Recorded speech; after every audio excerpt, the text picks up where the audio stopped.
The following programs were originally aired live, long before the advent of high fidelity, and they were recorded using a variety of means, from direct recording onto early audio tape and glass records, to simply placing the microphone of a wire recorder in front of the speakers of a radio playing the program. I hope, however, that any variance in audio quality will not take away from your pleasure in listening to these, some of the all-time favorite shows.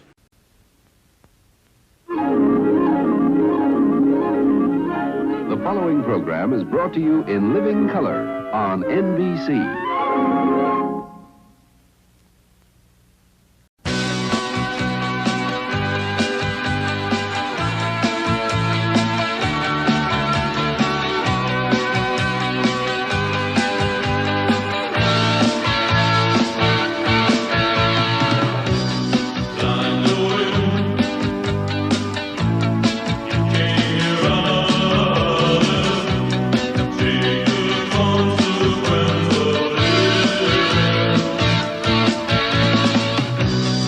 Good evening and welcome to Nightly Old Time Radio Shows. I'm your host, Matt from the past. I hope you've had a good day today. And it is Monday, March the 24th, 2025, and here's what happened on this day in history. In 1603 AD, Scottish King James VI, son of Mary, Queen of Scots, becomes James I of England in succession to Elizabeth I, thus joining the English and Scottish crowns. In 1837, Canada gives its black citizens the right to vote. In 1882, German scientist Robert Koch discovers and describes the bacillus, which causes tuberculosis, and establishes germ theory. In 1976, Argentine President Isabel Martinez de Paran is deposed in a military coup headed by Jorge Rafael Vidal. In 2020, China's Hebei province, the original center of the COVID-19 outbreak, eases restrictions on travel after a nearly 2-month lockdown. In 2020, Indian Prime Minister Narendra Modi orders a 21-day lockdown for the world's second most populous country of 1.3 billion people to deal with COVID-19. In 1939, Wuthering Heights film based on the Emily Bronte novel, directed by William Wyler and starring Marielle Oberson and Laurence Olivier, premieres in Los Angeles. In 1721, Johann Sebastian Bach dedicates his Brandenburg concertos to Christian Ludwig Margrave of Brandenburg-Schwedt. In 2018, Australian baseman Cameron Bancroft is caught on camera rubbing match balls with an object during third cricket test in Cape Town, resulting in an infamous ball tampering scandal.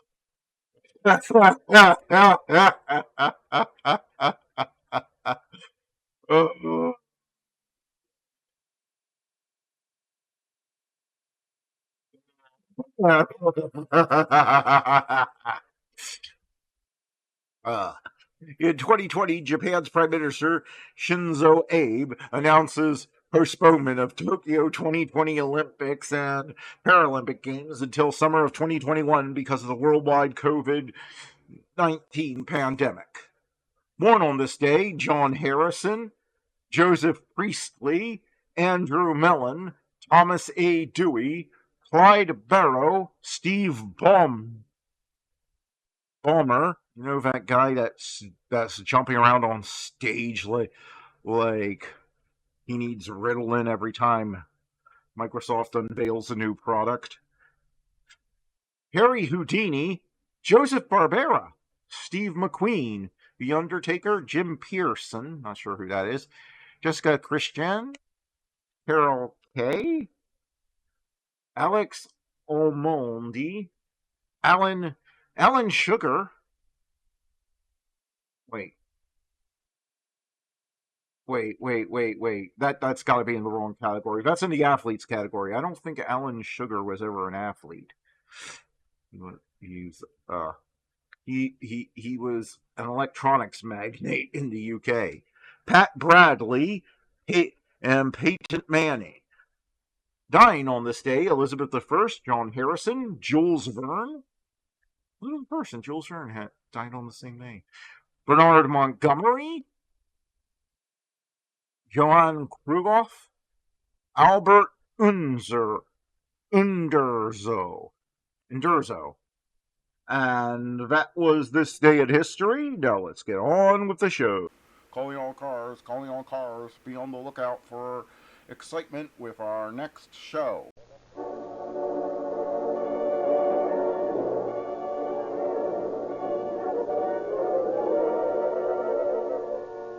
Calling all cars, a copyrighted program created by the Rio Grande Oil Company.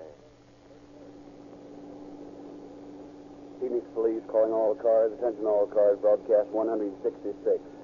Be on the lookout for a gang of safe blowers known to be operating in this district. Pick up any suspicious characters seen lording near large stores. That's all.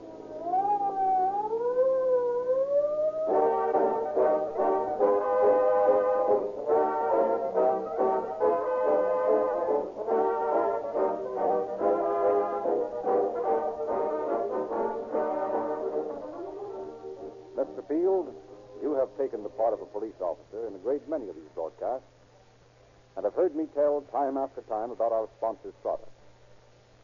What stands out most prominently in your mind about Rio Grande cracked gasoline? Rio Grande cracked gasoline powers more police cars, fire engines, ambulances, and other emergency equipment than any other brand. That is to say, in the Rio Grande territory. Yes. Mr. McNear, you've got a detective's memory for details.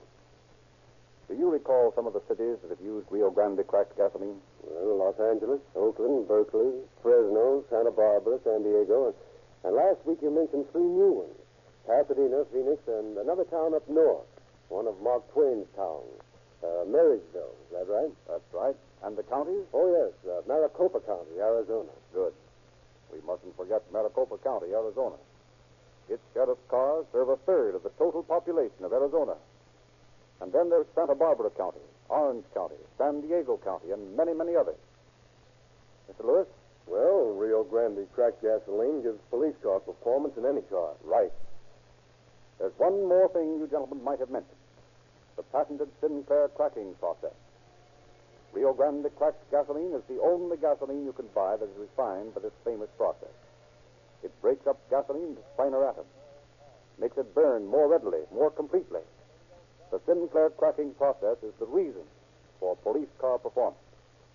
It is the reason for Rio Grande's popularity among city and county officials. To our listeners let me suggest you try Rio Grande cracked gasoline. See your nearest independent Rio Grande dealer tomorrow.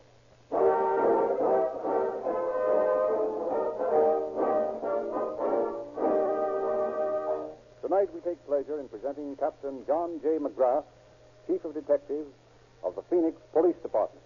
Captain McGrath. Good evening. Tonight's dramatization of Calling All Cars is a very good illustration of the reasons why 3-time loser law was put into effect.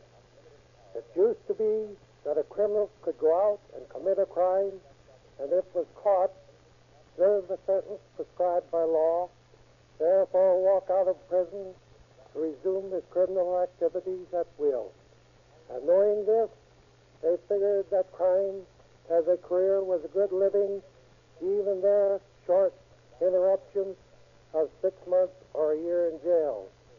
But 3-time loser law puts away different perspective of the situation. When a man has caught a convicted and the judge learns that it is his third offense, that man goes to Falston, and he goes for life. He knows when he goes that he has no chance of a parole. If this law has been in effect when the chief criminal in tonight's story became his operation a great deal of time and money would have been saved.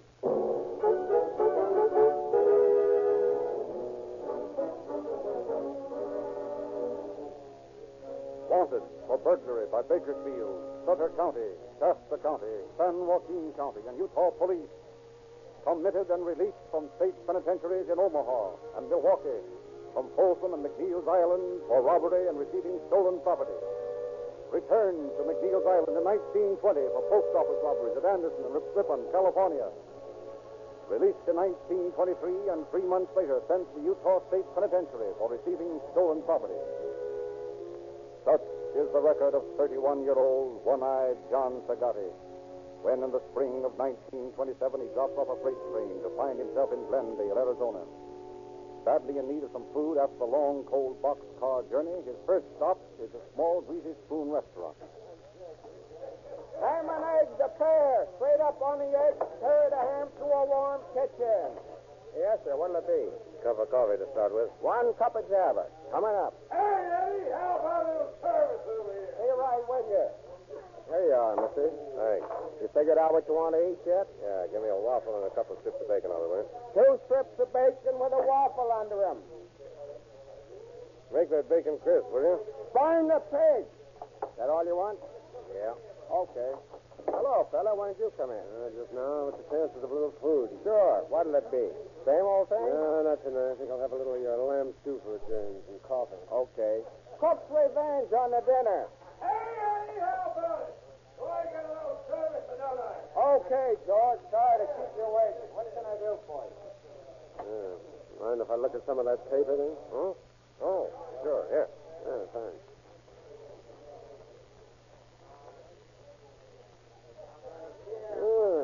You're making it hot for the bootleggers around here. There's a couple of fellas got a year apiece today. Well, for bootlegging? Yeah. Boy, can you imagine spending a year in jail for something like that?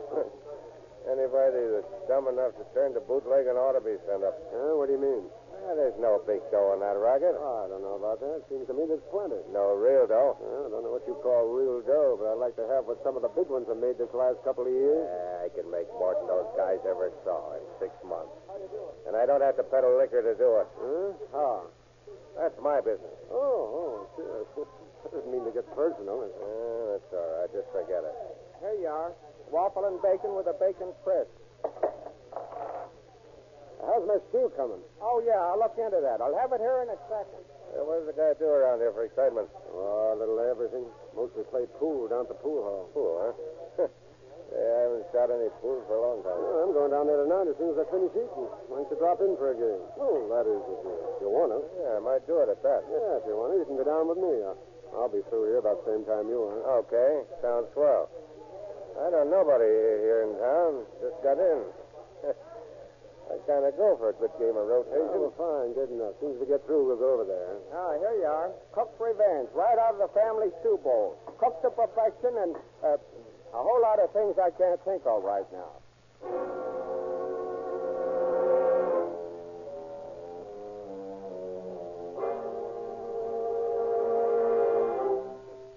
And a short time later, John Sagatti and his newfound companion, whose name he learns is Stanley Borofsky, walk into a small pool hall, engage in a round of rotation. During the game, Sagatti seizes every opportunity to strengthen his friendship for Borofsky. And at the end of the third game, when Borofsky suggests it is time for him to go home, Sagatti suggests they have a drink together first. And a short time later, the two men stand before the bar of a tiny speakeasy. Well, here's how. Yep, right. Not bad for what it is. Yeah, it's the best place in town. Hey, you live here in Glendale long? Yeah, just long enough to know the town fairly well. You work somewhere? No. At the moment, I'm what you might call out of a job. Oh, well, that makes two of us. I'm in the same boat. Oh, yeah? What's your business? My business? Yeah. What do you do when you're working? Well, I guess you might call me an explosives expert. That is, if you have to call me anything. An explosives expert? Yeah. I guess I don't follow you. You mean you go around blowing things up? Look, suppose we just skip the whole thing. You know, let it drop. You're a funny sort of fella. First you make a crack about money over at the restaurant tonight, and then when I ask you what you mean, you freeze up. Now you do the same thing all over again. You still remember that remark about dough I made, huh? Sure I do. As a matter of fact, I'd like to know what you meant by it. I'm sort of curious that way. Mm-hmm. Well, maybe if you told me your business, we could talk better, Mr. Borowski, eh? Well, no. Yeah, you see? You want me to spill all about myself, but with you, it's different. No, not exactly. That's only... You don't want to talk in this place, is that it? Yeah, that's it. Well? See, look, I got a room up a little hotel. How would it be if we went over there? Well, Jake with me. Oh, good. I don't know just why, but I got a feeling that bumping into each other the way we did was a piece of luck. Check. I got the same idea. Yeah, come on, then. Let's go out of here and go where we can talk without people.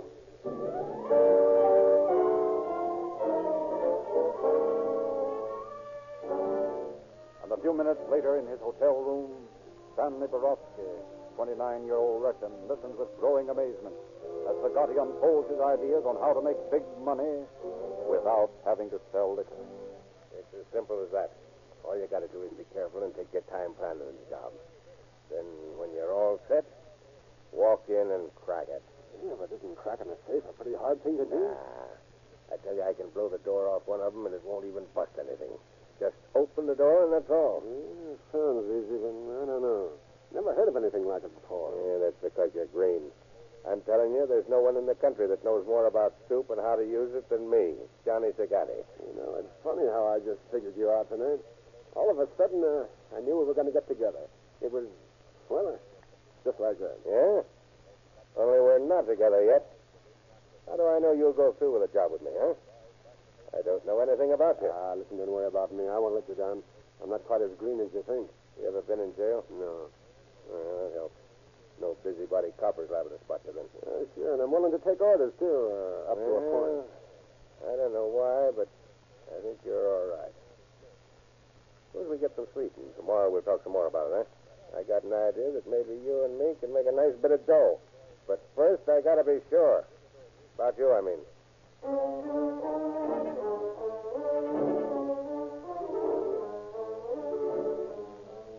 And apparently, Borowski convinces Zagatti of his sincerity.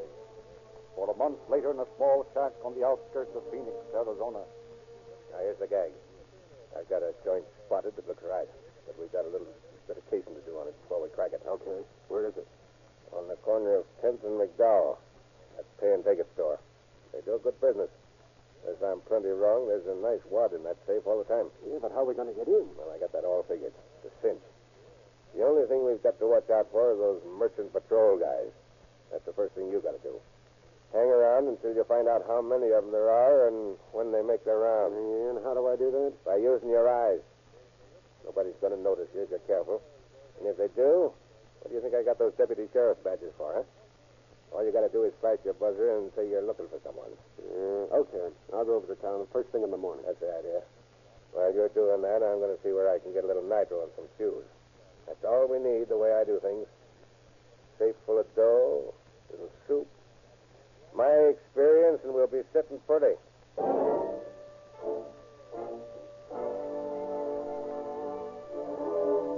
Accordingly, every day for the following week, Borowski loiters near the pay-and-take-it, keeps an accurate check on the merchant patrolman's routine visits, while Zagatti secures the needed nitroglycerin and fuses. And at last, at 3 a.m., June 23rd, a large truck rolls to a stop in front of the store. Two men climb out, walk to the front door. You got the stuff with you? Yeah. Okay. Keep an eye out while I jimmy this door. All right. I've got it. Come on. Shut the door behind you. Yeah, okay. The gate's over here. You can get through it without any light. Well, let's go. I still think it'd be a better idea to blow it in here. Maybe you do, but I want it. And I say we take it out and put it on the truck like we planned. You said it was a small one, didn't you? Yeah. All right, then we'll take it with us. Okay. Come on. What are you stalling for? But you said you knew where the thing was. Yeah, I do. One of the place looks different in the dark. It's hard to get your direction. Yeah, we better get to it quicker. Some nosy cop's liable to find that truck out there and just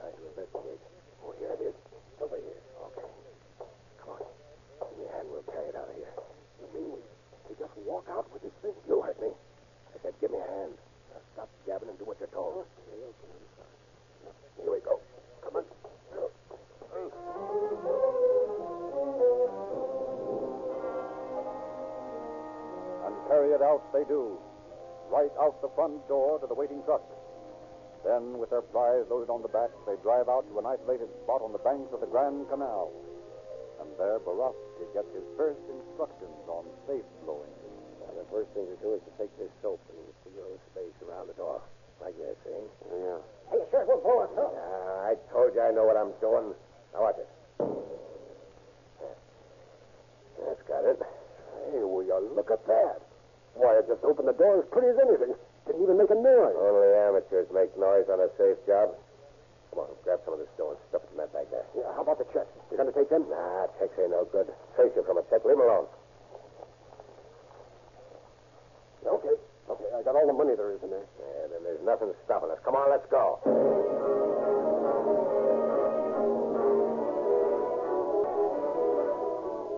And early the following morning, back in town, a puzzled store manager stands before the place where his safe should be. Puts two and two together and calls the police. And responding to the call, two detectives arrive. Listen to his story. I tell you, Lieutenant, it's not possible. I saw that safe when I left here last night, and now this morning it's gone. Obviously. Did you notice anything else wrong before you found the safe missing? Nothing. How about the doors, windows? They've been tampered with? Well, I didn't open up myself, but if there had been anything like that, I'm sure the boy who did open would have told me. Uh-huh. Where's that boy now? Why, he's around here somewhere. Yes, that's him over there, by the cash register. I think we better have a talk with him, Ed. You don't think one of my own men had anything to do with this, do you? I wouldn't know. But it's a cinch that in order to carry that safe out of here, whoever did it will have to get in and out through something, a door or a window.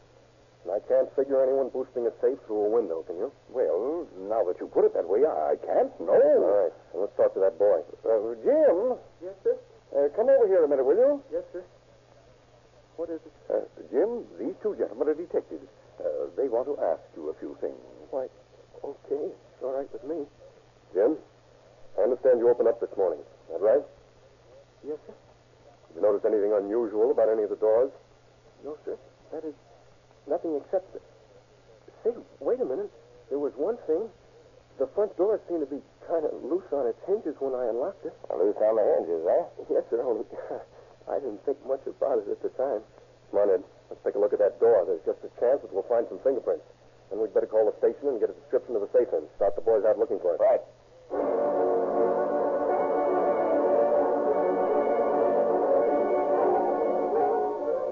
So the Phoenix police start the job of locating one missing safe.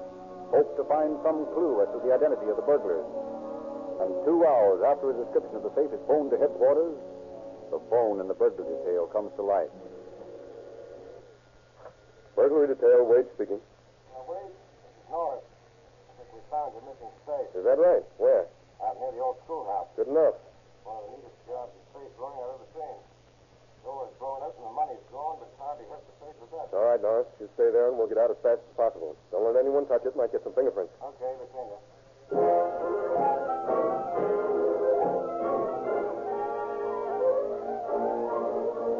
Informed of the discovery, Chief of Detectives John J. McGrath, accompanied by Wade and Detective Eddie Moore, rush to the canal bank, make a complete examination of the blown safe.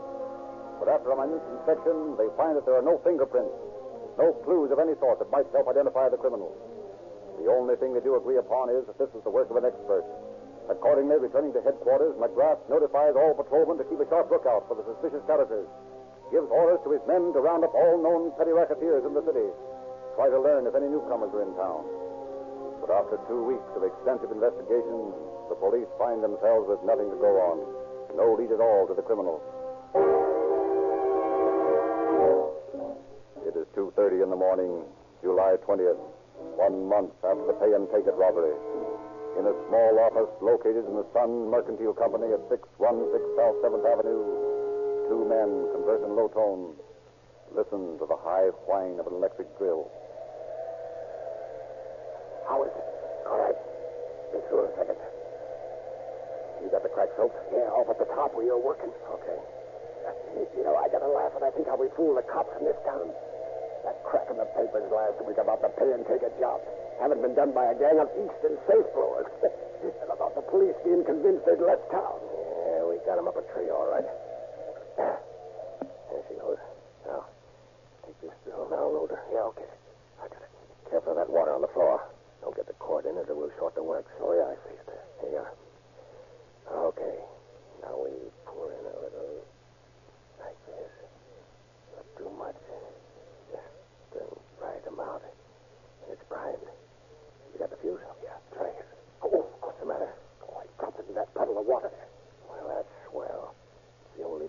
got one. Well, I couldn't help it. It just dropped. All right, there's no use crying about it now. We just have to go and get some more. It's taking an awful chance. Sure, but what else can we do? You can't blow a safe without a fuse. Okay, don't get hot about it. I'm not getting hot. Come on, let's stop gabbing and get back to Maud's.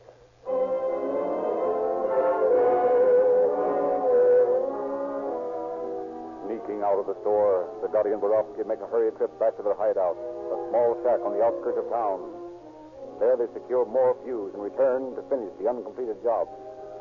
But as they enter the office again... Hey, will you look at that? I thought you said you soaked the cracks right. Why, I did. Well, then how come the soup's all run out? Look on the floor there. Oh, yeah, I see it. That means we'll have to load her all over again. More time, Lord. Well, come on, let's get started. Doesn't do it. Get us in. We're stand around here arguing. Maybe you're right. I'll take some more soap and stuff it in the cracks. Make sure it's in tight. I'll soup her again. Yeah, okay. Yeah. Now she's loaded. Hand me the fuse and don't drop it. Here it is. Now, pack some soap around it. That's it. Swell. Now we're all set. Yeah, listen, Matt. Stand back just in case.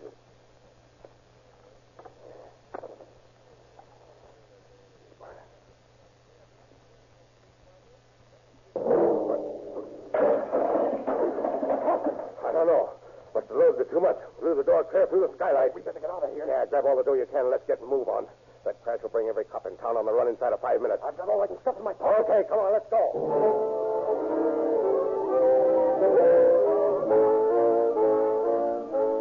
Rushing out a side door onto Hadley Street, Zagatti and Borowski avoid the first arrivals by a scant matter of seconds. Down to the Santa Fe train yards they run, where they bury the money, as well as the deputy sheriff's badges and their guns. Then from there they detour around the center of town and at last reach their hideout. Apparently, despite the slip-up, the job has turned out all right. But 2 days later, in Chief McGrath's office... Now, listen, boys. This may be a wild goose chase, but it's worth it. I got a tip that there were a couple of men living out in that shack just outside the city limits. You know, Maud's place. Oh, yes, we know the place. Now, here's the idea. We go out there and we look the place over. If the men are there, we walk in and grab them. What do we grab them on? Suspicion of robbery. Of course, they may not have had anything to do with the jobs, but it's worth trying. Sounds good to me, Chief. Good. Now, when we get there, here's the routine. You go to the front door, Wade, and Mo, you go to the right side. Okay. Cantor to the left. We'll take charge of the back. They'll probably be in the kitchen.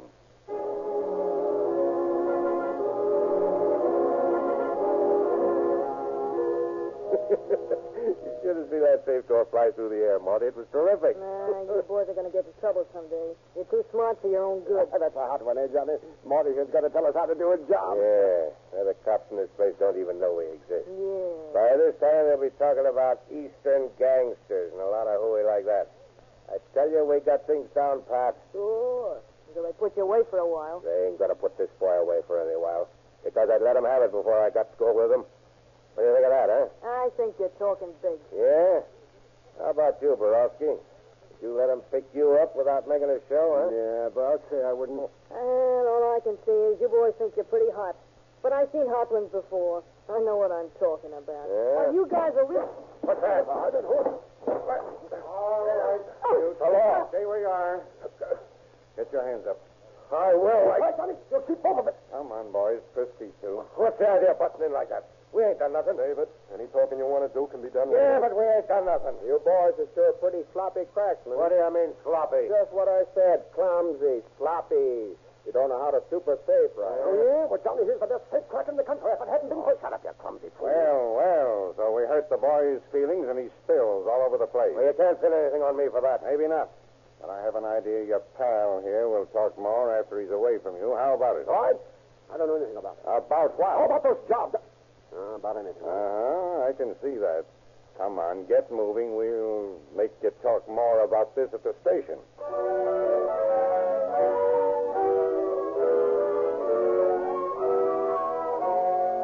And after interrogating Borowski for less than an hour, Chief McGrath has him sent back to the jail.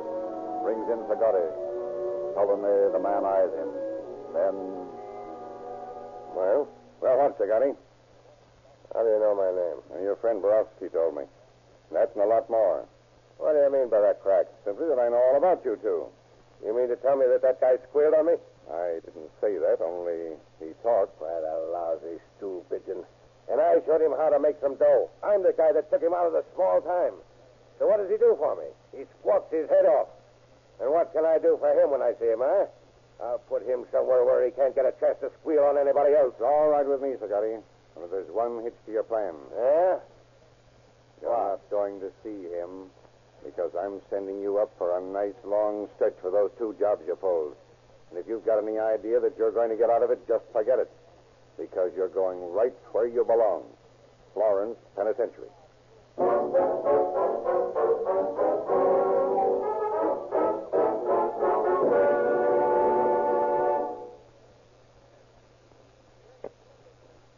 In September of the same year, John Sagatti and Stanley Borowski were sentenced to from 2 to 10 years in the Florence Penitentiary. Sagatti escaped from there in 1929, but his liberty was short, and he was returned in less than a month. Released on parole a year later, he lost no time in returning to his old habits, and in 1930 was arrested in Miami after being shot during an attempted robbery. Borowski was also paroled, but he had learned his lesson and is now living a respectable life somewhere in the Midwest. Thank you, Captain McGrath. Independent Rio Grande dealers had a good year in 1936. From all over the Rio Grande territory, reports show sales increases for both Rio Grande cracked gasoline and Sinclair motor oil.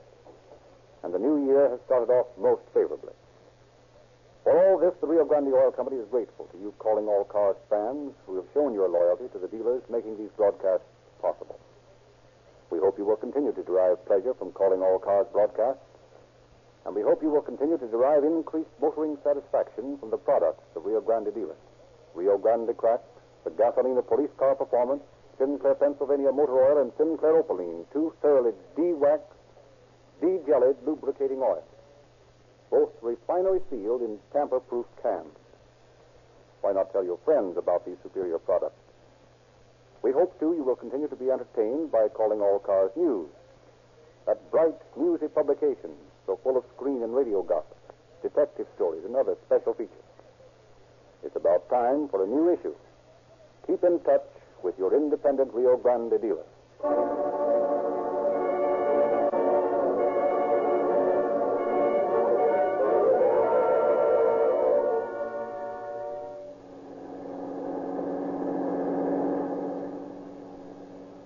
Phoenix Police calling all cars. Attention all cars. The cancellation broadcast 166 regarding safe robberies. Suspects in this case now in custody. That's all.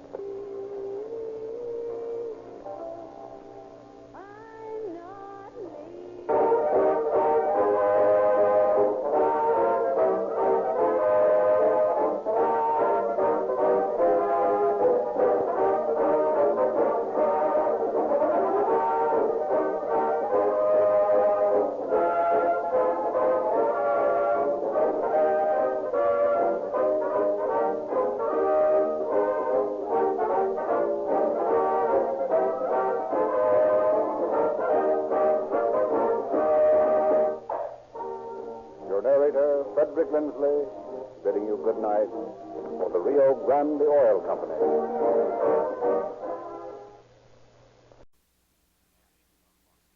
Passion unlocks Captain Picard's hidden emotions. Didn't we agree not to let our relationship get in the way of our work? But fate forces him to choose between romance and duty. I'm so sorry.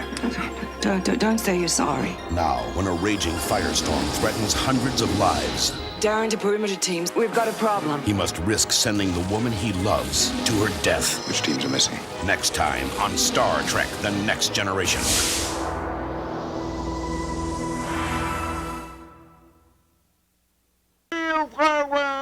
From the sound of music, and Bing Crosby is up next.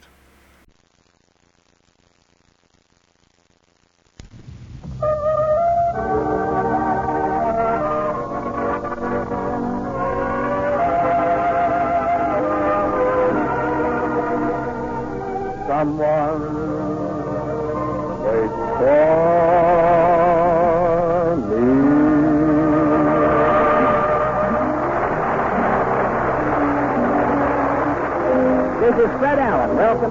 Bing Crosby Show, presented by Chesterfield, produced and transcribed in New York, with John Scott Trotter and his orchestra, and Judd Conlon's Lumiere. And now here is Chesterfield's boy baritone, Bing Crosby.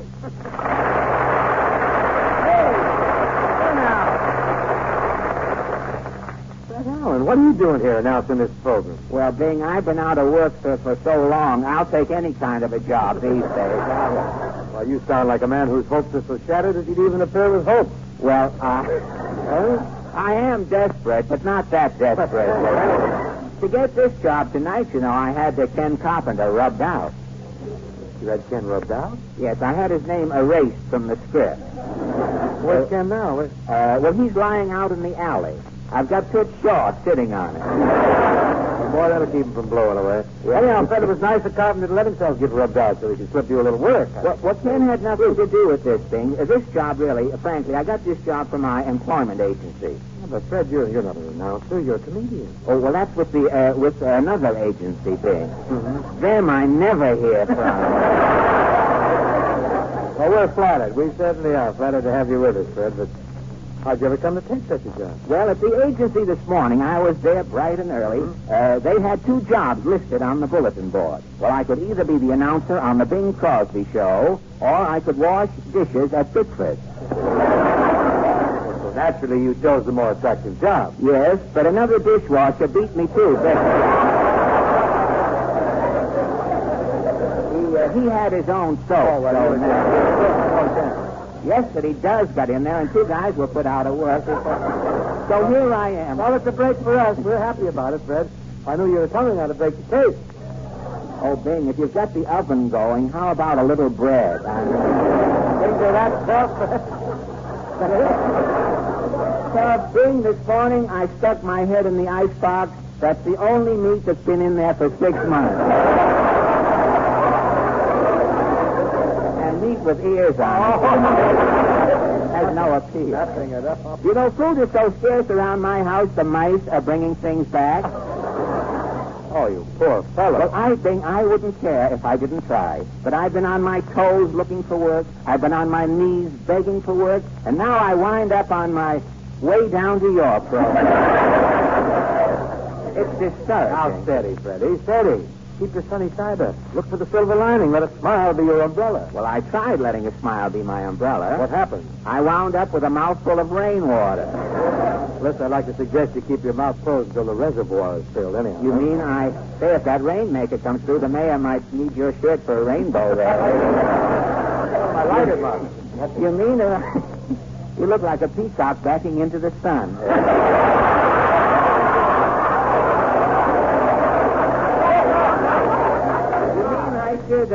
I should keep my traps. Well, for just a few seconds, Fred, on account of the rhythmaires are gathering around for the opening number. It's a thing called Yodel Blues from Texas Little Doll. Oh, swell. You ready, John Scott?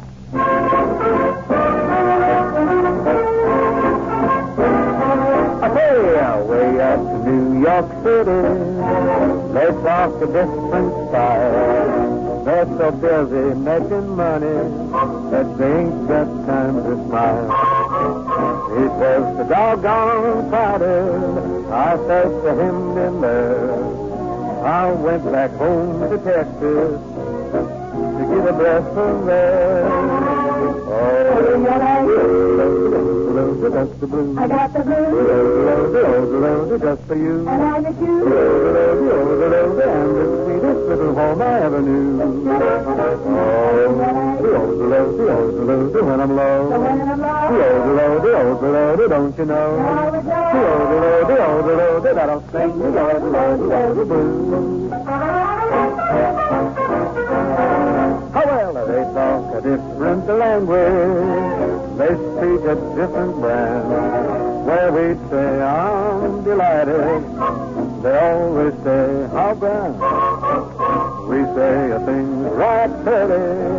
They call the same thing chic. Well, you might as well be talking Italian or Greek. Oh, just the blues. I got the blues. Just for you. And I miss you. And the sweetest little home I ever knew. Oh, the when I'm low. The don't you know? The that'll sing the blues. Well, you can understand how I felt with my worries and cares, meeting all of them set up for strangers, putting on all them eggs, flying up for that lottie-dot in a fictional round. When I tell you, Holmes, that I just a little gypsy pal.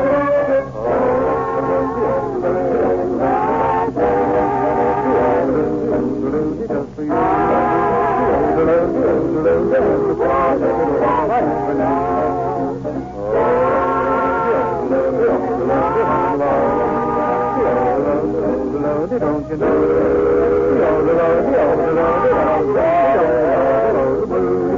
I got the blues just for you. So I sing the blues.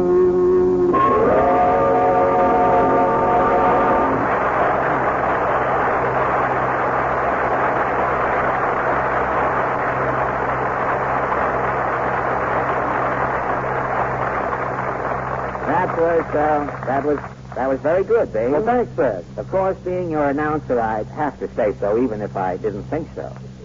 Well, I wouldn't let it worry you. Being a big ham, I'd think so even if you didn't say so. You know, that's one thing that burns me up, What, Bing. then? The compliments that fly back and forth between the announcer and the star on a radio show. What do you mean? Well, the short-winded star gasps a song. And the announcer says, very good, Bing. Then the announcer does a commercial, and the singer says, very good, Ken. All through the show, they stand there telling each other, very good, very good, very good. And like this, they kill a season. Well, that's just radio etiquette, Fred. For years, I've been waiting for a star to finish a song and for the announcer to forget the very good stuff. Just once, Bing, I would like to hear an announcer say, oh, well, better luck next time. Don't you try to revolutionize radio just because it's on its way out.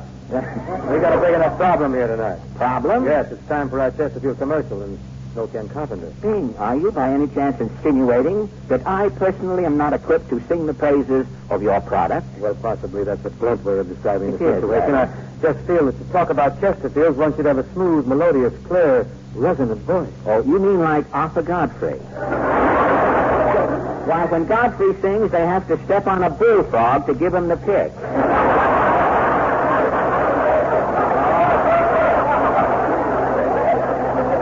A male frog, too. You're just bitter, and I'm with you. But you must admit, when Godfrey talks, he has a lot of warmth and a down-to-earth quality. Well, I know. I call Godfrey the man with the barefoot voice. You know, like I talk through my nose, Yes. Arthur talks through his toes. Well, so much for chit-chat, Bing. I'm here as your announcer, and I shall carry on. Very well. And Godspeed to your lad. Thank you. Now, just what did you say for Chesterfield? Well, for one thing, every time I hear a Chesterfield program, somebody is always saying, be your own cigarette expert. Pretty good idea, don't you think? Well, I'm not so sure, Bing. Fred, you seem to have some hesitation about our making the folks cigarette experts. Why this? Well, I think that you are killing the goose that lays the golden egg. How do you figure that, Fred? Well, why are you on for Chesterfield, Bing? Well, to entertain the folks and sell some Chesterfield. My point exactly. What's that got to do with the golden goose egg, or whatever that cliche was you excavated for the purpose a minute ago? I had Sam Spade dig that up, too. Now, don't get me wrong, Bing. The cigarette expert idea is good. In fact, it's too good. It's too good. Is that bad? Look, Bing, you are on this show to sell Chesterfield. But when you have an idea as good as this cigarette expert business, you sell too many. Glory be. What I am getting at is that you make every one of us a cigarette expert, and we'll all buy Chesterfields, you see. Well, with everybody buying Chesterfields, you've sold yourself out of a job. Bing, you are killing yourself off. What a way to go. Well, go ahead, cut your own throat if you want Well, to. Fred, I appreciate your concern, but I'll just have to chance it. Folks, if you'll just be your own cigarette expert, I'm pretty sure you'll smoke Chesterfield. All you have to do is get a whiff of the milder aroma from a Chesterfield pack. It's much milder. Then smoke the pack, and you'll know for sure that Chesterfields are milder than any other cigarette. Just make this little test for me, huh? And you'll always buy Chesterfield. And remember, sort of in the tempo de blues, written by Mac Gordon and Joseph Myra for the picture Wabash Avenue. Baby, won't you say you love me? Till you do, I can't feel right. Oh, baby, if you tell me that you love me, I promise not to ask again. That is until tomorrow night. Baby, I need you beside me. Part of everything I do. To cry as much, to laugh as much, and love me even half as much as I love you. Baby, won't you say that love me? Whenever I just feel right. Oh, baby, if you tell me that you love me, I promise not to ask again. That is until tomorrow night. Baby, I need you beside me. Part of everything I do. To cry as much, to laugh as much, and love me even half as much as I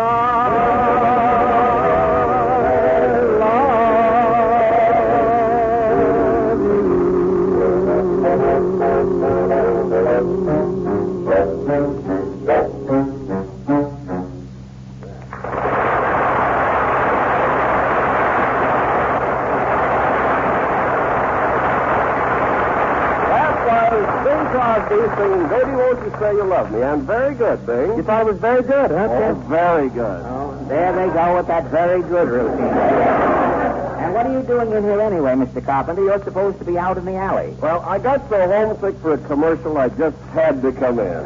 The commercial's over. Oh, I could kill myself. Man, a fellow with your attitude never has to kill himself.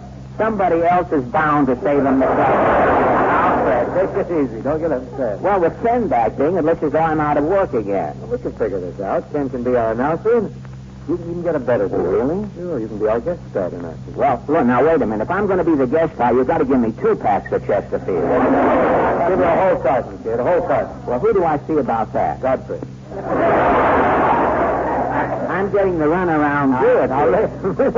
Well, how can I relax? You have got the relaxation market cornered. No. That's a gross fiction, big fiction. Now, don't avoid the issue, Bing. I understand that you're shoving off for Europe after next week's broadcast. That's true, Fred. Next week is our big final show of the season, and it's off to the old country. Oh, really? What old country? Any old country. I just fill it in. Are you going to London? Oh, sure. I'm going to London to see Joe Palooka fight. Really? And after that, I'm going down to Dover and watch Humphrey Splendid Channel. Oh. Well, Bing, I'm not much of an expert on England, but if you go to France, I think I can be of a little help to you. Speak French, French? No, but I have a small book here, Bing. Let me see. How to speak perfect French in 10 minutes. Oh. You can pick out a few phrases. If you meet a Frenchman, you have something to say. You know, now here's a phrase on page 2. Qui a placé le tambour la basse dans ma petite café?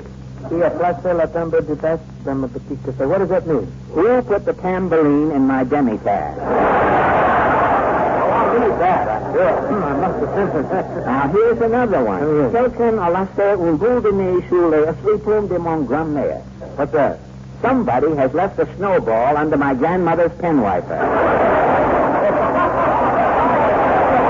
That's darn clever, sir, but how are you going to work these kind of things into a conversation? Well, it isn't difficult in Paris, Bing. If you're an American, they'll take anything from you. And incidentally, if you're going by boat, I'd like to give you my formula for seasickness. There is only one sure way to prevent seasickness. What's that? Wear a tight collar.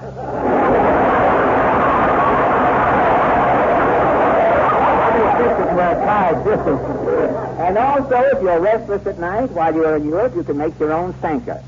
How do I make my own tanker? Put sleeping pills in your coffee. I appreciate all these tips, Fred. You're very friendly, and inasmuch as you're laying off, I don't see why you don't hop between Elizabeth with me. Well, I'm sorry, Bing. I have to stay here in New York and worry. Oh, don't be so grim. Well, things are pretty bad. There just isn't any money in show business anymore. Look at the money Hope took in when he played with Paramount. Well, that's what I mean. There isn't any left. I hear old father and me really hit the jackpot. Oh, you sure did. You have to go out of town to change a $2 bill now. Hope Bill was bulging when he left town. Bulging when he arrived. Say, Bing, I saw an income tax collector's hand coming out of his vest there. Say, Bing, is Bob really as tight as they say? Hey, Fred, do you know that Hope has a burglar alarm on his garbage can? Gosh, I can remember when I had a garbage can, Bing. Furnished and everything. Due on the old avocados in those days. When I wish you'd stop feeling sorry for yourself. Fred, certainly a man with your talent and experience can get back in radio. Well, what's radio, Bing? Let's face it. Radio has come to the end of the trail. You mean people in radio are feeling the pinch? Oh, malnutrition is on the march, Bing. Take those detective programs. The fat man is now the thin man. And the thin man is now the shadow. Sam Spade is digging up cliches for you. One man's family's on relief. The Lone Ranger is looking for a loan. The Whistler is all puckered out. And John's other wife is on her last lap.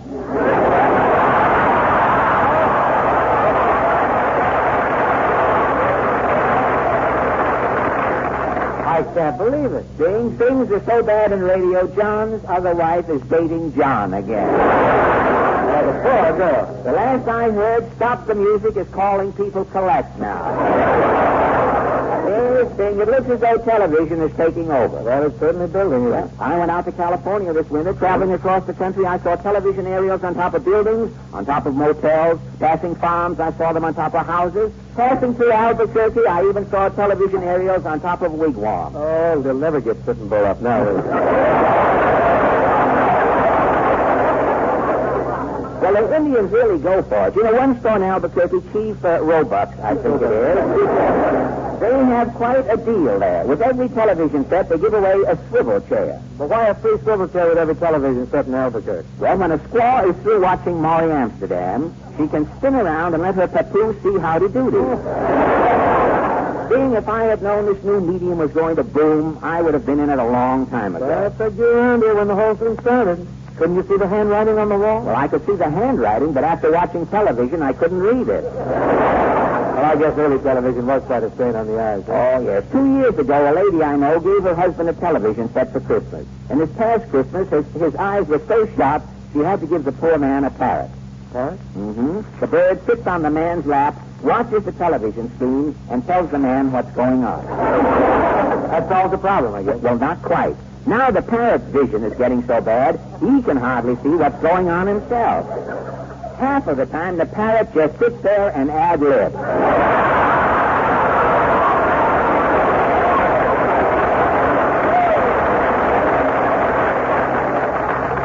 Seeing if the parrot's eyesight gets any worse, they have to get something for him. Well, how about another parrot? Bing, if this parrot had another parrot, do you think he'd sit there watching television? Well, one thing that this new medium's going to create a lot of employment. A lot of unemployment. So it works both ways. It's a forgivable standard, that. Yes, I hear they're bringing a tribe of headhunters over from Africa to shrink actors for those small television screens. And I have an uncle in Far Rockaway who's now using his wine cellar to age pictures for television. Oh, they had a real oldie on one TV station last night. What was that? Samson and Delilah. Oh, no, Fred Samson and Delilah's a new picture. Oh, the one I saw had the original cast. Well, now, all television entertainment is just movies. They have some great live shows. Have you ever seen Milton Berle? Well, frankly, I don't watch Burle's programming. Anyone accepting entertainment from Burle automatically becomes a fence for stolen goods.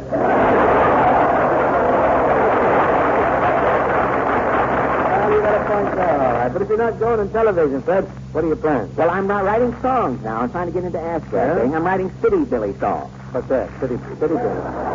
Well, City Billy songs? Well, you know, the people who live out in the hills have plenty of hillbilly songs. But the people who live in the city have no folk music. That's true, yeah. Now, my songs, instead of being about plows and pigs and dirty old men with beards, my songs are about the white-collar workers, the little men you see in the banks, in the subways, in the department stores. Well, you got a sample of one of those City Billy songs with you? Well, I just finished one. I've got the words and music right here. It's called The Lament of Homer Tracy. Well, this looks pretty good. Why don't we run it over? All right, I'll show you how it goes, let's see Jake. this thing.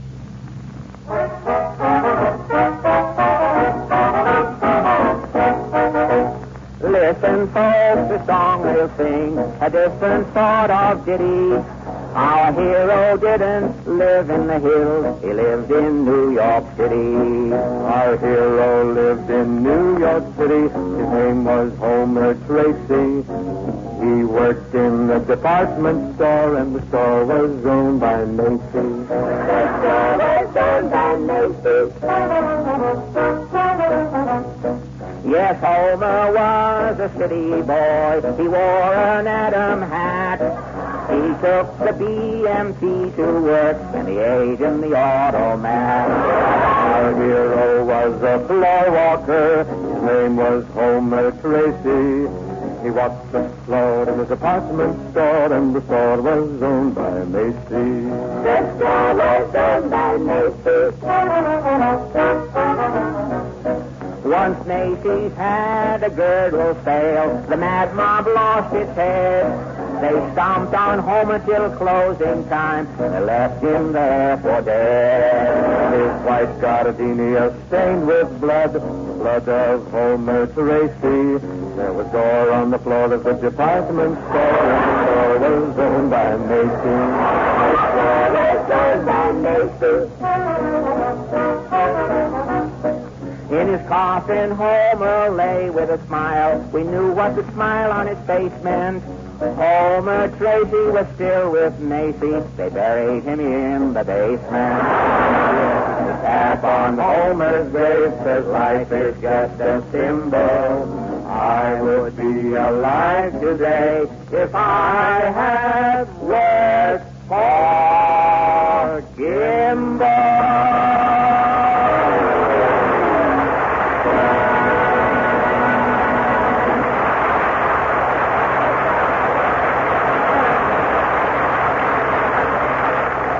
Oh, Fred, that's a great tune. I'm sure that song's going to represent a considerable contribution to the infant musical library of the City Billies. They'll adore you. Friends, now for some simple instructions on how each of you can be your own cigarette expert. It's as simple as A, B, C. A, you buy yourself a pack of these Chesterfields and you open the top all the way. B, you smell the milder aroma that comes from that Chesterfield pack. No other cigarette has it. And lastly, C, you light a Chesterfield and you enjoy this pack. Tobaccos that smell milder, they sure do smoke milder. Yes, every man who grows tobacco knows that fact. Tobaccos that smell milder do smoke milder. Now, what goes into a cigarette is what you get out of it.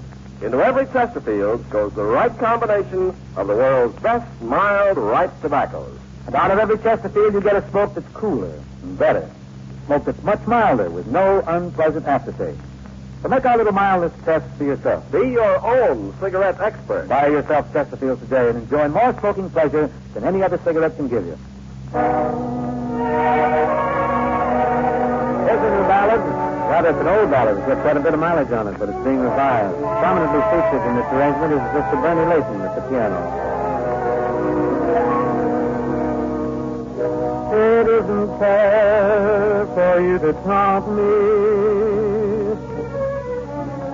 How can you make me care this way? It isn't fair for you to want me.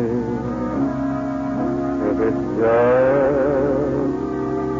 for a day.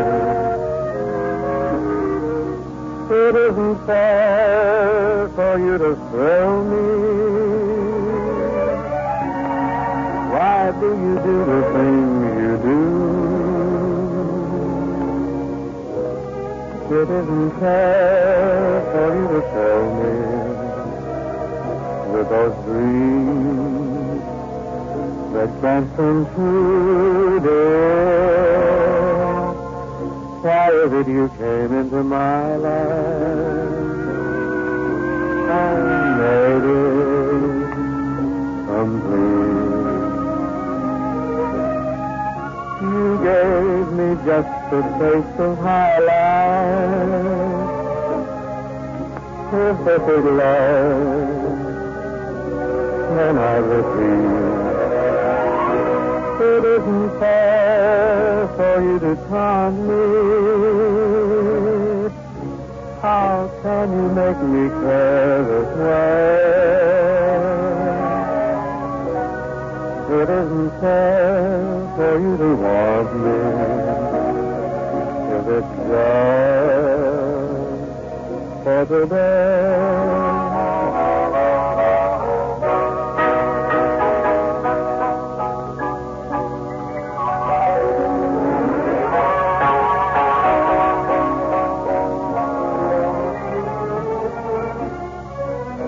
It isn't fair for you to want me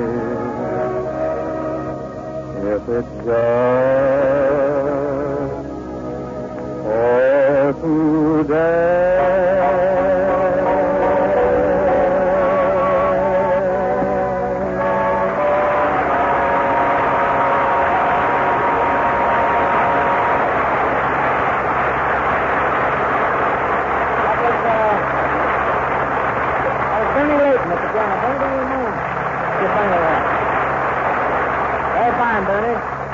Dick Himber's tune, isn't there? Well, that's about it for this whirl. I want to thank Fred Allen for dropping in with all that valuable advice, and as always, his great wit and charm. Well, I enjoyed the visit thing, and take it easy when you get over there to Paris. What do you think, take it easy? Take it easy. Now I'm going to have fun. Well, don't forget, being at your age, fun is like insurance.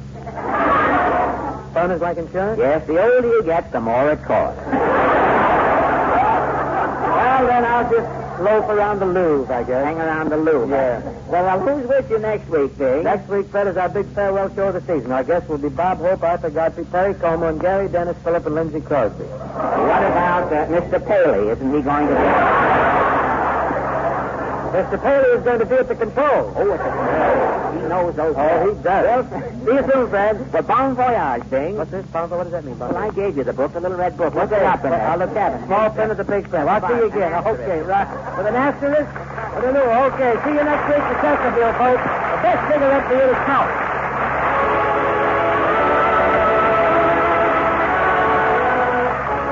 The Bing Crosby Show, presented by Chesterfield, was produced and transcribed in New York by Bill Morrow and Murdo McKenzie.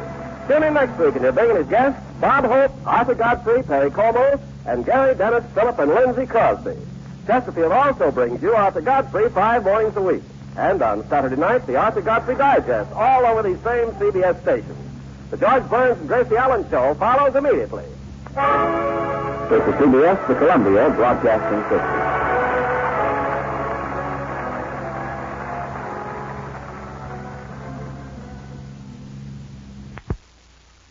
One of old-time radio's longest-running and most popular programs, CBS Mystery Theater, is up next.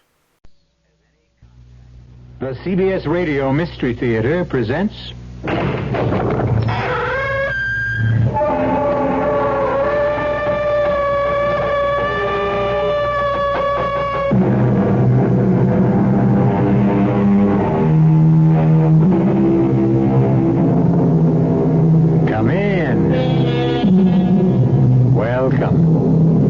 I'm E.G. Marshall.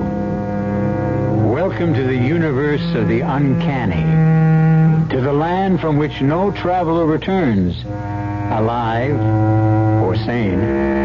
It can be reached so many ways, down trails of terror, along paths of peril, or, strangely enough, through bustling city streets. There are no markers that tell you when you cross the frontier of fear.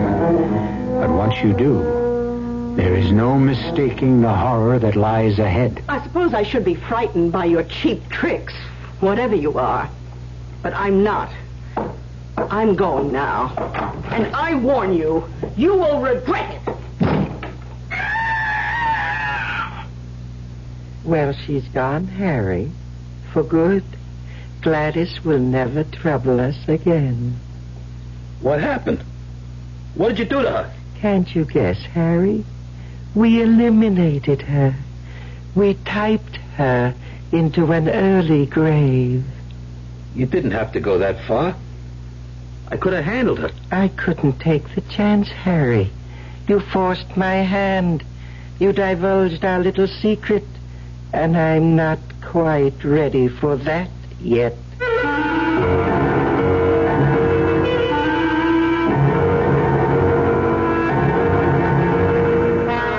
Our mystery drama, The Frontier of Fear, was written especially for the Radio Mystery Theater by Milt Wissoff and stars Jerry Stiller. It is sponsored in part by Anheuser-Busch Incorporated, Brewers of Budweiser, and Buick Motor Division. I'll be back shortly with Act One. When you feel like having a cold Budweiser, do you automatically reach for a glass? Well, sure, Bud's a great beer any way you drink it. But without a glass, you're really missing something. Now take that wonderful Budweiser head of foam, for instance. Those bubbles, tiny though they are, still amount to something pretty special at the top of your glass. Taste appeal and eye appeal. Two results of exclusive beechwood aging and natural carbonation. It takes a lot longer to brew Budweiser that way, but brewing beer right does make a difference that you can taste. That's why when you say Budweiser, you've really said it all. Anheuser-Busch, St. Louis. If you wear or buy eyeglasses, you couldn't live in a better place than Dallas. Optics is right here, one of the nation's largest suppliers of glasses and contact lenses. Opticians and optometrists all over the country send them work. And now, Optics have a special plant sales room open to the public. That means anybody in the Dallas area can now enjoy Texas-size savings on all glasses and contacts. The widest choice of quality frames, a complete choice of lenses, clear, tinted, bifocals, contacts, and the new half-weights, lenses that are half the weight of glass. Complete one-day service for most glasses, too. Full satisfaction guaranteed. Optics Vision Center, the special direct sales outlet right at Optics Plant, 2534 Royal Lane between Stemmons and Harry Hines. Open to the public Monday through Friday, 8:30 to 5:30. Saturday till 12. Come in and see for yourself. Put on a happy face at your Vision Center.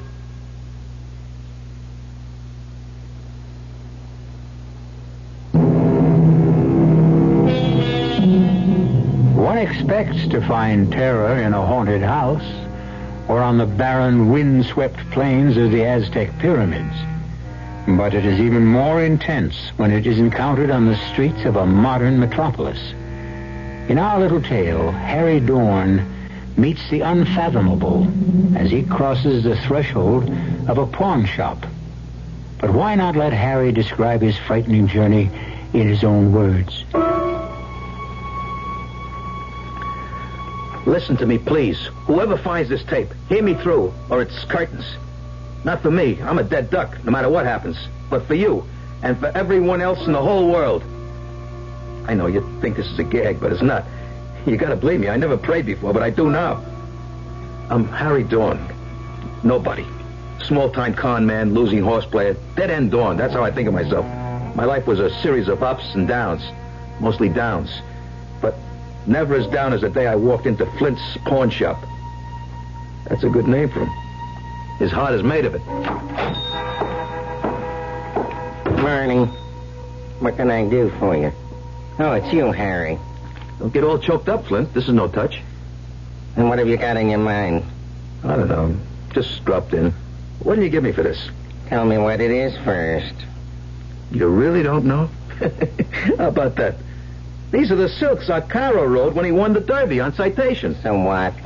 So it's history. Only the creeps like you, sorry, no sale. Take it for only $25. It's worth a lot more. I'll tell you what I'll do. Pick out anything in that corner, anything, and I'll trade you even. That way nobody loses. But I need eating money, Fred. Take it or leave it. I was going to leave when I heard this voice inside my head, like someone jamming the circuits in my brain. Take the typewriter, Harry. Take the typewriter. It went on in my head, over and over. I was powerless. Take that typewriter, laying there with all that junk. I made the swap and I walked off with the typewriter. When I got home, I couldn't stand looking at it. It was an absolute piece of junk that couldn't possibly work. Dirty, old, and useless. I kept staring at it, trying to turn it into a steak with all the trimmings. And that's when it happened. I found myself putting in a piece of paper, and I began pecking at the keys. Somehow, the typewriter took over. I didn't know how or why, but there I was, typing away. Someone was making my fingers move, making me type out words, sentences. It was weird. I couldn't stop myself. Pretty soon I was banging away like I knew what I was doing. I looked at what I had typed, and I couldn't believe it. A bunch of dopey poems. I was going to throw them away when the voice I heard at the pawn shop took over again. It planted an idea in my mind. Maybe what I had written was worth something. So I trotted the poems down to a song plugger I know, and he said I was in the wrong place. Take it to Gladys Morgan, a literary agent, he says. Maybe she might dig it. And she did. Mr. Dorn, I'm so delighted you could come. Oh, please have a seat. Now, I've got good news for you. Your book of poems is most enchanting. I'm glad you liked it. How much... Now, I know you'll be happy to hear that Merton Brothers will publish your poems. The money, how much do I get and when? Oh, you poets are so impetuous and so direct. Well, I've got a small advance for you. Here. $100? Is that all? That's the best I could get. You know, poetry is a modest market. But there will be more when the book is published and reviewed. $100? I was hoping I'd hit the jackpot. Oh, keep on writing, Harry. And you may. The 100 didn't last long. I paid the rent, had my steak, and I played a few hunches. I stayed away from the typewriter, but when I blew my last $5, I sat down and started to type again. Who knows, I thought. Maybe lightning could strike twice. It wasn't long before the mysterious voice took charge. I typed for days without any rest. I blacked out, and when I came to, there was a pile of pages stacked neatly next to the typewriter. It was a short story, a murder mystery. I read a little bit of it, but it turned my stomach. Too bloody. But I sent it off to Gladys anyhow. I didn't have anything to lose. Guess what? Another sale. And the bread came in like manna from heaven. I was sitting on top of the world until I got a visit. Who's there? Police. What do you want? You Harry Dorn? That's right. Did you write this story? Death on a side street. Sure I did. Anyone says I didn't is a cockeyed liar. How did you tumble on it? I dreamt it up. All of it. Right out of my head. Did you read this morning's paper? Not yet. Why? Take a peek at the headline. Gang chief slain. So what? It happens all the time. Read the story. See if it sounds familiar. You had the guy killed in your story by a mortar shell, right? It's a little weird, but you gotta have a gimmick today to sell your stuff. Oh, is that right? Yeah. Well, read the item in the paper. There. See how Esposito was wiped out. A mortar shell? Mm-hmm. Isn't that something? I didn't think those bums could read. So, you're claiming they copied it from your novel, huh? Well, what else could it be? We'll find out, Mr. Dorn. We'll find out at headquarters. One way or another.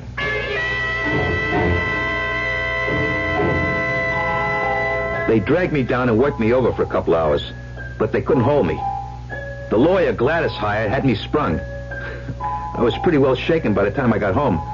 I sacked out for about 24 hours, and then I went back to my usual routine. It didn't take long before I was in my usual condition.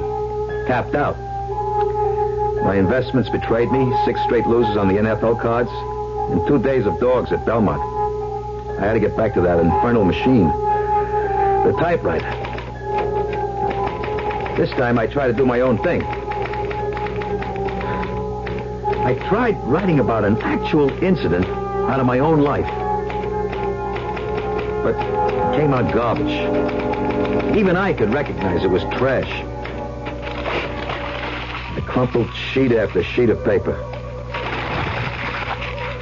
That's when I heard the voice for the first time. Right out of the guts of the typewriter.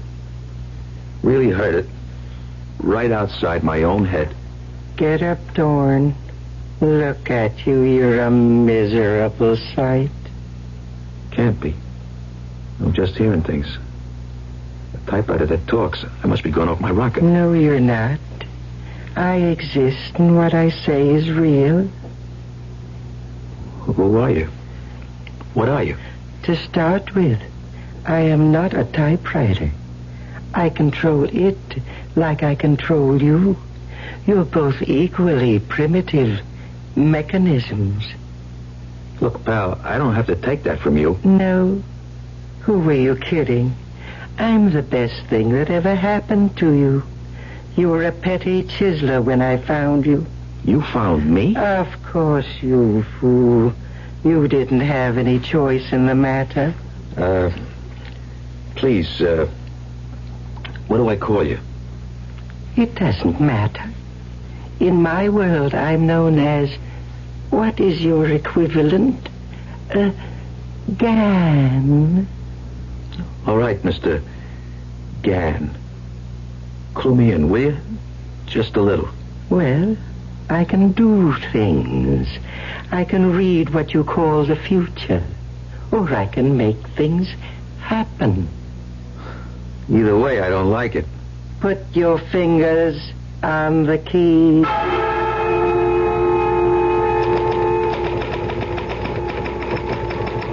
This time the story was kind of science fiction.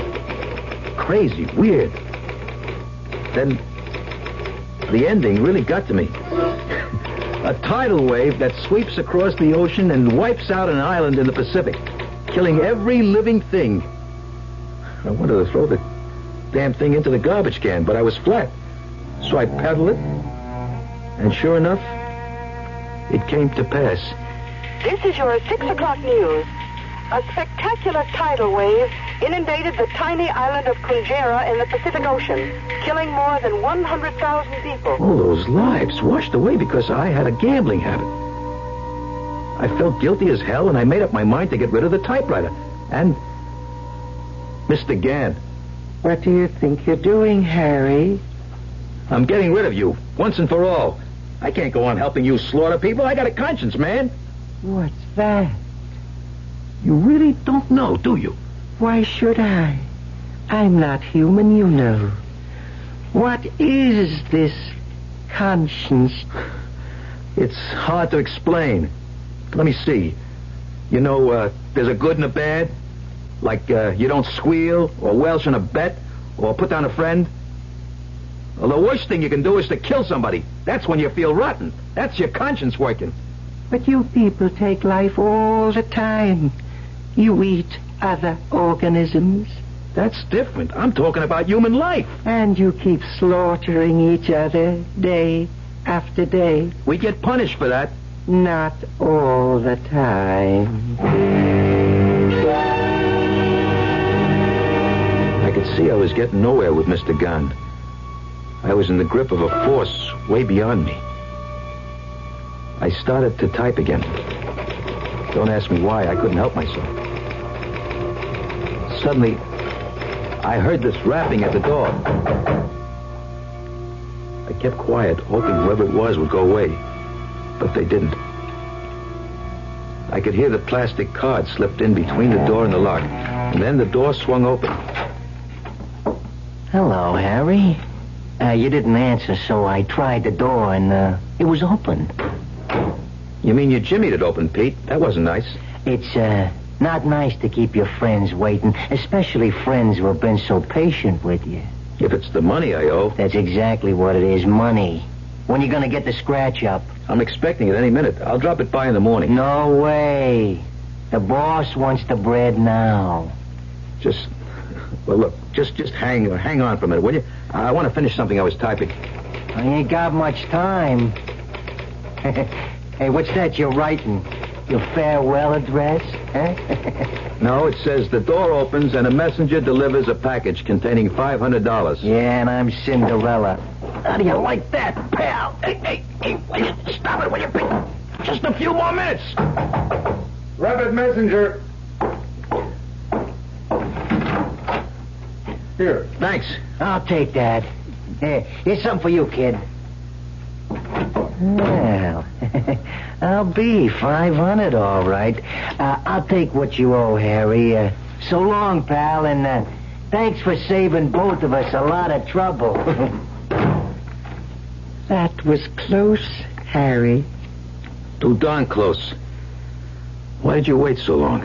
To teach you a lesson. One you must never forget. Okay. You made your point. Good.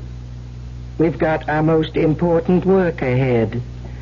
Until now, I've just been feeling my way to make sure I had everything down pat. Now I've got complete control over you.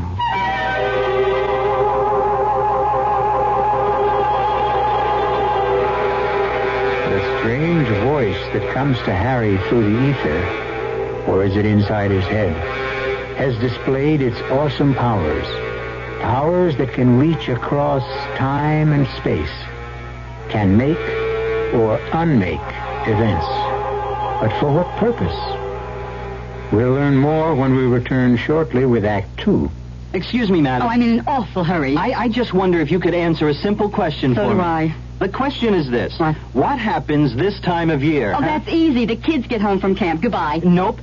What do you mean, nope? Nope. I mean, I should know when my kids get home from camp. Well, the answer I had in mind was a tad more general in scope. Well, I gave my answer. Let's hear yours. You know, I'm glad you asked. Are you? You see, what happens this time of year is that Buick dealers are giving particularly great deals on all their 74 Buicks. For a family woman such as yourself, I think a neat little Apollo would be just the ticket. It's small, economical, but surprisingly roomy. And it's a Buick, so it's really quite elegant. You don't say. Uh-huh. Now, isn't that good news? Yes. I mean, that you can get such a nifty deal on such a nifty small car. To be sure it is, yes. To be sure. By the way, where do your kids go to camp? Guam. It's a small island in the South Pacific. Guam. Whenever the summer weather has got you in a stew, you're feeling hot and sticky and don't know what to do. Get the double deodorant feeling that's so refreshing. It's yours for sure every time you shower with a lot of Irish Spring. Cool off with an Irish Spring shower. Summer refreshment, summer protection for the whole family. Enjoy summer more with Irish Spring. Irish Spring. In the world will be our guest Wednesday night on KRLD's Sports Central Dallas show. Our guest will be Sandra Haney. On the LPGA Tour in 1974, she has won 4 tournaments. The Dallas golfer will be in our studios from 6 to 7 p.m. Our first sports question, what was the winning score in the Civitan Open last year, and who won the Civitan? Sports Central Dallas. Our guest Wednesday, Sandra Haney, right here on KRLD.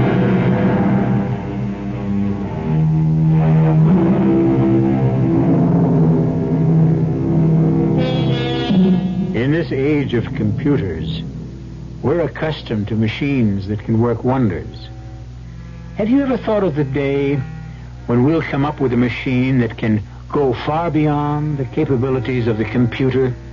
One that can instead reverse the process and program man for, well, let's find out what Mr. Gahn intends for Harry Dorn. The next few weeks were kind of peaceful. Like Mr. Gahn was going through a phase. He seemed to be preparing for some big event. He had me lug in all kinds of books from the library, and I kept typing this stuff, word for word. He had me copying the Department of Defense budget, line for line. I darn near wore out my fingers. After I'd been at it for about 10 straight hours, I felt I'd had it, right up to here. I stopped typing, and I started rubbing my fingers to restore the circulation. I haven't told you to stop. Look, pal, my fingers are numb, my nerves are frazzled, and I'm just plain pooped. I need rest. Whatever for? I guess you don't understand that, do you? Oh, well, if you must. But don't shut your eyes too long. Hold it. Why? Somebody knocks at your door at 1 a.m. You wait for them to go away. I'll bet it's them goons. Why should they pay you a visit? You've cleared your obligation to them, thanks to me. It's Gladys, Harry. Please open the door. I know it's late, but I must talk to you. Okay, just a minute. Oh, thank you. Now, why haven't I heard from you, Harry? I didn't have anything to say. I just wanted to know why you... Why I what? Why you've decided to leave me for another agent. But that's crazy. I never... Oh, don't play with me, Harry. I got your note. What are you talking about? What note? Oh, here. Read for yourself. But I never wrote it. Oh, I get it. It's your doing, Mr. Gunn. You had me write it, and I sent it without reading it. Who are you talking to? Oh, poor Harry. You've been working too hard. It's not me. It's that typewriter. Gladys, I'm going to show you something that'll knock your hat off. You think I wrote them poems and all that other junk? I believe anything you say. Sure. Well, the truth is that the typewriter, or rather, Mr. Gann, does all the brain work. Watch. Come closer, Gladys. Just watch what comes out. In the early hours of the morning, the city was asleep. Darkness blotted out the pressures and the torment of the day. Pretty classy. I never had any education, Gladys. I just sit there and punch the keys under his direction. It is true, Miss Morgan. Oh, what? This lame brain would be hard put to write simple declarative sentences by himself, let alone this magnificent output. Who are you? What kind of trick is this? No trick, my dear. What Harry told you is absolutely correct. Oh, it's too bad, however.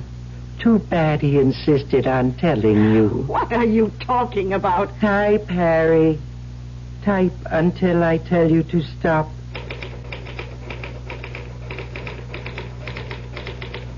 I typed for a few minutes, and then... That's enough, Harry.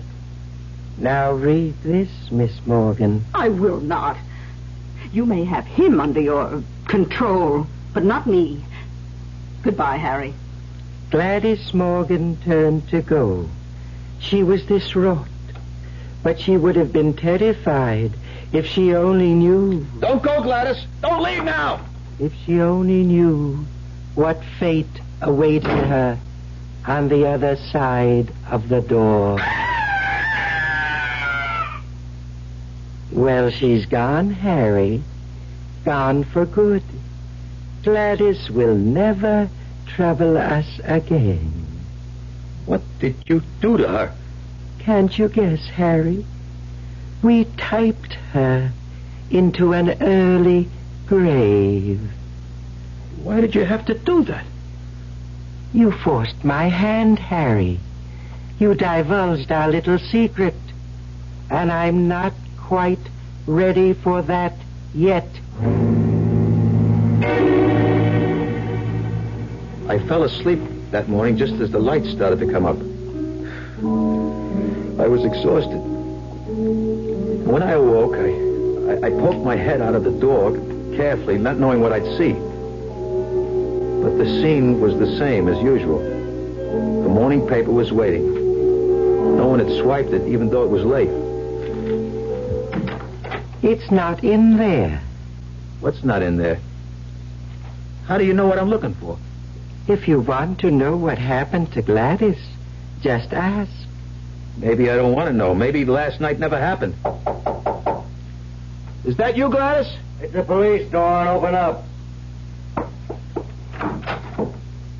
Were you expecting Gladys Morgan? Why not? She's my agent. When did you see her last? I don't know. Why? Is it important? Very important. We found her. Dead. Dead? How did it happen? I thought you might know. Me? How would I know? I haven't seen her for days. Okay, Dawn, get your clothes on. All right. I did see her last night, but only for a few minutes. She was okay when she walked out of that door. I think you better come along with me anyhow. Okay. I heard her scream after she left, but when I went out to see her, she was gone. Type, Harry, type. What was that? Who you got here? Nobody. I was just thinking out loud. Can I use the typewriter for a moment? I just got to put one thought down before I forget it. Okay, but hurry it up. The moment was tense, fraught with danger. Then suddenly the phone rang, cutting through the tension like a stiletto. It was news about the corpse. News that established beyond a doubt his innocence. Hello? Who? Yeah, he's here. It's for you, Lieutenant. Yeah. Okay. Hello. Mm-hmm. You sure? A full confession? I gave the statement voluntarily, huh? Okay, I'll be down in about 15 minutes. I want to talk to him myself. Bad news, Lieutenant? Not for you. We got a lead on a suspect. Mrs. Morgan's ex-husband. He had motive and opportunity. A cab driver drove him near where we found her body. Then I'm in the clear. So far. But don't try to leave the city until I give you the word. Understand? I wouldn't think of it, Lieutenant. Now say thank you, Harry. Thanks for nothing. You got me into that mess. You owed it to me. I owe you nothing, Harry. Remember that at all times. At least the law's off my back. You seem relieved. Sure, I'm relieved. I'm not in a pokey. You feel relieved, even though you know someone else will suffer for a crime he didn't commit. But I didn't do it either. Of course you didn't. But your information could clear him. What about your precious conscience? I don't want to get mixed up in murder. You mean if he takes the rap, as you would put it, then you're free and clear? Isn't that true? How did I ever get into this fix? Why did I ever walk into that stupid pawn shop? It wasn't a free choice, Harry. I picked you. For what? I asked you that before. What are you going to do with all that information that I've been typing? I've already told you, Harry. You will be the first to know when the time comes.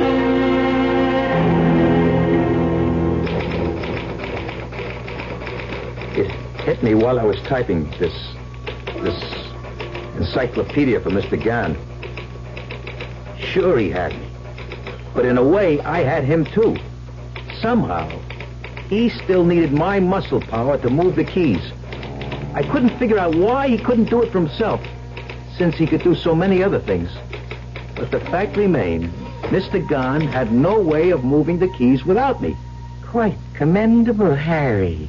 You do have some low cunning. How did you know what I was thinking? I'm in your mind all the time. What is this great inspiration you've had? You ought to know. Oh, my head. It aches. I'm waiting, Harry. I want you to help me get back at some of the rats who put me down. Is that all? Look, Harry, I am not a genie caught in a bottle, waiting to do your bidding. Okay, then I go on strike. No help, no typing. Nonsense. But tell me what you want. Only let's not waste too much time. We have much to do. Okay, I want the bookie hit big. I want him wiped out. That's it? To start with. The other two little favors depend on how this works out. All right. Start typing. I put a fresh sheet of paper in the machine and hit the keys. I didn't even bother reading it.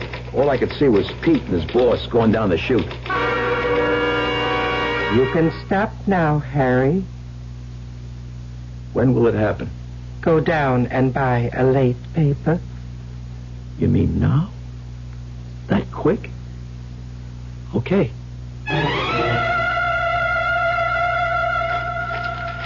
Turn to page 37, Harry. Column 2. Bookie found slain. Dead. Who asked you to? You did. I just wanted them cleaned out, not killed. I just set it in motion. Natural law took over after that. Let's not waste any more time. What are your other two favors? I don't know if I still want them. Not if they end this way.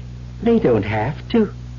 Tell me what you want, or back to the typewriter. Don't rush me. Let me think. Okay, here they are.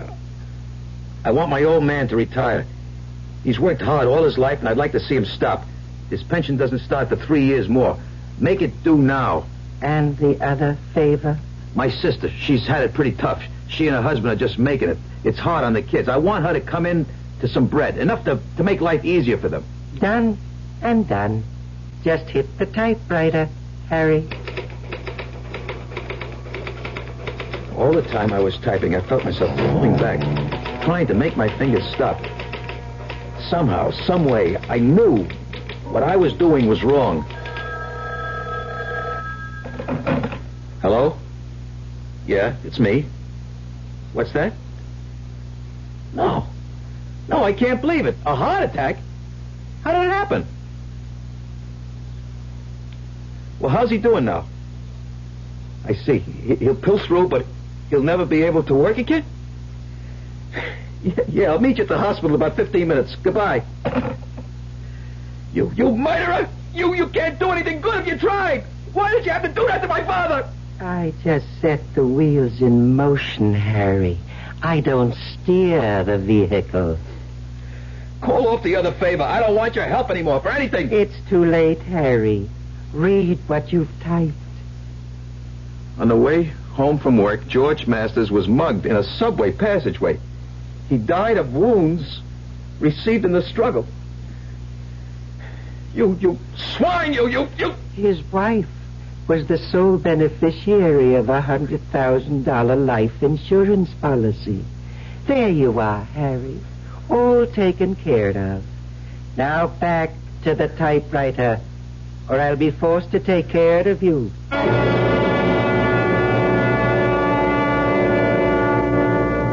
Men have been slaves of many base emotions. Greed, lust, power. But few have ever been in such complete thraldom to a machine. Harry Dorn's weakness and cowardice, his instinct to survive above all other considerations, has in a sense permitted this malignant force to draw him deeper and deeper into servitude. Where will it all end? We'll know when we return shortly with Act 3. Cigarette? No need for that. I'm ready. Blindfold? Dash it, man. Let's get it over with. As you wish. Ready! Fire! Henry, wake up. You're dreaming again. Your tax audit? Yeah, today's the day. But you got all your records together. Yes, I do. Aren't you coming? You don't need me. You're ready.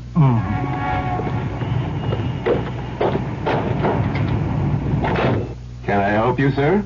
Well, you're here for an audit. Won't you have a seat? Thank you. Well, now, let's see. If you have good records of your income and receipts for your deductions, an audit of your federal income tax return can be easier than you think. How did it go, Henry? No problem. Nothing I couldn't handle. This message presented on behalf of the Internal Revenue Service. I'm Jill St. John. I'm an actress, and I pamper my body. That's why I kept switching underarm sprays, until I found the one that gives me everything I want. New Body All Powdery Spray without talc. It gives me the comfort of powder, yet it's almost invisible on my skin. And the deodorant, like it says on the label, is micro-encapsulated, so it keeps releasing fresh deodorant at the first hint of moisture. New Body All Powdery Spray without talc. I'll never switch again.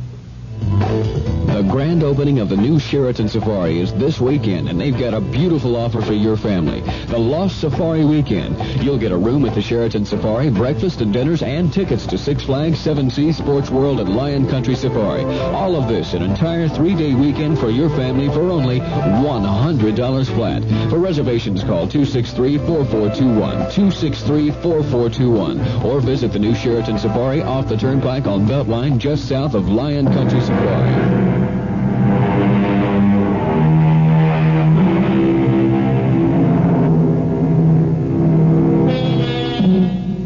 Man is such an imperfect vessel.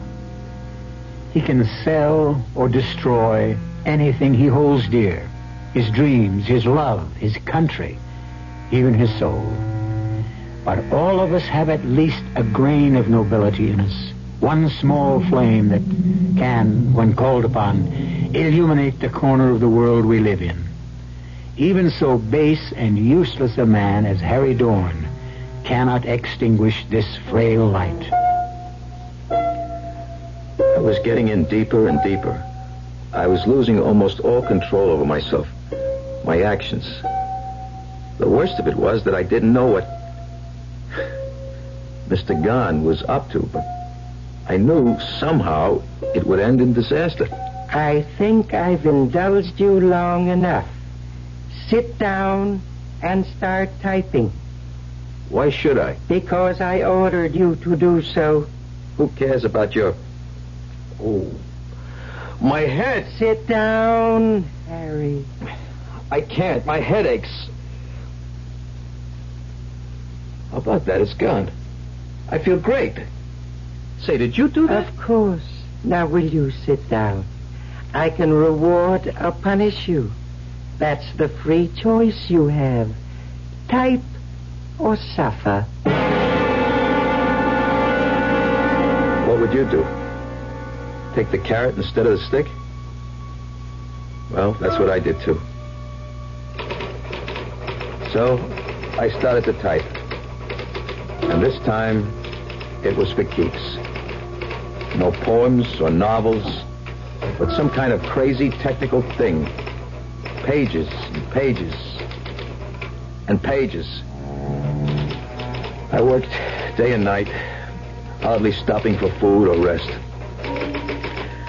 I kept at it until I blacked out. And when I awoke, I was sitting at the table, my head on the typewriter. It's about time you woke up.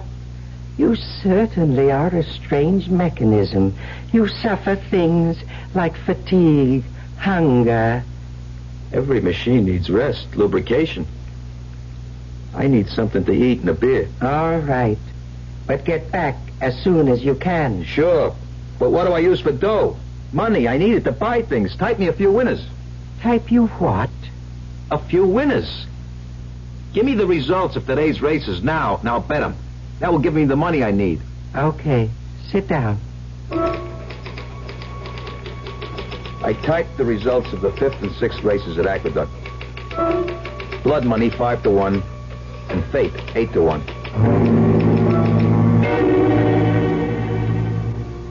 You win again, Harry. Fate 17-2. Not bad. Who tipped you? I can't divulge my source, but just remember, this is only the beginning. Sure, Harry, sure. I dig, yeah. I'll be back tomorrow for more action. Anytime, kid. You're hot. And you know what they say? When you're hot, you're hot. Go for broke. Not this time.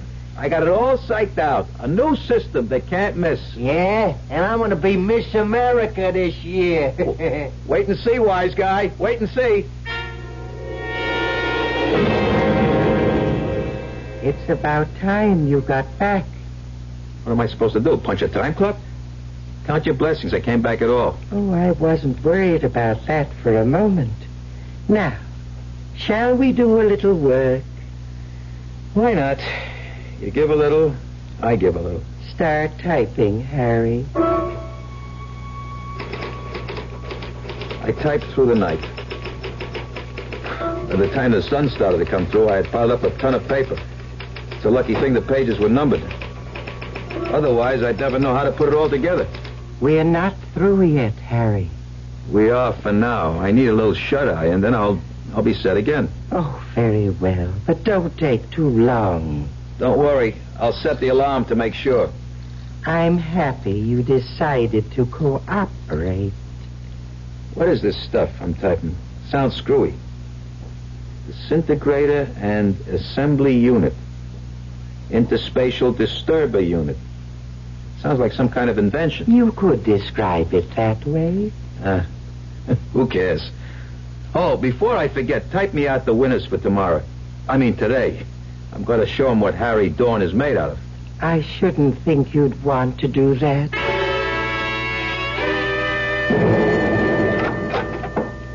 Mr. Gunn, you here? Yes, Harry, still here. Guess what? The card, we swept it. Daily double, 4 exactas and a triple. I had to move around to several bookies before the day was over. They couldn't handle it all. Did you get it? Not all of it. They're going to deliver the rest in a few days. I'm riding high.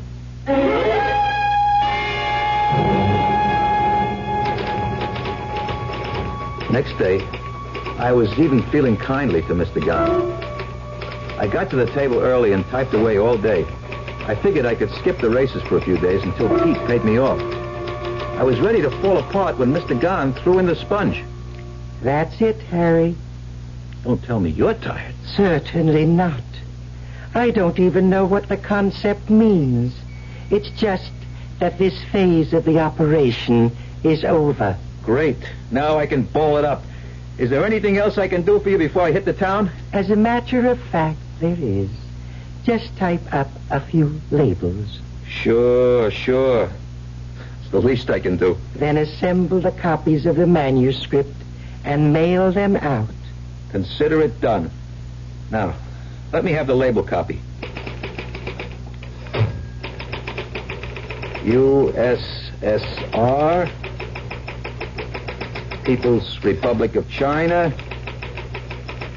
France, UAR. What the hell is this all about? Agents in all those countries? Yes, Harry. Agents of destruction. What are you talking about? I told you you'd be the first one to know. Know what? Do you remember all the reference material you typed? How can I forget? That was for evaluation purposes. I don't get it. We were evaluating whether your species should continue or whether you represented a menace to the galaxy. And how do we make out? Badly. The decision was to eliminate you. You can't do that. We're not going to do that. You are going to do that yourselves. You see, the manuscript you typed is a scientific textbook for weapons beyond your small scientific store of knowledge. Each one has the capacity to destroy every living thing on this planet. By distributing it to nations on every continent, we will hasten your demise. But suppose they decide that the weapons are too heavy to use. You might be leading us to permanent peace. That's possible, but hardly likely. Either way, we win. If you can make peace among yourselves, then we will win anyhow. It's all a pipe dream. I just won't mail them. I am prepared for that reaction, too. I'll just have to write you off, Harry. I've got more than one string to my bow, thanks to you. Wait and see what happens. Who's there? It's me, Harry. I got the money you won. Come in, Pete. It's about time. I've been waiting for the dough. Give it to me. Here it is, kid. 3 big ones. So long, Harry. I hated to do that, but it was you or me, and I like me better. You haven't won yet, Mr. Gunn? Who are you talking to? Get out now, Pete. While you can. Please pay attention. Oh, what's going on? Who is that? I'm getting out of here. There is $1,000 underneath the envelopes on the end table. Mail the envelopes and the money is yours. What? There will be another $1,000 waiting for you when you return with the postal receipts. A grand? Just for lugging these to the post office? Sounds screwy, but hey, the dough is real enough. Did this ain't no gag? What am I doing? Talking to the air? Well, if there's anybody here, just get the other 1,000 ready. Yeah, I'll be back. What have I got to lose?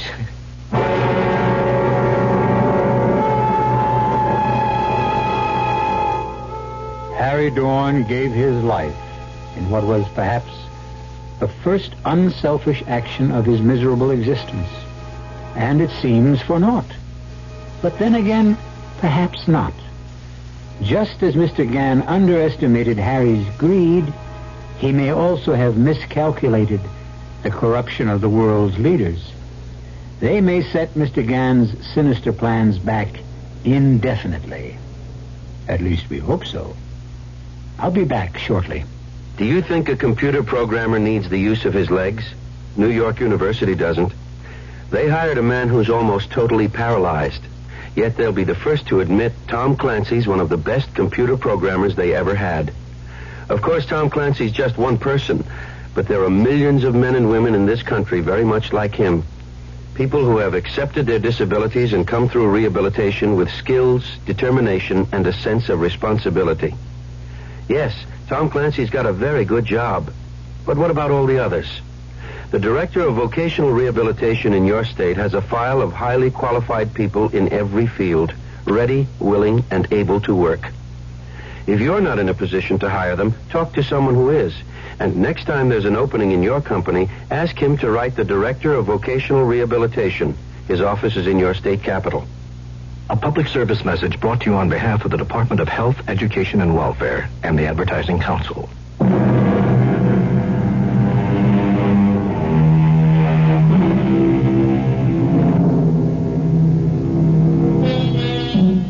And so we close our tale of terror. The path that took Harry Dorn across the frontier of fear was a costly one for him. He paid for his moment of greed with his life. But in the final analysis, Harry was only a straw in the wind. His entrances and exits are over. But what of us, the human race? Our cast included Jerry Stiller, Paul Tripp, Rainer Rayburn, and Bob Caliban. The entire production was under the direction of Hyman Brown. Now, a preview of our next tale. It's a matter of life and death. Life and death? Whose? Yours, I'm afraid.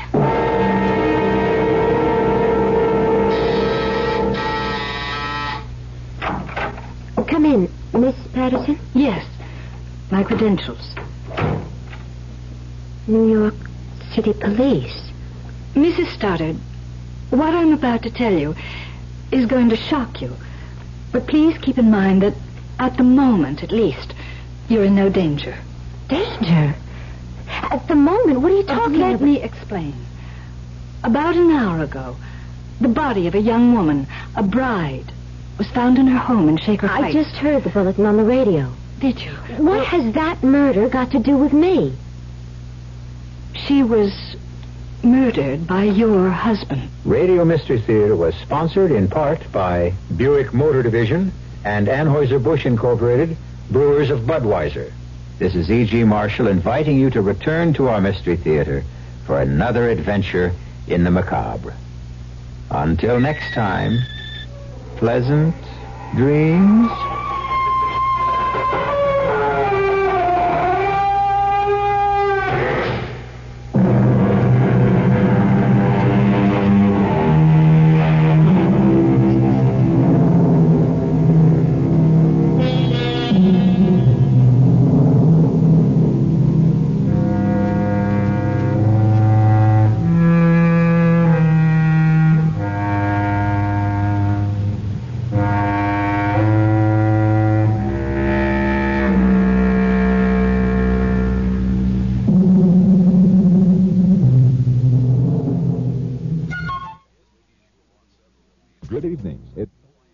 Up next in our prolific parade of programming, it is Eddie Cantor.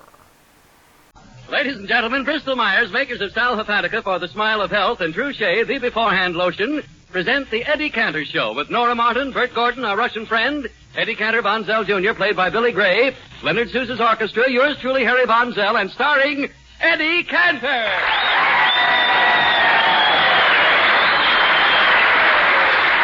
Nora Martin and I sing You Kissed Me Once by special request.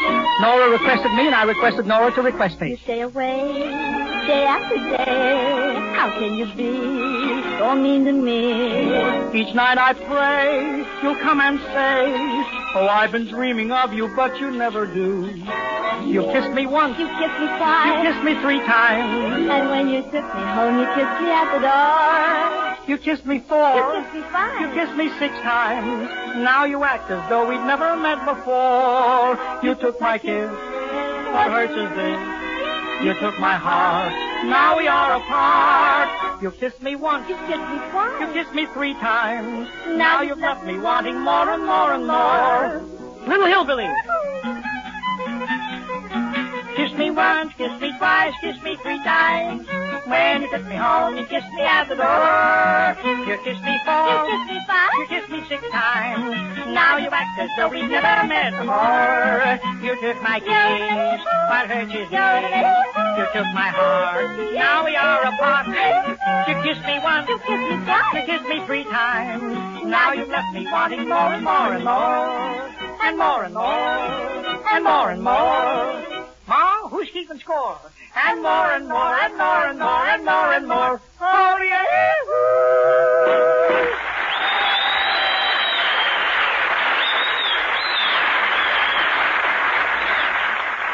Now, ladies and gentlemen, we turn the clock back to last night, and we find our hero, Eddie Cantor, at home in his lounging robe and pajamas, having retired to his quarters.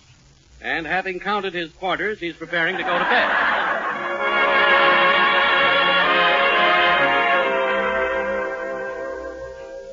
And, isn't it past your bedtime, sir? I know, Maurice, but I'm so excited I can't sleep. Imagine J. Edgar Hoover sending me a letter. I got myself a badge. He might make me a G-man. Isn't it exciting? Too exciting. I don't mind the sun lamp shining in my face. But how many times are you going to keep asking me, what did I do with Hitler's body? Oh, all right. I'll unstrap you from the chair. And you're free now. Will you go and get me a glass of warm milk before I go to bed, please? Thought you had 5 glasses of milk already. I don't care. I got something to celebrate. Tonight I'm going to get homogenized. Very good, sir. Gosh, look at my badge. To think I might become a G-man. Maybe the government would ask me to be a bodyguard for Frank Sinatra. A bodyguard. If he only had a body to guard. Oh, well, I don't know. Hello, Harry Bonzel. Come on in. Hello, Harry. Your message to come right over. What's up? What's up, he asked. Yeah. Look at this badge. My pal, J. Edgar Hoover, might make me a G-man someday. And not only that, I had lunch with him yesterday and he let me fool around with his handcuffs. You should have seen me before I knew it. I had myself handcuffed to the leg of the table. No. Yeah. You handcuffed yourself to the leg of the table. That was pretty dumb. I'll say it was dumb. When Mr. Hoover had to pick up the check, I felt terrible. Oh, I can imagine that. When it comes to handing out money, you've always been handcuffed. Harry, what do you mean by that remark? Well, for instance, instead of lending me the money to get my wife a fur coat, you made me buy one on the installment plan, didn't you? Yes. And now that guy from the finance company is living with us. In your house? It's awful. And you don't know what it is to have a bill collector living with you. Don't say that, Harry. 3 months before Ida and I got married, I bought the wedding ring in a pawn shop on time. The day of the wedding, the last payment came due and I couldn't meet it. Yeah, well, you got married anyway, didn't you? Yeah, but with the pawnbroker as best man. I didn't mind that so much, but when the ceremony was over, before he handed the judge the $2, he took out a microscope and started to appraise Ida. No. Well, where did your wedding take place, Eddie? Harry, it's so embarrassing, I hate to tell you, but I'll give you a clue. Yeah. When I got home, I ran my fingers through my hair, and instead of rice, 3 gold balls fell out. You mean just because you owed for the ring, the pawnbroker made you actually get married in a hot shop? Harry, we not only got married in that hot shop, but my first daughter was born between Jack Benny's violin and Bob Burns' bazooka. And you're complaining because the friendly finance furrier man is hanging around your house. Well, look, please, lend me enough money so I can get rid of him, will you? Harry, I will not give you money. I told you 100 times you are a spendthrift, and I will not give Don't you say that. You will not get it, Harry. I'm not giving you any money. I've been looking over your budget, Harry Von Zell, and there are a couple of things I wish you'd explain. What? What's this item here? Where? Number 4, breakfast, 20 cents. What is that? Well, I eat at Schlumpmeyer's lunch counter. I know, but do you have to have the number 4 breakfast? Isn't there some way you could save on that breakfast? Well, I guess I could get the orange juice, coffee, toast, marmalade, bacon, eggs, and cereal and skip the wheat cakes. But I'd have to have an early lunch. How much is that 20-cent breakfast without the wheat cakes? A quarter. They're trying to push the wheat cakes. Well, altogether, how much does eating out cost you every week? Well, that depends on tips. What do you mean? Well, some mornings I can't find any. Harry, one of these days... Hello, everybody. Hello, Leonard Suze. Come on in, Leonard. Say, kid, the reason I phoned you to hurry over, I wanted you to read this letter from J. Edgar Hoover. Oh? Read it. Well, holy smokes. You mean to read this letter I put down Forever Amber? Yep. Leonard, you were reading Forever Amber? Sure. I've read it twice already. What? You're reading Forever Amber for the third time? You must like that book. I sure do. What's it about, Mr. Cantor? Oh, fine. You want to know what it's about, Leonard? Yeah. Well, have you read Tom Sawyer? No, sir. You haven't?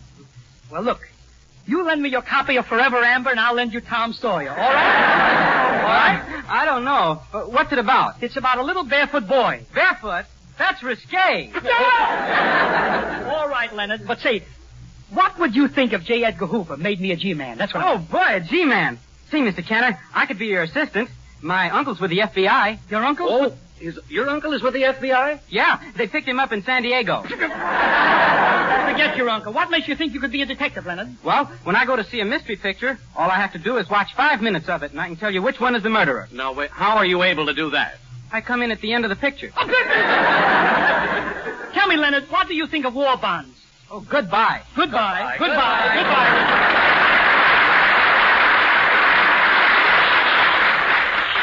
What's that? What's that I hear? That's my kid. I left him in the next room when I came in. Well, let's get him, Harry. It was Eddie Cantor Von Zell Jr. that I wanted to show the badge to. Oh, well, come on in here. We'll get him for you. Hello there, little fella. Hello. Look at the badge your Uncle Eddie's got. What do you think of that? Your Uncle Eddie, a G-man. You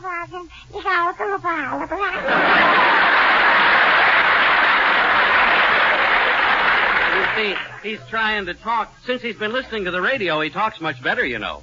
Oog. Oog. Isn't that wonderful? Wonderful? What's oog? Oog. That's goo spelled backwards. Well, that's perfectly natural. He has a backward father. Look, he's trying to reach for my badge. I wonder what the baby is thinking about, Harry.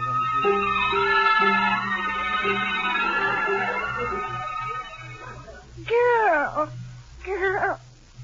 Popeye says he's a G-man. How could he ever get his man? He's been married 31 years and he can't even get his boy.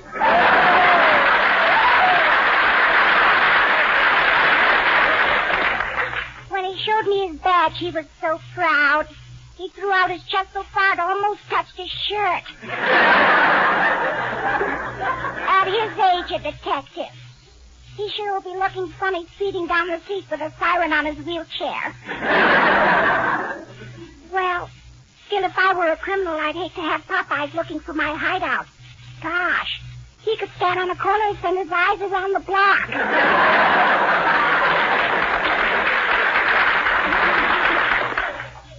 Gee, Popeye's getting a badge.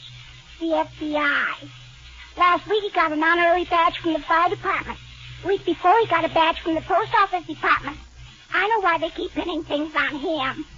It's the only way they can hold him together.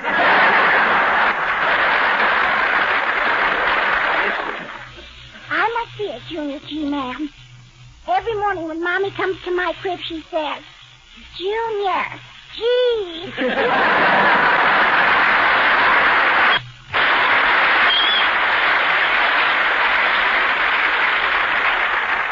Say, Harry, while you're here at the house, I'd like you to hear this record Freddie Martell made. Oh, well, Eddie, I'd like to hear it, but really, I've got to get the baby home. And besides, I want to write to J. Edgar Hoover and see if I can get a real FBI badge. Harry, what makes you think he'd give you an FBI badge? Well, after all, I've helped G-men all over the country. Harry, what kind of G-men have you ever helped? The kind of men that wake up in the morning in need of a laxative and say, gee, I feel headachy.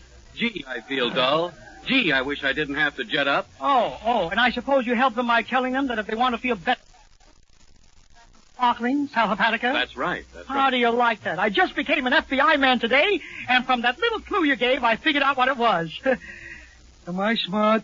Go on, you Pete. I didn't have it, really. But it is true. I have told people that when they wake up in the morning feeling dull and headachy due to the need of a laxative, to drink a glass of sparkling sal hepatica. For sal hepatica taken then brings quick, gentle relief, usually within an hour. And that means you don't have to risk feeling miserable all day waiting until night to take a laxative. And besides this quick, gentle relief, sal hepatica helps sweeten an upset stomach by helping to reduce excess gastric acidity. That's why it's mighty wise to get a bottle of sal hepatica and keep it handy, remembering this caution: use only as directed. Then, whenever you need a laxative, morning, noon, or night, see how much faster you feel better when you take gentle, speedy sal hepatica. Well, Harry, now that I've given you a chance to get that off your chest, listen while I play this record. I want you to hear Freddie Martell, the singer who was honorably discharged from the Navy. This is his new recording. I walked in. I walked in with my eyes wide open, right into the arms of love. Hardly more than a word was spoken, but with that word I knew the ice was broken. I saw you with your arms wide open, and I didn't need a charm. I walked in with my eyes wide open, and I fell madly in love.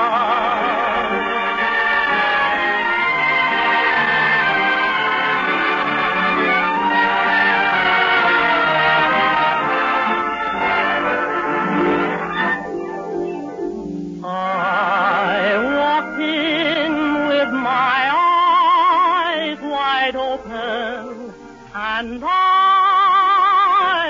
fell madly in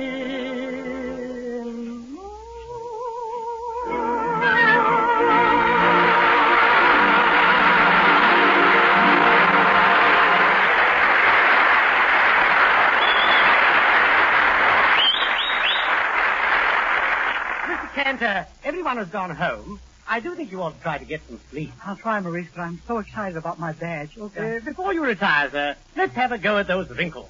All right. Well, when you cream my face tonight, Maurice. Yes? Not too heavy on the cold cream. Last night I kept sliding out of bed. Well, there you are, sir. All set to go to sleep, Mr. Cantor. Hey, darn it, I forgot to brush my teeth. Oh, don't bother getting up. I'll brush them and leave them in the pocket of your blue suit. Thanks, Maurice. Good night. Good night, Mr. Cantor. Cantor the G-Man. I wonder if they'd ever make me a real G-Man. Why not? I'm in good shape. I got strong legs. I got muscles. I got good eyes. Hope Maurice remembers to give me back my teeth. Yes, sir. I'd show them if they ever called me in on a case. G-Man. You sent for me, Chief J. Eddie Cantor? Yes, Inspector Seuss. You are the only man I could trust on this assignment. Your mission will call for several disguises. Your first disguise will be as an old man. Then you will go disguised as a woman, and then you will be disguised as a cab driver. And you must be very careful. Yes, Chief. If you're caught, we'll never be able to get cigarettes from that store again. Hey, Chief. Yes? Washington just called. They demand that we break up the nylon stocking racket. Well, we'll get on it right away, Inspector Vonzell. The FBI never sleeps. Right. The first thing we need, Chief, is a clue. From now on, in the search for nylon stockings, our entire work will be looking at women's legs. No wonder the FBI never sleeps. I've got a better idea, Inspector Vonzell. Yes, sir. Look, we'll put on these women's clothes, go to Schlumpmeyer's lingerie store, and try to buy a nylon stocking. Take these. Well, Chief, I've got a gun. What do I want with that slingshot? Slingshot? That's a garter belt. Garter belt. Hey, Chief, how do you put on this black lace mask? Inspector Vonzell, that is not a mask. You don't wear it over your eyes.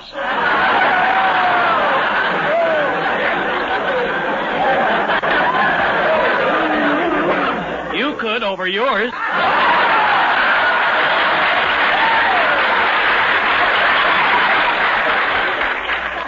Keep still. All right, sir. Now, you're all set. You look very pretty. You look very pretty. You're all set except for the lipstick. Yeah, how do you put it on? Come over here and pucker up. What? Pucker up. Pucker up. But I'm not that kind of a girl. Well, come on, Mansell. It's a long walk to Schlumpmeyer's. Well, why don't we take the Sunset bus? Harry, dressed as women, we'd never get a seat. No.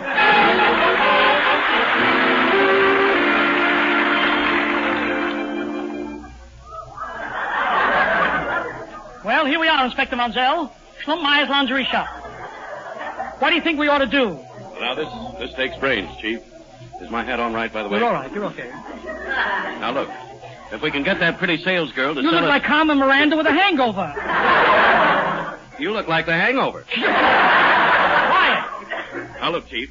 If we can get that pretty sales girl to sell us a pair of nylons, we'll go right in and grab the manager. Yeah. Some brain you got. Pretty sales girl, and you want to grab the manager. Wait a minute. Here she comes. Yeah. She comes. May I help you, ladies? Yes, miss. We wanted to buy a pair of stockings. Are they for you or for the lady with the popped eyes? Madam, I'm not naturally pop-eyed. It's this tight girdle. It's killing me. Well, who are the stockings for? For my mother here. I'm not your mother, Harriet. Oh, now, Mother's always trying to hide her age. If I were you, I'd hide Mother. How dare you? And don't wake it up. How dare you? Young woman, we heard you have nylon stockings and we want to buy a pair. Oh, to buy nylons, you have to go to the manager's secret office in the basement. Aha! We'll arrest the manager. We've cracked this case. What? Oh, you thought I was a woman when I came in here. Well, that was the impression I was under. Well, I'll take this wig off. See? I'm a man. That's the impression you're under. Come on, Inspector Bowles.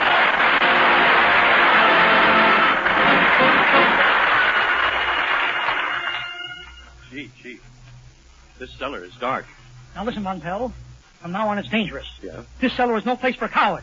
So if you get frightened, Yes? call this number. I'll be in my office. You better come with me. Okay, Montel. Break down that door. But, Chief, it's open. We'll close it and break it down. We're the police. There on the floor. The manager's body. He's dead. Yes. He's dead. Hey, Chief. Yes? Who was that? I don't know, and don't introduce me. Hey, that's funny. The body is lying face down. Bring him over. It might be Hitler. Look this. Yes. Look at this cigar butt I found near the body. What about it? Got a match?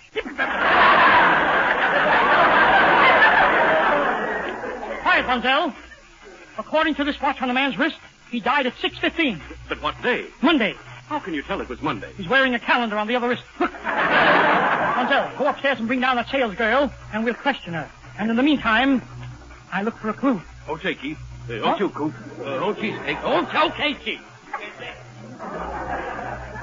You got one lousy line and you can't say it? Gosh, I'd love to solve this case. If I only had some clue.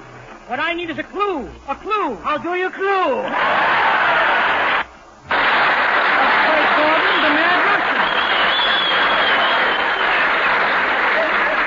Yes, what's going on? Russian, you're just in time. Why, what seems to be the murder? Russian, why are you at the scene of the crime? What are you doing here in Schlumpmeyer's lingerie shop? I thought I'm the store detective. Russian, you're a detective? Most yes. Why, in my last case, the police department was stumped. They didn't find the man they were looking for until I arrived on the scene. What happened? They arrested me. Fine.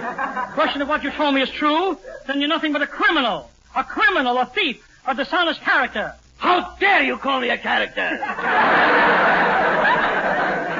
Russian, where did you ever learn to be a detective? I go to all detective pictures. You do? Did you see woman in the window? No, I was unable to see woman in the window. Why? She pulled on the shade. If you like mystery pictures, did you see Murder, My Sweet? Where? I said, did you see Murder, My Sweet? Yes, my honey bun.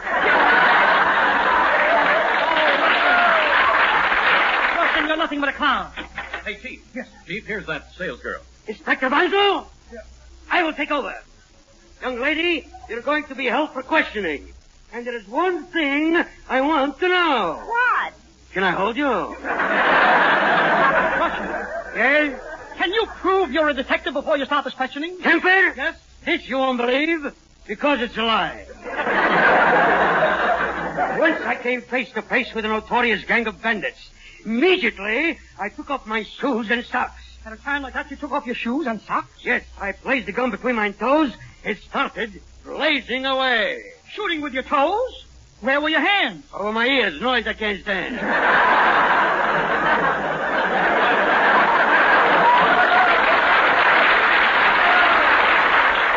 Speak, Gunsmoke! Now, speak! Well, now, listen to me.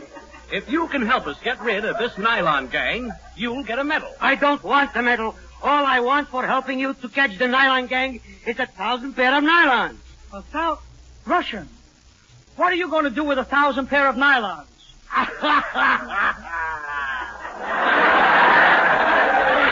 Silly boy. Oh, get out of here.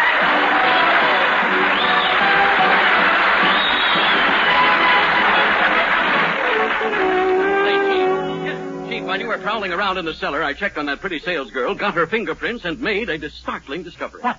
On each fingerprint, I found evidence of Trouchet. What has Trouchet got to do with it? Well, I sent the fingerprints to the Chemical Research Laboratory, and they sent back this report. What does it say? Read it. It says that Trouchet, a new idea in hand lotions, is a fragrant, creamy lotion designed to help keep hands soft and lovely. I know, Harry. But does the report have any line on the murdered man's wife? Well, our hand experts say that we're dealing with a very brilliant woman. Because after all, if she's smart enough to use Trouchet, the before-hand lotion, she's smart enough to know that she can use Trouchet before she goes to work, before she does dishes or undies. Yes, but I'd like So she's smart enough to know that Trouchet is so effective that it will help guard hands even in hot, soapy water. All right, Harry, all right. So she uses Trouchet on her hands. Well, what else did you find out about her? What else did I find out? Well, I found out that she also uses Trouchet for chapped elbows and knees, and as a powder base. I figured she was a pretty smart cookie. Yes, in fact, I found these letters of hers, and according to these letters, her sweetheart is the head of the nylon gang, Rocky Dolan. They sneeze. No, Rocky Dolan. Oh, Rocky Dolan, yes. If we can find Rocky Dolan, we'll break up this whole gang. If we can find Rocky Dolan, we'll break up this whole gang. Oh, you're looking for me? You're late, huh? Should come to rehearsal. Hey, what's this all about? If you two guys is looking for trouble, I'll give it to you. Now, wait a minute, Rocky. Take it easy. Let's not you lose your head. Let's not you lose your teeth. Rocky Dolan, I arrest you for the murder of... Oh! No. Wait a minute, Chief. I got him covered now. Look, Rocky, why did you kill the manager of Slumpmeyer's lingerie shop? Because he threatened to go to the cops. When I made him let me use his store as a front for my black market nylon. Well, Dolan, you confessed. And I demand your unconditional surrender. You what? I demand your unconditional surrender as J. Eddie Cantor of the FBI. Yes, we read all about it. Rocky Dolan surrendered unconditionally. Gee, that Associated Press works fast. Wait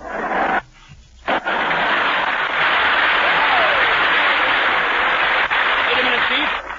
Rocky switched out the lights. He's not going to surrender. He's going to start shooting. Uncle, he got me. I've been shot. Oh, I've been shot. Wake up, Mr. Cantor. I've been Huh? Oh, Maurice, this is terrible. I've been shot. I was running and Rocky Dolan shot me when I wasn't even looking. Mr. Cantor, roll over on your stomach. Why? You haven't been shot. Your badge is pinned to the seat of your pajama. Well, that's the end. It always happens to me. Gosh, I slept on the badge and dreamed I was a G-man. And Maurice, when Joe Louis sent me one of his boxing gloves, I dreamed I was in the ring at Madison Square Garden. Maurice. Yes, sir? Get me that picture of Betty Grable, will you? I wouldn't do that, sir. I slept with that picture of Betty Grable under my pillow last night. Yes? I dreamed I was on a desert island. It was awful. Awful? You dreamed you were with Betty Grable? No, Harry James. Good night, Maurice. Good night.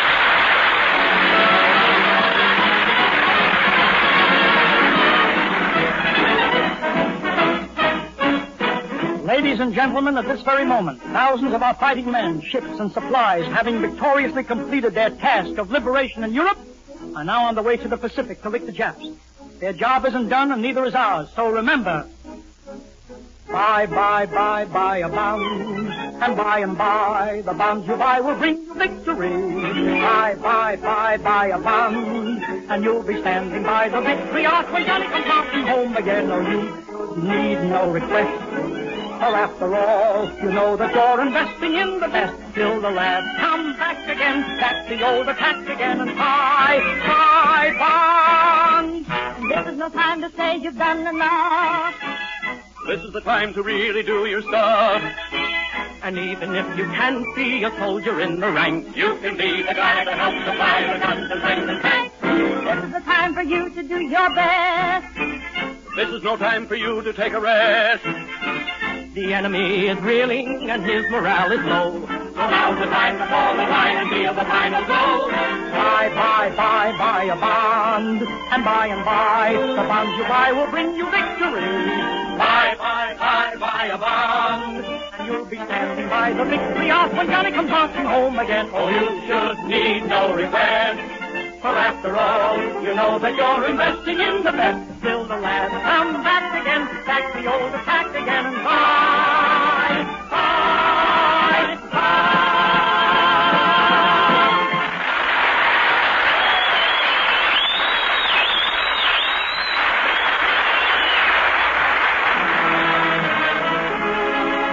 Thank you. Be sure to listen in next week, ladies and gentlemen, where we broadcast from Camp Pendleton. And in the meantime, don't forget the two products that make our Wednesdays together possible. Sal Hepatica for the Smile of Health, and True Shave, the beforehand lotion. Sal Hepatica, True Shave. This is Eddie Cantor saying good night, everybody.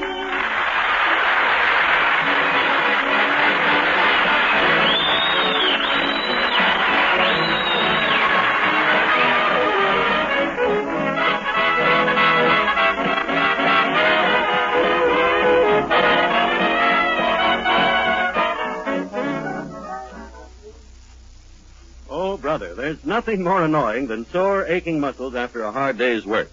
But, oh, brother, there's nothing like Minute Rub to help give you speedy relief from those tired, aching muscles. Minute Rub, you see, is a modern, quick-acting rub.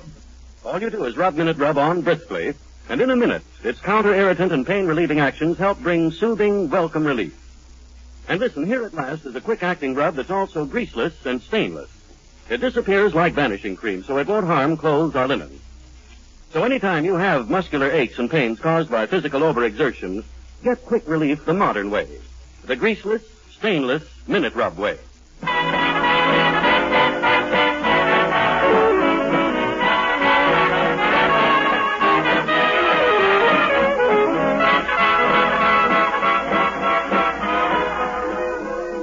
This is the National Broadcasting Company. My Favorite Husband is up next on nightly old-time radio shows. Please enjoy it.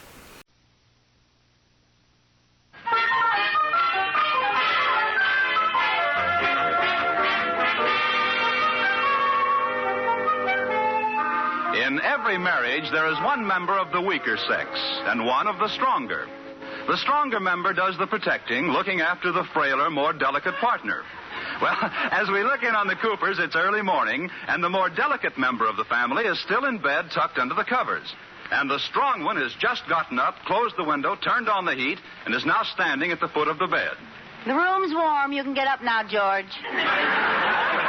Oh. Come on now, dear. It's 7:30. Get up. Oh, I don't think I'll get up this morning. All right, George. You just stay there in bed, and I'll have Mr. Atterbury bring the bank out here. I don't feel good, Liz. I'm sick. I can't go to the bank today. Okay, let's have it. Who are you playing golf with? Honest, Liz, I'm really sick. Well, darling, what seems to be the matter? Oh, well, for one thing, every time I move, I get a sharp pain in my back. Oh, there it is again. Oh, where do you mean, dear? Show me. It's right back here. Oh.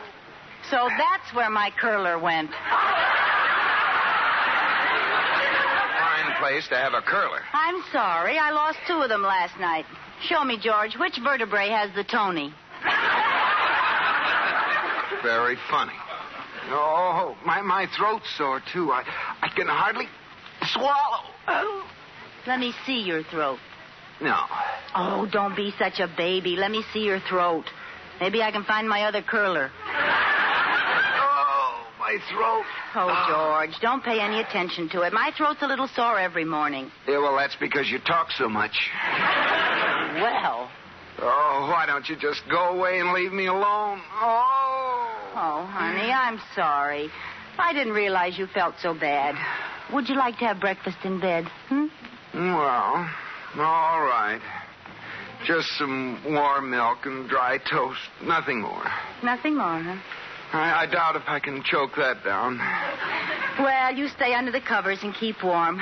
I'll go see about your breakfast. Oh, I feel awful.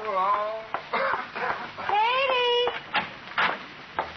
Good morning, Katie. Good morning, Mrs. Cooper. I'd like a tray to take up to Mr. Cooper. Well, is he sick? Yes, he's deathly ill and may be gone before I get back upstairs. Oh, he's got a little cold, huh? Yes.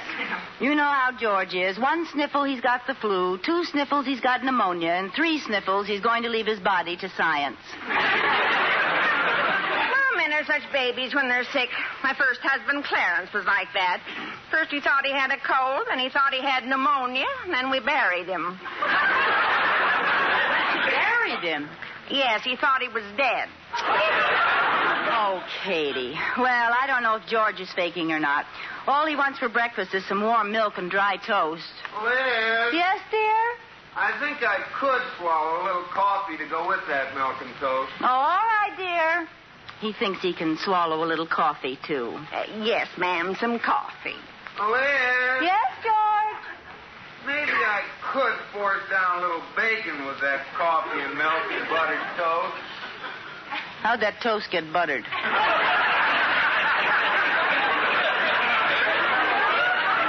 Well, all right, dear. He can force down a little bacon, Katie. Yes, ma'am. How much? 4 slices. Apparently, baby is able to sit up and take a little nourishment. Well. Yes, dear. Sunny side up or scrambled? Scrambled. George, are you sure you want bacon, eggs, toast, coffee, and warm milk? Aren't you too sick to eat all that? Yeah, you're right, I am. You better forget the warm milk.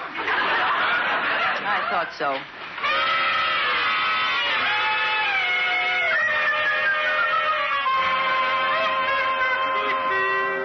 Well, you certainly did all right with that breakfast, George. Well, I'm feeling a little better. Well, then maybe you can get up and go to work. Oh, my throat. Oh, your throat, my foot. Honest, Liz, I got a bad sore throat. A guy can still be hungry. All right, Camille. I believe you. I'll call Dr. Stevenson. No, now, there's no need to waste money on a doctor, Liz. I'll be all right. Now, George, you're not going to be a baby about having a doctor, are you? What'll Uncle Wobill say? Never mind being smart. Look, George, either you're sick and I'll call the doctor, or you're well and you'll get up and go to work. Now, let's see. It's early. I'll call him at home. That's funny. There's no dial tone. Hey, who else is on the phone, huh? Whoever else is on, will you please hang up, big ears? Darn it, that Brooklyn blabbermouth is on our party line as usual. And she's liable to stay on there all day. Yeah. I always tell her there's something wrong with you and I want to get her off the line. Well, this time it's true. Hello. Are you still using the phone? No, the receiver's stuck to my ear and I can't get it off. Do you mind hanging yourself up, please? Look, let me use the phone for a minute. It's an emergency. Always with you, it's an emergency. What is it? Were you touching up your hair and ran out of mercurochrome?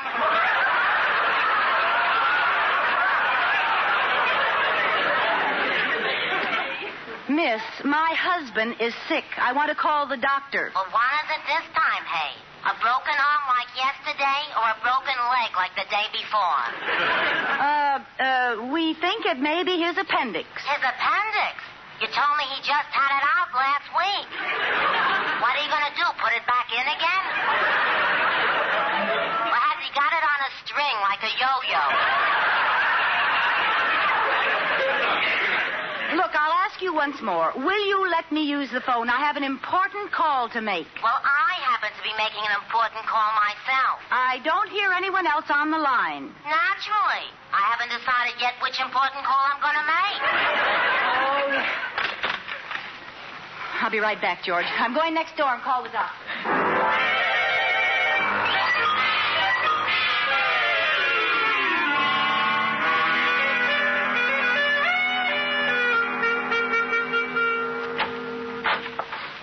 Right this way, Dr. Stevenson. Here's the doctor, George. Well, how's the Liz, am I too late?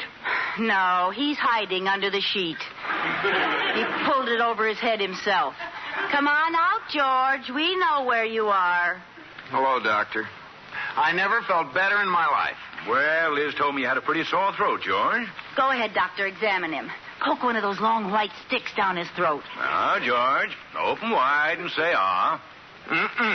Liz, come on. You'll have to help me. Oh, he's an impossible baby. George. Now hold your mouth open while I slip this stick between his teeth. Oh, I got it. There we are. Oh. George, open your mouth. I want to take the stick out. Well, at least open it long enough to spit out my fingers. Oh, boy, what a bite. Oh, I'm afraid it's no use, Liz. George, you're wasting Dr. Stevenson's time and our money. Now, there's nothing to letting him look down your throat. Here, I'll let him do it to me. You just open your mouth like this. And I look down your throat like this. See, George, there's nothing to it. Now, let him... Just a minute, Liz. What? Let me look down your throat again. What for? I want to take another look. Look, he's your patient, Doctor. Just take care of him. Give him some medicine. Give him a shot. There's nothing wrong with him, Liz. Let me look at your throat. Well, goodbye, Doctor. Thanks a lot for coming over. You come back here. Open up. Oh. Liz, I told you this would happen someday. Your tonsils don't look good. Well, that's all right. Hardly anybody ever sees them. You have a very bad throat. I'll have to operate first thing in the morning. Operate? Tomorrow morning? And you want me there? Well, as long as we're taking out your tonsils, it'll make it easier. Well, all right. Oh, I can't make it tomorrow morning, Doctor. I just remembered I'm seeing someone off on a train. Who? Me. Never mind that, young lady. I'll make the arrangements with the hospital, and I'll see you in the morning.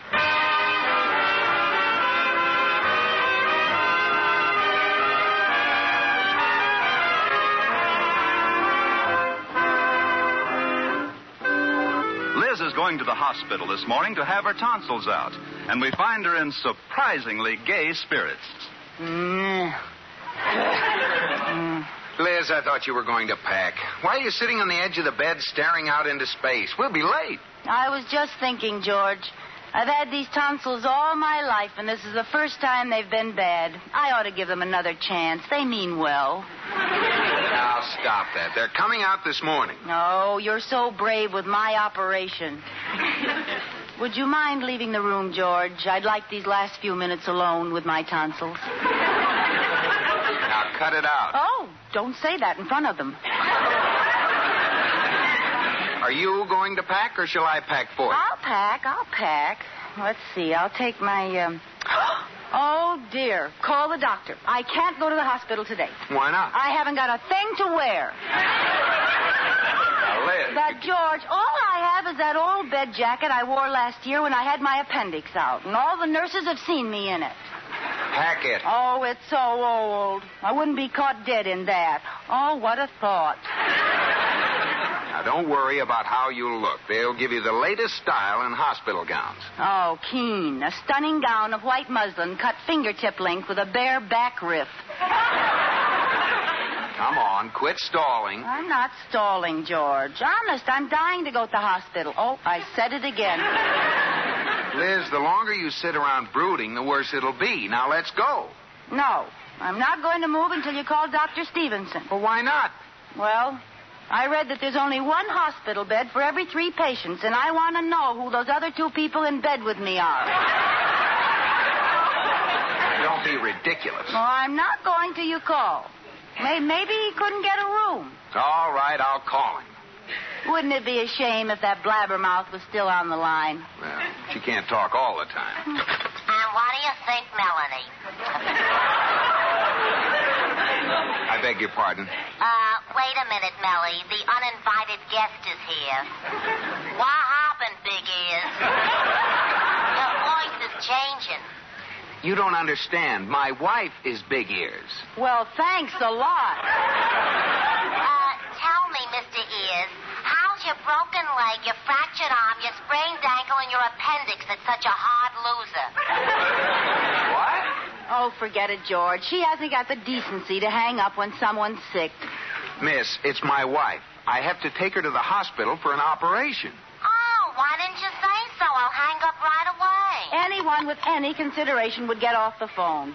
Well, she did. She hung up. She hung up? Yes. What a rotten thing to do.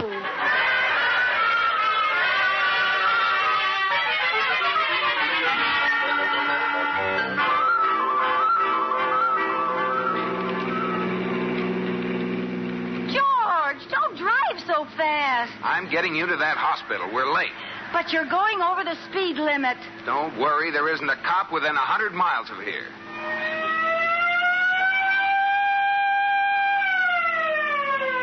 No cops, huh? What a mess. This is going to make us later than ever. Pull over the curb, buddy! George, if he arrested us, I wouldn't be able to get to the hospital at all, would I? Now, don't start anything. You just keep quiet and let me handle this dumb flatfoot. Well, I am terribly sorry, sir, but I think I can... Oh, don't try to alibi, George. Officer, we were speeding. Do your duty and take us to jail. Liz, I'm not going to take you to jail, lady. All I do is give you a ticket. For hit-and-run driving? What? Officer, she doesn't know... I can't stand it any longer. This running away, this hiding from the long arm of the law. Why do you think we were speeding, officer? This is a hot car. Oh, it is? And not only that, but you'll find the real owner stuffed in the trunk. What is it, pear-shaped?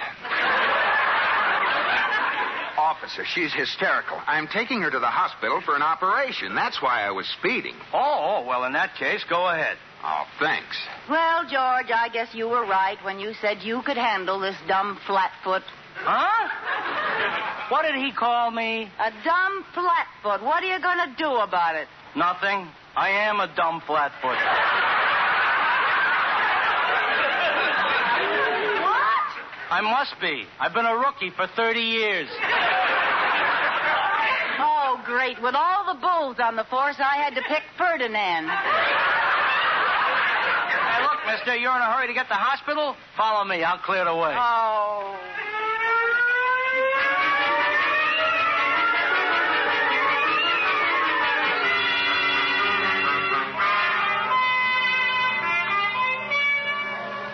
All right, Mr. Bunker. Take room 602. Your doctor will be up in a minute. Now then, what can I do for you? Oh, nothing. We're just browsing. Dr. Stevenson made arrangements. The name is Cooper. Oh, yes. Tonsillectomy? No, Elizabeth. Liz. The name is Mrs. George Cooper. I'll handle this, Liz. You'd better go up to your room. You're a little nervous. I am not. I'm not nervous at all. Well, you go on up to room 506. But before you go, just sign this application here. What's there to be nervous about, for heaven's sake? There you are. Oh, just a minute. Is this your signature? Mrs. George Tonsil? Oh, well, I guess I am nervous. It isn't every day I have my Coopers out.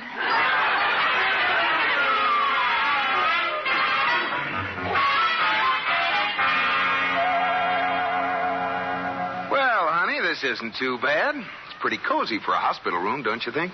Yes, it's nice and cheerful. Gray walls with a black trim. Now you're going to be fine. And you've got a nice roommate, too. You'll keep an eye on her, won't you, Mrs. Benson? Now, don't worry. I'll keep her spirits up until she goes. Until I go? Oh, to the operating room. And I'll be waiting for her if she comes back. Tell me, Mrs. Odell, how's Digger these days? Benson. Oh. Yeah, she means well, Liz. How's the bed, honey? Comfortable? Oh, yes, soft as a feather. See? Well, it's healthy to sleep on a hard mattress. Oh, sure. You want me to crank up the foot of the bed a little higher? No, thanks. It's all right. Don't bother. No, it's no bother. Don't fight it, dear. Visitors will crank your bed up every time. Say when, Liz. That's fine, George. Thank you, George. When, George? Are your legs too high, dear? No, I always lie with my head between my knees like this. There, that's better. Mrs. Benson, would you like me to crank you up? No, thanks. I've had my handles removed. I always do that. Once someone cranked me up too fast and I got a bad case of the bends. Well, okay. I'll be right back, Liz. I'm going to see if I can find Dr. Stevenson anyplace. All right, George. What are you in for, Mrs. Benson? No, I'm just here for my yearly checkup. I have one every 6 months. A yearly checkup every 6 months? How come? That's how sick I am. Oh. Well, what did they find? Nothing, darn it. Oh, these doctors. I know I have something terrible wrong with me, but they can't find it. I should have that trouble.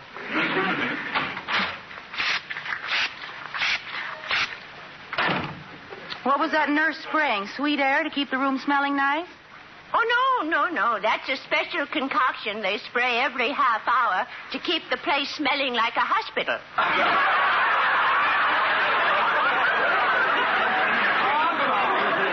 That's how they do it. Tell me, dear, what have you got? I have to have my tonsils out. Oh, tonsils. Why, there's nothing to that operation. It's very minor. Yes, it's nothing at all. Did you have more than one doctor check them? Oh, no. Well, they're your tonsils. But if I were you, I'd have at least 2 other doctors check them. Oh, well, Dr. Stevenson is one of the best men in the city. Once you're on that table, it's so long, Charlie. Well, he did take just a peek. I had this identical conversation with the woman across the hall in 509. Have 2 other doctors check, I said, but she wouldn't listen to me.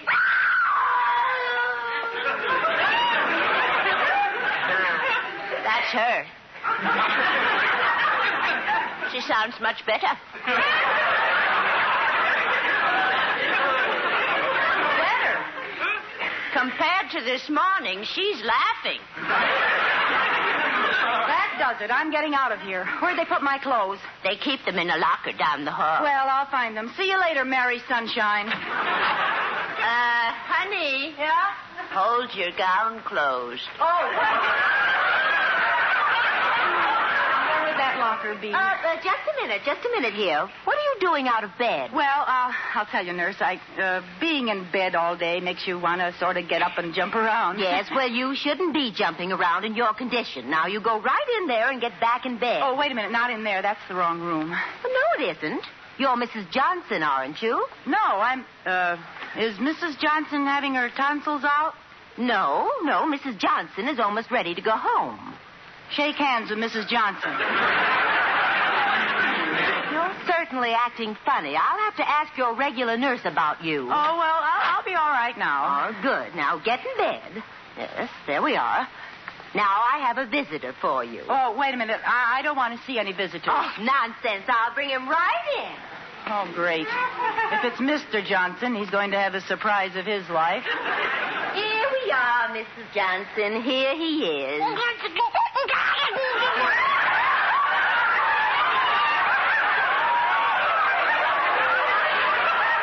Oh, no. It's a baby. Why, certainly, Mrs. Johnson. He's yours. Well, take him away. Why? Well, they shouldn't allow a little baby like that in the hospital. It might catch something. Oh, we're very careful. My, he's a big, beautiful boy.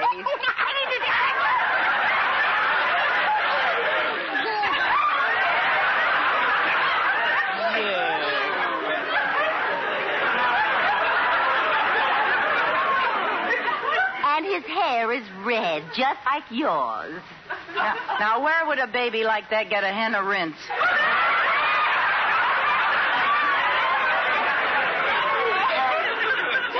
Tell me, Mrs. Johnson, does he look like his father? You got me. Well, here, take him. I don't want him. Why, Mrs. Johnson, he's been lying in the nursery all day, and now he wants to come to you for a change. Well, why didn't they do that before he left the nursery? Look, nurse, he's cute, but I've got troubles of my own. Well, I'm sorry, but I have other things to do. I'll be back later. Here. No, wait a minute. Oh, this is swell.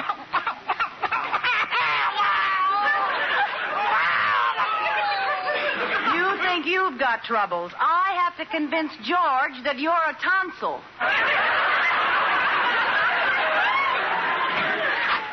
Liz, there you are. What are you doing in here? George, before you start anything, I've got something to tell you. Liz! A baby?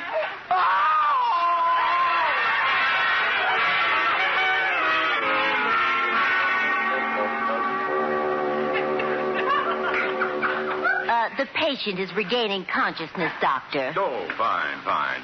Let me take a look. The worst is over, isn't it, Doctor? Yes, it was just a case of shock. George will be all right. Now, come on, Liz. Let's take your tonsils out. My Favorite Husband has been presented through the worldwide facilities of the United States Armed Forces Radio and Television Service. The Mysterious Traveler is up next on Nightly Old Time Radio Shows. Enjoy.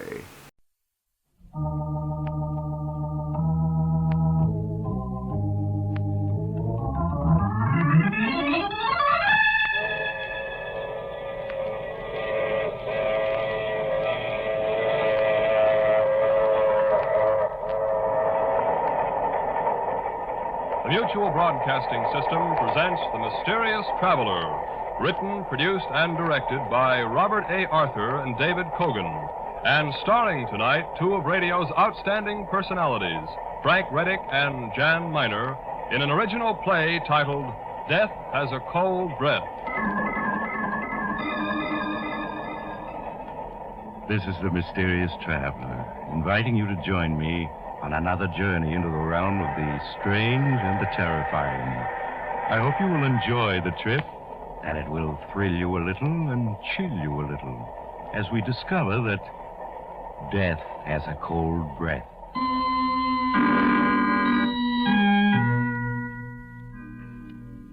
Your name is Andy Marlowe.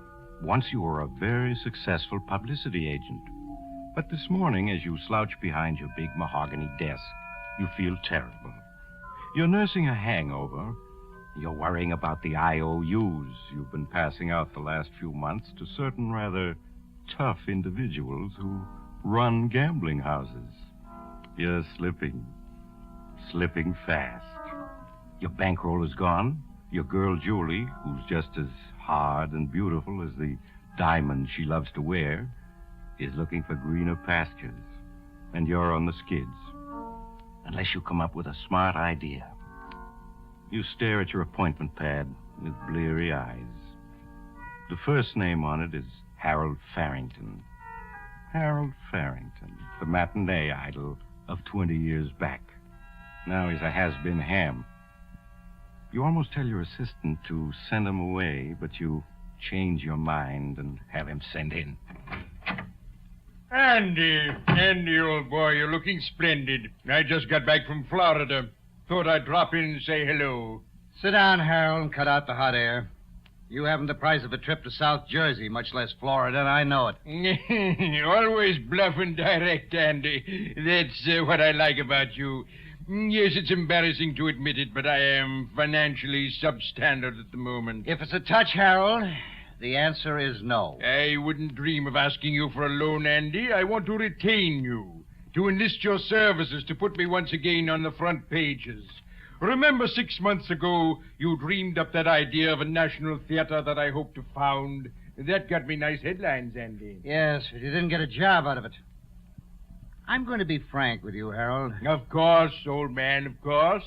The only way you'll ever work on Broadway again is to get a job in the street cleaning department. Andy. But I know you're only joking. Just remind the public of me and the women will clamor to see me again. I've always had success with the women, you know. The answer is no. I like to get paid for my services. But you will, Andy. 6 months ago, for your last campaign, I made you sole beneficiary in my will. You'll collect when I die. Sole beneficiary in your will. What a laugh. I think I fell for your line about having trust funds that would pay off when you died. I checked up later. You don't even own a spare suit of clothes. I admit I exaggerated. I confess it. Oh, that's mighty white of you. However, this might interest you. A letter that was forwarded to me last week. Read what it says. 6 pages in a woman's handwriting, reeking with gardenia perfume. Phooey. It's from a wealthy widow in Boston. 25 years ago, she was an admirer of mine.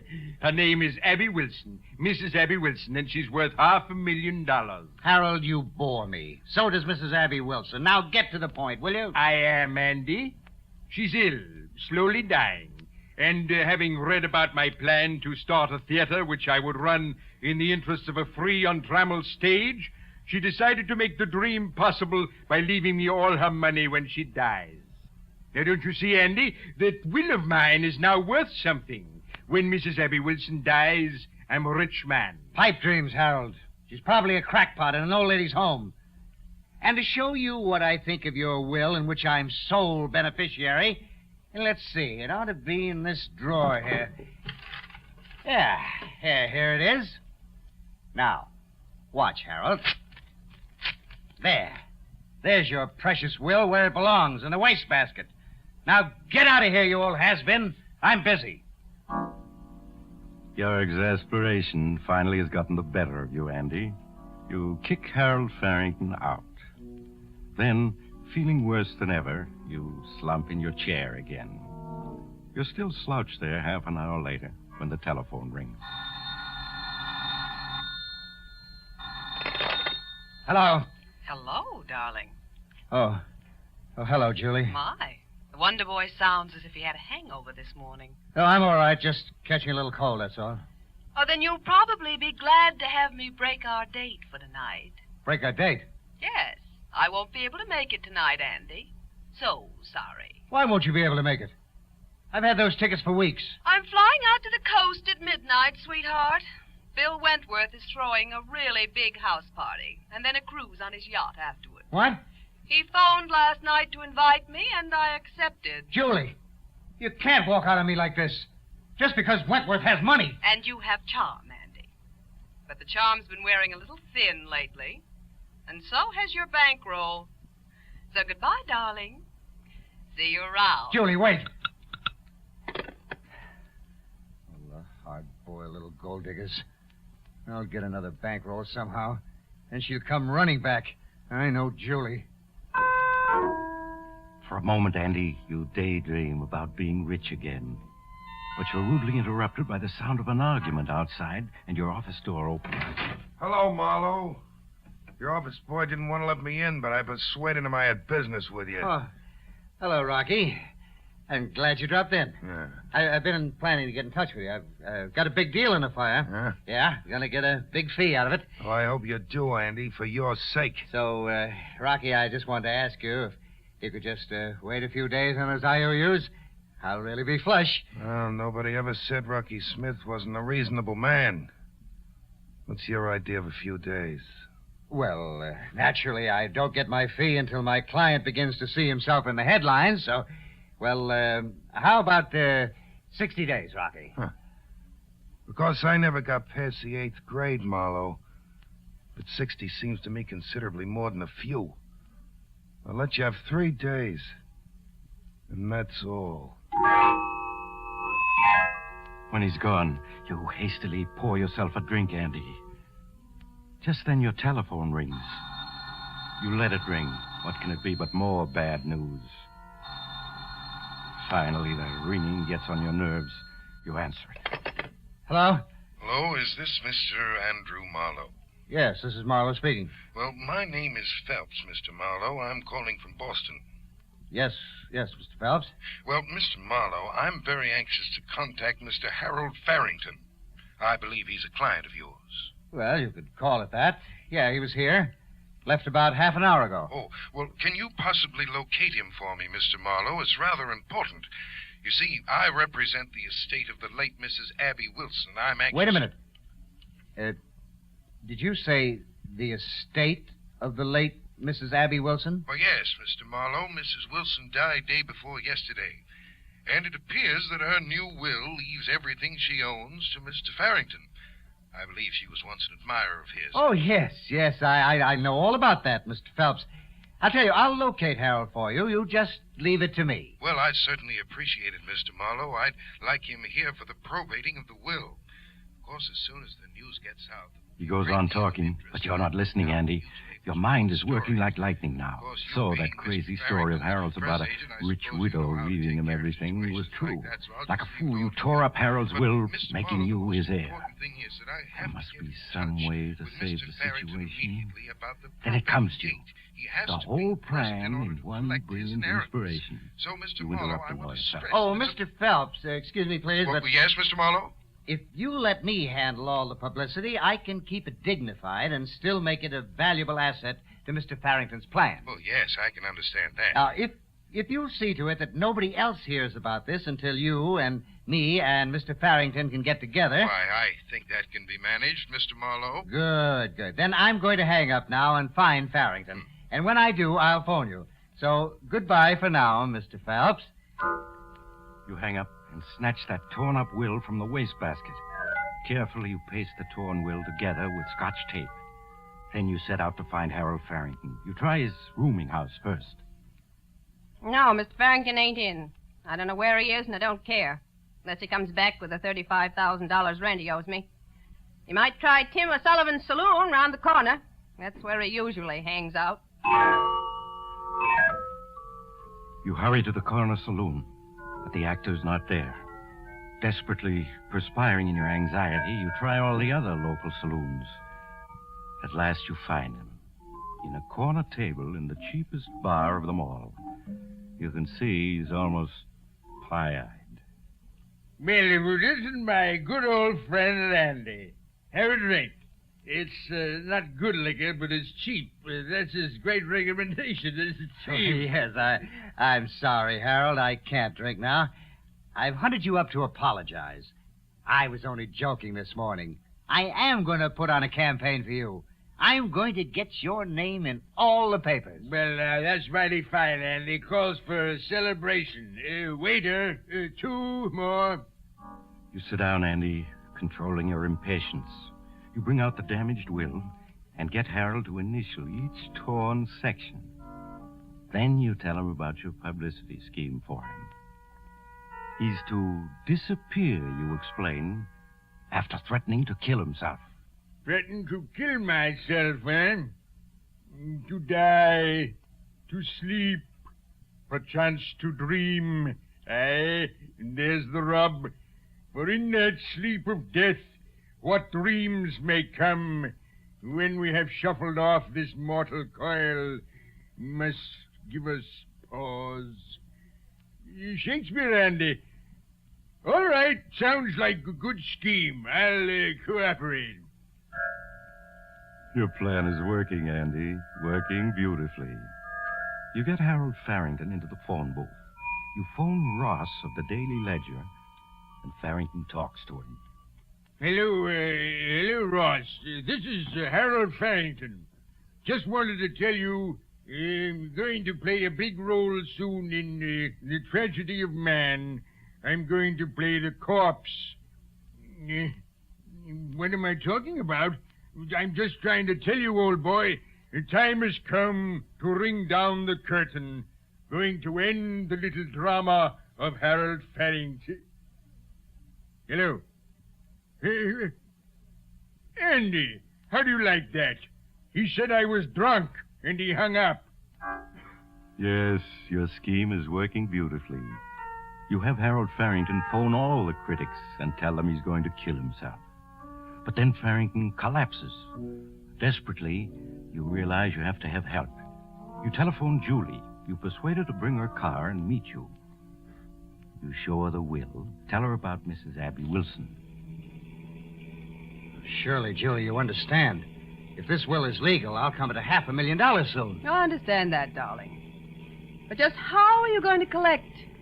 I mean, suppose dear Harold decides to stay alive and then changes his will. He won't. I mean, how long can he live drinking as he does? He's on his last legs. You mean you'll keep him supplied with free liquor until he obligingly drinks himself to death, Andy, dear? Yes, something like that.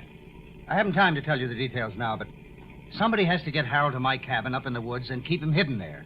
That's your job, Julie. Get him there, keep him there, and don't let anybody know he is there. Darling, for both our sakes, say you'll do it.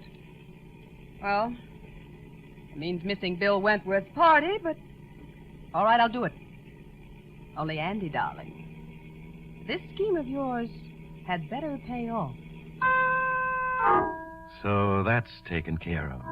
Julie starts off for your secluded cabin in the mountains with Harold Farrington. You promise to join her the following night. The next morning, you get busy on the phone, ostensibly trying to trace Farrington. Among others, you call your old friend, the theatrical critic, Paul Milton. Yes, Paul, I am worried about Harold Farrington. It's no gag. I know he called you yesterday and threatened to commit suicide, and I think he meant it. I'm really worried about him. Okay, I'll keep looking. See you soon, Paul. We'll have a drink together. Paul Milton's skepticism is typical, and it's just what you want. Last of all, you call another old friend, Captain Harry Banning, in the Bureau of Missing Persons. Oh, now, Harry, I'm not trying to drum up a story. Farrington really is missing. I want you to put out a missing persons notice on... Well, if that's the way you feel about it, I'll have to find him without any help from the police. You hang up, and you're pleased, Andy. Very pleased. That evening, you catch the train for the little town of Ridge Gap, where your cabin is located. At the Ridge Gap station, you slip away into the darkness without being noticed. It's bitterly cold, but you walk the 2 miles to your cabin. There you find Julie and Harold Farrington having a drink in the living room. After the necessary greetings, you waste no time in getting down to business. Well, kids, we're rolling. The editors are beginning to believe in your suicide, Harold. Andy, I'm not so sure that the suicide is a good publicity angle. The more I think about it... Of course it's a good angle. Isn't it, Julie? Why, of course it is, Harold. Why, it'll get the critics to writing long, appreciative articles about you. The kinds of thing the producers all notice. Well, maybe, but I still think... Harold, you hired me to do the thinking. Now, listen. You write me a long letter of farewell. Understand? A letter of farewell. Well, I could do that with the quotations from my great plays, Macbeth, Hamlet. That's it, Harold. Yes. I'll take the letter back to New York with me. I'll call all the critics. I'll get a couple of them to rush up here with me. Now, just before we get here, you take 1 sleeping tablet. Then pretend to be unable to wake until we've worked over you for at least half an hour. You got it? Yes, of course. I could do that. Look absolutely on the level. Tomorrow evening, your name will be headlines from coast to coast. Well, if you're sure, Andy. I'm positive. Now, sit down at my desk and start writing that suicide note. And be sure to apologize to me for using my cabin. You understand, Harold? You leave Harold Farrington busy writing the suicide letter. You take Julie into the next room to tell her the rest of your plan. And as soon as he finishes that letter, Harold's going to die. You understand that, don't you, Julie? Die? Andy, you didn't say anything about that when you sent me up here with him. I'm not going to have anything to do with murder. Harold will drink himself to death in another 6 months. What difference does it make if he goes now? It means $500,000 to us, me and you. It's perfectly safe. By now, half New York knows Harold was threatening to kill himself. You go on talking, persuading her. Rich. And when you want to be, you can be very, very persuasive. Maybe a few hours. At last, Julie gives in to your scheme. All right, Andy. I'll do it. But let's get it over with quickly. You go back into the living room. Harold has finished writing his farewell to you and the world, and he's reading it aloud with great self-appreciation. Out, out, brief candle. Life's but a walking shadow, a poor player that struts and frets his hour upon the stage, and then is heard no more. Oh, there you are, Andy. Listen, I think this is rather good. He begins at the beginning and reads the whole letter to you. It's what you want, exactly. As he reads, you busy yourself fixing him a drink, and into the drink, you pour the contents of a small bottle. Harold Farrington finishes his letter and waits for your applause. That's splendid, Harold. Simply terrific. It nearly made me cry, just listening to it. I think without undue modesty, one could say it's good theater. Oh, is that a drink for me, Andy? Well, it isn't for anybody else, Harold. Thank you. I've earned this drink. Well, bottoms up. He drinks, and in 5 minutes, it's all over. For one last instant, he stares at you accusingly, then his eyes close, and he falls forward on the desk. He's dead. Perfect, Julie. Couldn't have worked out better. Oh, now what, Andy? Back to New York and come find him tomorrow or the next day? No. It's all going to be settled tonight. Tonight? Yes. There's a very special reason why. I owe some money, but tomorrow I've got to be able to prove I can pay it from the inheritance. Now, we're going to drive to Ridge Gap, have dinner, and pretend we're on our way up here from New York. Then we arrive here, find Harold dead, and phone the sheriff. That's all there is to it. Andy, now wait a minute. What is it? What time is Harold supposed to have died? Well, sometime last night when I was in New York. That's impossible. His body, it'll still be warm when the sheriff gets here. The sheriff will know that Harold must have died this evening. Yeah, that's right. I forgot that. I can't wait till tomorrow. Just can't. I got it. What? It's cold out. Only about 15 above zero. Yeah. We put Harold out on the terrace, chair and all, for half an hour. And then he'll be cold, plenty cold. It'll seem as if he died hours ago. Swiftly, you and Julie lift the chair in which Harold Farrington sits.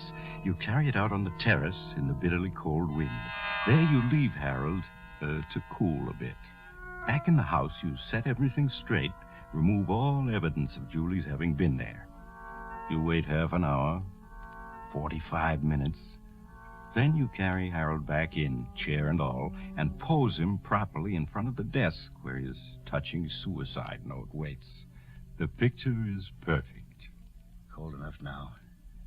Feel his forehead. He's like ice. Yeah. That's because he died last night, my dear. Now let's go. Have dinner at the village. Make sure we're seen. Then come up here and discover Harold. Your program goes off without a hitch, Andy. In the village of Ridge Gap, you make sure witnesses see you eating. You tell the waitress you're just on your way to the cabin. Then you drive up and find poor Harold's body. In half an hour, the sheriff is there with the coroner. The sheriff looks around, listens to your story, reads the letter Harold so obligingly wrote, and nods. Yep. Certainly is plain enough story, Mr. Marlowe. Poor fella, down on his luck, decided to end it all. You say you gave him a key to this cabin 6 months ago? Yes, that's right, Sheriff. 6 months ago, I did a publicity campaign for him, and he used to come up here to work out our plans. I gave him a key then, and he kept it. And poor Harold crept here to die in hiding. That's how it goes.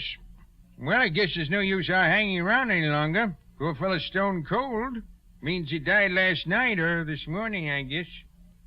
Well, Doc, let's phone Williams, the undertaker, and get this over with. I guess we better wait a mite before we call the undertaker, Sheriff. Wait? What for? There's something a bit peculiar here. Peculiar? Well, what do you mean, Doc? Let's feel this fellow's forehead. Mighty cold, isn't it? That's right. Cold as ice. Shows he's been dead quite some time. Yes, everybody knows that. It's in every detective story. His forehead was as cold as ice. Wish I had $1 for each time I've read that. Yes, but I'm afraid you don't get my point. You see, a dead body can only cool off to the temperature of the room it's in.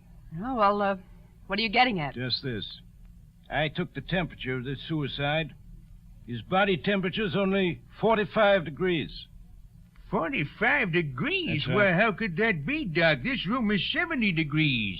It ain't possible. Andy. Be quiet, Jelly. You're right, Sheriff. It isn't possible. Unless this suicide walked outdoors and practically froze himself, he came back in, sat down, and waited for us. And I don't think he did. What you're saying, Doc, is, it's not suicide. It's murder. And I reckon we got the murderers right here in this room with us. Well, folks, how about it?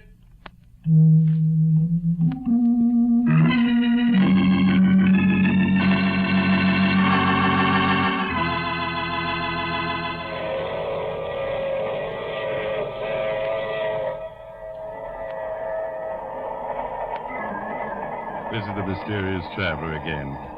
Dear me, it's a cold wind that blows nobody good, isn't it? Yes, Andy and Julie were persuaded to confess. It wasn't hard to get a confession, since each rushed in to blame the other. Such a clever scheme, too. Not a flaw in it. If only Andy hadn't been in such a hurry to cool the corpse off. The moral is, never rush a corpse. Let it take its own time, even if it kills you. Oh, that reminds me of next week's story, The Hot Seat. It's about a dim-witted fellow with but one thing in mind, revenge. However, his weapon was not the knife, gun, or poison. It was... Oh, you have to get off here. I'm sorry. But I'm sure we'll meet again. I take this same train every week at this same time.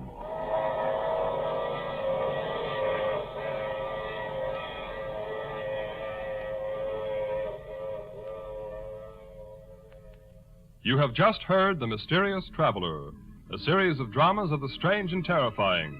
The role of the mysterious traveler is played by Maurice Tarplin. This is Jack Farron speaking.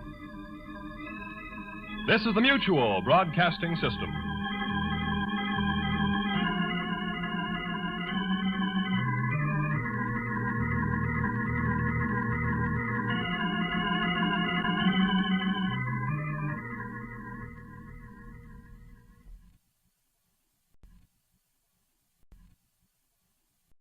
Hey, man, how about we check in with Fibber, Magee, and Molly next? That sounds good to me. The Pet Milk Program with Fibber, Magee, and Molly.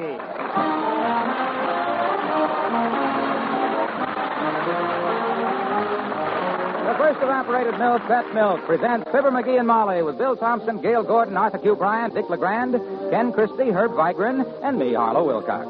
The show is written by Phil Leslie and Keith Fowler and directed by Max Hutto with music by the King's Men and Billy Mills Orchestra.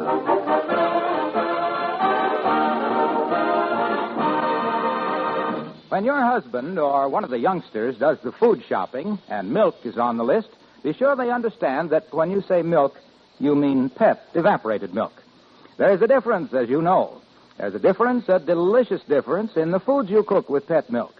A delicious difference in coffee, too, when you use pet milk instead of cream. And when you use pet milk in babies' bottles, what a wonderful difference that can make in sturdy, happy growth. Yes, pet milk can even make a difference in your food bill because it costs less generally than ordinary bottled milk or any other form of whole milk. And think what you get when you get pet. Good, sweet country milk concentrated to double richness by evaporation. That's why we say, when someone else does your food shopping for you, be sure they know that when you say milk, you mean pet evaporated milk.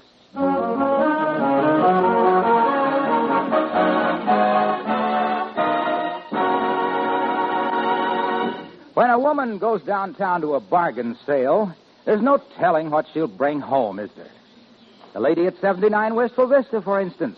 She went down to the Bonton this morning, and look what she just got home with. A traffic ticket? Oh, no. Sorry, dearie. Yep, it's Fibber, Magee, and Molly.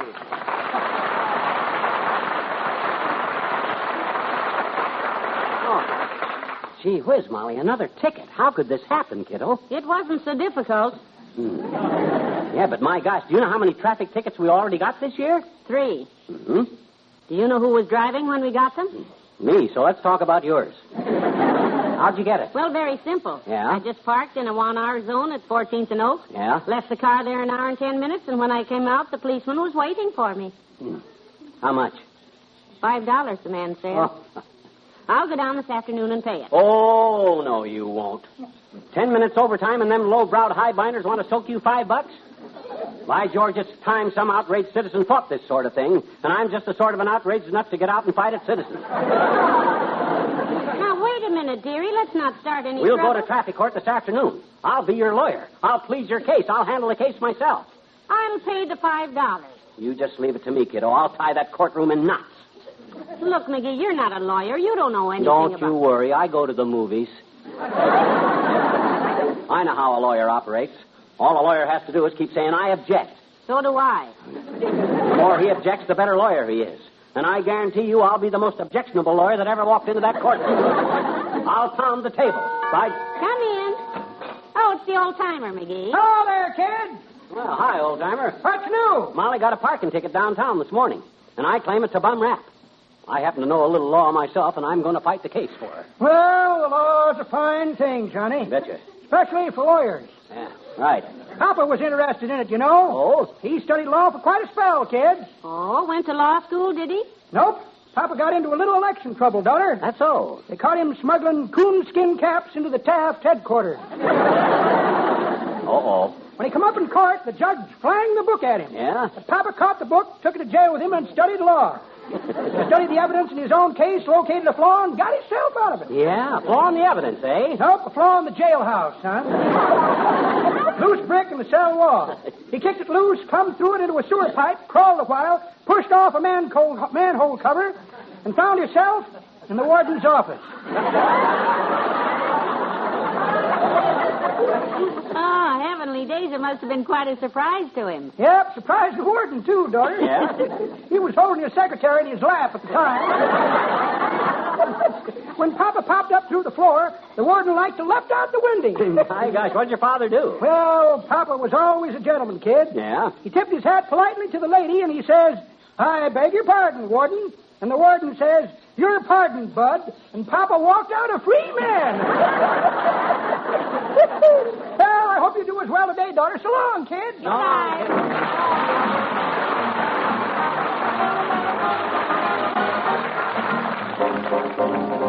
Billy Mills in the orchestra and Blue Tango.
Boy, I got the wheels of justice rolling now, Tootsie. The case of the people versus Molly Magee is really shaping up. The people? Yep. You mean I've got them all against me now? No. What have you done now? No. That's just a legal term. Don't worry about it. I've been plenty busy, though. First, I went down to City Hall and got the case set for 3 o'clock. Then I stopped at 14th and Oak and took a whole roll of pictures at the scene of the crime. And then Pictures? For what? To show the jury. Juries love to look at pictures.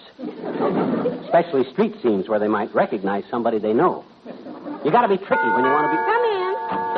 Well, hello, Dr. Gamble. Good morning, my dear. And the merest nod to you, mallet head. Hi, wide and handsome.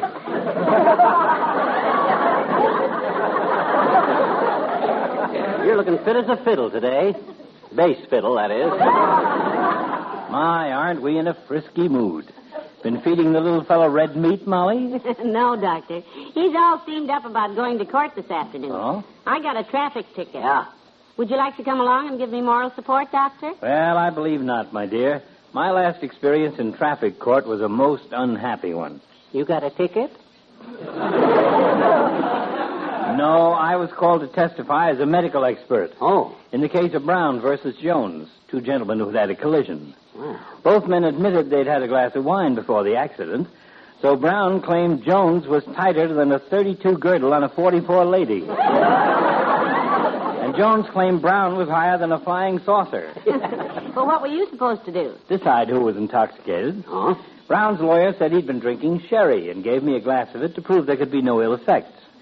Then Jones's lawyer claimed that Brown had really been drinking Sauterne and gave me a glass of that. Sounds like nice work. Then Jones's lawyer gave me a glass of claret, which he said Jones had been drinking.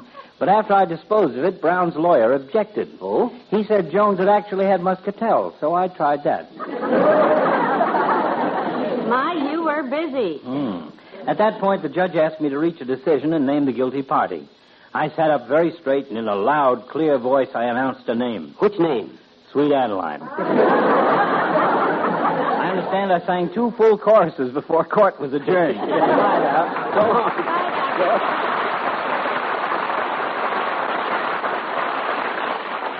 Look, dearie, if you're determined to go to court with this little parking ticket, then at least let me get the advice of an honest-to-goodness lawyer. No, sir, you're safer with me. The lawyer would just charge you a big fee and sit back on his nolly prost.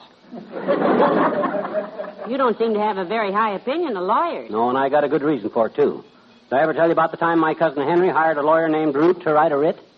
No. I don't believe you did. Well, you just sit tight, Tootsie, and you'll hear all about it. Henry wanted a writ written, so he went to Root and asked what was his rate to write a writ. And he charged too much? No, the rate was right, but Root wrote a lot of rot that made it the wrong writ. Oh, too bad. Yeah, and there wasn't time for Root to get out of the rut and rewrite the writ right, so my cousin lost the case because of the rotten writ that rat Root wrote.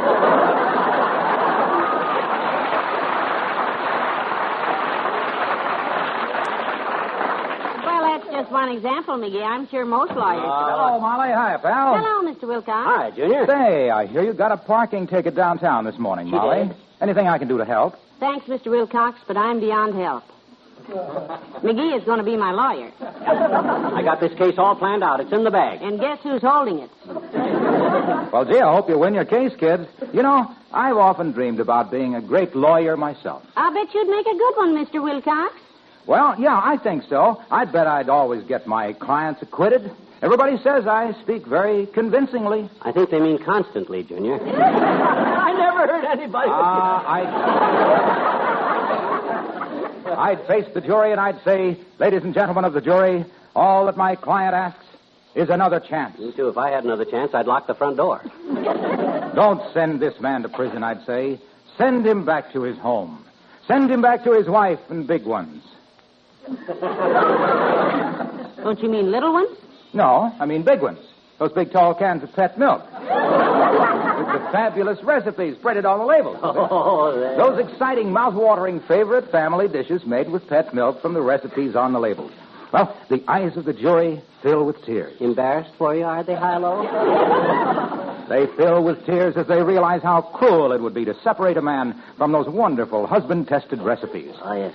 Picture my client locked in a cell, I say, away from all that he holds dear, away from the happiness that comes only from those nourishing, doubly delicious dishes his wife prepares with pet evaporated milk. A hush comes over the courtroom. A pall is cast over the scene. Mm-hmm. Then Paul gets up and casts you out the window. I plead, send this man home, I say, and he'll go straight. He'll make good. Yes, he'll go straight home and make good meals even better by using pet milk recipes. It's time for the verdict. The jury leaves the courtroom. I left right after their eyes filled with tears. They come back almost at once, and the foreman says, not guilty. I've won. My client is free to go. The door is open. So's the one behind you. Right. Goodbye.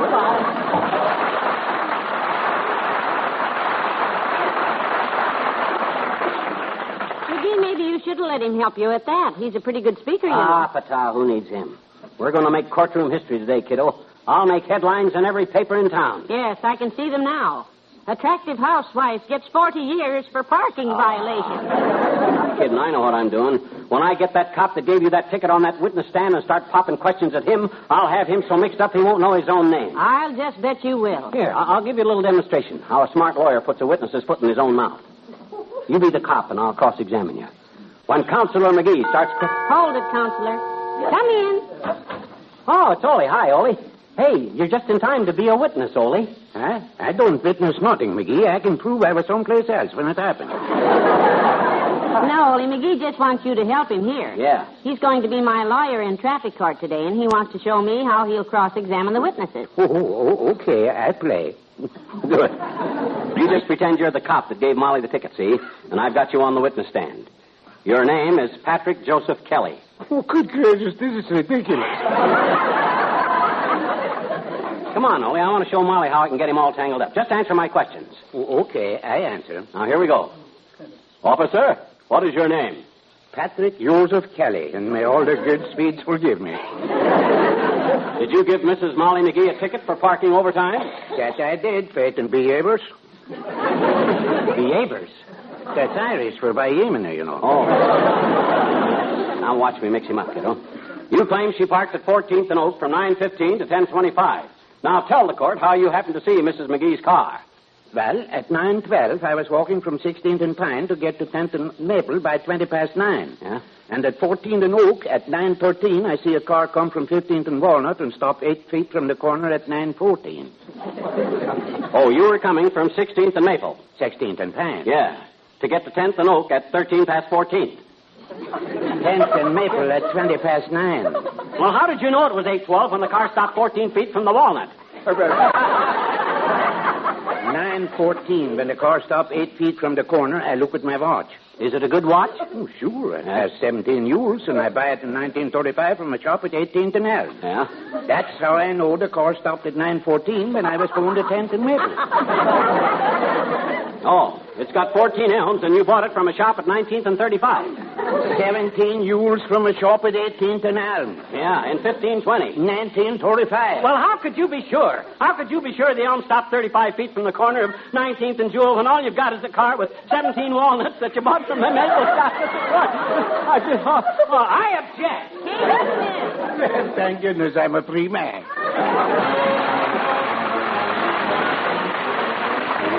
The King's Men and A Round the Corner Beneath the Berry Tree.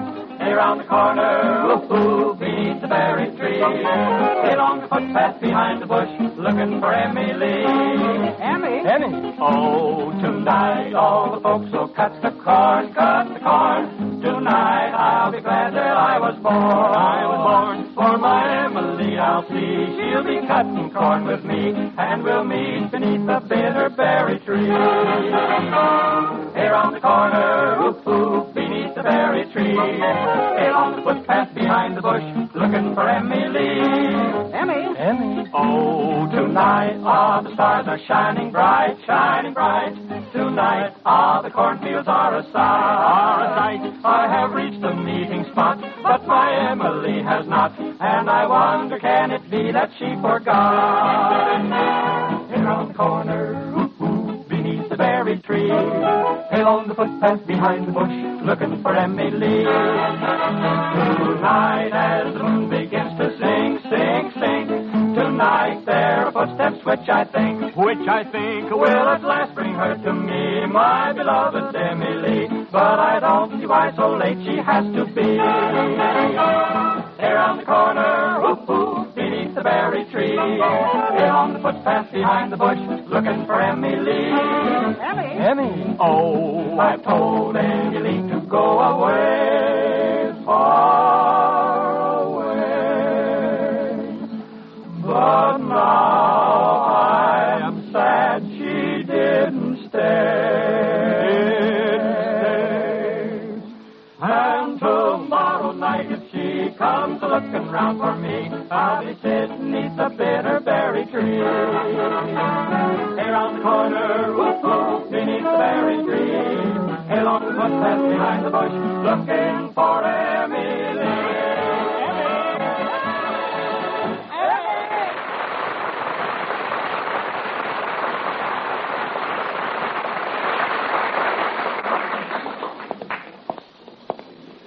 Well, this is it, kiddo. Come on, the courtroom's right down this way. I'm scared, Magee. What are you scared about? Gee whiz, you got me for your lawyer, haven't you? What more could you want? An airplane ticket to South America. Look, dearie, it's not too late to go home, is it? We could call up and tell them we're mailing the fine No, to sir, them. they can't intimidate us. Speak for yourself. I'm intimidated half to death. We got our rights, Molly. According to the Constitution of the United States, every criminal is entitled to a fair trial. And you're just as good as any other criminal. Well, thank you, Patrick Henry. Wait till that judge sees my courtroom technique. I'll dazzle him. I'll fracture him. Come on inside. There's Mayor Latrivia sitting back there, see? I asked him to come in as a character witness because we may need Mrs. Molly Magee. Is Mrs. Magee in the courtroom? Oh, dear, we barely made it. Here she is. I mean, I'm her, sir. Yeah, Mrs. McGee is us, Bud. You the judge? No, I'm the bailiff, mister. Oh. That's Judge Blake sitting on the bench. Bench. Looks like a swivel chair. In court, Molly, they call a chair a bench because a judge's seat is too wide to get from the... Order, please. Order in the court. Take the stand, Mrs. McGee. Yes, Judge. Now then, Mrs. McGee, you're charged with parking over the legal limit at 14th and Oak this morning. Guilty or not guilty? Guilty. I object. That question is immature and irrelevant. On account of because she's liable to incriminate herself. Now, just a minute here. Who is this man, bailiff? He's my... I'll tell him, Molly. I'm the man that he represents, this poor innocent little girl. Counselor McGee. Are you a practicing attorney, Mr. McGee? I'm all through practicing. I'm working at it now. I see. Well, let's get on with the case. Is the arresting officer in court? Right here, Your Honor. Good. Just tell us in your own words about this arrest, officer. Yeah, let's hear your version of it. A likely story, probably. Quiet! Let's hear this. Well, Your Honor, I was riding my beat, maintaining law and order, and writing out parking tickets. While they held up the bank. While they held up... They did not! Nobody holds up any banks on my beat. I maintain law and order. Officer, don't panic. Just proceed with the testimony. Yes, sir. Well, sir, I saw this defendant park her car and go into Bontown, so I chalked the time on her tire, 9:15. Then I went to the Waltz malt shop. Pinched a waitress. I did not! I had a cup of coffee. Oh. And I rode my beat till 10:25, and Mrs. McGee's car was still parked there. I took out my book, reached into my cap. And got a banana. Make him stop that, son! Quiet, McGee. Quiet, McGee. Oh, intimidating a witness, eh? I object. Objection overruled. Order in the court. Order in the court. Shut up, bailiff. Shut up, bailiff. Oh, that's me. Quiet, everybody, quiet. May I say a word, Your Honor? Please do, Mrs. McGee. Somebody ought to make sense here. Well, I just want to say that I'm sorry. I'm not in the habit of breaking the law, but I just didn't realize how long I was in the Bonton. Right. It could happen to anybody. And we got a witness right here to tell you that my client is not a criminal. Mayor Latrivia, front and center. Thank you. If Your Honor pleases, I've been asked to appear for this lady, although I'm not quite Well, the court is honored, Your Honor. Bailiff, let his honor through the railing there. Yes, Your Honor. This way, Your Honor. Thank you. You know this defendant, Your Honor? Very well, Your Honor. Well, how long has Your Honor known her? Many years, Your Honor. Now, I do not presume to judge the merits of this case, Your Honor, but if Your Honor pleases, she is an honest, law-abiding citizen. I'll swear to that, Your Honor. On your honor, Your Honor? On my honor, Your Honor. If you two, Your Honors, will stop yakking for a minute, we can get on with letting this defendant go. We've heard the evidence. I vote for acquittal. How do you vote, Molly? Acquittal? Okay, that settles the whole... All right, that will do. I understand the defendant admits her guilt. Is that correct? Yes, Your Honor. So what? If she wasn't just an ordinary citizen, she wouldn't even be here. If she was a big shot, she wouldn't have got a ticket in the first place. Quiet! Okay, I'll be quiet. Magee, I should hold you in contempt of court for that. What's that? Let me tell you that in this court, every defendant is treated alike. Oh, yeah? If the governor of this state violates our laws, he will be punished. Oh, yeah, well, that's all I wanted to hear you say, Buster, or Judge. Hand me that big brown envelope, Molly. This one? Right. Your Honor, I have here a set of pictures I took myself with my little brownie this morning. This is the corner where my wife was arrested. Very interesting, but I don't know what Take a to look at expect. him. Take a look at him. See that black car against the fire plug there? That belongs to His Honor, Mayor Latrivia. Yeah. See him sitting behind the wheel? What? Let me see that. Is that you? Is that you, Your Honor? Parked next to a fire plug? Yes, it is. But I can explain, Your Honor. Come to think of it, I can't explain either. I'll say you can't. Oh, that's a good picture, Mr. Mayor. Yeah. That's Miss Newell with you, isn't it? She's cute. Never mind. Who do I pay? Just pay the bailiff, Your Honor. $5, Your Honor. Oh, thank you, Your Honor. Here, bailiff, take it. Now, that's the stuff, Your Honor. Now, take a look at this picture here. You recognize that green sedan? You're fine, Mrs. McGee. It's also a sedan. Let me see that. Right there in front of Kramer's drugstore where it says absolutely no parking. Whose car? Well,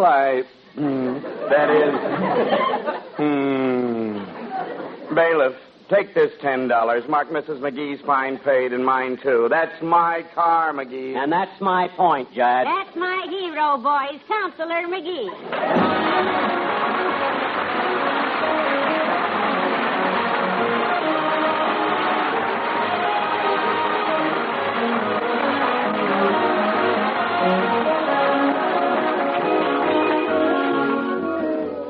Fibber and Molly return in a moment.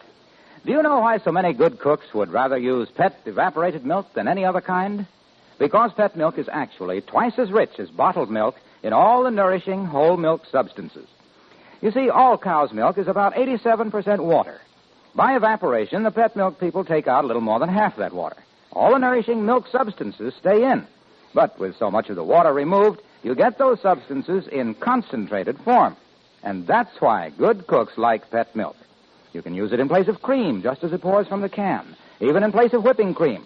And for cooking, you can decide for yourself just how rich you want pet milk to be by the amount of water you put back into it. You can add just a little water, or to give it the same consistency as the good, sweet country milk had before evaporation, you can mix pet milk with an equal amount of water. And remember, pet evaporated milk, the first all-purpose form of milk, costs less generally than ordinary bottled milk. Get some at your grocer's tomorrow.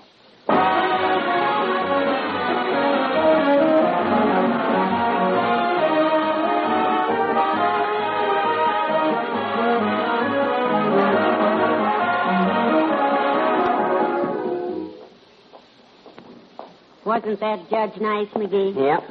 Believe me, I'll be careful where I park after this. Car's right down here. Uh-oh. What's the matter? Look, ticket on the windshield. What? Why, those dirty rats. Giving us a ticket while we're in court. Give me that ticket. Here. What does it say? It says... Oh. Would you take $700 cash for this car? See Smiling Joe, the friendly pirate, at 14th and... Oh, good night. Good night, all.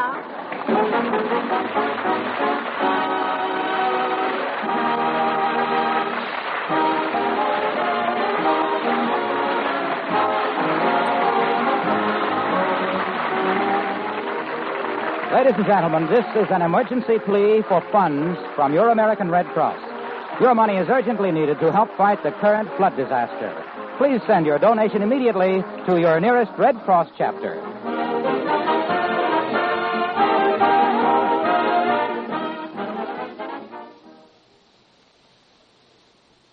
When a young married couple decides not to let a baby make a difference in their way of life, it can develop into a kind of comedy of errors, as you'll hear in the story of the week on Pet Milk's Mary Lee Taylor program next Saturday morning. Right after the story comes Mary Lee Taylor's recipe of the week for Spanish fruit cream, a nourishing pet milk dessert that's easy to make and good for every member of the family. Don't miss the big double feature Mary Lee Taylor program next Saturday morning on NBC.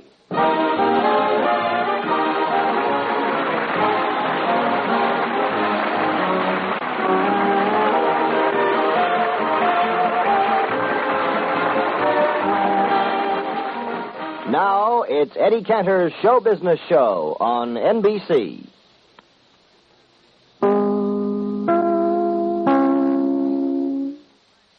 Are you brave enough to spend the night in the mystery house? Well, we will soon know.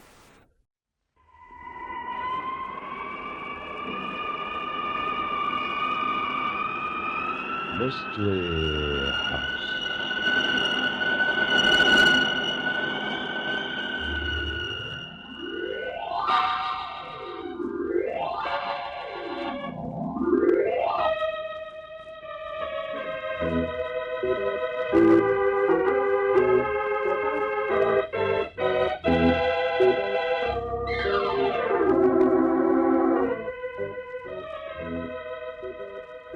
Mystery House, that strange publishing firm owned by Dan and Barbara Glenn, where each new novel is acted out by the Mystery House staff before it is accepted for publication. Mystery House.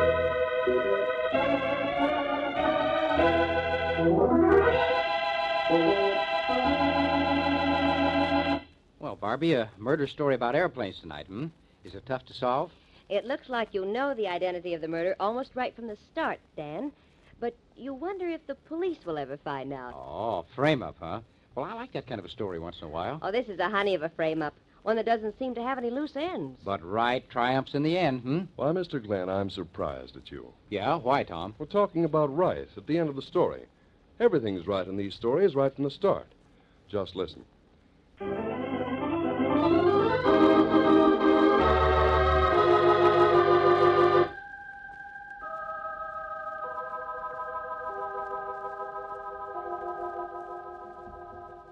Okay, Tom. Places, everybody. Set the scene for tonight's story, will you? Operation Murder.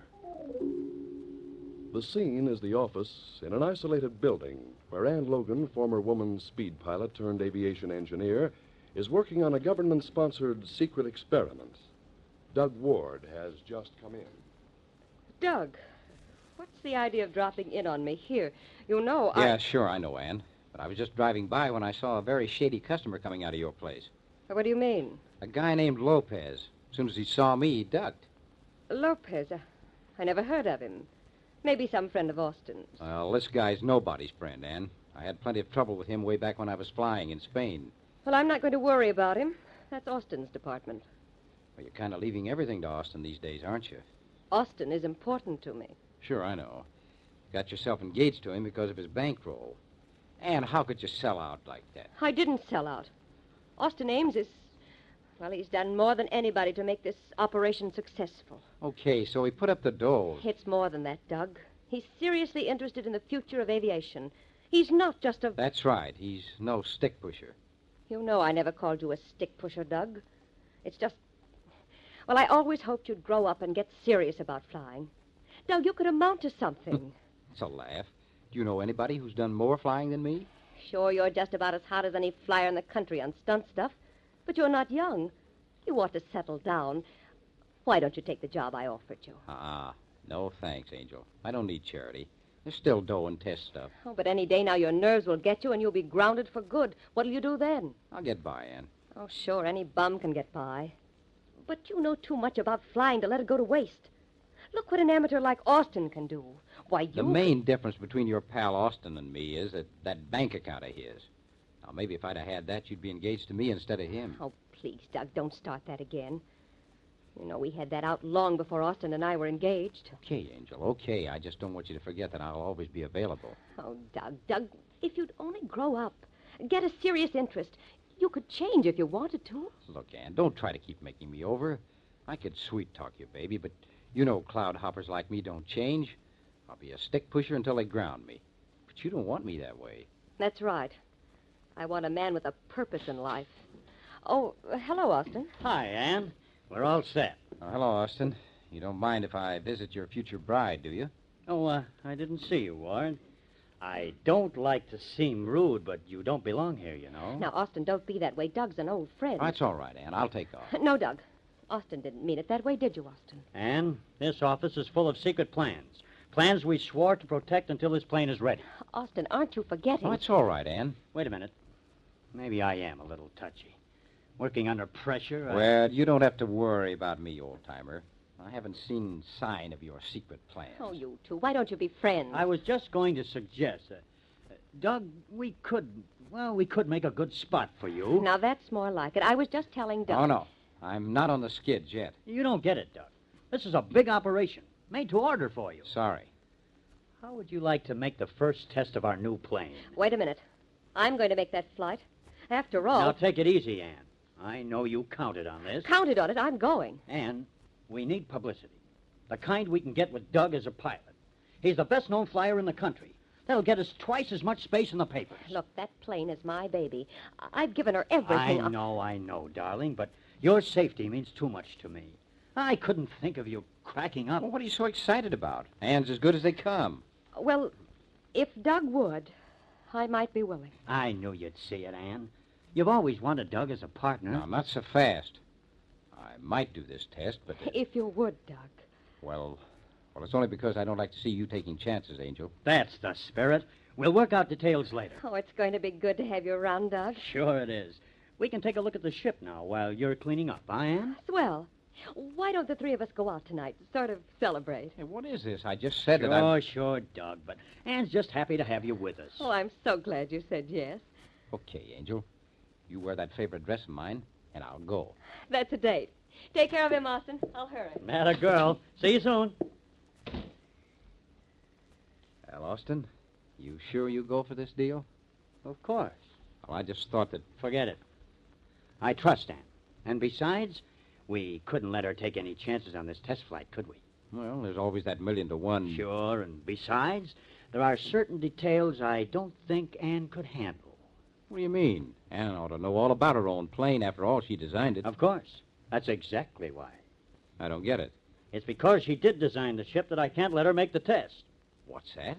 Ann would make a success of the test or die in the attempt. Oh, you mean if somebody's got to die, you'd rather it be me? Not that. I just can't afford to let this be a success. What? Oh, I've got reasons. You see, I don't have as much money as Ann thinks I have. So when I got this offer... What offer? Never mind that. I need money to keep Ann in business. Well, but if this test flight's good, you'll have all the money you'll ever need. If it's successful. But what if it isn't? Well, any designer takes that gamble. Failure means you may go broke. Well, I'm not taking that chance. We're going to fail and get well paid for it. Very well paid. Oh, come on. Talk sense. Ann doesn't go for failure. That's where you come in. You're going to deliberately crack up. Now, wait a minute. You're going to pile up that plane so it'll look like something's wrong with the design. Oh, so that's the angle, huh? Well, you cheap little rat. You've sold out to a rival company. Oh, no, I'm taking off. Not so fast, Birdman. I'm afraid you'll find it a little difficult to get out of here. Yeah? I had a hunch you might not like this job. That's why I made other arrangements. Well, hey, who's this jerk? Come on in, Sammy. Our hero is going to require some persuasion. He doesn't seem to realize he's involved in a very melodramatic situation. Okay, boss. Just let me... Is this overstuffed character part of the melodrama? This, Doug, is Samson. He used to be a circus strongman, but he found my kind of work pays better. Okay, boss. Now... Get away from me, muscle-bound. Just keep an eye on him, Sammy. I want my friend Doug to understand the plot. Hey, Austin, you haven't seen enough movies. Don't you know the hero always comes out on top? Does he? Yeah, he does. For instance, I haven't forgotten my judo. My arm! No, it's not busted. Take your hands off him, Doug. I've got you covered. What? Oh, guns make you nervous, don't they? Shut up. I don't want to shoot you yet. Sammy, here's one for you. Catch. Nice throw, boss. Now, Birdman, we've got you covered from both sides. Ah, fast work, Austin. Maybe the movies could use you. Just shut up and start moving. And remember, there are 2 guns in your bag.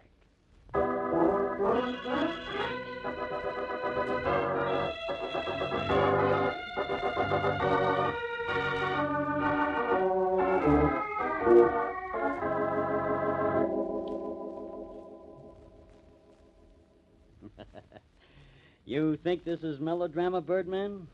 Take a look at that plane. Wow. Hey, I gotta hand it to Ann. She sure did a job of design on this baby. So you're impressed, eh?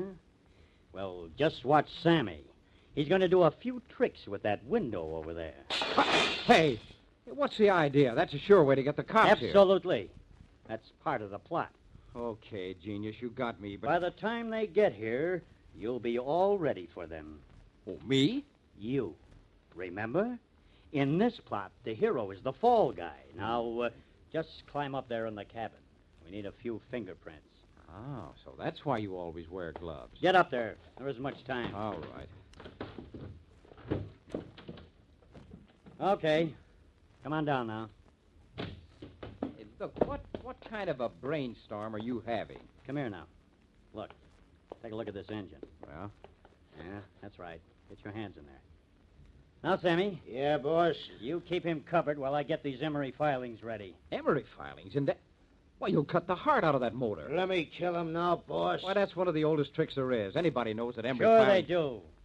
And the cops are going to think you were the stupid guy who used emery to conk out the ship of Ann. Why, you little let me rat, kill him, boss. Let's get it over here. No, Sammy, do you hear me? Oh, you big ape, you! Help! I've been shot. Hey, Austin. Austin, what's the matter with you? Great Scott, man, he's dead. Dead? You killed him. You shot him with my gun. No, I didn't. Your gun must have gone off when we were fighting. It was an accident. It must have been. What's that? You. It wasn't you. Somebody over there. So you thought it was an accident, Doug? Ann, where are you? What? Well, it was an accident, wasn't it? You saw. Was it? Move back a little, Doug. I want to see if Sammy's really dead. Yes. Funny, isn't it?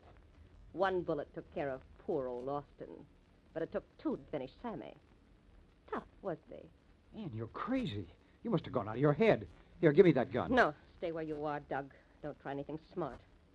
I'm going to call the police. But you just killed Austin and Sammy, and you're going to call the police? That's right, darling. I'm going to call the police. So you better scram. They might find you, Doug. Oh, and for the love of Mike, find me. You Why? see, Doug, I know this place like a book. I can get out of here without anybody seeing me. I don't think you can. Oh, they'll find you all right. Ann, wait a minute. Where are you going? You shot these men in cold blood. You can't walk. Can't I, Doug?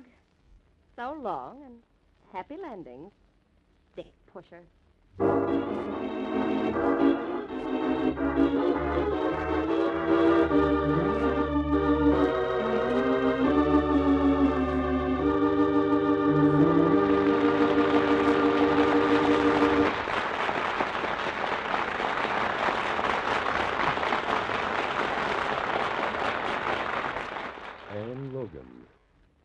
Will she get away with the cold-blooded killing of Austin Ames and his bodyguard Sampson?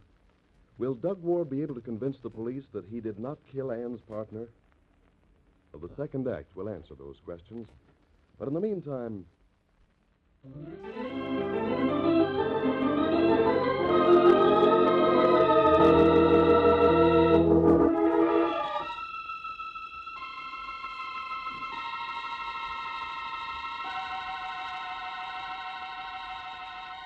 And now, Act Two of Operation Murder.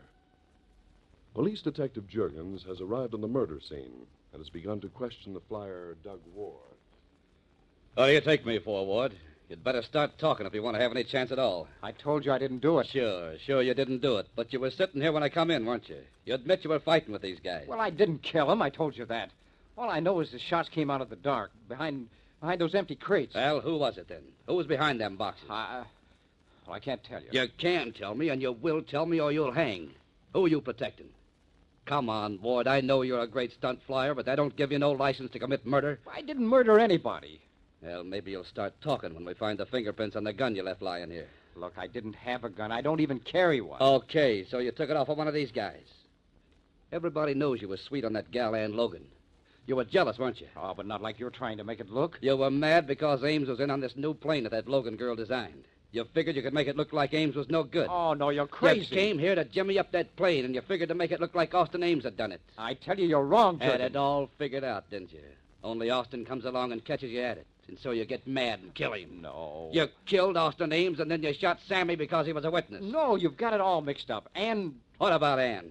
She telephoned the station, and she'll be here in a minute. All right, Ann Logan was a friend. I was going to make the test flight for her. She asked you to? No, Austin did. He was double-crossing Ann. He wanted to make the test flop. He tried to hire me to pull a phony crack up. Well, then why did you kill him? Wouldn't he pay you enough?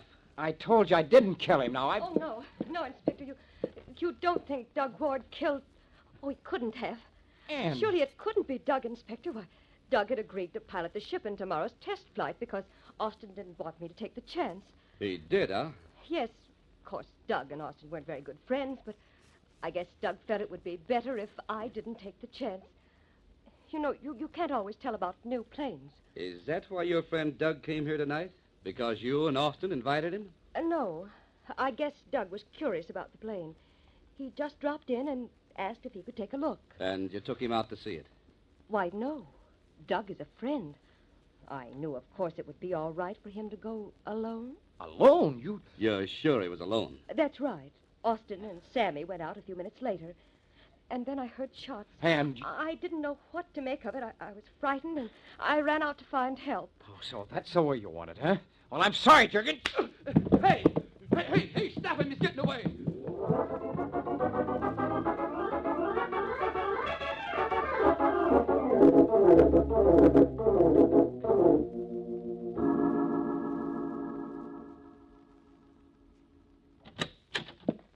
What is the meaning of this? Hello, Lopez.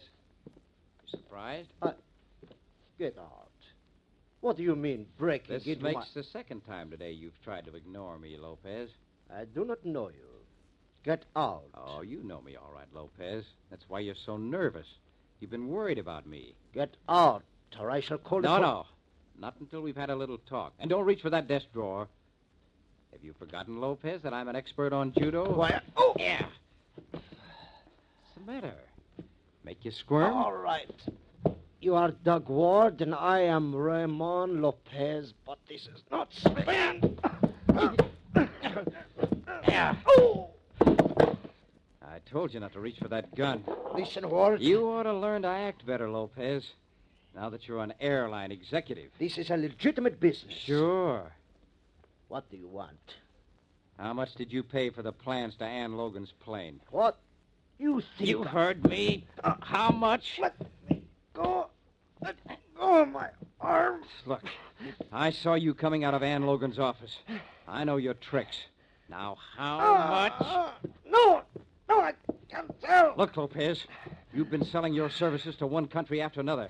Your reputation isn't worth a nickel. I am. Now, just tell me how much. How much did you pay for the plans? All right. 300,000. 300. Ann. You see, Miss Logan? Here he is. Oh, Doug, I was so sure we wouldn't find you here. What? May I ask what is the meaning of this? It just means No, that... no, Inspector. I'm sure you're wrong. Why, there must be some explanation for Doug's being here. Well, Ann, you know darn well why I'm here. Oh, Doug, you misunderstand me. Why, I just told the inspector what you said about seeing Mr. Lopez. What? Well, I only thought... You see, if Doug was right in saying he'd seen you near my office, why, That must mean you'd come to see Austin. What's the game, Ann? I'm so sorry about this, Doug. If I'd had any idea we'd find you here, but I only thought Lopez must know something because of all the things you've told me about him. What is this? Well, Doug always said if I ever wanted to sell out to a foreign country, that you were the man to see. Looks like your goose is cooked, Ward. What? Do you mean you're falling for her story? Nah, none of that, Ward. You won't need me anymore, will you, Inspector? I'm so on edge. Do you mind if I go on home? Sure enough, Miss Logan. And thanks for having that hunch about Lopez. Doug, I'm really awfully sorry. Look, Juergens, are you going to let Pipe her... down, Ward, and start talking now. But she... Sure. She was too smart for you, wasn't she? You shouldn't have blabbed about your friend Lopez. Listen, why do you think I came to this guy's office? Get him to tell you about the $300,000 he paid out for the plans to Ann's plane. It is a lie, Inspector. I demand that you take this man away. Look, Juergens, this guy's bad medicine wherever he goes. He's admitted that he paid out 300,000 berries to get the design for Ann's ship on condition that the test flight was called off. Now, he paid that money to Ann Logan herself. What? He is guessing, Inspector. He knows nothing. Oh, yeah? Well, then what were you doing in Ann's office? It is true. I went there, but not to see Miss Logan. I make my arrangements with our partner, this Austin Ames. What arrangements? The people I represent pay Austin Ames to make sure the test flight is a failure. But it is understood this Doug Ward is to be the pilot. Do you mean that Ward was to fix the plane so it would crash? That is correct. However, Austin Ames anticipated some trouble in persuading Ward. So you killed Ames because he wouldn't pay you enough. Is that it, Ward? Look, Juergens, I told you I didn't kill anybody. The killer is your friend, Ann Logan. Ann Logan? That's right. I saw her do it. What? You told me you didn't know I know. I couldn't figure out why she did it then. But when she began acting sorry for me, acting like she was defending me, I realized I was supposed to be the fall guy. What was her motive, then, if your story's true? Money. Austin Ames was her husband-to-be. She wanted his money, not him. When she got engaged to him, she got him to make a will in her favor. Are you guessing, or do you know? I'll bet on what I say being right. Look, if you just let me talk to her, ask her some questions, I can trap her. I know I can. Okay, then come on. Then I am free now? You're going to have to answer some questions about those plane plans and that money, Lopez, but we'll take care of that later. Just don't get any ideas about getting away. Come on, Wood.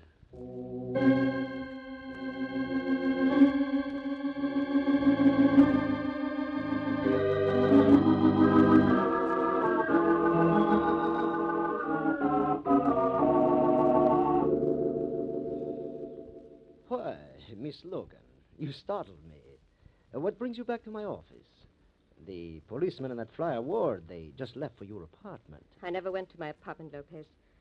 I waited outside. Waited till they left. I saw them leave. That was clever, Miss Logan. But why? Because I wanted to talk to you alone, without anyone hearing us. What about? I'm new at this plane design business, Lopez. A lot depends on what happens to my first job. Ever let a story get out that I was mixed up in a sellout to a foreign country and I'd be licked. Done. Nobody'd give me another chance. I've got to know, Lopez. Were you dealing with Austin or weren't you? I am afraid I cannot discuss my business affairs with you, Miss Logan. Oh, yes, you can. You can do that or answer for 2 murders right now. Me? 2 murders? First you tried to blame the flyer for them, and now you think you can change to me. I doubt that, Miss Logan. I doubt it very much. I saw you kill them, Lopez. Saw you drop the gun and run. I picked it up and went ahead. You think you would make the police believe a story like that? Fantastic. Particularly after what you have said about Doug Ward. Oh, no, it's true, and I can prove it. I had my gloves on, Lopez, and I guarded your fingerprints carefully. They're still on the gun. I imagine the police could trace it to you if I told them where to look. You made a mistake coming here alone, Miss Logan. What? That gun. So you admit... I admit nothing, Miss Logan, except that I am about to commit a murder. Listen, you couldn't kill me. Not here. I can do it and admit it freely. I'll say that you came back here to kill me, just as you killed Ames and his stooge, that I shot in self-defense, and I can take care of the fingerprints on that gun. So there are fingerprints. You admit you killed them. It doesn't make much difference now, Miss Logan. To you or to me. But why? Why would you do such a thing? Ames made a deal with me. He took the money. And he insisted he'd get Doug Ward to crack up the plane so the test would be a failure. But Doug Ward turned down the deal. I knew he would talk. I couldn't afford to have my operations known. But why didn't you kill Doug? And let Austin Ames have that over my head? No, my dear. That wouldn't have done at all. And now? No, you can't shoot me. Stick him up, Lopez, or I'll shoot to kill. Ann, are you hurt? He just got me in the shoulder. But how come you came back? You came here with me, remember, Miss Logan? You said you were going to your apartment when you left here. She lied. She stayed We here. heard why she stayed here, Lopez. But how did you know I'd be here? Well, you came with me, and there wasn't a cab any place around, not for blocks. Didn't seem like you could have gotten far enough away so we couldn't see you. So we came back to see what you were up to. Yeah, we heard Lopez's admission to the murders. You should have told me about him before. I had to be sure about Austin Ames being a crook. I had to know about Lopez's plane deal with Ames. I'm sorry I had to mix you into it, Doug, but I wouldn't let them convict you. And there had to be somebody to keep the police interested until I could talk to Lopez. Well, you were handy. Handy? Well, I won't be from now on, Ann. Since you've become a big business gal, you know you're out of my league.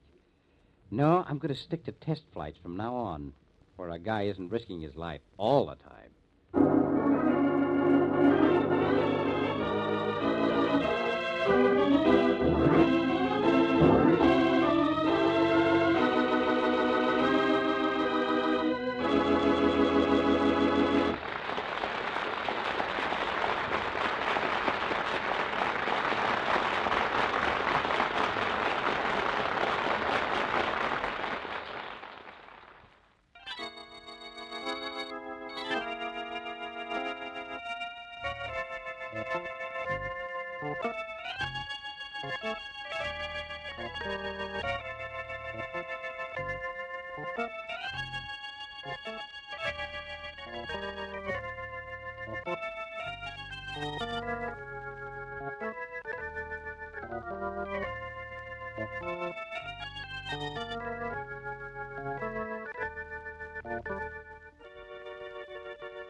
Now it is time to go back to Dodge City with Gunsmoke.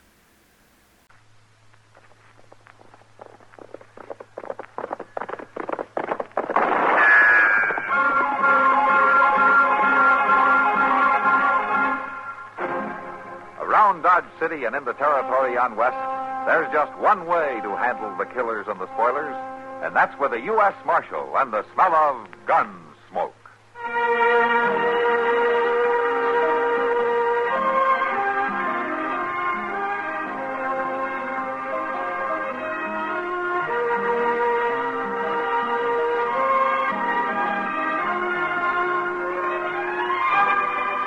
Gunsmoke, starring William Conrad, the story of the violence that moved west with young America, and the story of a man who moved with it. I'm that man, Matt Dillon, United States Marshal. The first man they look for and the last they want to meet. It's a chancy job, and it makes a man watchful and a little lonely.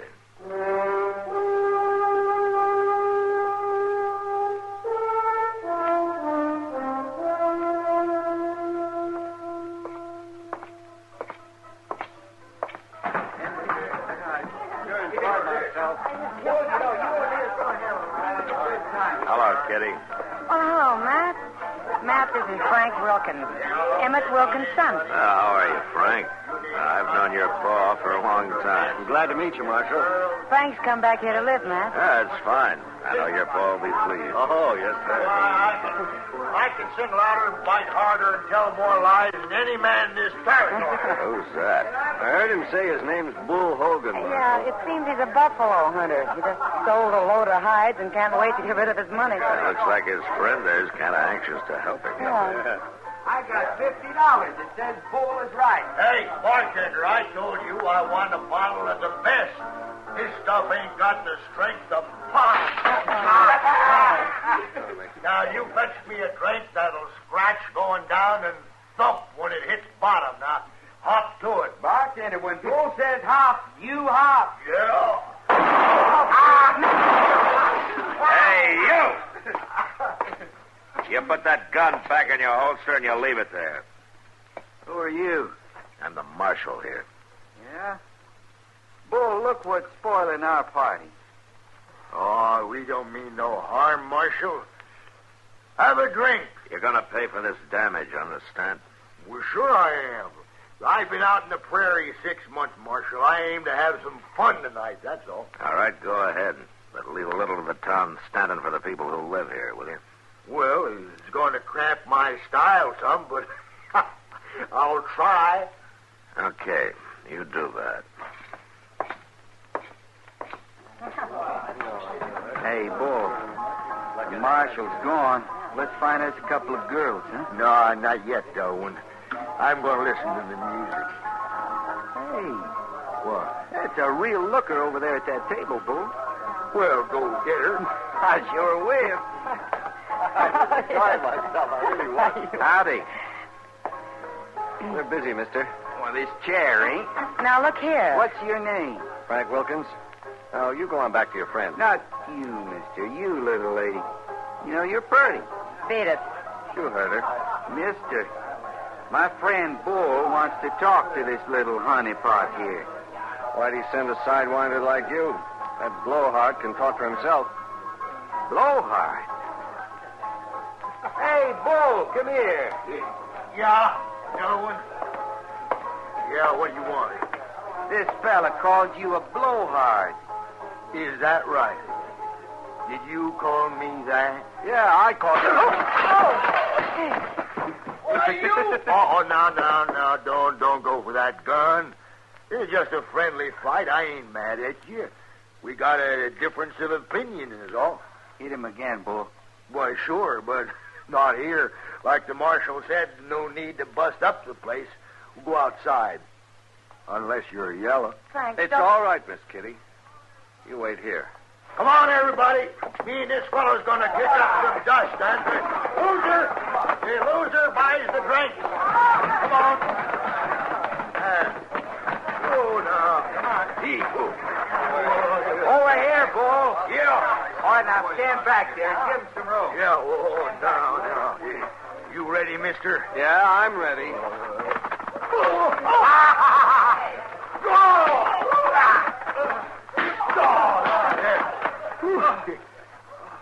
Well, come on, fella. Get up. He can't. You whipped him good, Bull. Why, that wasn't hardly no fight at all.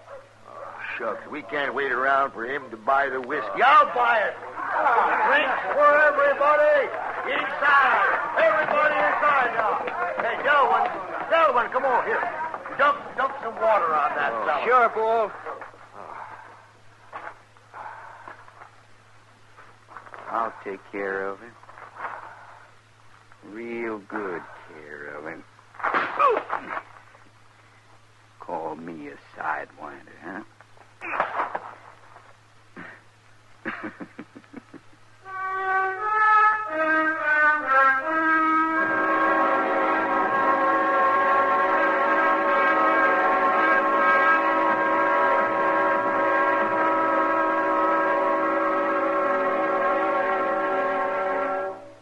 Now, just listen a minute, if you will. I've got a little story to tell you. Well, it's not so little. It's sort of a tall tale. It's about a Navy hero. Alfred Bullrod Stormalong was his name. Oh, he was a legend, he was. Where he was born doesn't matter. but he was first heard of in Boston Harbor. That was when he signed on as a member of the crew of a ship called the Lady of the Sea. Now, old Stormalong stood 30 feet tall and had muscles in his arms big as powder kegs. And when the good captain got a look at him, he said to the rest of the crew, "Here's an able-bodied seaman for you." Then he entered Alfred Bullrod's name in the log as Stormalong, A.B. Somebody realized that the A.B. could also stand for able-bodied, and they sort of picked it up. And for a long time, seamen would put that A.B. after their own names, meaning able-bodied seamen. Yes, sir. Well, old Stormalong was a great sailor, he was. And it wasn't many a year before he captained his own ship. The courser it was, one of the biggest afloat. Why, it was so long from stem to stern, it took a man on horseback 24 hours to make the trip. The mast was hinged so to let the sun and the moon get by. Took a man a week to climb the rigging. Yes, sir. The courser was a big one.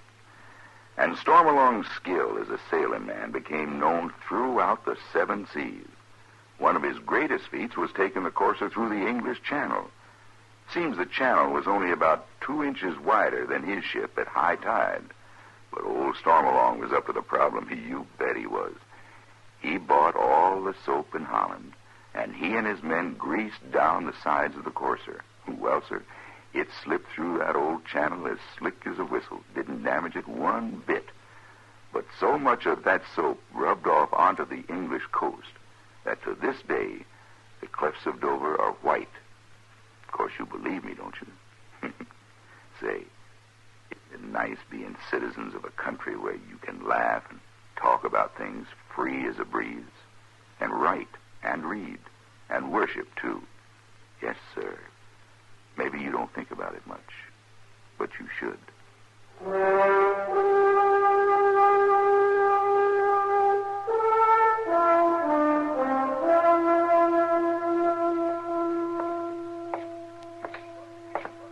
Mr. Dillon? What? Mr. Dillon? Mr. Dillon, I've been looking all over for you. Well, you found me, Chester. What is it? Frank Wilkins. He's dead. He's what? Dead. Well, I was sitting with him just a few minutes ago. Yes, sir, but he's dead now. Well, what happened? Well, they told me he got into a fist fight with some buffalo hunter over at the Long Branch. Bull Hogan? Yes, sir, that's the name. He went outside, and that man plain beat Frank to death with his fist. Wait a minute, Chester. Do you mean that all those people at the Long Branch stood and watched it and nobody stopped it? Well, it don't make sense, but they must have saw it. You know how they are when there's a fight. I'm going to have me a talk with those citizens. Well, I already talked to some of them, Mr. Dillon. They swear up and down it was a fair fight. Chester, in a fist fight, a man's beat long before he's beat to death. And anybody not crazy for blood knows that. I can't understand it. But one thing's for sure. Frank's dead. Doc examined him and then had the body moved over to his office. Is Bull Hogan still at the Long Branch? No, sir, he ain't. He's gone. Well, he won't get far. I'll see to that.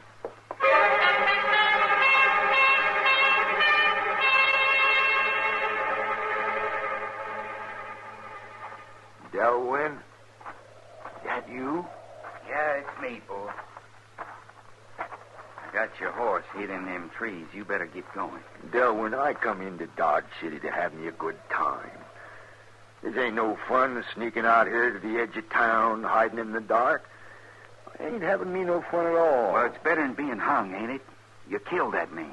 Well, I didn't mean to. That don't make no difference. He's dead. You're stronger than you think you are.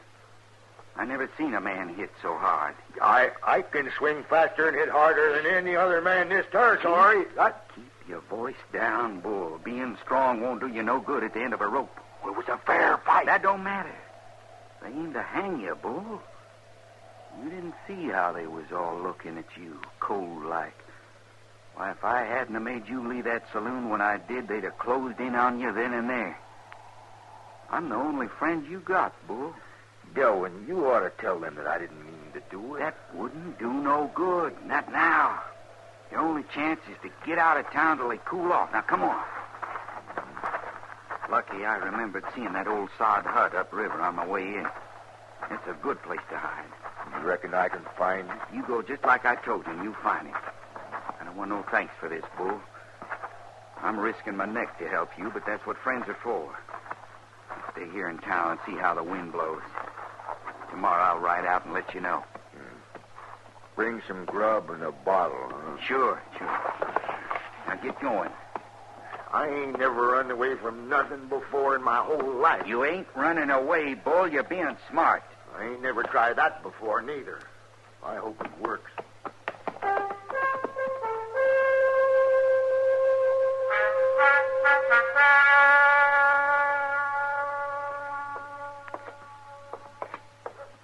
Chester, I've talked to every man who saw that fight, and they all agree it was no match.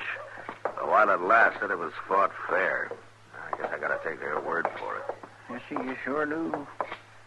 They were all surprised that Frank died from it, though. Well, my, I'd be surprised if he hadn't. Getting knocked down that hard. Yeah, cracking his skull on something when he fell. There's only one thing, Mr. Dillon. If it was such a fair fight, why did that cussed Bull Hogan light out so fast? I don't know, Chester. I don't know. Yonder's Miss Kitty. Yeah. Matt, did you find Bull Hogan? He left town, Kitty. I'm gonna trail him in the morning. Oh, Mr. Wilkins stopped in to see me. Well, he don't blame you none for what happened, Miss Kitty. Oh, no, Chester. He was just real broken up about his son. Matt, did you know he's offered $1,000 reward for Bull Hogan? Yeah. I wish he hadn't. Well, it's easy to see how he feels. Matt, that Delwyn Casper's here. Yeah. Hey, Casper. First, I want you to tell me where Bull Hogan is. And then I want you to get out of Dodge and don't come back. I don't know where he is, Marshal. How would I know? You were bragging about being his friend. Me? I never laid eyes on Bull Hogan till tonight. I ain't no friend of his. You left here together, didn't you? But we went separate ways. Bull hightailed it right on out of town. Me, I just stepped out for a while because the climate here didn't seem healthy. It hasn't changed. Now, look, Marshal, I didn't do nothing tonight except go along with the crowd for a little fun. You got no cause to ride me. You started that fight, Cass. Well, I didn't finish it. Bull Hogan done that. There ought to be some way to prove I'm no friend of his.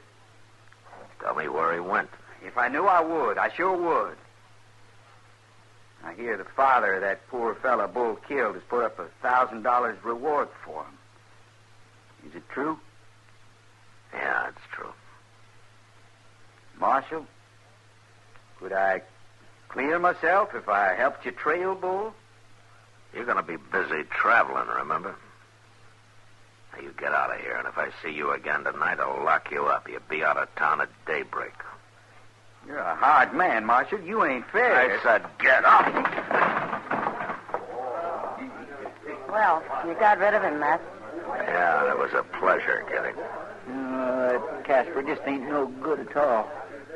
I sure would hate to be laying helpless somewhere and have him find me. Well, that's a good way to put it, Chester.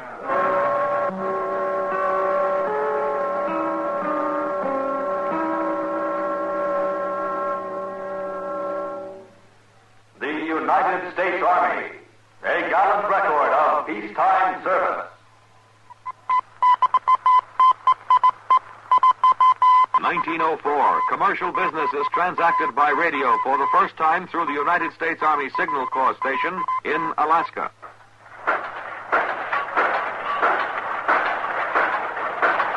American industrial might is based on the technique of mass production, which began with the manufacture of rifles by the United States Army in the 1820s. Captain John Hall, in 1819, designed a unique breech-loading rifle and began production at the Federal Armory in Harpers Ferry, Virginia. Captain Hall then designed and built machinery to mass-produce the rifle with all parts interchangeable, a revolutionary advance in manufacturing technology. The United States Army, a gallant record of peacetime service.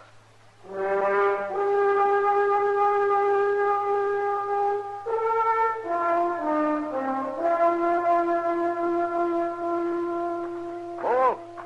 Hey, Bull. Is that you, Delwyn? You got here early. Yeah. That's see you found the hut. There's nothing to it. You gave me real good directions, Delwyn. What's the news? It don't look good for you, Bull. They got a $1,000 reward out. No, it was a fair fight. It ain't like I done murder. They think you did. It's the same thing. Did you bring me something to eat? No. I thought about it. I decided not to waste the money. No, what do you mean, waste it? What's that gun for? No, Delwyn, you said you was my only friend. I guess I was lying.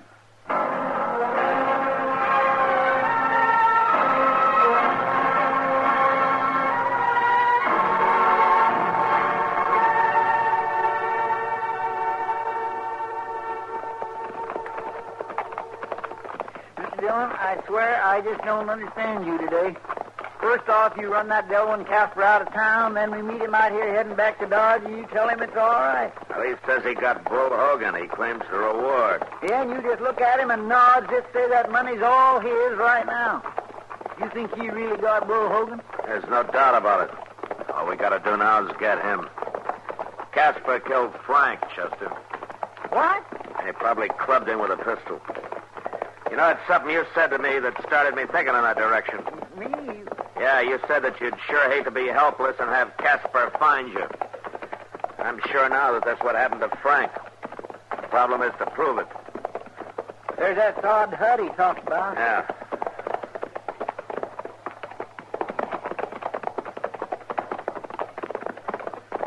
My goodness, there's Bull, too.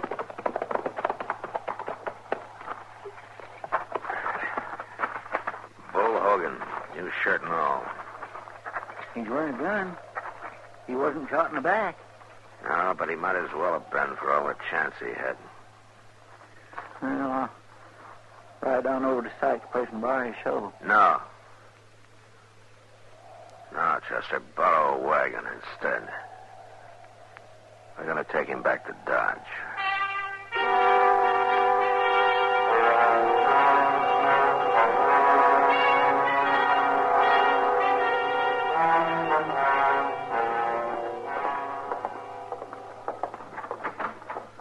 Here he is, Mr. Dillon. All the way over here, I couldn't get a word out of Chester except you want to see me. That's right, Casper. Well, do I get my reward? I think you could say that. Then you found Bull. Yeah, we found him. We had quite a time bringing him in, though. Bringing him in? He's the strongest, roughest man I ever tangled with. What are you trying to say, Marshal? We got Bull here in jail. Doc gave him a powder to put him to sleep. He's in the first cell. Go see for yourself. Well, but he's dead. I shot him. Yeah, you shot him all right, only you didn't kill him. Well, I did. I hit him right in the chest. Well, that's what saved his life, Casper. Here, you ever seen one of these things before? Yeah, it's one of them Indian charm bags, ain't it? That's right. A leather pouch full of pebbles and sand and bones. Bull's a lonely, superstitious man. He was wearing this around his neck. And that's what stopped your bullet, Casper. See?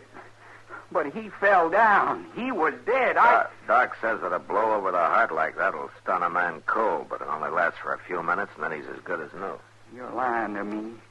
You're trying to trick me out of my reward. No, you'll get what's coming to you, Casper. You know, Bull's got an idea that somebody clubbed Frank Wilkins with a pistol while he was knocked out. Well, I'm going to lock you in that cell with Bull and let the two of you talk it over. Lock me in with him?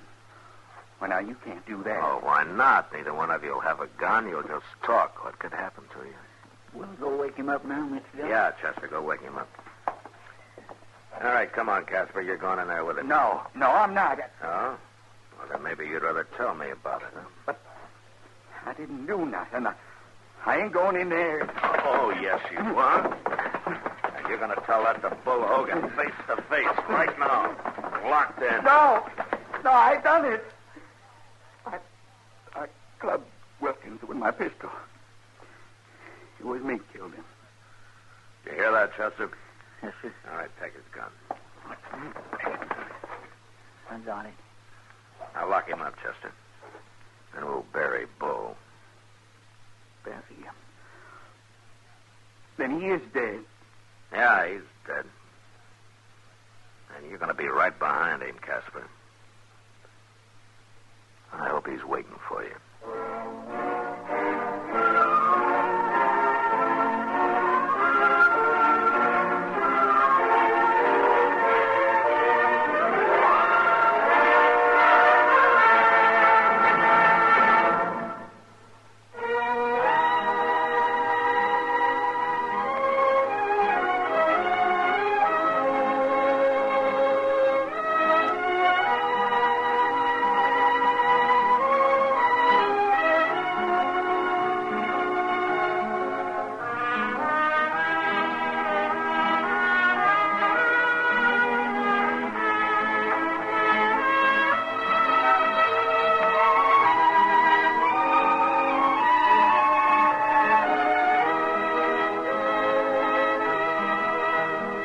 Gunsmoke. Produced and directed by Norman MacDonald, stars William Conrad as Matt Dillon, U.S. Marshal. The music was composed and conducted by Rex Corey. Sound patterns were composed by Ray Kemper and Bill James. Featured in the cast were Parley Bear as Chester, Howard McNear as Doc, and Georgia Ellis as Kitty. George Walsh speaking. Join us again next week for another story of the western frontier of America in the 1870s on Gunsmoke. This is the United States Armed Forces Radio and Television Service.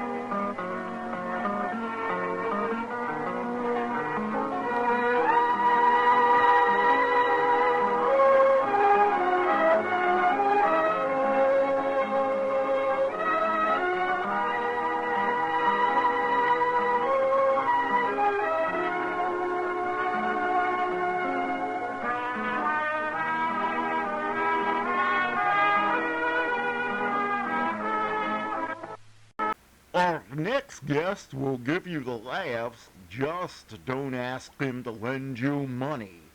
It's Jack Benny coming up next.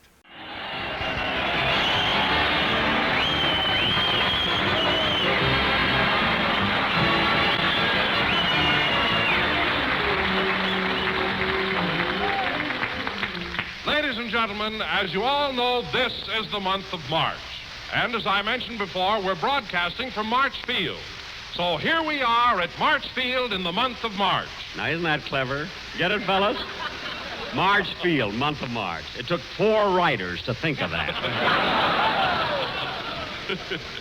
Go ahead, Don. Yes, ladies and gentlemen, as you all know, March is the month that comes in like a lion. That's enough, Sergeant. Sit down.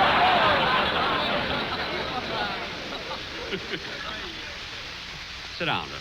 Yes, folks, it comes in like a lion and goes out like a lamb. Thank you, Lieutenant.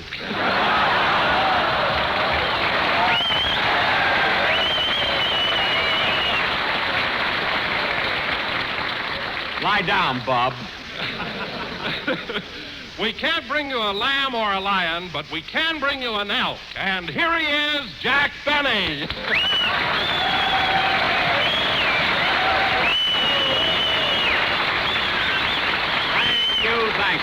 Thank you. Hello again. This is Jack Benny talking. And Don, I don't happen to belong to the Elks. This tooth I'm wearing on my watch chain is a souvenir of the First World War. An MP gave it to me. An MP gave it to you? Yes, one night I talked back to him, and he just happened to bump his knuckle on my tooth as he pulled his fist out of my mouth. He handed me my tonsils, too, but they didn't fit on my chain. Now, wait a minute, Jack. An MP can arrest you, but he has no right to jam his fist in your mouth. Don't worry, Don. I got even with him. What'd you do? I swallowed his flashlight.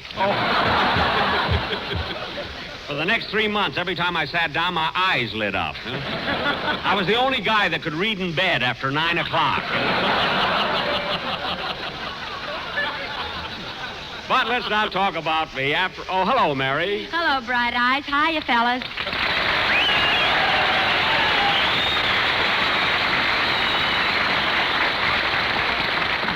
Well, Mary, how do you like it here? Fine. I always enjoy visiting a naval base. Mary, Marchfield isn't a naval base. It is during the rainy season, brother. Oh, yes. Hey, you know, fellas, we had that joke 5 years, but during the war, they wouldn't let us discuss weather conditions.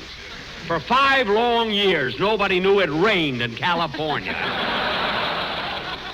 That's right. Rain is back and California's got it. You said it. Say, Jack, I meant to ask you going to take me to the dance tonight at the Officers Club? Wait a minute, Mary. What about the date you've got with Colonel Coons? You know, you told me that at 8 o'clock tonight he was going to take his jet-propelled plane and fly all the way to New York and back. Isn't that right? Yeah, but what am I going to do the rest of the evening? Oh, yes. Hey, those planes really go fast, don't they? Fast? Yesterday, when one of those jet planes was getting ready to fly east, the crew chief said ready, the pilot said okay, and between O and K, he landed in Chicago.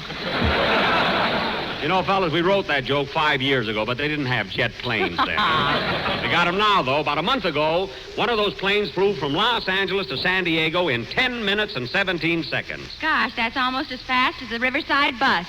Yeah. Certainly is. Huh? You know, Jack, I've been reading up on those new planes. They're going to have a lot of these jet-propelled P-80s in the AAF. AAF? Yes, the Army Air Forces. Oh. What are you laughing at, Mary? Jack's a P-50 VPP.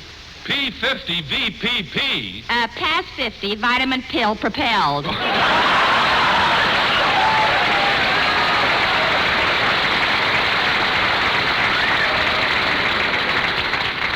We wrote that 5 years ago. I was only 32 at the time.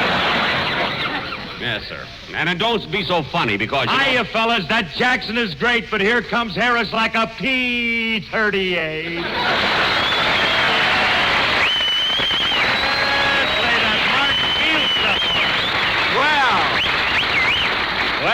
Well, if it isn't our own little grassy acres over here.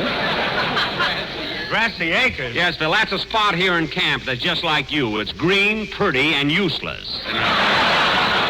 Oh, I'm not so green. I know what's going on. I'm hep. I ain't no paddlefoot.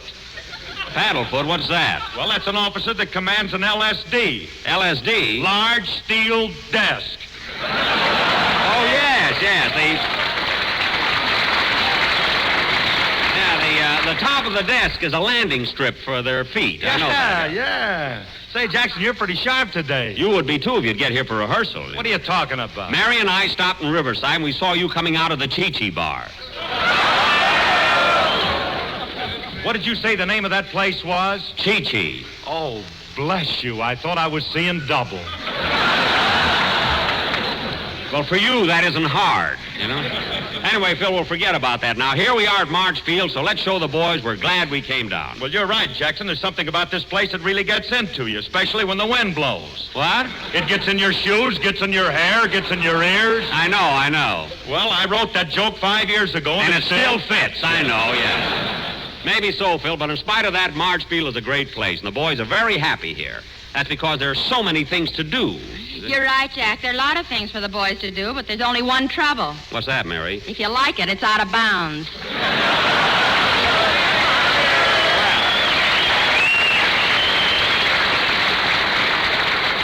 Well, they have to have rules, Mary. After all, there's some important training going on here. Important training? Certainly, Phil. Haven't you seen the fellows here take these jet planes up and zoom and dive and roll and spin? That goes on for 3 months. What happens after that, Jackson? They get a license to drive a car in California. Say, I'm really hot today. You see, Phil, if you'd come to rehearsal, you'd... That's funny. Well, what's the matter, Jack? Look, that soldier sitting there in the front row. He hasn't laughed once through the entire show. Maybe he's a spy for Fred Allen. No, he hasn't got him in uniform yet. I'm going to find out what's bothering that fella. Hey, soldier. Hey, private. You there in the front row. Me? Yes, you. Come up here on the stage a minute. Phil, give him a hand, will you? Okay. That's it. Now step right over here. Yes, sir. Look, soldier, I've been watching you all through the show, and you haven't as much as smiled once. I'm curious to know why you're so sad. Well, Yes? why shouldn't I be sad? Today, Yes? today they're going to give me my discharge. What? Today they're taking away my uniform and sending me home. No, I know how you feel, but try and cheer up. Well, that's right, soldier. It isn't so bad going home. Lots of soldiers like it. They force themselves. Well, I'll bet you'll forget all about Marchfield in a few days. What? Me forget about the wonderful times I've had here? All the fun I've had living in those beautiful barracks? Forget about the wonderful weather which kept me so nice and cool in the winter that I didn't thaw out till the sun fried me in August? You expect me to forget about the lovely dust storms I've enjoyed here? Soldier! No other dust in the country is as healthy as this dust. Now, private! You expect me to forget about our cute little mess hall with 800 or 900 friends blowing in my soup? Soldier, please. You expect me to forget all those guys who were so sweet to me? My buddies, the lieutenants, the captains, the majors? Soldier, take it easy. You got this thing all wrong. They don't just turn you out like that. They give you a button. You'll be proud of it. A beautiful bronze button. But you can't buy any clothes. Where am I going to wear it? Now, soldier, don't you worry about clothes. Things aren't as bad as you think they are. You see me after the show, and we'll have a little talk. Oh, Jack, you're not going to sell him your suit. Mary, he can have his choice. I brought 5 of them with me. I'll talk to you after the program, soldier. Now sit down and cheer up. All right, Phil, let's have a band number, and then we'll... I'll get it. Hello? Hello, Mr. Benny. This is Rochester.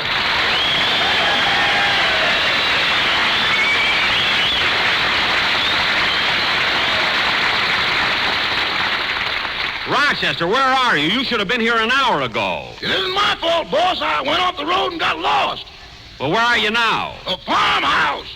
Well, ask the farmer how to get to Marchfield. The farmer isn't here. Well, who is there? The farmer's daughter, a soldier, and an MP.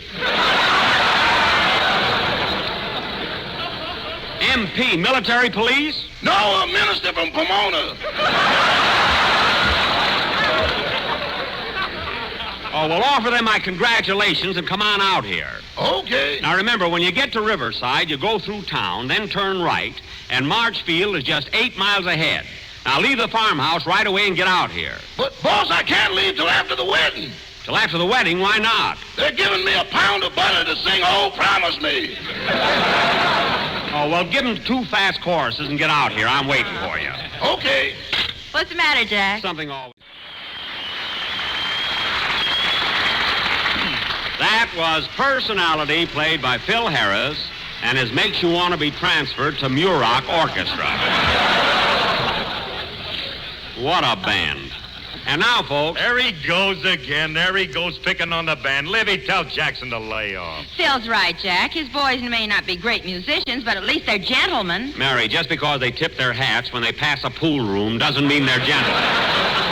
Now, let's forget it. Well, I'm not forgetting it, Jackson. My boys don't like that stuff. They're sensitive. The things you said about them at rehearsal made them cry. Made them cry? Yeah, they may look like that they're tough and they ain't got no feelings, but they'll cry at the drop of a bottle. Only if it breaks, believe me.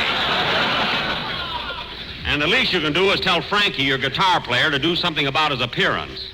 That hair of his. The way it stands up, he looks like he was pardoned after they threw the switch.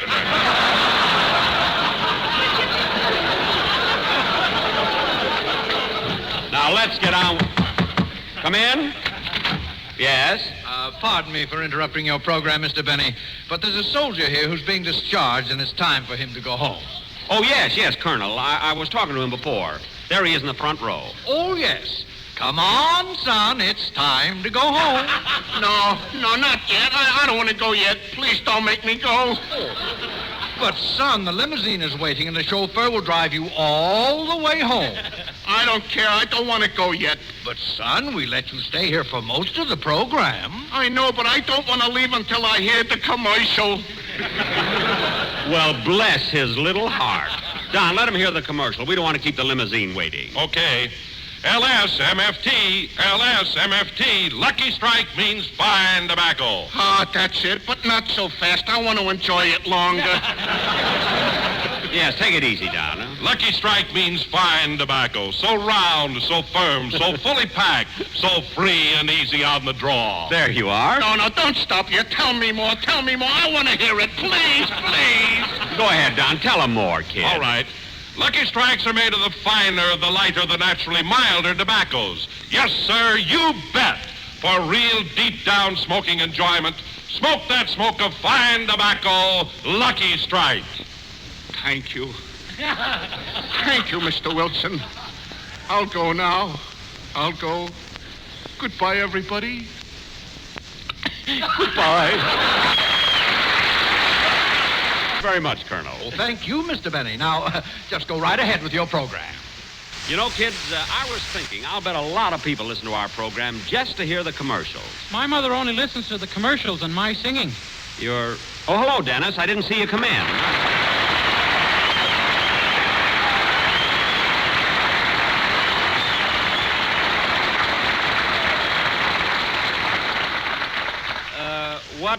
What was that you said before, Dennis? I said my mother thinks the only good parts on the show are the commercials and my singing.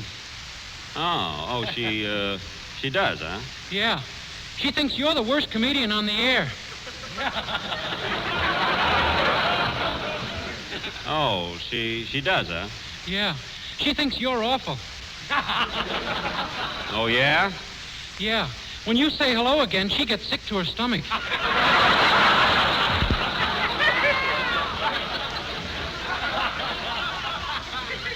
Now, wait a minute. I've always had trouble with your mother. When you first came to work for me, she came down to the studio and tried to make a big fuss. But she didn't scare me. Well, you better stay away from her now, Mr. Benny. Why? She took boxing lessons from Ingrid Bergman. All I know is your mother never did like me. Mary's mother hates me, too. Oh, Jack, my mother does not hate you. She does, too. She does not. Then why, Mary? Tell me, why does she go around telling everybody that I'm the cheapest guy in the world? Because you are. Oh. Well, she's lucky I am, or I'd sue her for everything she's got. Believe me. Anyway, Mr. Benny, whether my mother likes you or not, I'm glad I'm back with you since I got out of the Navy. Well, thanks, and I like kid. the suit you sold me, too. It's all right, kid. But, gee, Mr. Benny, I never saw pants before with the pleats in the back. Let's see. Dennis, you got the pants on backwards. Oh, I guess I was in the Navy too long. That's probably it.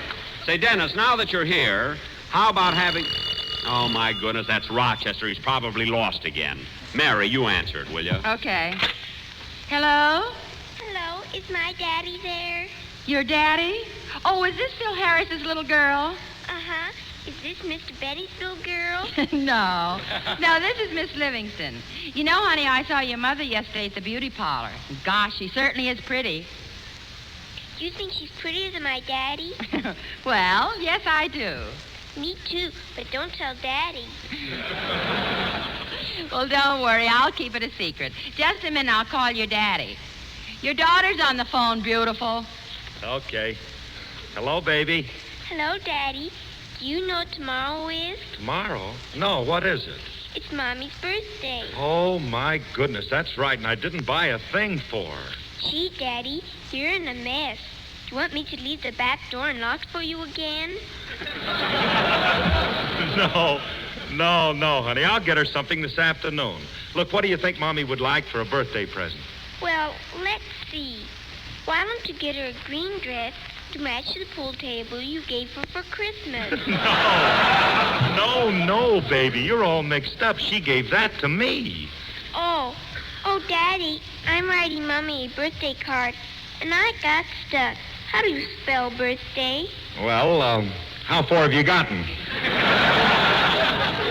I just got B-I. Well, it's B-I, Look, just leave it that way. Mommy will figure it out. Gosh, I thought you know how to spell it. Well, certainly I know how to spell it, but I'm busy, honey. We're right in the middle of a program, and you ought to know that I haven't got time to fool with that stuff.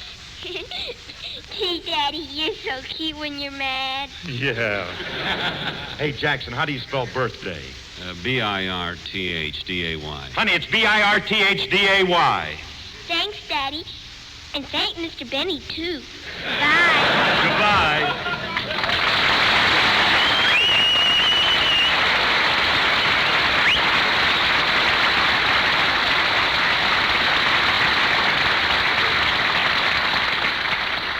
Phil, you ought to be ashamed of yourself. Imagine not knowing how to spell birthday. Well, I know how to spell it, but you forget from year to year.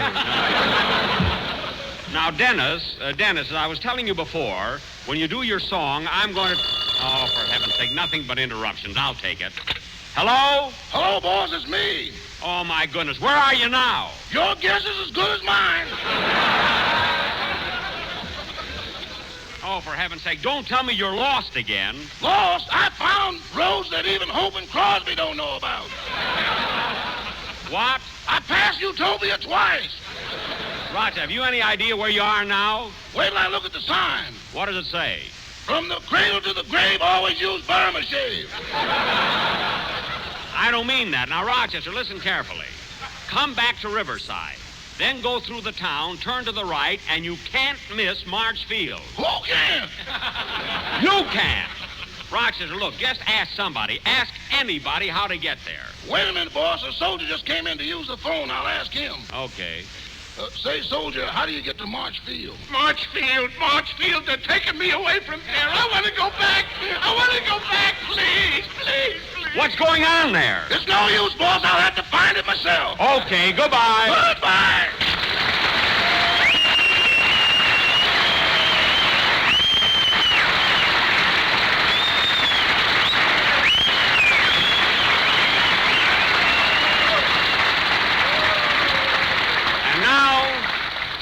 And now, ladies and gentlemen, Dennis Day will sing a song written by Frank Lesser and dedicated to the memory of one of America's greatest war heroes, Roger Young.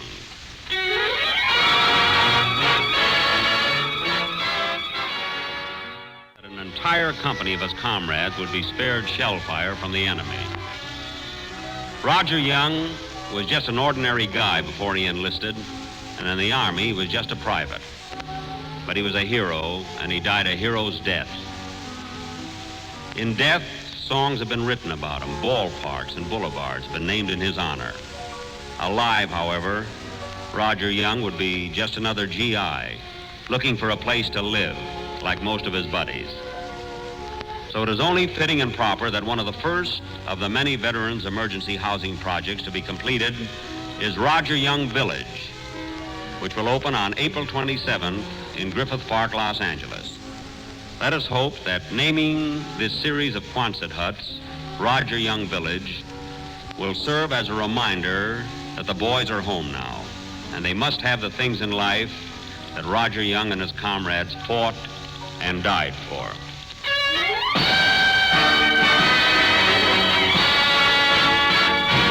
Shine the name, Roger Young. For the men he marched along, through the everlasting glory of the infantry, lives the story of Private Roger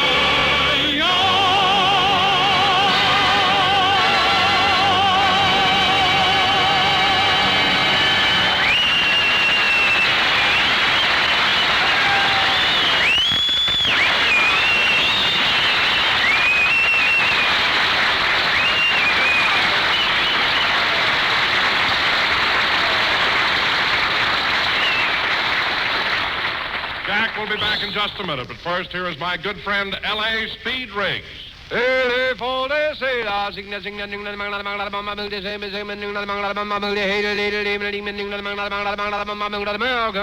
Remember this all-important fact. Thank all the officers and men stationed here at Marchfield for inviting us down here today. Had a swell time. And say, Mary, What, Jack? You know who's going to be our guest star next week? The MGM star, Van Johnson. Gee, I hope we bring her, too, by next Sunday. Good night, folks. Good night. One of the all-time great directors, Cecil B. DeMille, hosts Lux Radio Theater. Up next. Lux presents Hollywood.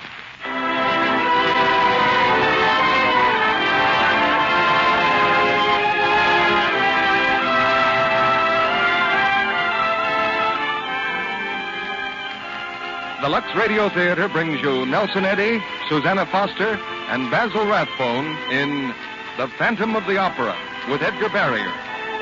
Ladies and gentlemen, your producer, Mr. Cecil B. DeMille.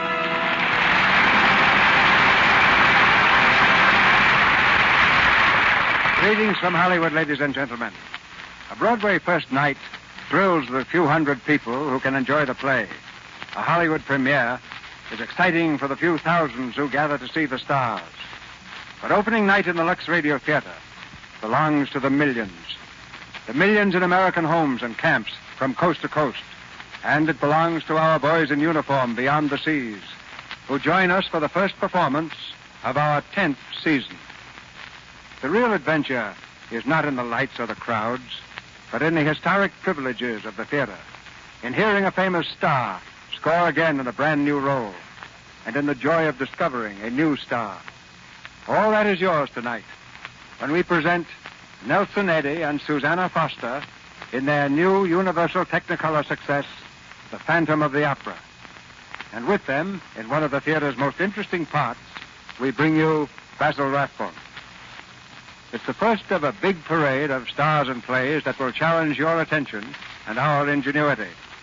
Tonight's play has the thrill of mystery, the gaiety of comedy, and to stop everything else, one of the great singing voices of our day, the romantic baritone of Nelson Eddy. And if that isn't the right way to start the Lux Radio Theater off on another season, I don't know how to find it. We hope to make this season the best in our history, and we're counting on you to help us make it the best. By help, I don't mean just buying Lux toilet soap. I think you'll do that anyway, because you know how good it is. But backstage in this theater, we need your help in selecting plays. We want you to tell us what stars you'd like to hear. Everybody has a personal preference, and you give all the orders for our command performances. Your loyalty to Lux toilet soap has kept this curtain going up for 9 years. Your reward has been a fine product, and the finest plays and stars we could discover.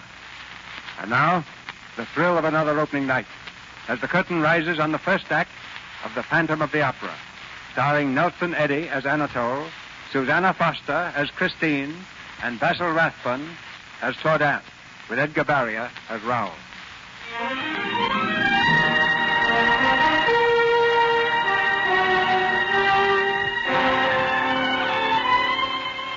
In the year 1880, the old Paris Opera stood like a giant torch in the heart of the city. 1,000 windows ablaze with light. But there were shadows, too. Shadows that flitted high in the gallery over the great stage. Shadows that lingered in the subcellars far beneath the street, where the black sewers of Paris ran sluggishly in the dark. But we were not concerned with these things, or so we thought at the time. We of the opera knew only the light of the dressing rooms, the bright gaiety of the stage. I suppose it all began the night we sang Martha. The house was crowded, enthusiastic. There were no shadows for us that night.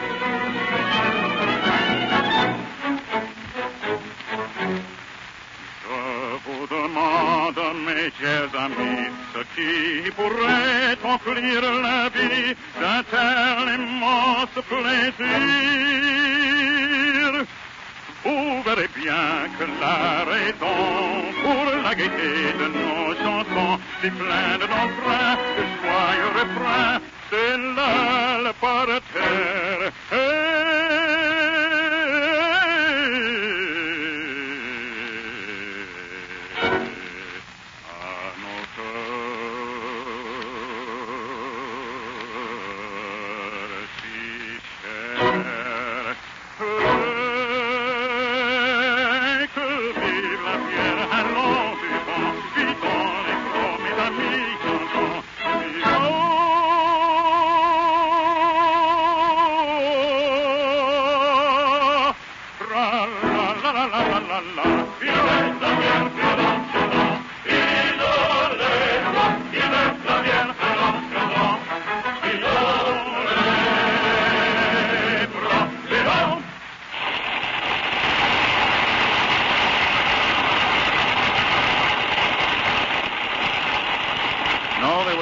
morning that night, no hint of the strange things that were about to happen.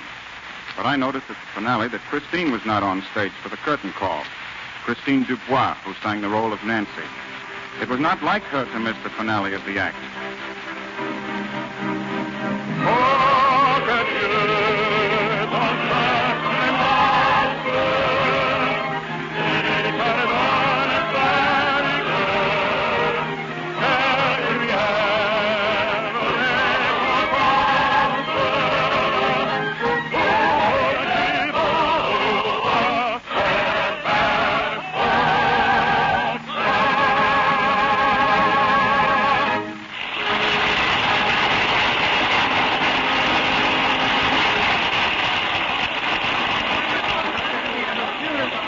Backstage, when the curtain had fallen, I saw Christine hurrying to her dressing room.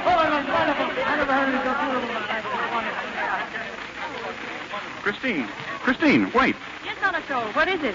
What happened to you? You weren't on stage. Why, You weren't ill, were you? Oh, no. You're all right? You're sure? Of course, Anatole. Do I look all right? Oh, you look lovely. What happened? Well, I had a visitor. Somebody wanted to see me. Oh? Mademoiselle Dubois. Oh, good evening, Maestro. Mademoiselle, I understand that you were entertaining a gentleman backstage during a performance. Is that true? Yes, Maestro. You are not the greatest soprano in the world, mademoiselle. Not yet. So you will please not take liberties. See me later in my office. Yes, Maestro. Anatole, what will he do? Don't worry, he's just barking again. Who was the gentleman? Well, he's an old friend of mine. But not so very old. No. He's Inspector Delbert of the Sûreté. Inspector? You mean a policeman? Well, he's not an ordinary policeman. Oh, does he sing? No. He's a graduate of the military academy at Saint-Cyr. How much does this man mean to you? Well, I'm not sure. Christine, it's not like me to preach. But someday you'll have to choose between your career and what's called a normal life. You can't do justice to both. I think you'll find that music has its compensations. In other words, you don't think I ought to have supper tonight with Raoul? No. But if you, Anatole, that would be all right? Definitely. We'll see.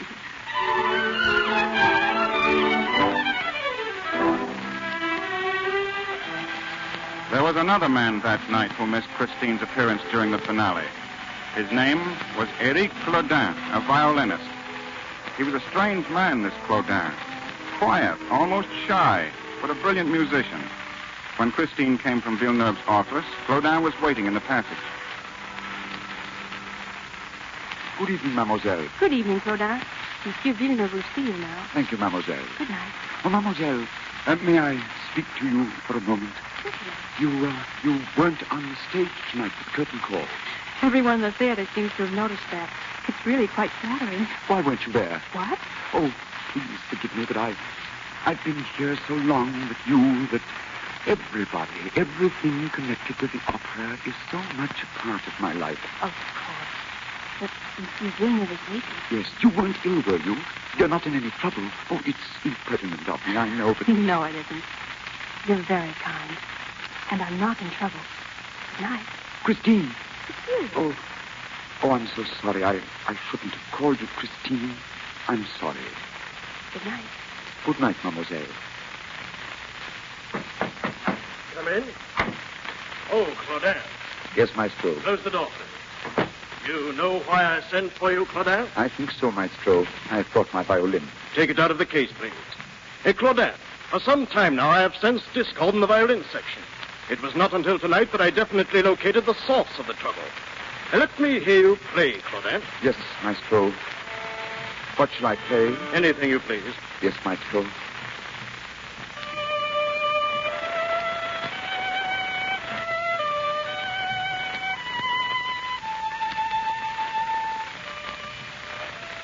Wait a moment. What is that? A little song. A lullaby from Provence, where I was born. Oh, it is very nice, very charming. I've written a concerto on the theme. Yes, charming, Claudin, but too simple. Suppose instead you let me hear the opening movement in the third act of Martha. Well? It's no use, maestro. Something's happened to the fingers of my left hand. I see. Perhaps it's only temporary, maestro. Perhaps it will get better. I hope so. In the meantime, I'm sorry, Claude. I'm very sorry. You've been with us a long time. 20 years. What am I to do, Maestro? I know it's hard, but no doubt you've saved enough to retire on. Yes, of course. And in appreciation of your long service, I shall arrange with the directors to have a season ticket issued to you. Thank you, Maestro.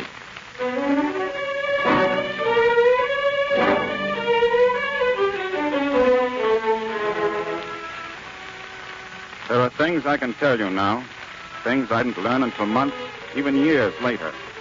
Claudin had no money put aside. He lived in a miserable garret in the Paris slums. He was cold in the winter and often hungry.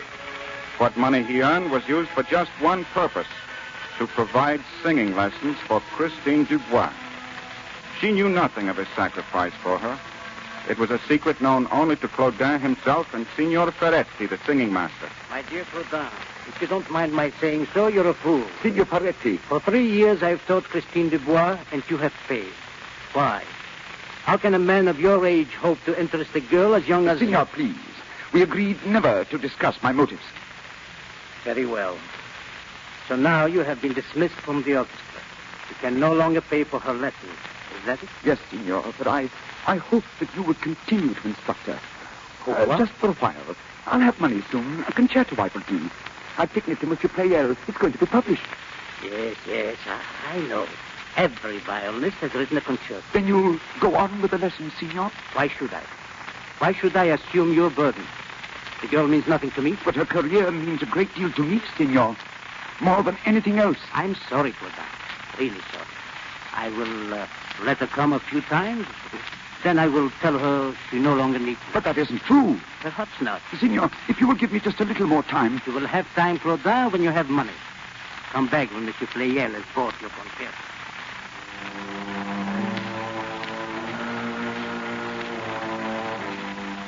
For weeks, Claudin haunted the publisher's office, but always it was the same story. Monsieur Pleyel was too busy to see him. One evening, just at dusk, Claudin forced his way past the manager, up the stairs into Pleyel's study. Who's that? Monsieur Pleyel. What are you doing here? I've been waiting to see you since this morning. Didn't I tell you I was busy? Georgette, more acid, please. Is this the bottle? The blue one, dear. Pour it in the tray and be careful, dear. Monsieur Pleyel. This could be the best etching I've ever made, Georgette. Monsieur. Will you please be careful? Those trays contain etching acid. Would you like to burn the skin from your hands? I'm sorry, monsieur, but my manuscript. I must find out about my concerto. Georgette, would you mind giving the fellow his manuscript? You'll find it on the table if it's anywhere. What is your name? Claudin. Eric Claudin. Claudin? I don't see it. No, it wouldn't be there. It's a large manuscript in a portfolio. Well, I'm sorry, but I don't know where it is. Oh, but it must be here. Well, if it is, it'll turn up. You might call again in a few days. But you don't understand, mademoiselle. It's the only copy I have. It represents 2 years' work. You heard what the lady said. Get out. But it was brought into this office. It must be here. It must be found. Did we ask you to bring your manuscript to us, Claudin? Perhaps some employee has thrown it into the waste paper basket where it probably belongs. Good night. Listen. That's piano. That's my music. Someone's playing my music. I thought I told you to get out. You stole on my music. Thief! Help! Let it go! Let it go! You stole on my music. Thief! Thief! You're choking him. Steal here. Let him alone. I'll burn you if you don't let him go. This is acid. I'll burn you. Thief! My work! My music! My music! It was mine. He had no right. Just kill him. Go! Ah! My eyes! My eyes!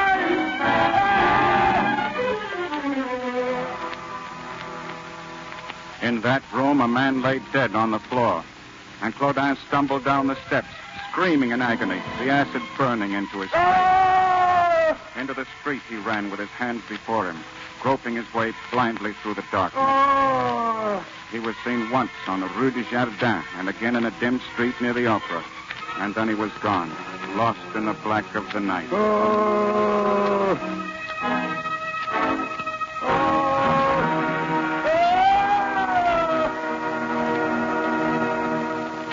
There was a search, of course, but he was never found. It was not a thing that was close to any one of us. It was something you read about in the newspaper, shudder over for a moment, and then try to forget. In a few days, it was out of our minds completely, for Christine and I were rehearsing a new opera. One morning, we were sitting at the piano in her home.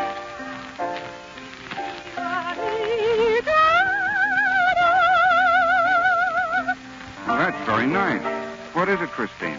It's a lullaby of Provence. Provence? I was born there, you know. I've known it for years, ever since I can remember. Sing it for me. Would you like?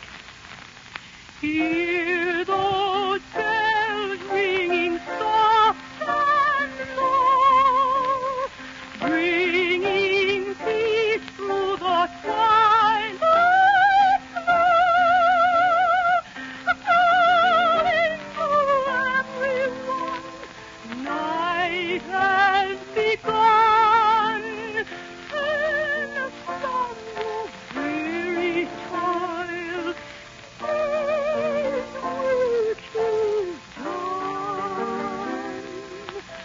hear them ring while my love and I drift and dream to their lullaby.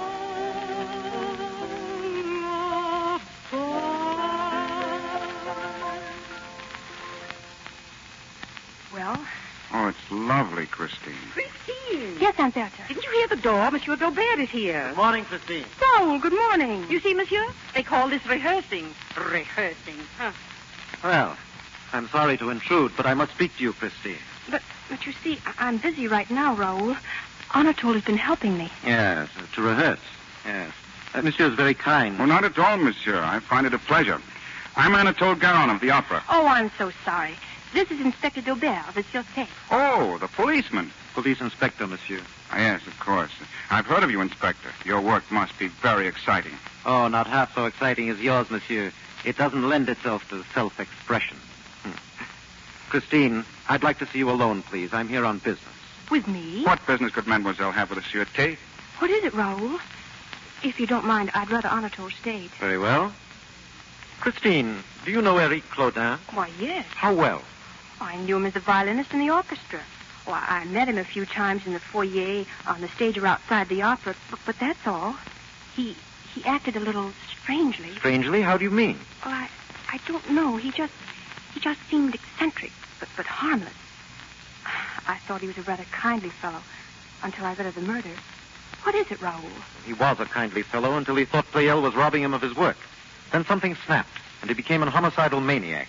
But what has all this to do with me? Well, we found something in his room, Christine, that connects you with him. No doubt you can explain. What is it? This statuette. As you can see, Christine, it's the image of you. So that's what became of it. Be good enough to explain yourself, monsieur. Certainly. That statuette is mine. Yours? Definitely. I made it. I intended to make you a present of it, Christine. How nice of you, Anatole. Unfortunately, it disappeared from my dressing room. It's an extraordinary likeness. My compliments on your versatility, monsieur. Christine must have posed for this many times. I never posed for it, not once. You did this from drawings, monsieur? And from memory, monsieur. Extraordinary memory. Thank you. But it's a simple matter to recall Christine's face and figure. I'm sure you have found it so, monsieur. Mm-hmm. But what was the statuette doing in Claudin's room? He must have stolen it. It's obvious. Is it? Speaking purely as an inspector of the Sûreté, I'm afraid even the obvious needs confirmation. But as a man, monsieur, I'm sure you can understand. Sitting there in the orchestra pit night after night looking at Christine, Claudin probably fell in love with her. You admit that is possible, no? Mm-hmm. Christine, did Claudin ever seek more than a casual acquaintance with you? No, never. Can you imagine so diffident a lover, monsieur? Claudin was barely 50. No doubt he lacked fire. No doubt. Christine, this statuette is yours. I give it to you. You give it to her? Yes. Well, that's interesting. I'll accept it as a gift from both of you. Thank you. Oh, you're quite welcome.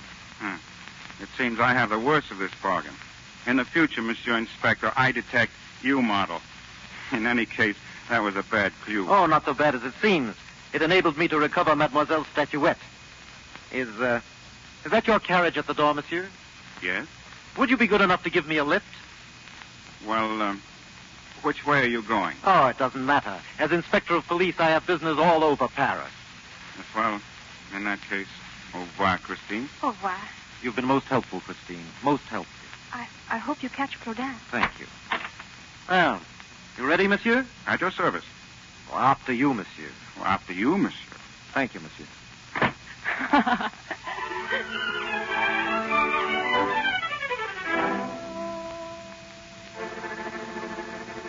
We could laugh then because the horror had not touched us.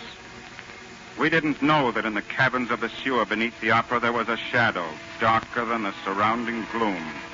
The shadow of a man in a black cloak, his face hidden behind a mask.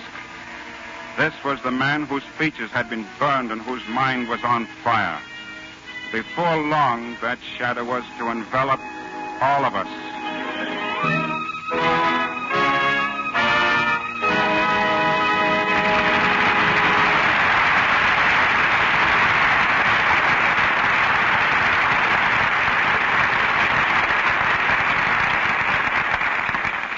In a few moments, Mr. DeMille and our stars, Nelson Eddy, Susanna Foster, Basil Rathbone, and Edgar Barrier, will return in Act 2 of The Phantom of the Opera.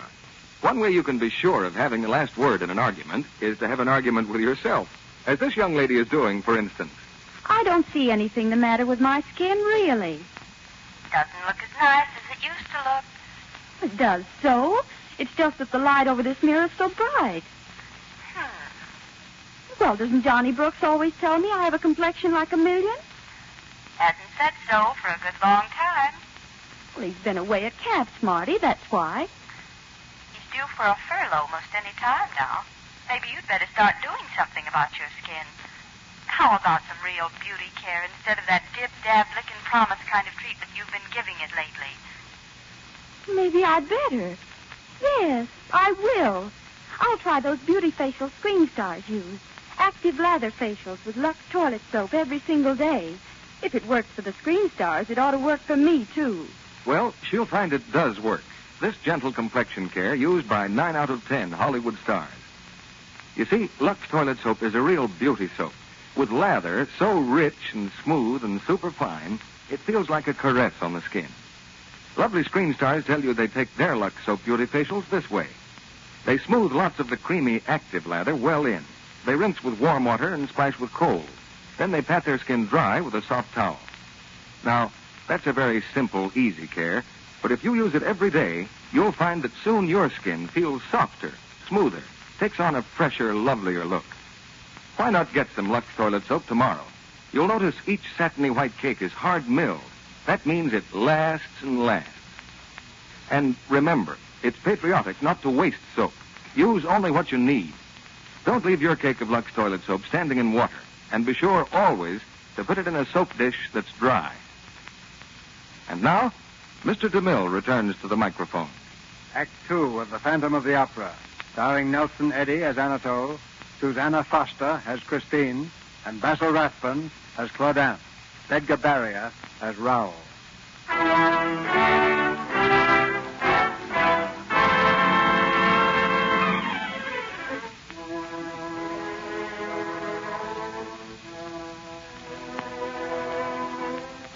There was a master key at the Opera House, and the night we were to sing Amour et Gloire, the key disappeared. Other things had been stolen. Costumes, masks. But now the Shadow had entrance to 2,500 doors. He could roam at will from the sub-cellars to the very top of the auditorium, where the great chandelier swung over the audience. There were some who swore they had seen this Shadow, flung on the walls of dim corridors, or crouching like a griffon on the high balconies over the street. And there were some who swore they had heard mutterings in the deep cellars where the sewers ran black. And tonight, it is Amour et Gloire. Amour et Gloire with Anatole Garon. And the soprano, Biancaroli. Biancaroli sings tonight, not Christine Dubois. Well, we shall see. We shall see.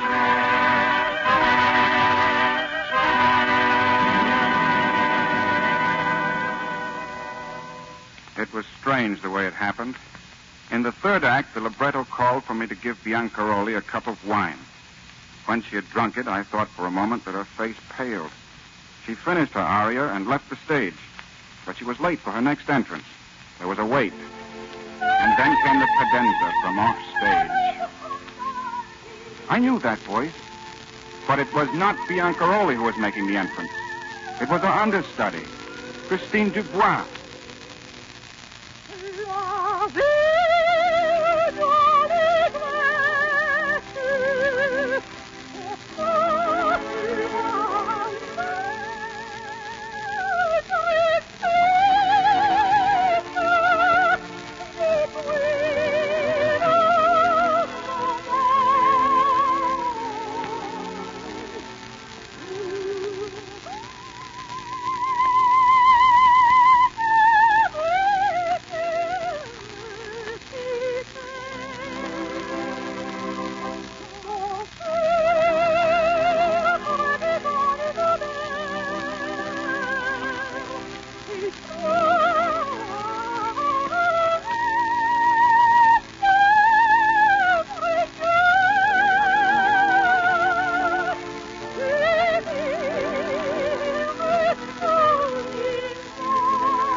second act. You saw me, Maestro. Madame Biancaroli, we realize... If you realize I was drugged, then tell that police inspector there to arrest the man who did it.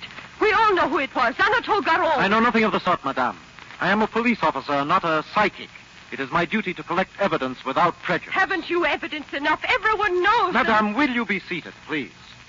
Monsieur Garon, is it true that you had the opportunity during tonight's performance to place the drug in Madame Biancaroli's glass? Certainly, Monsieur Inspector. We all did. It becomes then a question of motive. The motive is very simple. Garon wanted to get me out of the way to make room for that... Are you referring to Christine Dubois? I am. You heard, Monsieur Garon? Oh, yes. Madame is in good voice and most explicit. Have you anything to say, monsieur? I deny Madame's accusation. Do you deny, monsieur, that you had any motive in drugging Madame?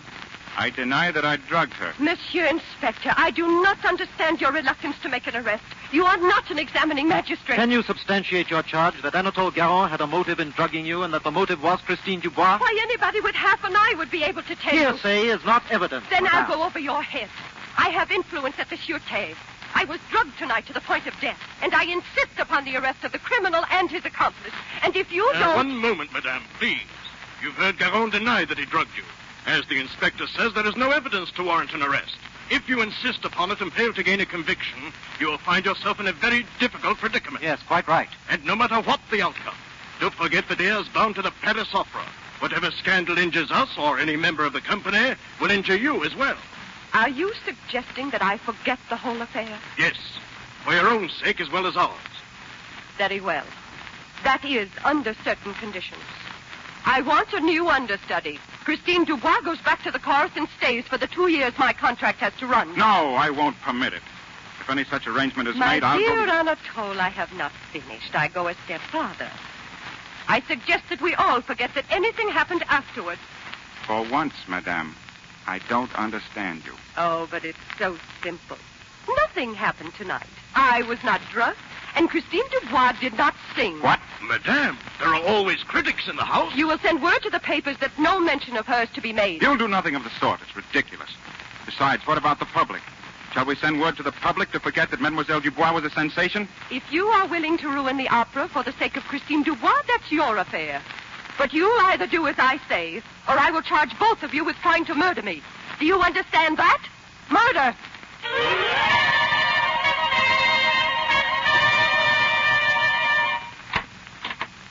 Ah, Madame Biancaroli.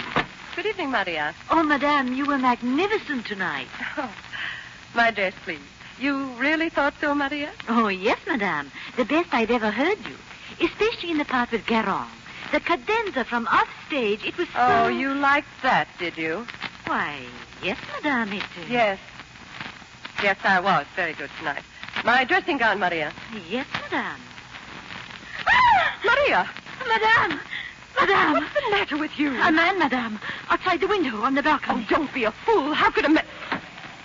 Madame. Good evening. What do you want here? I'm Who are you? sorry. I cannot let you see my face. You would not be pleased. Take off that mask, Anatole Garon. You do not frighten me. Madame, it is Anatole Garon. I did not come here to frighten you unnecessarily. Only to tell you that Christine Dubois will sing tomorrow night. Oh, yes. You will leave Paris, Madame. Leave Paris. You will see to it, of course. Yes, I will see to it, Madame. Get back. Madame!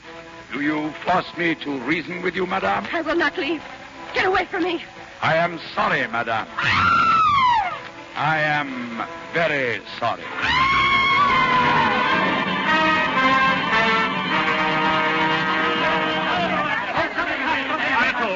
Anatole! What is it? Madame Biancaroli and her maid. They've been murdered.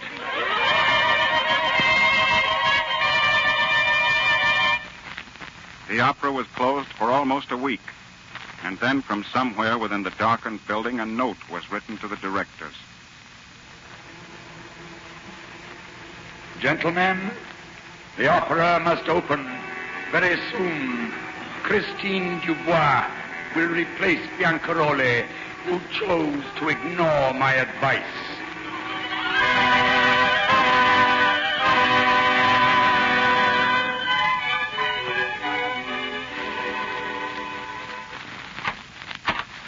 Good morning.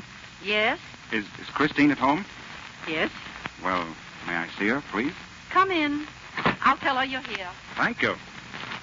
E vieni alla finestra, oh mio tesoro.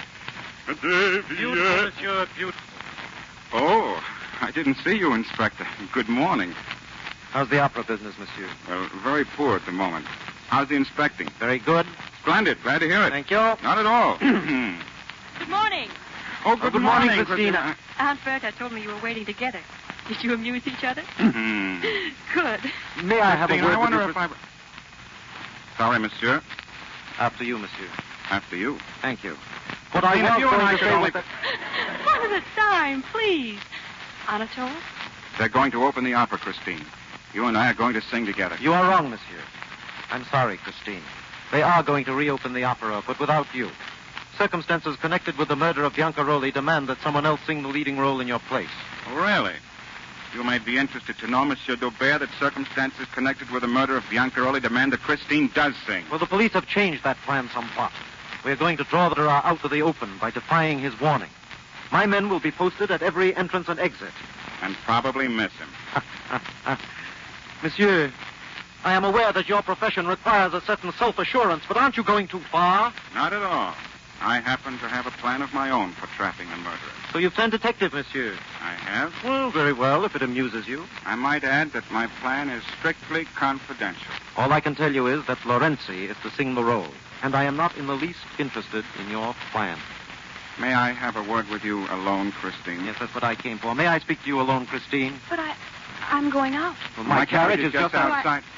I'm not going right now. I mean, I'm going later. I'll wait. Yes? Yes, we'll both wait.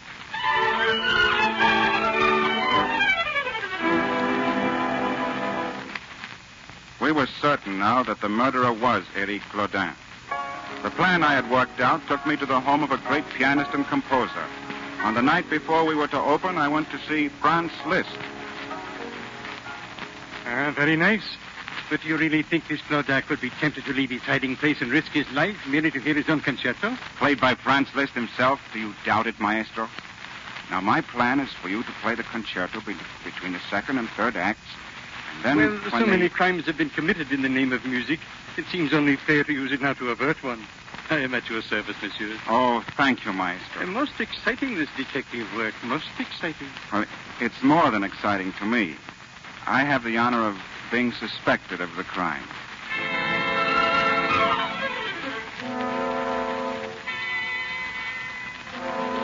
Gentlemen, I have been very patient. Now I learn that Christine Dubois will not sing. Gentlemen, if Madame Lorenzi sings in her place, you will be responsible. 2 are dead now. Only 2. There will be more, gentlemen. Many, many more.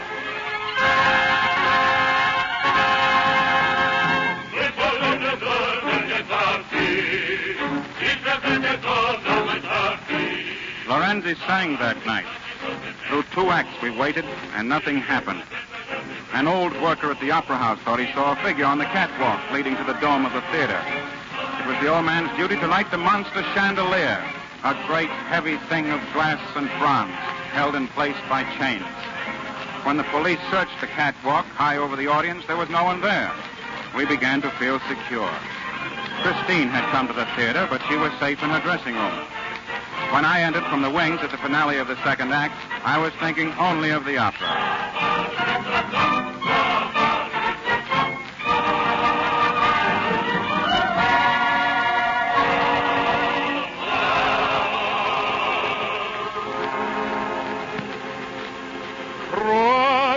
Войска прискакали,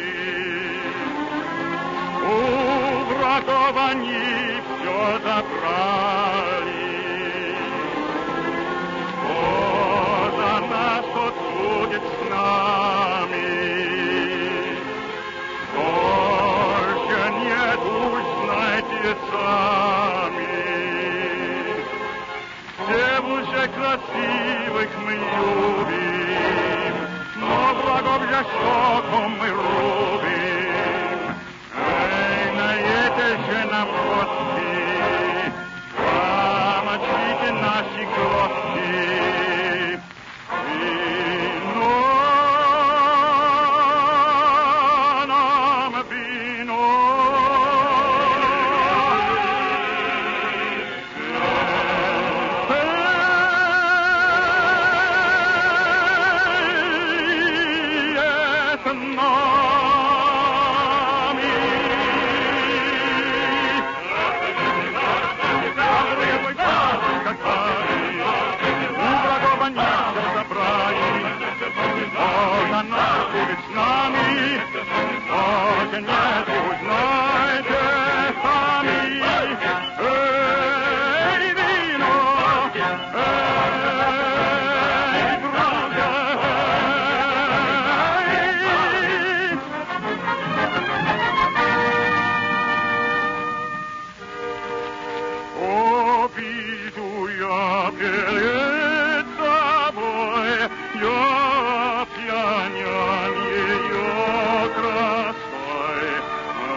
Глаза, как солнце свет, такой красы на свете нет.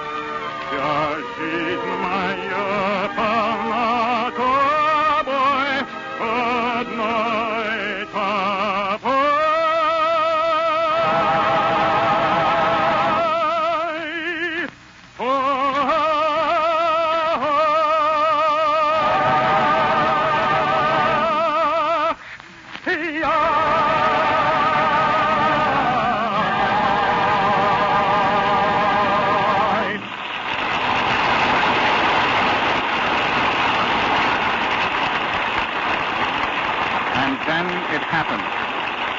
The great chandelier begin to sway high above. It swung to and fro like a giant pendulum. Others had seen it, too. A woman in the audience screamed. There was no time to get out of the way. The audience below was frozen, staring up at the monster of glass and bronze. And then it came hurtling down through space.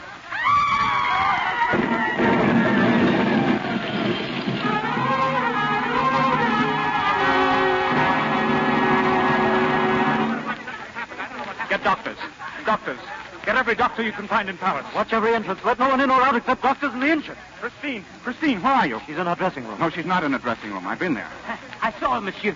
She went down the steps. You saw Christine Dubois? Yes, monsieur. Yes, monsieur. She was going down the steps beneath the storeroom. I called to her, but she did not answer. Which way are the steps? Over there, monsieur. And there was a man with her. A man in a cloak with a mask covering his face. It's Claudin. She's with Claudin. Christine! Where are you?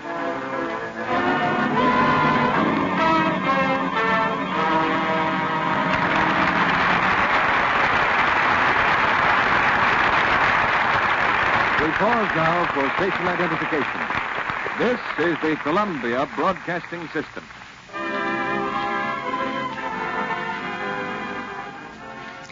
After a brief intermission, Mr. DeMille presents Nelson Eddy, Susanna Foster, and Basil Rathbone in Act 3 of The Phantom of the Opera. And now, our Hollywood reporter, Libby Collins, with a fashion tip. Why, Mr. Kennedy, I thought our listeners would be interested in this little example of resourcefulness on the part of one of our famous stars. Screen stars must look chic and glamorous always, you know, but they're subject to the same wartime limitations as the rest of us. Take hairpins, for instance. Why, Libby, even a mere man has heard that hairpins are almost as scarce as nylon. Alas, that's true, Mr. Kennedy. But Aunt Lupino found some wooden ones that were lacquered in bright colors. Much too pretty to cover up, I'd have thought. So she parted her hair in back, pulled it up on top of her head, and on each side of the part set a row of the colored pins to make a crisscross pattern. Look cute as could be, too. That sounds like Ida, Libby. She's as smart and bright as Quicksilver. Yes, Mr. Kennedy, and she darts around Hollywood almost as fast. She has to, what with her studio work and the hours of war work she puts in. Not much time for beauty care, either. That's why she depends more than ever on Lux toilet soap for complexion loveliness. My daily active lather facials are such a wonderful beauty aid, she says. Busy women everywhere find that's true, Libby. Those Lux Soap Beauty Facials take just a few minutes a day. Yet the creamy lather gives skin gentle, thorough care it must have to be soft and lovely. Yes, a few minutes every day to smooth a rich lather in, and you can just feel your skin taking on new freshness and beauty. No wonder Lux Toilet Soap is the beauty soap of the stars. Reason enough why every woman owes it to herself to try it. Lux Toilet Soap is as fine a soap as money can buy. It's hard milled. That means it lasts and lasts. Each cake is set and smooth and fine. And if your dealer is temporarily out of stock due to wartime conditions, please be patient. He'll have more very shortly. Remember, Lux Toilet Soap is worth waiting for. Start your Hollywood beauty care soon. Now, our producer, Mr. DeMille. There's always excitement backstage after an opening. And you're invited to join us for a chat with our stars when the curtain falls. But now here's Act 3 of The Phantom of the Opera, starring Nelson Eddy, Susanna Foster, and Basil Rathbone, with Edgar Barrier.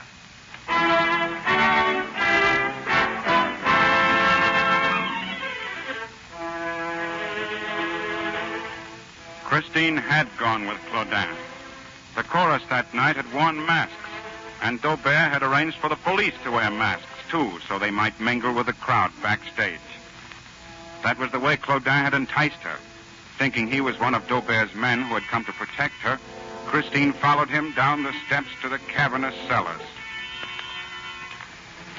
This way, mademoiselle. Hold tight to my hand. The steps are quite steep. Are you one of the police? Where is Inspector Daubert? He's investigating the cause of the accident. I'll look after you. Why do we have to come down here? Why? Don't you like it down here? It's very lovely. Once you get used to it. Wait, please. Yes? Let me see your face. Take off your mask. No, my dear. I must never do that. Never. You're not one of the police. Don't be frightened. I'll watch over you. I've always watched over you, Christine. No, you must not do that. You'll stay here with me, child, won't you? It's been so lonely without you. But you've come to me at last, haven't you? Sing to me, and I'll play. We'll be together forever. It's beautiful down here. Beautiful. Come now. I'll show you. Come with me.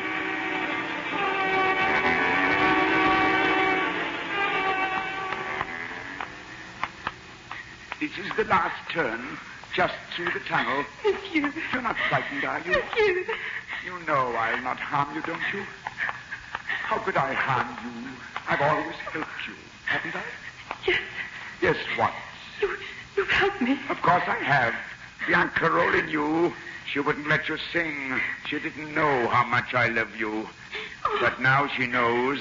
But it doesn't matter anymore. Nothing matters except you and me. Now you'll sing all you want to, but only for me. You will sing and want to, won't you, my darling? There's a piano in the opera foyer. We'll go up there, monsieur.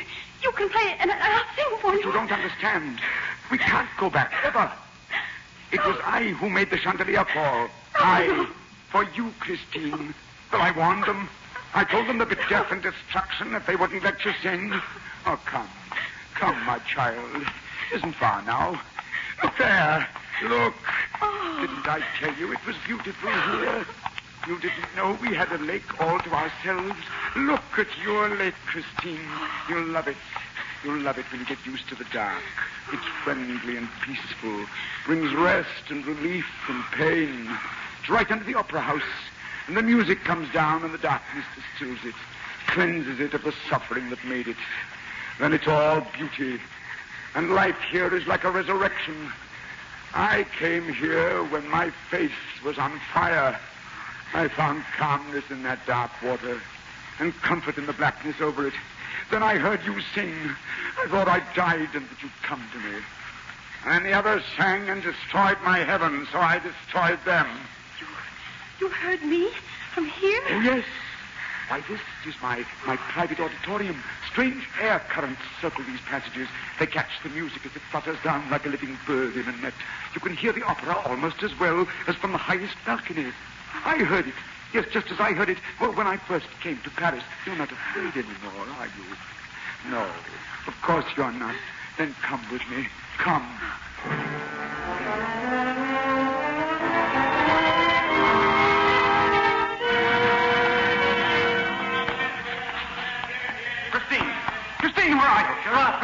here. Yes, Monsieur Inspector. Here, Monsieur. Christine! Andre, take 4 men, search the passage to the left. Be careful now. Do you have another lantern, Inspector? This is the only one left. You better stay with me. We seem to have come to the end of the passage. No, we haven't. Isn't that an opening in the wall there to our left? Yes. Yes, it's a tunnel. Keep close to the wall. Feel your way along. There's just a narrow ledge. The sewer must run through here. There it is, just ahead of us. Do you suppose he might have doubled back? He might be upstairs. Why should he be? Liszt will be playing the concerto. He should be starting now. Oh, yes, that brilliant plan of yours. Christine! What happened? I touched the side of the wall. The rock came away in my hand. The whole place down here is ready to crumble. Look up there, just ahead. Yeah. It looks almost like a lake. Come on. Christine! Christine! Christine!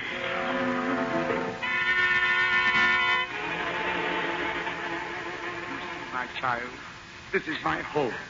Furniture from the storeroom, even a piano. Do you like it, my dear? Monsieur, please. Come, give me your cake, my child, and then I'll show you where you will sleep. Listen. Do you hear?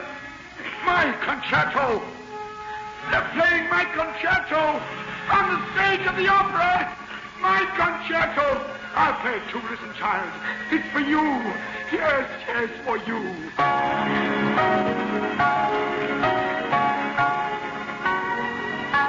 Do you like it, my child?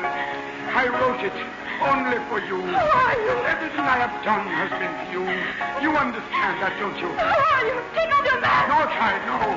Listen to that music. Listen. Take off the mask! I'll take it off for you! Why did you do it? Now you see my face. Well, look at it. Look. No. You'll never live here now, will you? You'll hate me. A loathsome creature. Hateful, repulsive. And I wanted you to love me. Come near me. But you see, you've spoiled everything. Go away. Christine! There he is. Get back, Christine! Stand back! You fools! You cannot kill me. Nothing can kill me. Go! The walls! They're crumbling. They're going to fall. Come over here, quick! Look out! Get out in the passage, under the archway in the passage.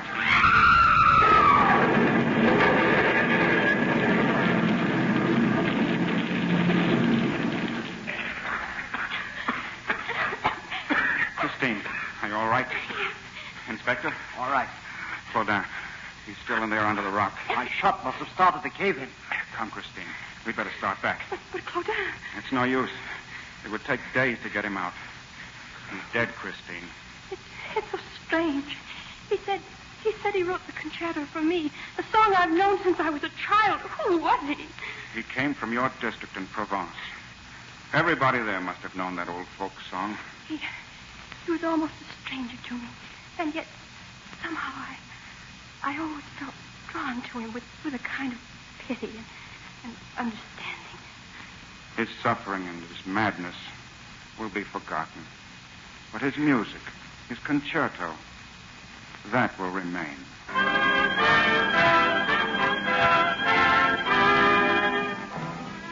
Christine went on to a great career and great fame. The night we sang together for the first time, the corridor outside of a dressing room was jammed with admirers. I had to force my way to a door. Excuse me. Thank you. Anatole. Oh, you were magnificent, Christine. Incomparable, beautiful, a sensation. Is that all? I've just begun. It would take days and years to tell you how wonderful you were. We're having supper tonight at the Café de l'Opéra. Well, I'm terribly sorry, Anatole, but I can't tonight. Why not? Have you another engagement? Well, yes. With whom? With me, monsieur. Oh, that policeman? Inspector of Police, monsieur. Well, how soon will you be ready, Christine? The carriage is waiting. I know Monsieur Garon will excuse me. How do you know? I have an idea. Why can't we three have supper together? I am not in the habit of taking baritones to supper. And I don't care to be seen in public with the police. Christine, you'll have to make up your mind finally and irrevocably between the two of us. Exactly. Very well. Will you gentlemen excuse me? Of course. Thank you. Good night. What? What did she mean, good night? Well, Something tells me, monsieur, that she has gone to meet her public. Monsieur Garon, would you join me for a bit of supper at the Café de l'Opéra? With pleasure, monsieur. Think we can get through that crowd? Certainly. After all, who'd pay any attention to a baritone and a detective? Quite right. Well, shall we go? Ah. After you, monsieur. Oh, no. After you, monsieur.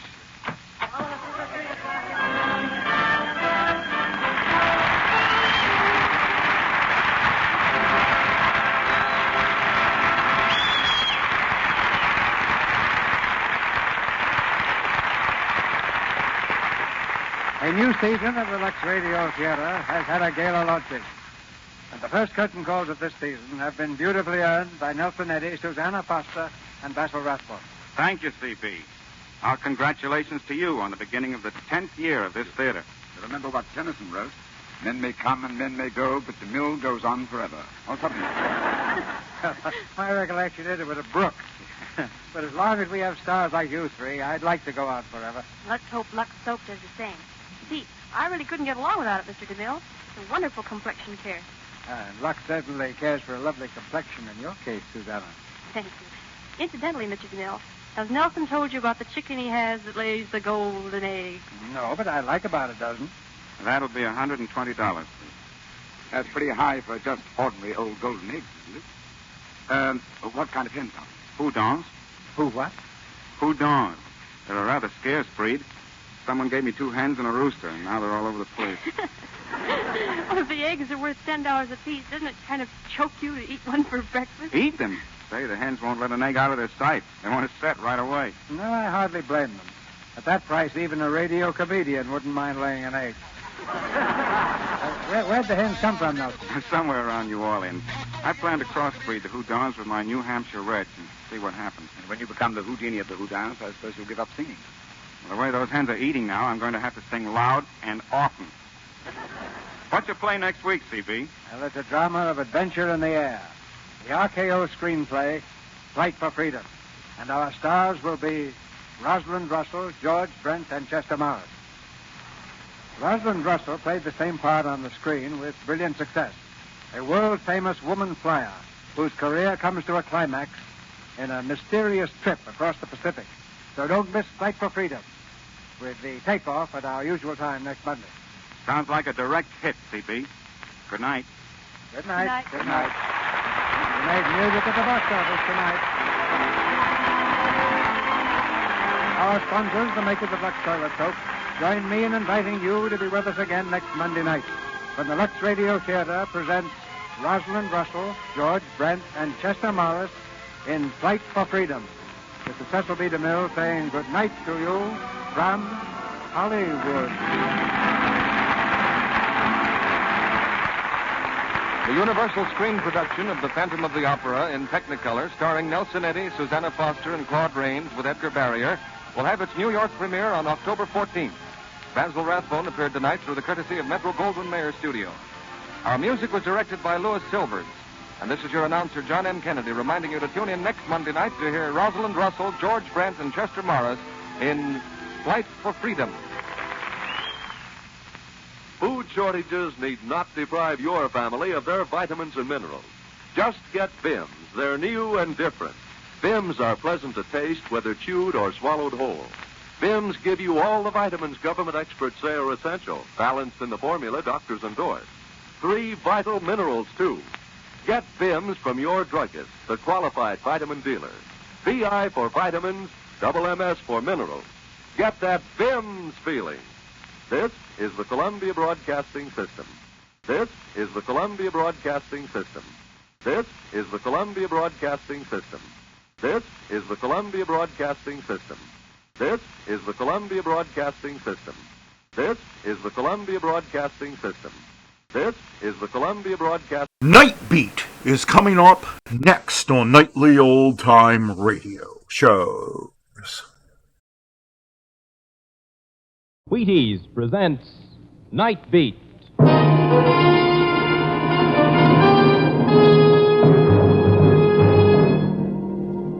On stage tonight from Hollywood, Night Beat, another in the Wheaties' big parade of exciting half-hour presentations.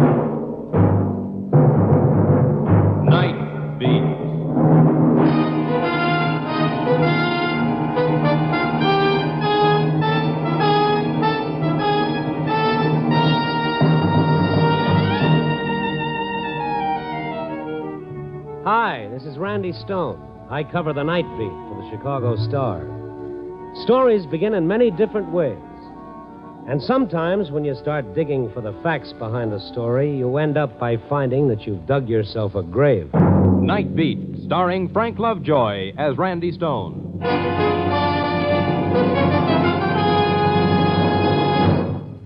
On a hot August afternoon back in 1936, young Bobby Feller stepped out on the mound and started his first major league game as a Cleveland Indian. He was just 17 years old. Bob, step up here and tell us what happened that day. Well, Ed, I was really loaded with Wheaties for that game. I struck out 15 St. Louis Browns. You think the Wheaties helped, eh, Bob? Ed, I'll tell you, Wheaties always help. I've been eating them for pretty near 20 years, 4 or 5 times a week. And Wheaties with milk and fruit are still my favorite breakfast dish. That's wonderful, Bob. Thanks for stopping by, and best wishes to a real Wheaties champion. Yes, thank you, Bob Feller.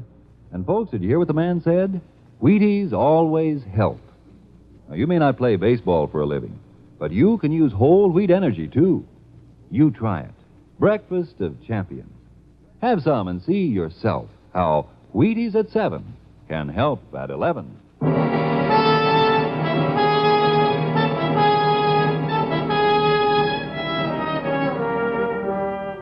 If anyone had told me once about seeing flying saucers in the sky, I'd have tagged him either as a joker or a candidate for the booby hatch. But nowadays, anything is possible, apparently. You know, you could tell me that you saw a little man from Mars 3 feet high, and I wouldn't disbelieve you. Because tonight, I saw someone almost as strange. Fred Muller's bookshop is a shabby little place amidst a teeming stretch of tattoo parlors and penny arcades. It was the book in his window that caught my eye as I was passing. An early edition Bible, richly bound in antique leather, hand-tooled and inlaid with heavy gold leaf. It stood out against the books that surrounded it like a 90-carat diamond in a display of 10-cent jewelry. I looked up, and there was Mr. Moeller watching me through the dusty window with the smile of a man holding in his fear. And I went in. Hello. A little early, aren't you? Early? It's almost 10 o'clock. I know. I'm just looking at that old Bible in your window. You are a collector of old Bibles, no doubt. No, not exactly. I just happened to see that same book on Mr. Ron Heileman's living room floor the night he was murdered about 6 months ago. I am aware of that. You mind if I have a look at it? You brought the money with you? No tricks? No tricks. Look, all I want to do is see the book. One moment.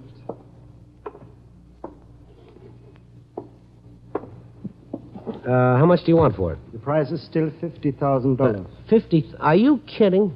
I said no tricks. You've already agreed on the price. Oh, you've got your wires crossed. I haven't agreed to anything. Who do you think I am, anyway? Aren't you the man? The name is Stone, Randy Stone of the Chicago Star. Oh, a newspaper reporter. I'm sorry, Mr. Stone. I thought you were a messenger from one of my customers. He was supposed to be here at 10 o'clock. Yeah, sure. If you don't mind my asking, why is this book worth $50,000? Why, this, sir, is one of the finest volumes of its kind in existence. Published in 1513 by Martel, the contemporary of Caxton. Yeah, but I know enough about books to know that $500 would be plenty. Do the bloodstains on the cover increase the value? Bloodstains? Was lying on the floor in Heileman's study when the police found the body. Ron Heileman had been stabbed with a pair of desk shears. Yes, a terrible thing. Murdered by his houseboy, wasn't it? A man named... Cantor, Willie Cantor. That still doesn't make the book worth $50,000. Well, there's something different about this book. Oh, is that so? Oh, this book is the Black Gospel. Fine. Don't rush away. It's very interesting. For instance, the first 12 sections are the first 12 books of the Bible. Can you read this Old English script? Well, not as well as an old Englishman, but I can try. Read it. And he burnt the house of the Lord at... What's this other stuff that follows on the next page? Hail to thee, Lucifer. What is this, anyway? Don't you see? It's the beginning of the Black Gospel, the Devil's Bible. What's that? Well, you see, in the year 1513, possession of this sort of literature was a sure passport to the gallows or the stake. Now, here's the invocation to Satan himself, summoning him up from hell. which was considered the most potent of all the spells used in witchcraft. Mr. Moeller, why are you trying to keep me here? Well, You're not sure whether this messenger you're expecting at 10 will come with money or a gun, is that it? Oh, really now? Well, if you're afraid, why don't you call a cop? I got work to do. I can't stay here and play bodyguard. Wait, please. The police wouldn't understand. Well, if it's that kind of a deal, then all I can suggest is you make with a spell, call up the devil, let him protect you. I'm going. Some of these prayers to Satan are remarkable, Mr. Stone. Here, let me read you one. Oh, well, if it'll make you feel better. Hail to thee, Satan, Lord of Death. Praises to thee, Prince of Destruction. Let transgression of the wicked be glorified, and the purple testament of war be proclaimed. Take us, Lucifer, son of the morning, for we are thine. Good evening. Moeller's eyes popped at the apparition that had appeared behind us. He'd come in soundlessly through the open door, a bearded man in a black turtleneck sweater, dark trousers, and black sneakers. What do you want? The book? I came to get the book. What? What book? The one you have there. The Devil's Bible. Who sent you? Don't answer that. Mr. Stone, if you don't mind, sir, this happened to be my business. Virgil said it would be here. Who? Virgil, my guide. Who are you? Mr. Stone, I'm going to close in a few minutes if you don't mind. Good night. Oh, so this is your messenger. Now it's time to get rid of me. Is that it, Mr. Moeller? What's your name, pal? Dante. Dante. Did you bring the money? Money? What money? Well, this doesn't look like your $50,000 to me, Mr. Moeller. I need no money. Get out of here. Now, wait a minute. Dante, what's your last name? I am Dante Alighieri. Oh, the 14th century Italian poet who wrote the Divine Comedy. He's a madman. Yeah, but he writes like a dream. It was Virgil who took me to purgatory. My Beatrice led me through paradise. We walked with the angel. First it's a newspaper reporter, now it's a lunatic. Princes of hell, Zamiel, Asmodeus, and Apollyon, they are powerless before me. Their testament is mine. Now give it to me. Get out of here. I tell you it's mine. Mine. Keep your hands off it. Easy, Danny. Let go.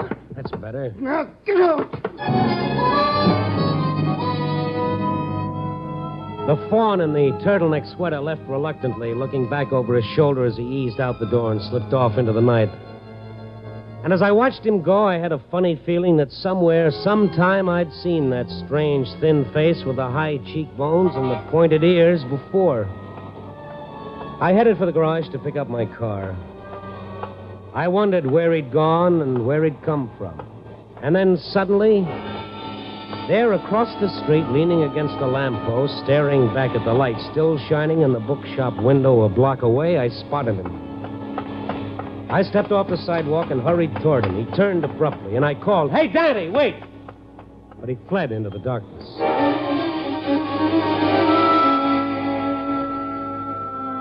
When I got to the office, I figured that Moeller's little bookshop might make the basis of a human interest yarn if I tied it in with the breakup of the late Ron Heileman's famous book collection. So I had our librarian, Benny Marcus, dig out the files on the case from the morgue. I found something that made me do a fast take. What is it, Randy? Well, I just looking at the picture on this story. Huh? Oh, Mrs. Beatrice Heileman, huh? Ain't bad, is she? Young enough to be Heileman's daughter instead of his widow. Well, they say he was the connoisseur. No, that's not the picture I'm looking at. This one, Willie Cantor. Huh? Hey, what are you doing? I'm just drawing a set of whiskers on Mr. Cantor's skinny face. Randy, what kind of fool is this? Look, Benny, look. I just brought a dead man back to life. What are you talking? Willie Cantor with a beard or its double. If it is, Willie, I better get over to Moeller's bookshop, but quick. Well, why? He's killed one man already. Fred Moeller could be number 2.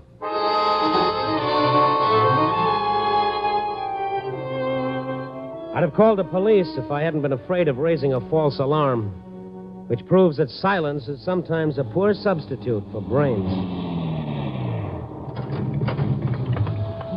It was raining as I pulled up in front of Moeller's bookshop. I saw that his lights were still on. The Black Gospel had not been replaced in the window. When I went in, it was neither on the counter nor anywhere that I could see. The place was deserted. I walked to the door of the back room and knocked. Mr. Moeller? Mr. Moeller? Where's that light switch? Well, it's his office. He must have... Mr. Mola. The old man lay sprawled on the floor. I knelt beside him. His body was still warm, but he was quite dead. A small black bullet hole in the center of his forehead explained why.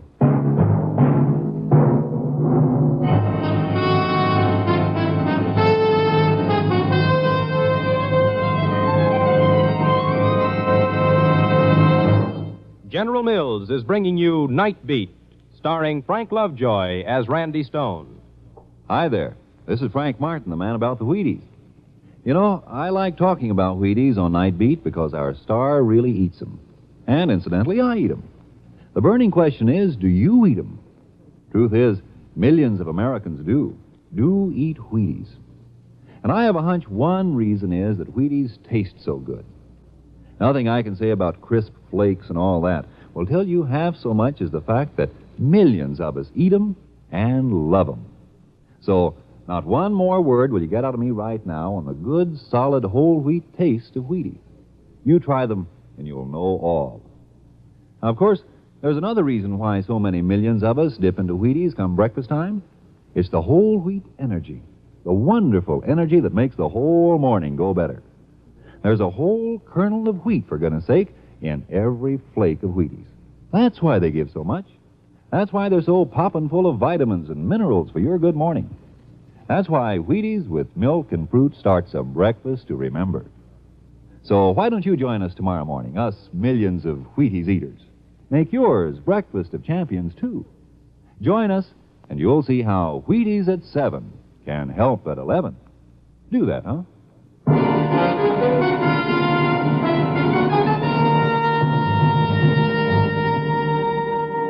And now, back to Night Beat and Randy Stone. When Willie Cantor showed up at Old Man Mola's bookshop, I didn't recognize him at first. After all, he was supposed to have drowned himself after he killed his boss, Ron Heilemann. I hurried back to the bookshop and found that Mr. Mola was dead, a bullet through his head, and the book he'd been trying to sell for $50,000 gone. I reached for the phone.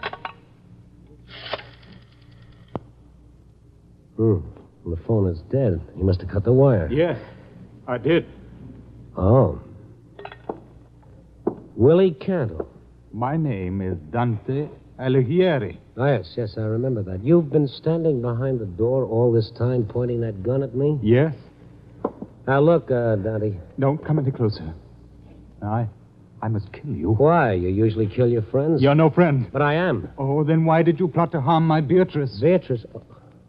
Oh, yes, Dante and Beatrice. I forgot. You've made spells against my Beatrice. But you are finished. You must die. The book can't save you now. Now, wait a minute. Let's talk some more, Dante, old boy. So you've got the book, huh? No. Virgil has taken it. Virgil? Oh, sure, Virgil, of course. Your guide through hell and purgatory.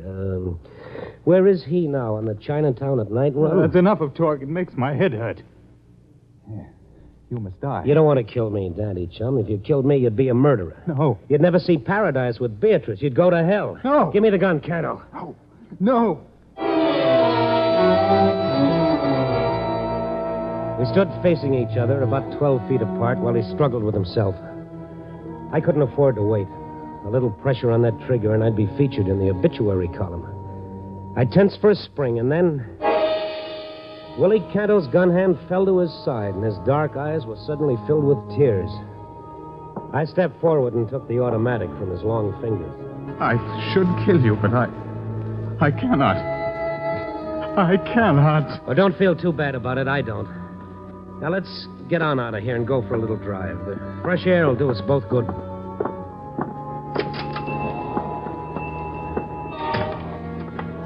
The rain stopped. There's my car. Hey, Willie, come back here. Cantor, come back or I'll shoot.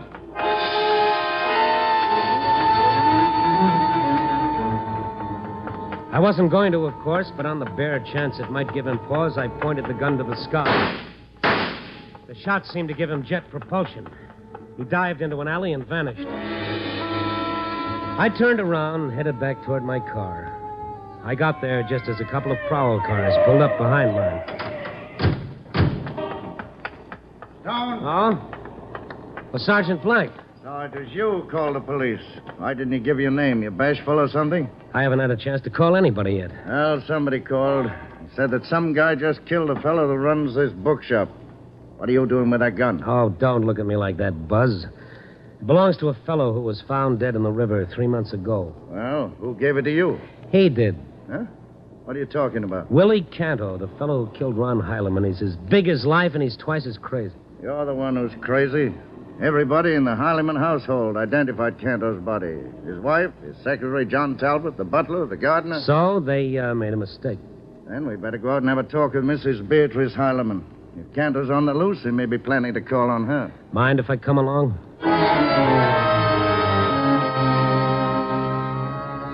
The Heileman estate featured a lot of formal gardens, 2 or 3 guest cottages, and a mansion about the size of Mount Vernon. The only thing that could have made the interior more early American was a stuffed Indian over the mantelpiece. Tears shimmered in Beatrice Heileman's lovely violet eyes as Sergeant Black told her what had happened. Oh, poor Willie. I guess I was wrong when I identified that body as his. But even John Talbot, my husband's secretary, thought it was he. I don't want to alarm you, Mrs. Heileman, but there's a chance Cantor may show up here. Oh, but Willie wouldn't harm me. Why, he was always devoted to me. He was devoted to your husband, too, but look what happened. I still can't believe it. My husband was so kind to him, so gentle. He even tried to teach Willie to understand some of those dull books of his. Like Dante, huh? Dante? Why, that was my husband's nickname for Willie. How did you know? Willie thinks he is Dante. Oh? Uh-huh. Ron was always giving people the names of characters in his books. Sometimes I don't think they were very complimentary. But I was never too sure. Who was Virgil? Virgil? Yeah. Well, I don't know. Wait a minute. That's what he called his secretary. John Talbot? Yes, Mr. Talbot. John Talbot, Virgil. I suppose he doesn't work here anymore. Yes. I've needed him to help me wind up my husband's estate. There were so many things to be done. Why? Does he live here on the premises? Yes, but he isn't in town now. Poor man's been working so hard cataloging the rest of those books that I told him to take a week off. He left yesterday. I see. Where'd he go? He mentioned something about fishing in Minnesota. Well, thanks, Mrs. Heileman. Homicide will probably talk to you about this further, but in the meantime, keep your doors and windows locked, just in case. Oh, I'll be careful. Thank you.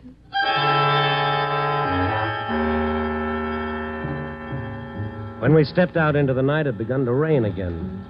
Sergeant Black drove off to make his report to headquarters, and I stopped to light a cigarette and try to make some sense out of the mess. And then I saw a dim figure emerge from a side entrance to the big house. The figure of a man standing momentarily in a yellow fuzz of light that shone from the open door, a small, familiar silhouette. The door closed and the darkness swallowed him, but there was no doubt about it. It was Willie Cantor. I jumped out of the car. Willie! I caught sight of a shadowy figure as he whirled and ran toward the back. Willie! He headed toward the guest cottages, barely visible in the faint glow of a distant street lamp, and for a moment I lost him. Then I heard him leap across the veranda of one of the cottages, and I charged after him. He didn't have time to bolt the door in my face. Willie, what's the matter with you? Just want to have a word? Where are you? Turn on the light. Where's the switch? Wait. Well, that's better. What are you scared of? You're the police. What gave you that idea? I heard you. In the house. You were talking to my Beatrice. Oh, I see. She knew you were there all the time, didn't she? Why, yes, of course. I was in the next room. Well, I'm not with the police. I'm just a broken-down reporter. So put that nice big knife down, Willie. Huh? First a gun, then a knife. You're a bad boy, Willie. What do you want of me? That knife, put it on the dresser, and then we'll talk. Now, that's better. Now, what were you doing out there in the rain? Going away. Far away. Why?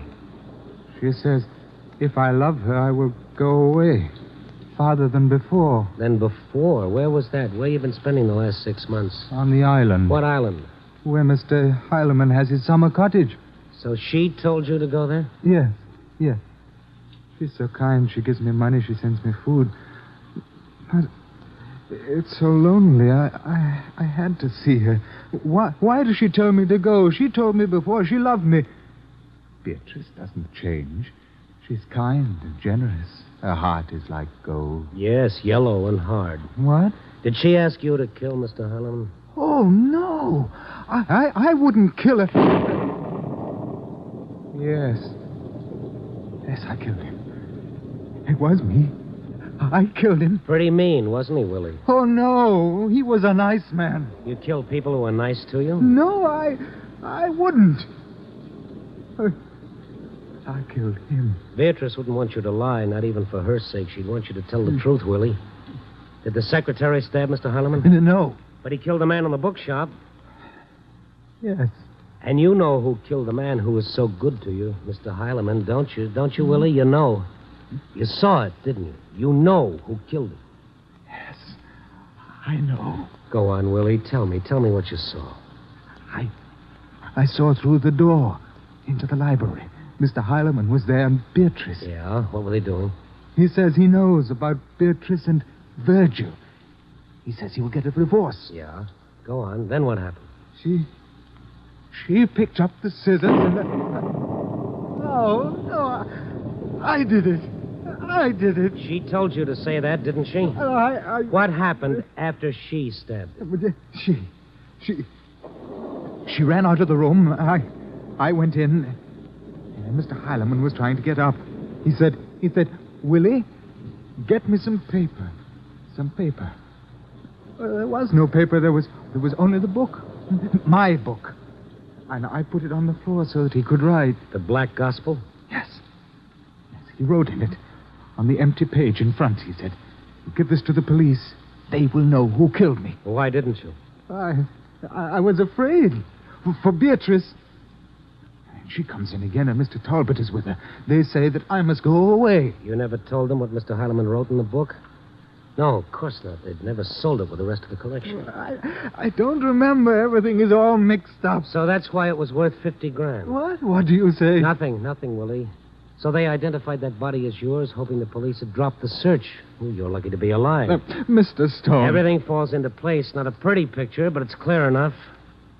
That's unfortunate, Mr. Stone. It was our old pal, John Talbot, the secretary. He stood in the open door of the next room, framed against the darkness. I hadn't seen him since the inquest on Harleman's death, but he hadn't changed. He was a slender, handsome man, looking like a college professor in tweeds and rimless glasses. The type generally pictured carrying a pipe or a book. But what he was carrying was a snub-nosed .38 revolver.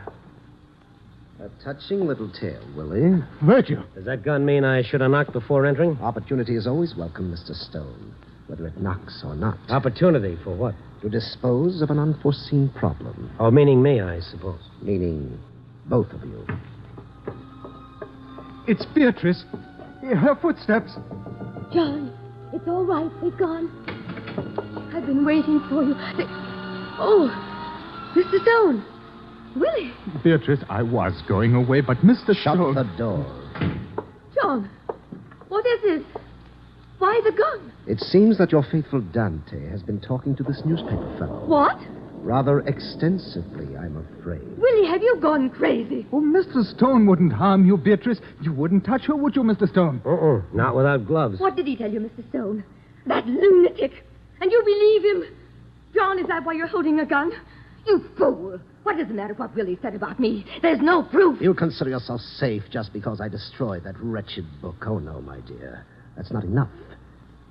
I've got to silence them. Put away that gun. Let go of me, you little fool. This fellow knows too much. I can't stand anymore. I can't stand it. Let go of my arm. So many terrible things. I can't stand it anymore. I said let go. Oh! You hit her. You hit her. Willie, no. I'll kill you. Get back and drop that knife. Willie Cantor staggered as I leaped forward and knocked the gun from Talbot's hand. Talbot reeled backwards and sat down heavily on the sofa behind him. It was then that I saw the dagger in his side and the red stain spreading. Beatrice stood with her back against the wall, her eyes wide, staring at Talbot, and then at Willie lying doubled up on the floor. And suddenly she gave way. I snatched up the gun and went to the phone. As I reached for it, I saw that Willie had risen to his hands and knees, his thin face glistening with sweat. He began to crawl towards Mrs. Heileman, one hand reaching out for her, his eyes glazed with pain. Beatrice. My Beatrice. No! Don't touch me! Beatrice! Keep away! I can't stand you! No! No! No! Beatrice, come back. Oh, please, please. My Beatrice. Dante's Inferno. Yep. Hello, operator. Get me the police.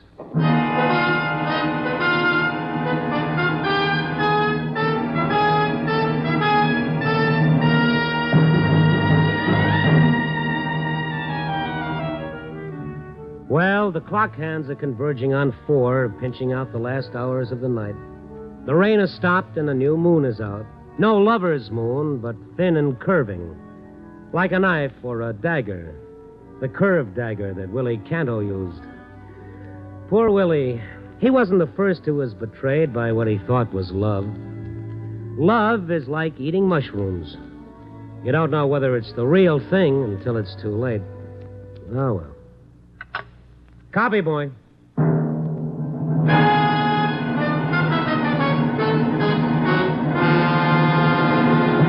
You are listening to Night Beat on the Wheaties Big Parade. If you're a mother or a father with a warm spot in your heart for pink-cheeked, happy-eyed youngsters, here's something you should know.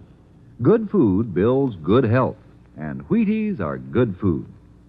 Now, I don't know what you've been doing about breakfast with the kids, but did you know that there's a whole kernel of wheat in every Wheaties flake? With the sunny, wholehearted goodness of field-grown wheat in every flake? With the full strength of whole wheat vitamins, minerals, proteins in every flake? It's true. Whole wheat in all its richness. That's what you furnish when you fill the cereal bowl with Wheaties. Don't slip up. See that they get Wheaties. Crisp, sunshiny, good. Pour on the milk, put on the fruit, and know the youngsters are getting all that whole wheat can give. Do that now. Wheaties, breakfast of champions.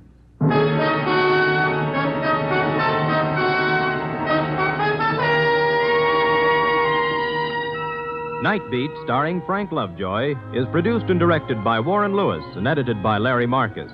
Tonight's story was written by Irvin Ashkenazi with music by Frank Worth. The part of Willie Cantor was played by Ben Wright. Beatrice Heileman was Lorene Tuttle. Others in tonight's cast were Fritz Feld, Herb Ellis, Tudor Owen, and Lou Krugman. Frank Lovejoy will next be seen in Milton Sperling's production 3 Secrets, released by Warner Brothers. Listen next week at this time and every week as Randy Stone searches through the city for the strange stories waiting for him in the darkness. And this is the Wheaties man, Frank Martin, inviting you to listen also on Tuesday, that's tomorrow night, to the Penny Singleton Show on the Wheaties Big Parade. See you then.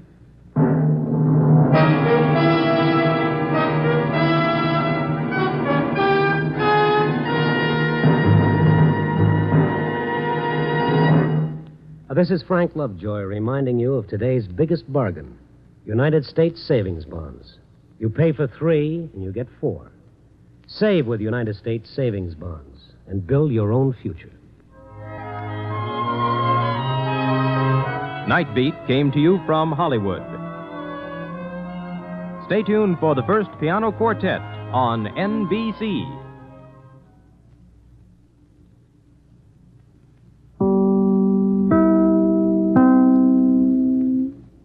Get ready to laugh with Our Miss Brooks, which is coming up next on Nightly Old Time Radio Shows. Palmolive Soap, your beauty hope, and Luster Cream Shampoo for soft, glamorous dream girl hair bring you Our Miss Brooks, starring Eve Arden.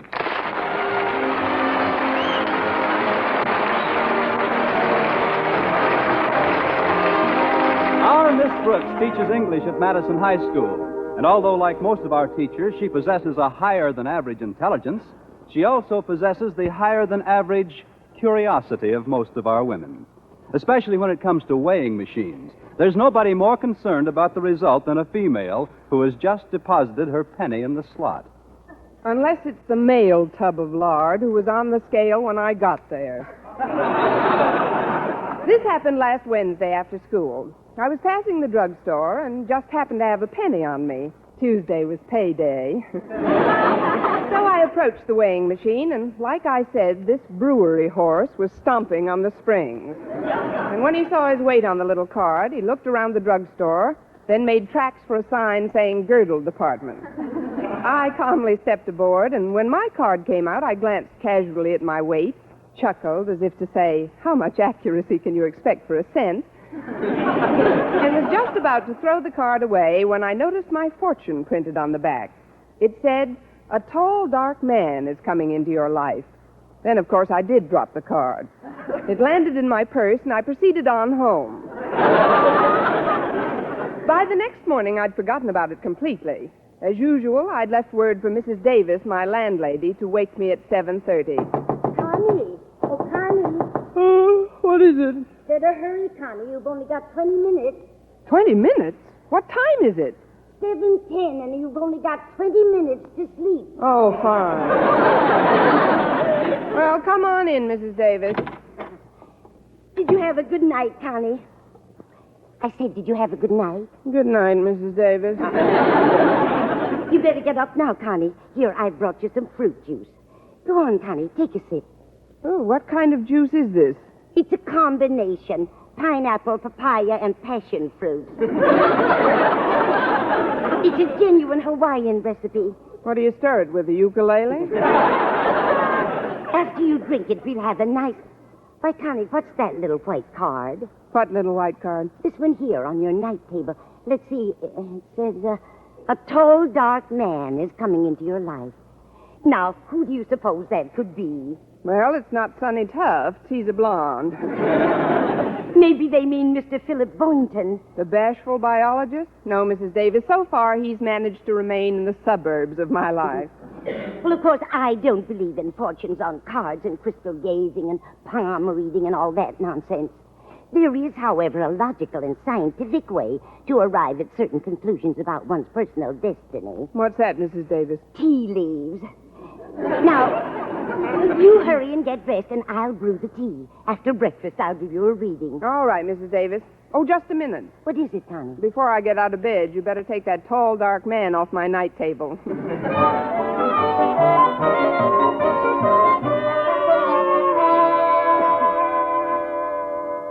Finished with your tea, Connie? Yes, Mrs. Davis. Let's see now. Where are the leaves? Well, most of them are in my teeth. Here we are. There's plenty left for a reading.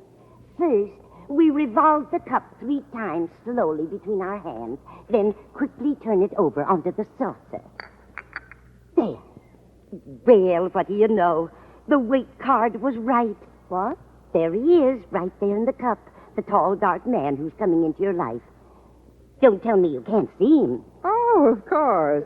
For a minute, I didn't recognize him with all those tea leaves on. This is an amazing coincidence, Connie.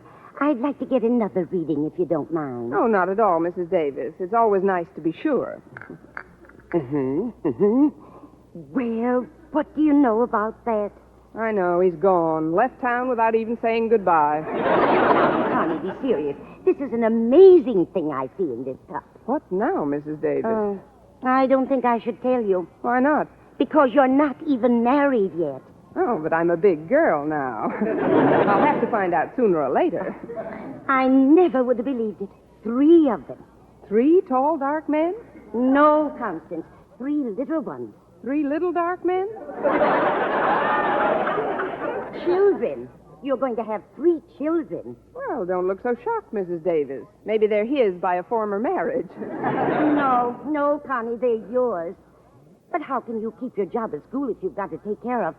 Oh, I know. I'll get Mrs. Fletcher. When my niece Bertha had the twins, Mrs. Fletcher took over completely. Oh, now, just a minute, Mrs. Davis. Don't you think now, it's a little quiet, soon? Connie. You can't prepare too soon for this sort of thing. Now, where did I put Mrs. Fletcher's phone number? I better call... I don't want Mrs. Fletcher. I'll take care of my kids myself. Yes, that's the way you want it, Connie. After all, I'm only trying to be helpful. Oh, I'm sorry, Mrs. Davis. This tea leaf business is pretty fascinating. But I better get ready. Walter Denton's giving me a lift to school again. Oh, is your car in the repair shop, Connie? Yes, it is. What's wrong with it this time? Well, I can't be sure, but I think that Joe, the mechanic, and my car are that way about each other. Every time I try to separate them, the car blows a gasket.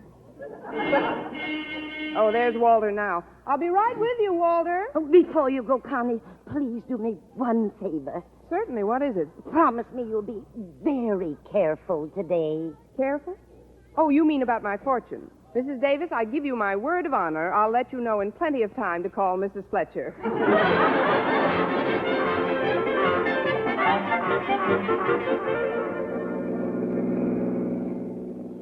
Walter, it's very nice of you to keep driving me to school like this. Oh, that's all right, Miss Brooks. I don't like to take advantage of the fact that because your car is incapacitated and I can jump into the breach now and then, transportation-wise, that is, you can't very well refuse gracefully, but I'm telling you can before I even ask you. That's square enough, isn't it? Square as thing since Clyde McCoy. But being an English teacher, I practically understand you, Walter. Just what kind of advice do you need this morning? Oh, it's a girl. What's a girl? Harriet Conklin. Why, Walter Denton, you've been wearing your glasses again. What about Harriet? Well, I'm afraid it's a pretty long story. That's all right. I have a pretty long ear. Well, as you know, Miss Brooks, Harriet Conklin is the daughter of Mr. Conklin. Granted. Who, in turn, is married to Harriet's mother, Mrs. Conklin. It all started the night before last. See, I told you it was a long story. Only the way you tell it. Go ahead. Well, the night before last, I had a date with Harriet to go to the movies. But when I got to her house to pick her up, she acted like I had bubonic plague or something. Did you? I mean, what did she do? Well, she said that she couldn't be bothered with me anymore because a tall, dark man was coming into her life. Her, too? Must be an epidemic. Where did she find out about this tall, dark man? Well, that's where her mother comes in. Maybe there's a shorter way to listen to this story. Her mother and Harriet had taken out the Ouija board that afternoon. That's when they found out about this tall guy. Well, after all, Walter, you can't compete with a non-existent rival. That's just the trouble. He's not non-existent. He's not? No, he materialized yesterday. Oh, now, Walter, please. No, it's true, Miss Brooks. Harriet told me all about him when I called yesterday evening, although I wasn't going to after the way she treated me the evening before. But when I did, she told me that this tall, dark French teacher had checked in at their house to give her father his papers before he began teaching French at school today. I know you're telling me something because I can see your lips moving. What is it, Walter? Well, don't you understand, Miss Brooks? It's called an exchange deal. This teacher came over from Paris, France. What did we send them? 2 outfielders and a shortstop? Oh, I don't know about that, but I do know that Harriet sounded like this French teacher was a combination of Maurice Chevrolet and... I know. Maurice Chevrolet and Charles Buick. I was going to say Charles Boyer. That's what I was afraid you were going to say. This teacher must be quite an interesting personality. What's his name? Let's see now. Well, there's an article about him in the school paper. Oh, I know. It's Manette. Jacques Manette. Jacques Manette? Oh, you mean Jacques Monet. Say, that is a romantic-sounding name, all right. I'll bet he's a very nice person. Oh, it's not him I'm worried about. It's Harriet. Since he showed up, she thinks the Ouija board is infallible. The Ouija board? Oh, that's ridiculous. Harriet's much too sensible to... Why, I'm surprised at her. Next thing you know, she'll be having her tea leaves read. 3 children?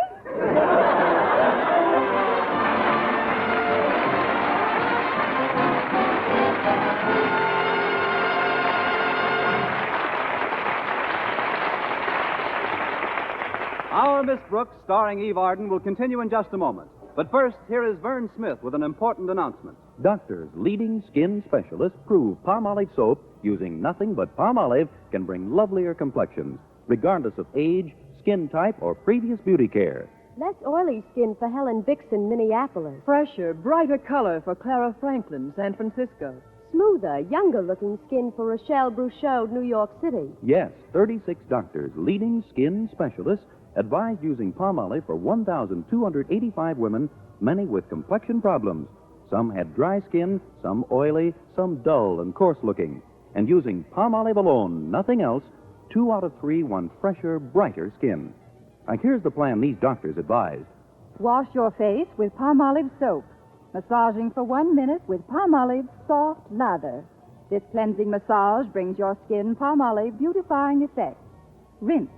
Do this 3 times a day for 14 days. It's that simple. But remember, leading skin specialists prove this plan really works, regardless of age, skin type, or previous beauty care.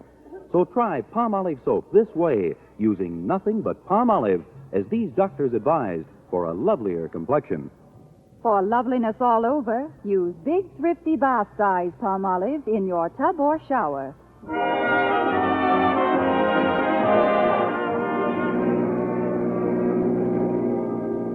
Well, here we are, Miss Brooks. Thanks, Walter, and don't worry too much about losing Harriet's affections.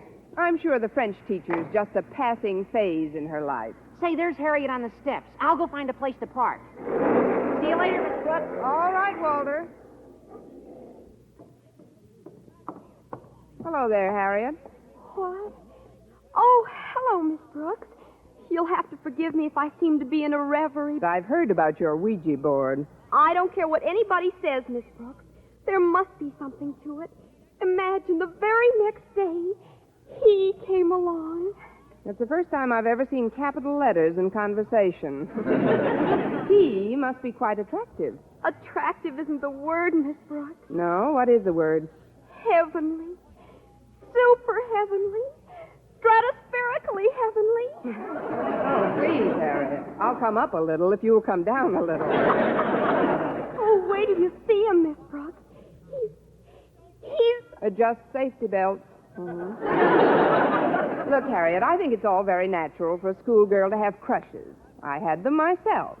You, Miss Brooks? Yes, me, Miss Brooks. I wasn't born an English teacher, you know. I also think it's perfectly normal for a girl your age to think like a schoolgirl in other ways. But I do say this, and I mean it sincerely, Harriet. You don't have to act like a schoolgirl. Pardonnez-moi, but you are the principal's daughter, Harriet, no? Mais oui, Monsieur Monet, mais oui. Oh, this is Miss Brooks. Miss Brooks, je suis enchanté. That is, I've heard so much about you. But it is, how do you say, understatement. You're so youthful, so lovely. Why, you're like a pupil, not a teacher.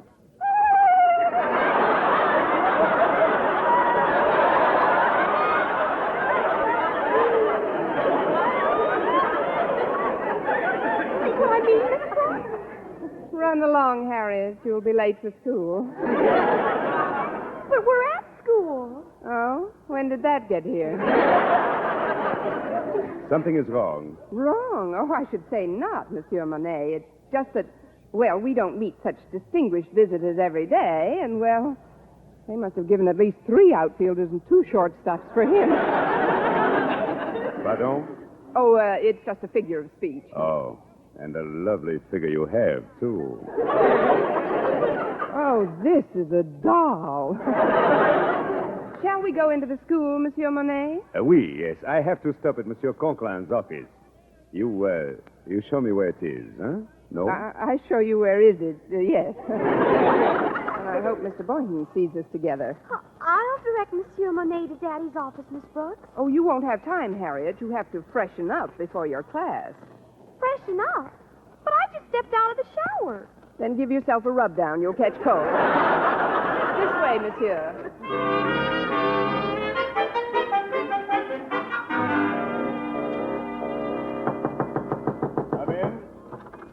Well, it's our new French teacher. Good morning, Monsieur Monet. Bonjour, Monsieur Conklin. Excuse me, I mean good morning. Hi, Daddy. Hello, Harriet. Mr. Conklin, I just came in to volunteer my assistance if you're looking for somebody to show Mr. Monet around the school. I told Miss Brooks that I'd be glad to take Mr. Monet, Daddy. Of course, I'd need your permission to cut one of my classes. Maybe English. I'm pretty well advanced in that. Me too. Maybe we both could cut it. Please, I would not want either of you to, how do you say, put out yourselves. Oh, it would be silly to put out ourselves now. After all, we just started to blaze.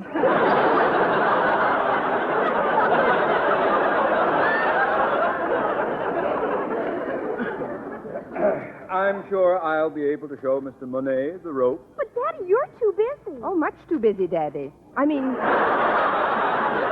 Mr. Conklin, I have a study period coming up in which I don't have want to plenty hear of- any more about it. I'm sure Mr. Monet wouldn't want us to feel that because of him our entire system was disrupted. Oh, certainly not. I can find my own way about the premises. I'm sure that... Well, in that case, come along, Harriet. You're in my first class, you know.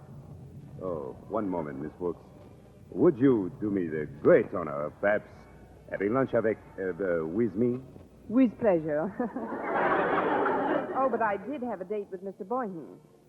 I think I'll keep that date, too. Maybe it'll open his eyes a little. I'll see you in the cafeteria, Mr. Monet. But I thought Mr. Monet was going to have lunch with us. Didn't you tell me you were going to invite him to the house, Daddy? Invite him? Well, I suppose so. Thank you just the same, monsieur, but I would rather not leave the school proper during my first day. Ah, an admirable spirit, Monet.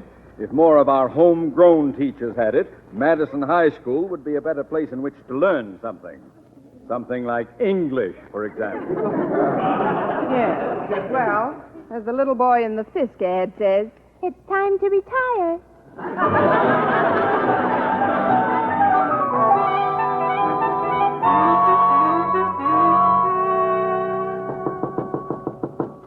Come in. Hello, Mr. Boynton. Oh, it's you, Miss Brooks. How are you today? Fine, thanks. I'm glad I caught you before your class got in. I wanted to ask you about lunch. Oh, I'll be happy to join you. Thanks very much. Oh.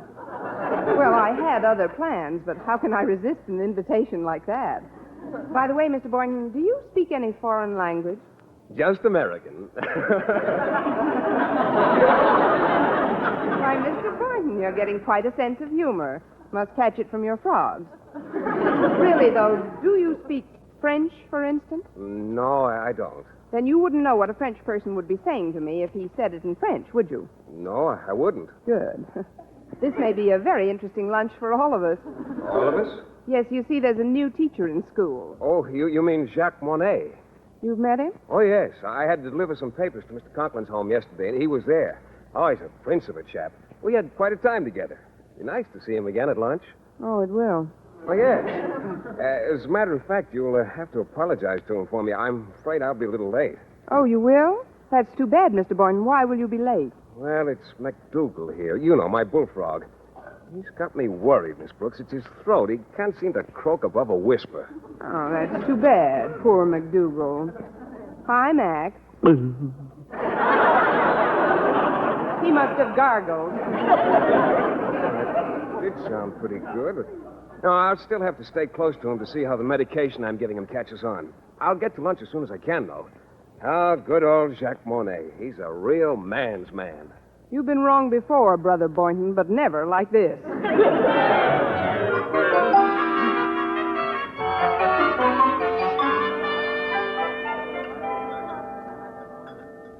Here's a nice table, Mr. Monet. Let's sit down. Oui. Yes, Miss Brooks. This is certainly a big restaurant. It's a cafeteria, Mr. Monet. Yes. Now then, shall we look at the carte du jour, bill of fare? Bill of fare? Mm-hmm. Oh, you mean menu. They don't have any menus here, Mr. Monet. No? Then how do you select an order? Well, here you don't exactly select an order. You just sort of point and holler. I'll show you in a minute. But first, I'd like to ask a little favor, Mr. Monet. As you know, Mr. Boynton is joining us for lunch. Oh, yes. Yes, fine fellow, Mr. Boynton. A real man's man. On him, it fits. I mean, he is a very nice man, but he's sort of shy. Shy? Mm-hmm. Why should he be shy? He is tall, muscular, with a fine head of hair, good teeth, pleasing manner. What else is new? What I wanted to ask of you is very simple. You see, Mr. Boynton is too bashful to ask you himself, but I'm sure he'd get a tremendous kick. That is, he'd enjoy it if you spoke nothing but French during our lunch. But why? Well, he's trying to learn how to speak your language. He understands it fine, but he's not sure of his pronunciation. He could learn a lot from you about a lot of things. Well, I suppose I could help him. He's coming over now, Mr. Monet. Remember how you kissed my hand this morning? Would you do it again, please? What? Quickly, Mr. Monet. It's part of Mr. Boynton's education. Hurry. Here, my hand. Miss Brooks, I don't like to be, how do you say, gouchy, but you're pushing out one of my feelings.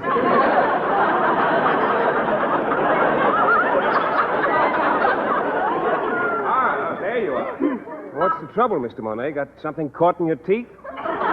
Just an old cuticle of mine. Sit down, Mr. Boynton. Comment ça va aujourd'hui, monsieur? Yeah. How do you like our cafeteria? C'est bon. Mr. Monet says it's lovely, but not half as lovely as I am. Why, Mr. Monet, how flattering. Let's see now. What'll we eat today? Well, how about the roast beef? That's what I'm going to have. Me, too. How about you, Mr. Monet? Tell him in French. Je désire un petit marmite, eau vichyssoise, une salade et une tranche de roast beef, des haricots verts, des crêpes Suzette et une demi-tasse. Oh, Mr. Monet, you and your compliments.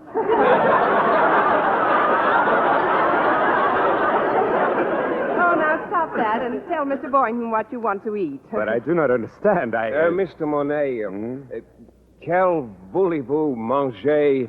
Mr. Boynton, you little spy, you can speak French. Oh, no, I can't, Miss Brooks. Not really. Those are just a few words I picked up when I was in the Army. The Army? You were stationed in New Orleans, and you know it. But near the French Quarter.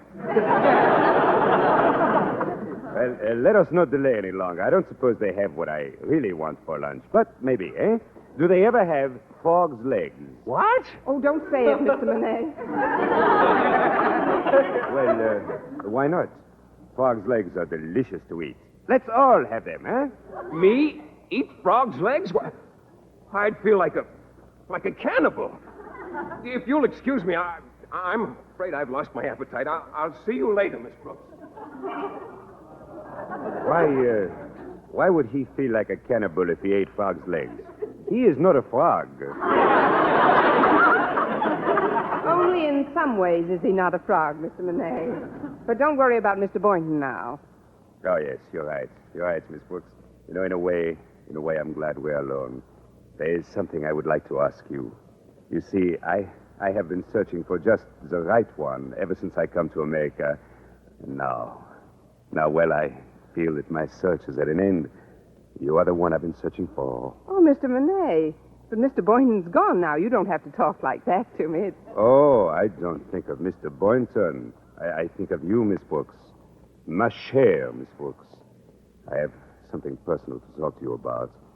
But right now I'm late for an appointment with Mr. Conklin. Can you meet me someplace, right after school? How about the Casbah? I mean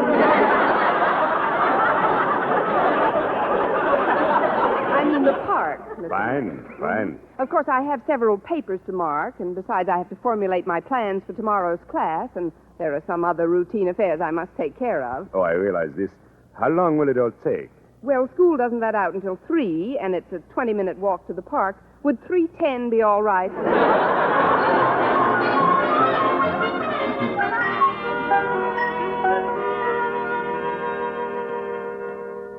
I will come right to the point, Miss Brooks. I have met you here in the park to make you what you call proposal. Proposal? But, Mr. Monet, you hardly know me. Oh, I know you well enough for this, Miss Brooks. After talking to many, many women, Mrs. Conklin, little Mrs. Conklin, about Harriet. I mean, I know you are the ideal woman for me. Oh, this is very flattering, Mr. Monet, but marriage is a serious step. Marriage? I cannot marriage with you. I am already married. With who? Well, with my wife, Helene. She arrives here next week. For you, I have another proposal. Any other proposal is only good for a sock in the nozzle. No, you do not understand. I want you to accept a position as tutor for my 3 children. 3 children? Oh, Mrs. Davis will love this. Well, they need very badly coaching in English before they can enter school here. And, well, what do you say, Miss Brooks? Will you help us out? Mr. Monet, may I ask you one question? Of course. What is it? Among your children, is there a tall, dark one in the crowd?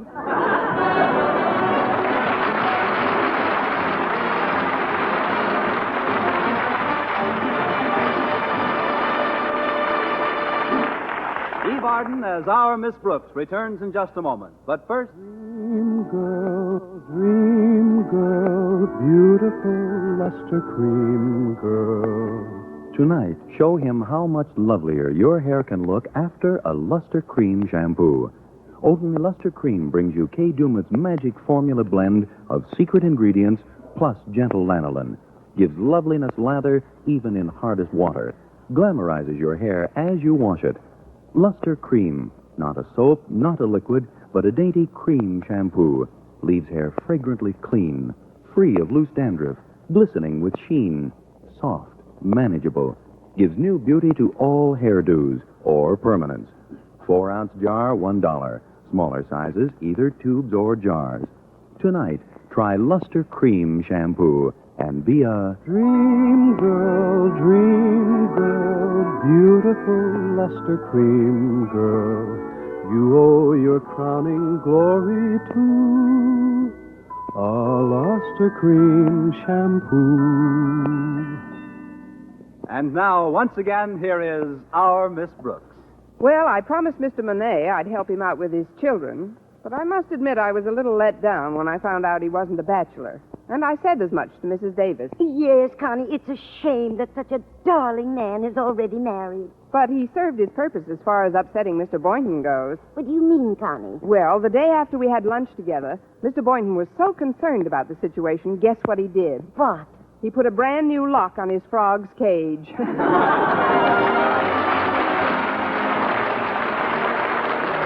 Next week, tune in to another Our Miss Brooks show brought to you by Palmolive Soap, your beauty hope, and Luster Cream Shampoo for soft, glamorous dream girl hair. Our Miss Brooks, starring Eve Arden, is produced by Larry Burns, written and directed by Al Lewis, with music by Wilbur Hatch. Mr. Boynton is played by Jeff Chandler, Mr. Conklin by Gail Gordon. Others in tonight's cast were Jane Morgan, Dick Crenna, Gloria McMillan, and Gerald Moore.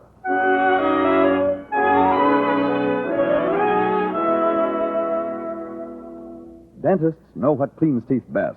And over 4,000 dentists say Colgate tooth powder with a 2-minute routine gets teeth sparkling and super clean. So to remove dull film and get your teeth shining clean, just brush teeth 2 minutes morning and night with Colgate tooth powder. Brush inside, outside, and biting surfaces. Always brush away from the gums. See how this gets teeth naturally bright. It removes dull film that improper brushing misses. And Colgate tooth powder also sweetens your breath.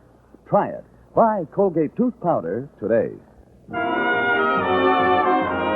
For mystery liberally sprinkled with laughs, listen to Mr. and Mrs. North, the exciting, fun-packed adventures of an amateur detective and his beautiful wife. Tune in Tuesday evenings over most of these same stations. And be with us again next week at the same time for another comedy episode of Our Miss Brooks. Do you want to be free to work where you choose, start your own business, own your own home, invest your money as you see fit? Then the American way of life is best for you. We have the highest standard of living. Since 1910, we have practically doubled our annual income, yet our working time has been cut by about 18 hours a week. Let's start to realize how fortunate we are. Let's work a little harder on our jobs and at being better citizens. Let's remember that the better we produce, the better we live. Stay tuned now for Lum and Abner. Bob Lamont speaking. This is CBS, the Columbia Broadcasting System.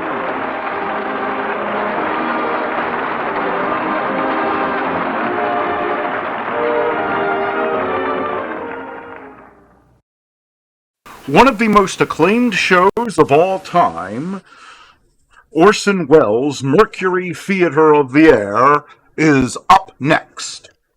Good evening. This is Orson Welles.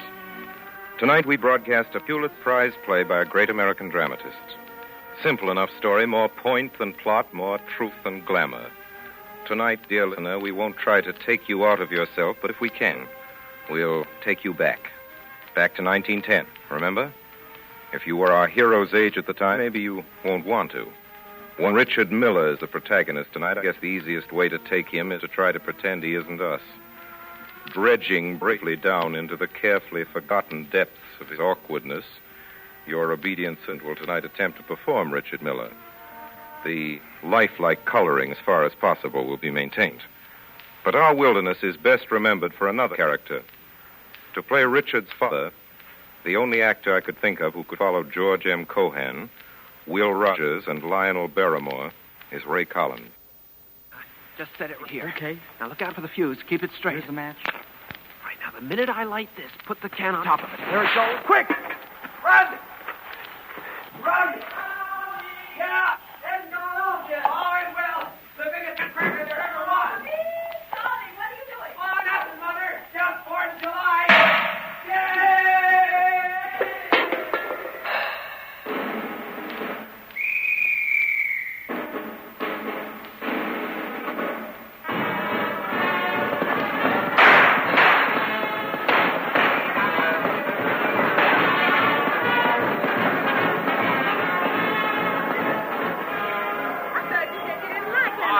the same thing every 4th of July. I got it. How do you do?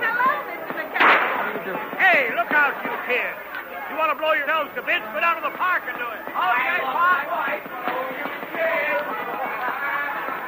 Oh, Dave. Hey, Dave McCumber. Hello? Well, how are you, Dave, on this glorious 4th? Hey, where's your girl, Muriel? Dick's been looking for her all over. Yes? Well, he won't find Oh, he won't, huh? Well, how come you're here, Dave? I haven't seen you at a picnic for years. And you won't see me at this for long. I'm here to talk to you, Matt. Well, go ahead. I'll come to the point at once. It's something disagreeable. Disgraceful would be nearer the truth. And it concerns your son, Richard. Oh, come now, Dave. I'm sure Richard hadn't done anything. And I'm positive he has. I brought the proofs with me. I've got a lot more of them at home. These are good samples of the rest. Let's see. My wife discovered them in one of Muriel's bureau drawers hidden under the underwear. They're all in handwriting, and you can't deny it. Uh-huh. Now, go on. Read them. All night against my heart I felt your warm heart beat. Night long within mine arms in love and sleep you lay. Well, thy breath was shed betwixt the kisses and the wine. Well, if a little good poetry...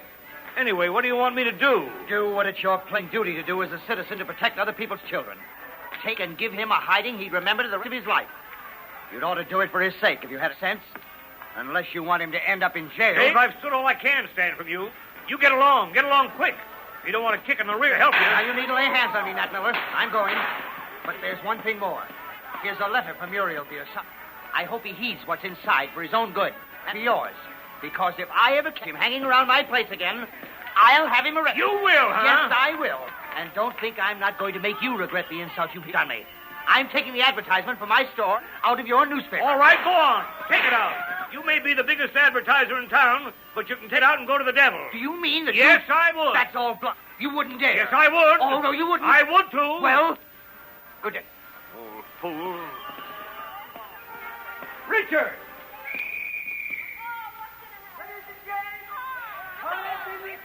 Remind you that the regular Independence Day baseball game between the Light Company Hornets and the Whipple Dairy Nines will take place promptly at 2 o'clock at the Bears Ground. Richard!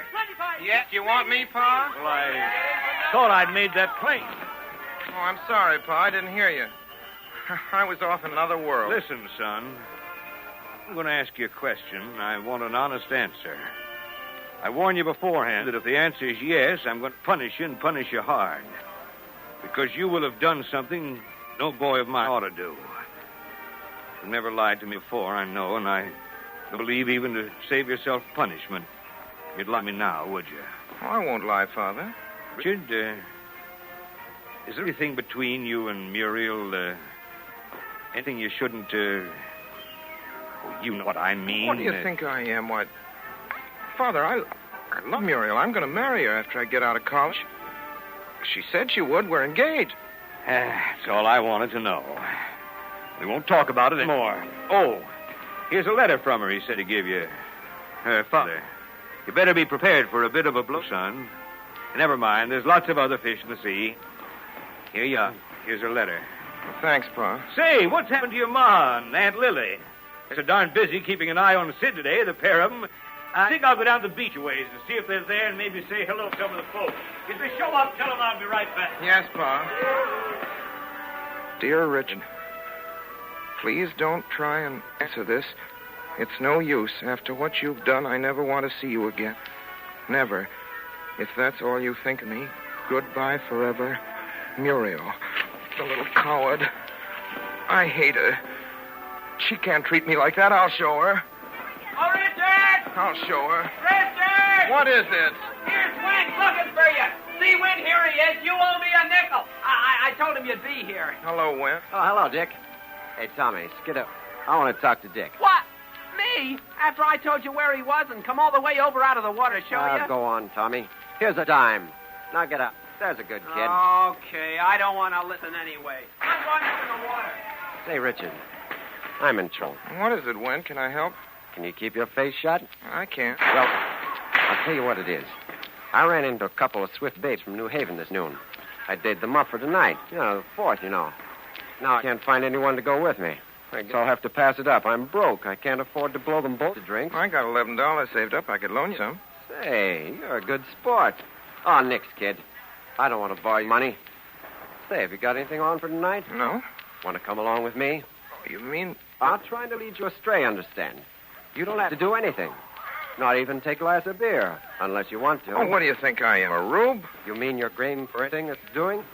Sure I am. Will ever drink anything besides sodas? Sure, lots of times. Beer and slow gin fizz and Manhattans. Hey, you know more than I thought. Can you fix it up so your folks won't get wise? Ought to be easy on the 4th. Sure. Don't worry about that. Okay. Then you be at the Pleasant Beach Hotel at 9 o'clock. Sure. In the back room. That's easy. Watch your step, kid. So long. So long. I'll show her. Lily, if that's what you got to hold the barbecue, I'm sorry for it. That's all I can say. Oh, hello, Richard. Hello. What did old man McCumber want? Saw him way down the beach talking to your pa. Something foolish, I'll bet, the old blue nose. I did. Well, Richard, what did he want? Well, ask Pa. Why, whatever's the matter with you, Richard? Oh, boy. Lily, don't you spoil Oh, Ma. him. Moping around that way, and on the 4th of July, too. Oh, darn 4th of July anyway. I wish we still belonged to England. Richard, you come back here. Oh, Richard. No, he's a queer boy. Sometimes I can't make head or tail of him. Hey, Sid, where do you think you're going? I wondered where Nat was. I thought I'd go down the beach a ways and look for him. Are you sure that's all you're looking for, Sid? Why, Essie, are you by any chance insinuating... You know what I mean. Now, you see how it is, Lily, when my own sister thinks the worst of I'm me? not thinking a thing. I'm just remembering what happened last year at the picnic. Last year? Why, what happened last year? Oh, it won't happen again, Ed. The reformed character since he's been on the paper in Waterbury. At least that's what he swore to me last night, didn't you, Sid? Pure as the driven snow. That's me. Oh, Sid, you're a caution. Well, go on down the beach. And when you find that, you bring him back here. Did you hear me? Don't you two start talking around with everybody. It's getting late. We'll have to be starting home. Somebody got to get supper ready. Yes, Essie. And Sid, remember your promise. I swear to you, Lily, that if any man offers me a drink, I'll kill him. That is, if he changes his mind. So long. And you tell Nat if you aren't back in 15 minutes. We're starting home, do you hear? With Tommy and Richard, we're taking the car, and you two come home any way you please. You Sid? Sid?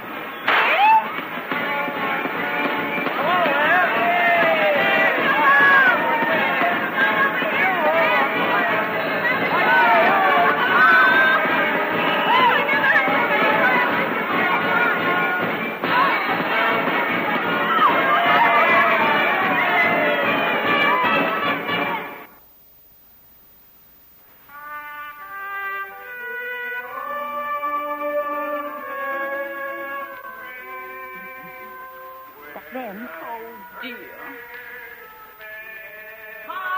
Ma, they're coming. Pa and Uncle Sid.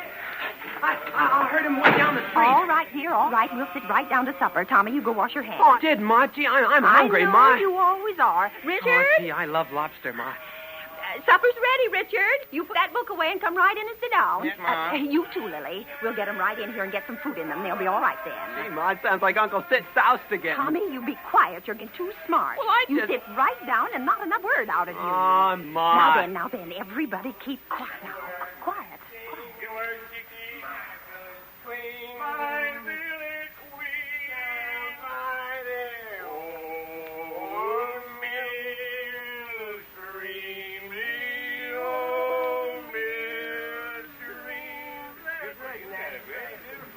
Here we are, Eddie.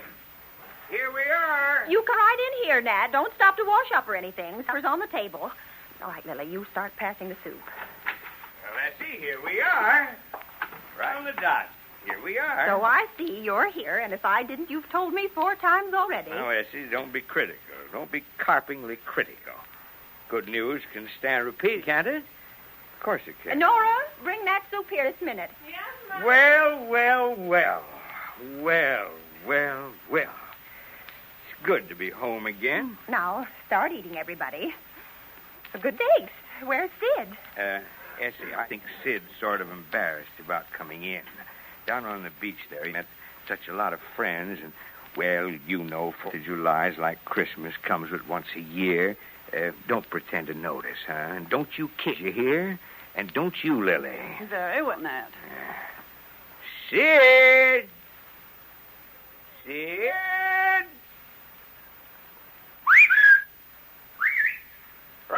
Come on in.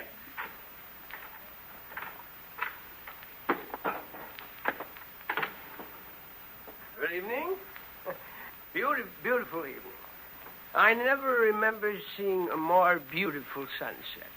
What do you say, Lily? It's all right. Well, sure it's all right. My friends, I give you a toast.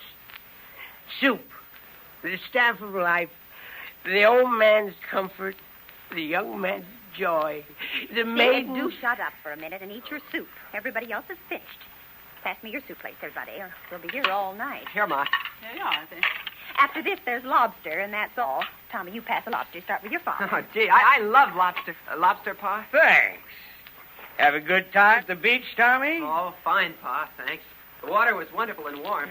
Swim far? Yes, for me, but that isn't so awful far. Lobster, Aunt Lily? You know, speaking of swimming, I never go down to that beach with what it calls to mind the day I and Red Sisk went swimming there, and I saved his life. Red Sisk, huh? I thought we'd have him. Have what? Oh, nothing. You go on with your swing now. Don't you mind me. Uncle Sid, lobster? Oh, thanks. Red Sisk, yes, sir. We kids call him Red because he has the darndest red crop of hair. Dear. What? The curious imagination of little children. Sid, eat your lobster and shut up.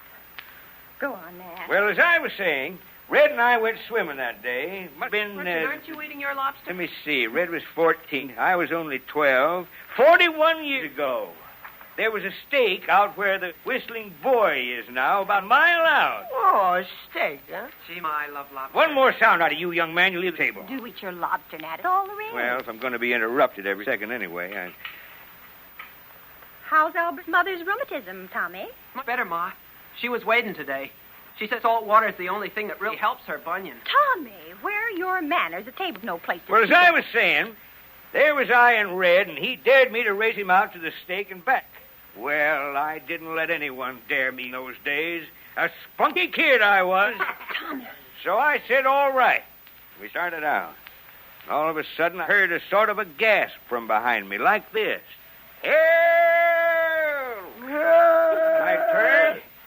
I turned, and there was Red, his face all pinched and white, and he said weakly, help! Now, I got a cramp in my leg.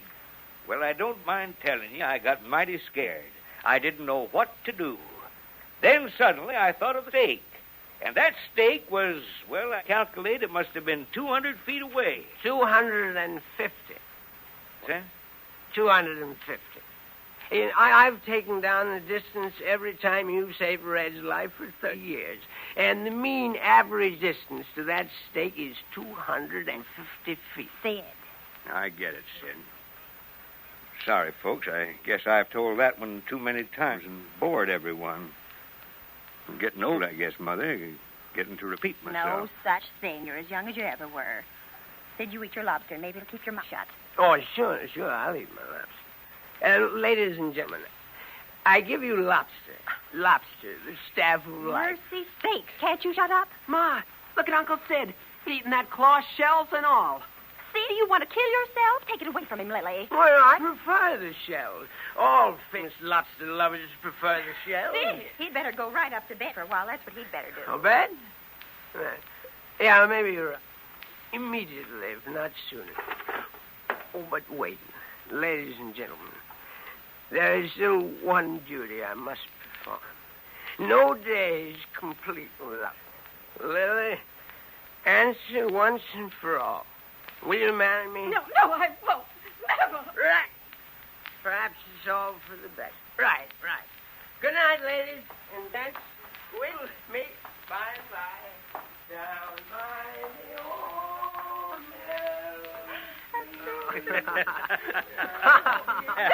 Stop it, all of you.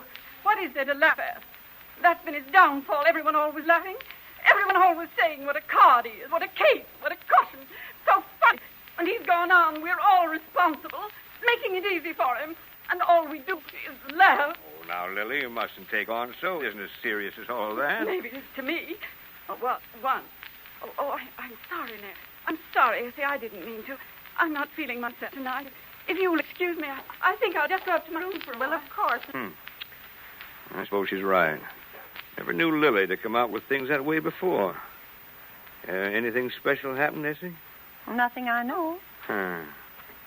Thought she'd got completely over her foolishness about Sid long ago. Oh, she never will. She better. He's got fired out of that new Waterbury job of his. What? Told me at the picnic. Oh, dear. Isn't he the fool? I knew something was wrong when he came home. Well, I'll find a place for him on my paper again, of course. Oh, dear. Do you know what I think? I think it's Aunt Lily's fault Uncle Sid's going to ruin.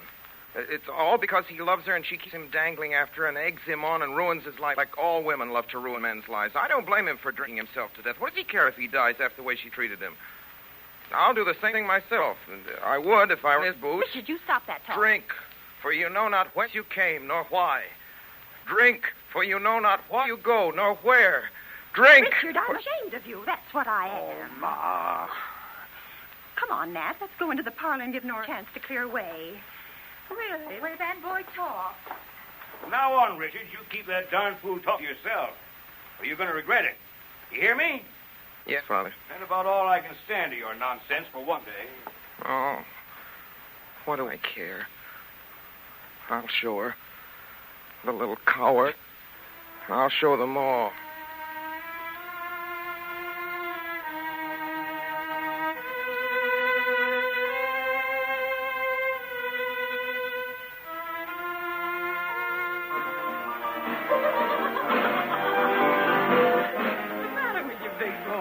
Haven't you ever been to a place like this before? Oh, sure I have. Lots of times. What do you think I am anyway? I don't know, kid. Honest, you got me getting. What did you say your name was? Richard. Well, drink your beer, Richard. Come on, it's getting flat. Oh, I let it get that way on purpose. I like it better when it's flat. Say honestly, kid, does your mother know you're out?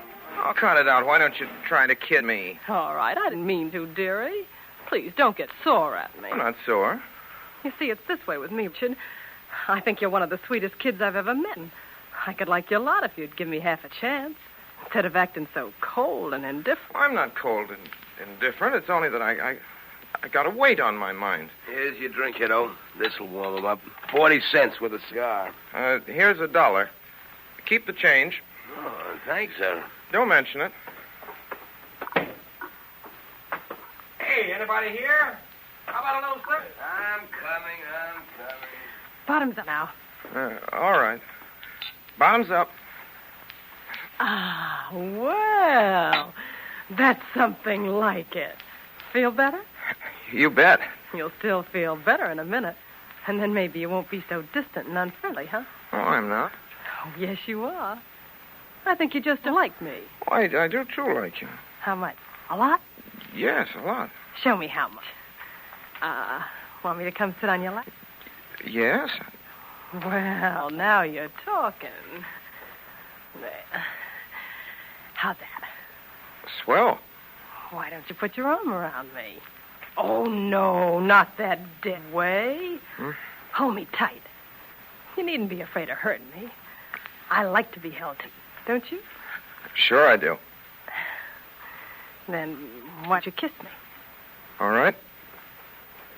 You call that kidding? Here. What's the matter, honey boy? Haven't you ever been kissed before? Sure, lots of times. Then why'd you jump as if I bit you? Gee, I'm getting crazy about you. Come on, kiss me again. I can't. I just remembered. I sworn off. Sworn off kissing? What do you mean you've sworn off? I took an oath I'd be faithful. Till death do us part. Huh? Who's the girl? Never mind. I'm not good enough to talk about her, I suppose. I didn't mean that. You're all right, only you wanted to do this kind of thing and right for a nice girl. What's the trouble, sister? Young hopeful here getting annoyed?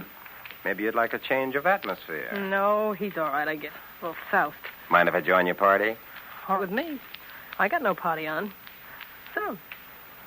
I forgot much, Cinera. Gone with the wind. Flung roses. Roses riotously with a throng. Yea, hungry for the lips of my desire. Hey, what's he talking about? Let's have another drink. You've had enough. What is it, a child poet or a child actor? Don't know. Got me guessing. Well, sister, if you could check that cradle-robbing act, maybe you and I could have a little fun. That's easy. I just pull my freight. Listen, kid. Yeah? Here's an old friend of mine, Mr. Smith of New Haven's just come in. I'm going to go over and sit at his tape for a while, see? And you better go on home. I'm never going home. I'll show them. Yet each man kills the thing he loves. By each, let this be heard. Hey, this is rich. That's swell dope, young fella. Give us something more. Some do it with a bitter look.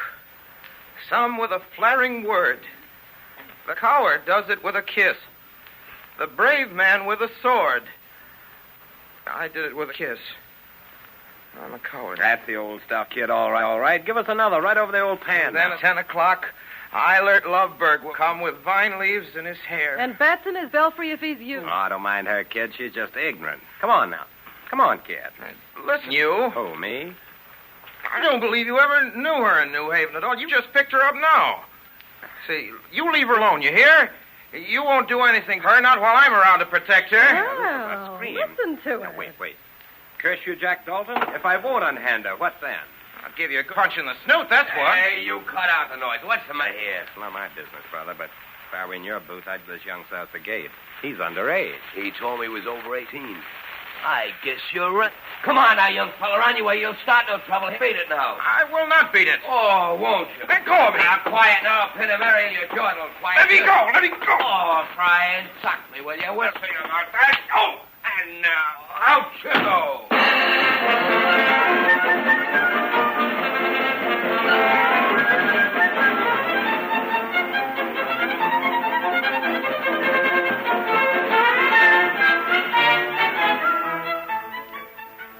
You are listening to the Campbell Playhouse presentation of Our Wilderness, starring Orson Welles. This is the Columbia Broadcasting System.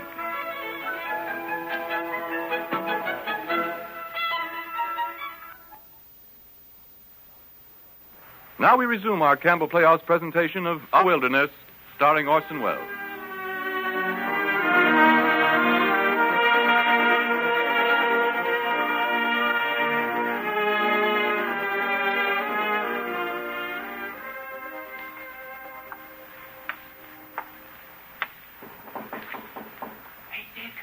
Who's that? It's Tommy. Can I come in? Hello. Oh. Are you allowed up? Of course I'm allowed up. How did Pa punish you? He didn't. He went back to the office without seeing me. Gee, after last night, I thought to hear that you died. Oh, forget it, can't you? Go on, Tommy. Get out of here. I'm sick. If I get out of here, can't give you something I've got for you. Oh, don't try to kid me. You haven't got anything. Two. What? Oh, wouldn't you like to know? I'll give you 3 guesses. Oh, don't bother me, Tommy. I'm in no mood to play riddles with kids. What is it? Well, what would you like best in the world? I don't know. What? It's from Muriel. You mean Yeah, just now when I went by, I saw her waving from their parlor window, and so I went up, and she gave this note to Dick. So I took it. Here it is. Now, aren't you glad I came? Oh, thanks, Tommy. Thanks. Gee. Do you know what she says? She loves me and only me, always will, and she's going to try and sneak out and meet me tonight. Hey, you can't do that, Dick. You're not allowed. Can't I, though? You wait and see if I can. I'll go right through the window. I'll see her tonight if it's the last thing I ever do. I don't care what they do to me after that. I don't care if they kill me. Hey, Dick, you sure got nerve. The trouble with most folks is they don't understand what love means.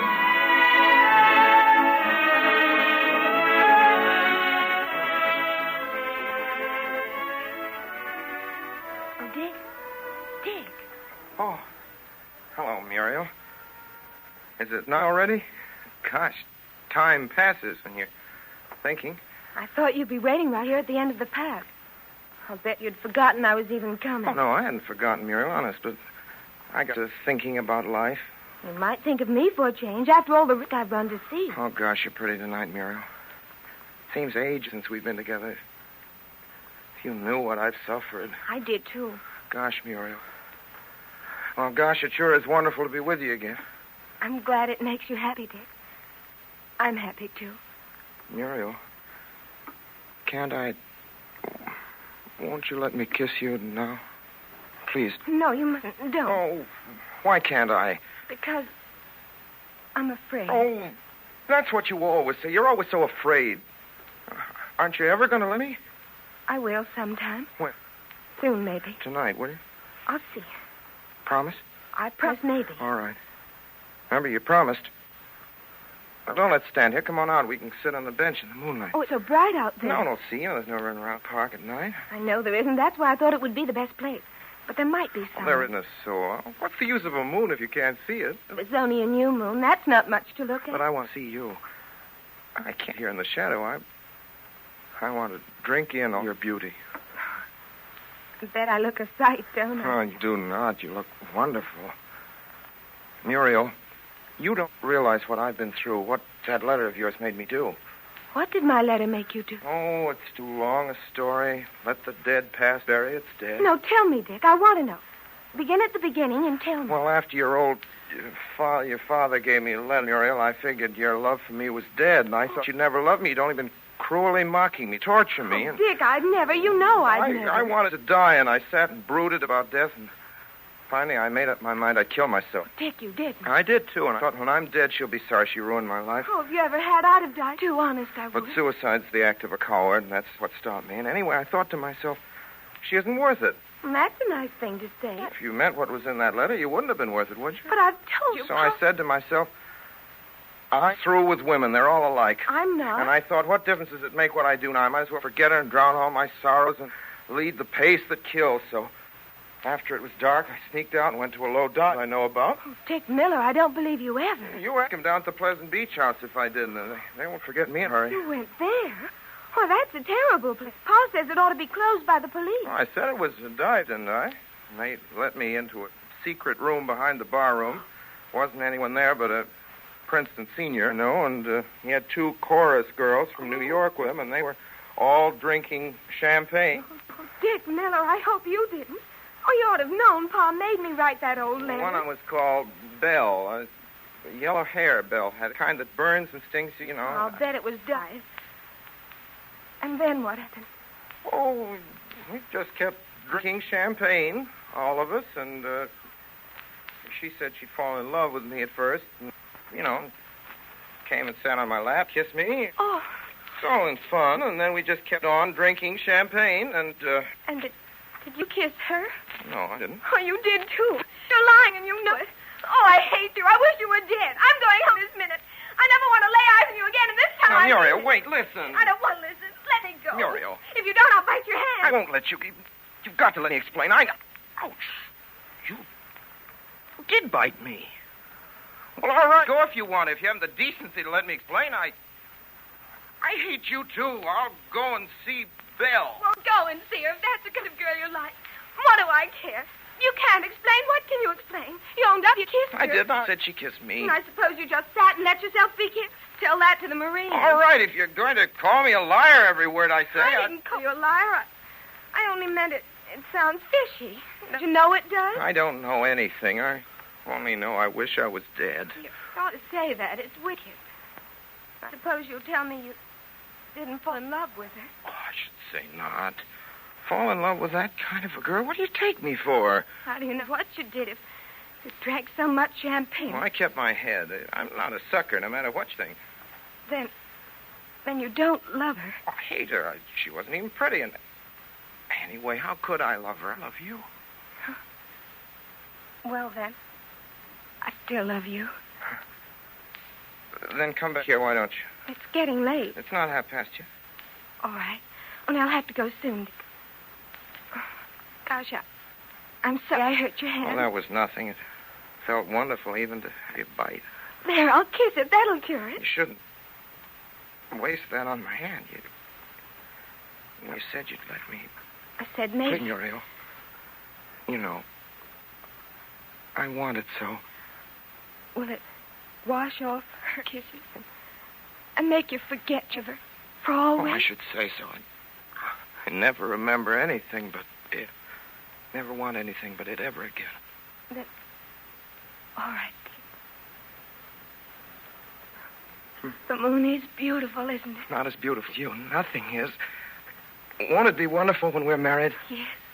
But it's so long to wait. Oh, perhaps I needn't go to college. Perhaps Pa give me a job. Then we're making enough. You better do what your pa thinks best. And I'd like you to be at Yale. Oh, poor you.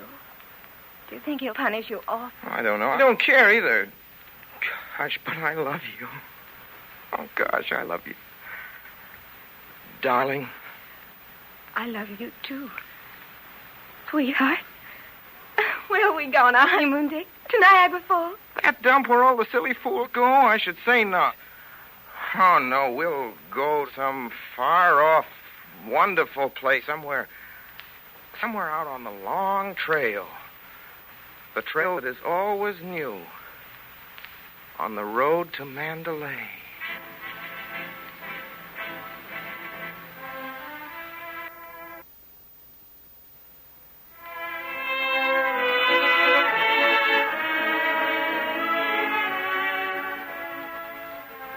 But I'm glad Tommy told us where Richard went off to tonight. I'd have worried my heart out if he hadn't. But no, it's all right. All right, is it? As for his being in love with Muriel, I don't see but what it might work out real well. Richard could do worse. I thought you had no use for Muriel. Thought she was stupid. Well, so I did, but if she's good for Richard and he wants her, Ma used to say you weren't over bright. Well, I've been bright enough to... Oh, hush up. Where'd you say Sid and Lily had gone off to? To the beach to listen to the band. Oh, I'm glad. What's that? What? Did you hear something? Yes, I did. That's Richard now coming round the house. Nobody else would come that way. I'll go out on the porch and meet him. You better leave him and me alone for a while, Essie. Well, all right, I'll stay in here. Call me if you want me. But you'll remember all I've said now, won't you? Sure, Essie. Hello, Richard. Oh. Hello, Pa. Sit down, Richard. Yep. No, right here, next to me. That's better. Well, how are the vine leaves in your hair this evening? I don't know, Pa. Turned out to be poison ivy, didn't they? Huh. You needn't look so alarmed. I'm not going to read you any Terence lecture. That'd bore me more than it would you. Still giving you credit for having brains. So I'm pretty sure anything I can say to you, you've already said to yourself. Oh, I know I was a darn fool. You sure were. Not only a fool, but a downright stupid, disgusting fool. I know, Pa. All right, then. That's settled. Now, one more thing.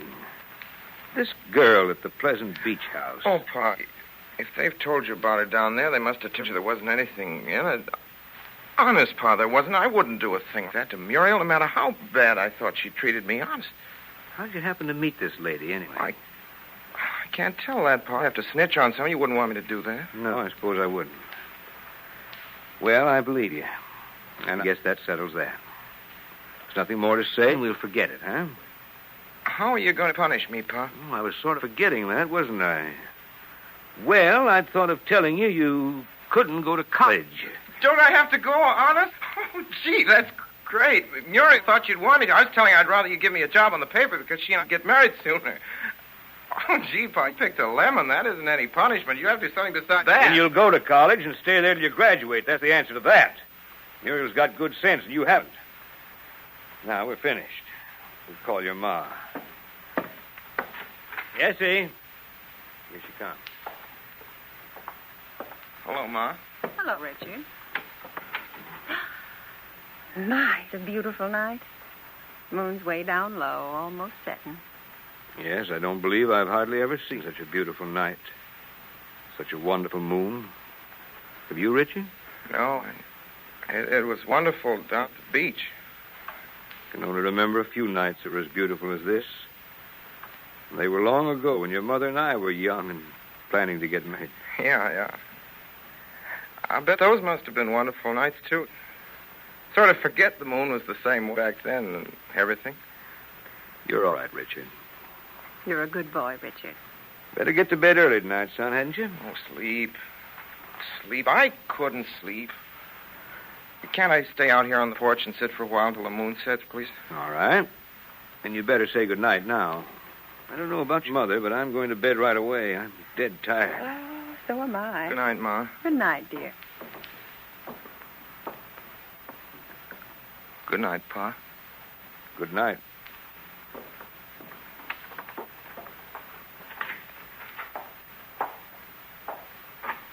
First time he's done that in years. I don't believe kissing between fathers and sons after a certain age. It seems mushy and silly. But that meant something.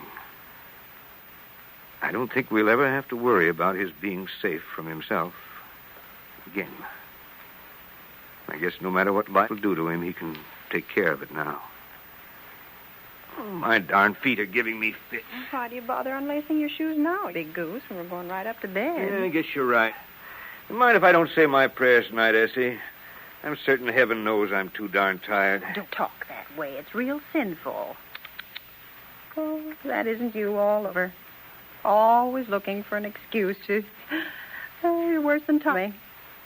Well, all right. I suppose you needn't. We've had a hard day. I'm going to turn out the lights. You all ready? Yep, let her go, Gallagher. Look at Richard out there on that porch. Like a statue of love's young dream. Mm. What's it that Rubaiyat says? Yet that spring should vanish with the rose, that youth's sweet-scented manuscript should close. Well, spring isn't everything, is it, Essie? There's a lot to be said for autumn. That's got beauty, too. And winter, if you're together. Yes, Matt.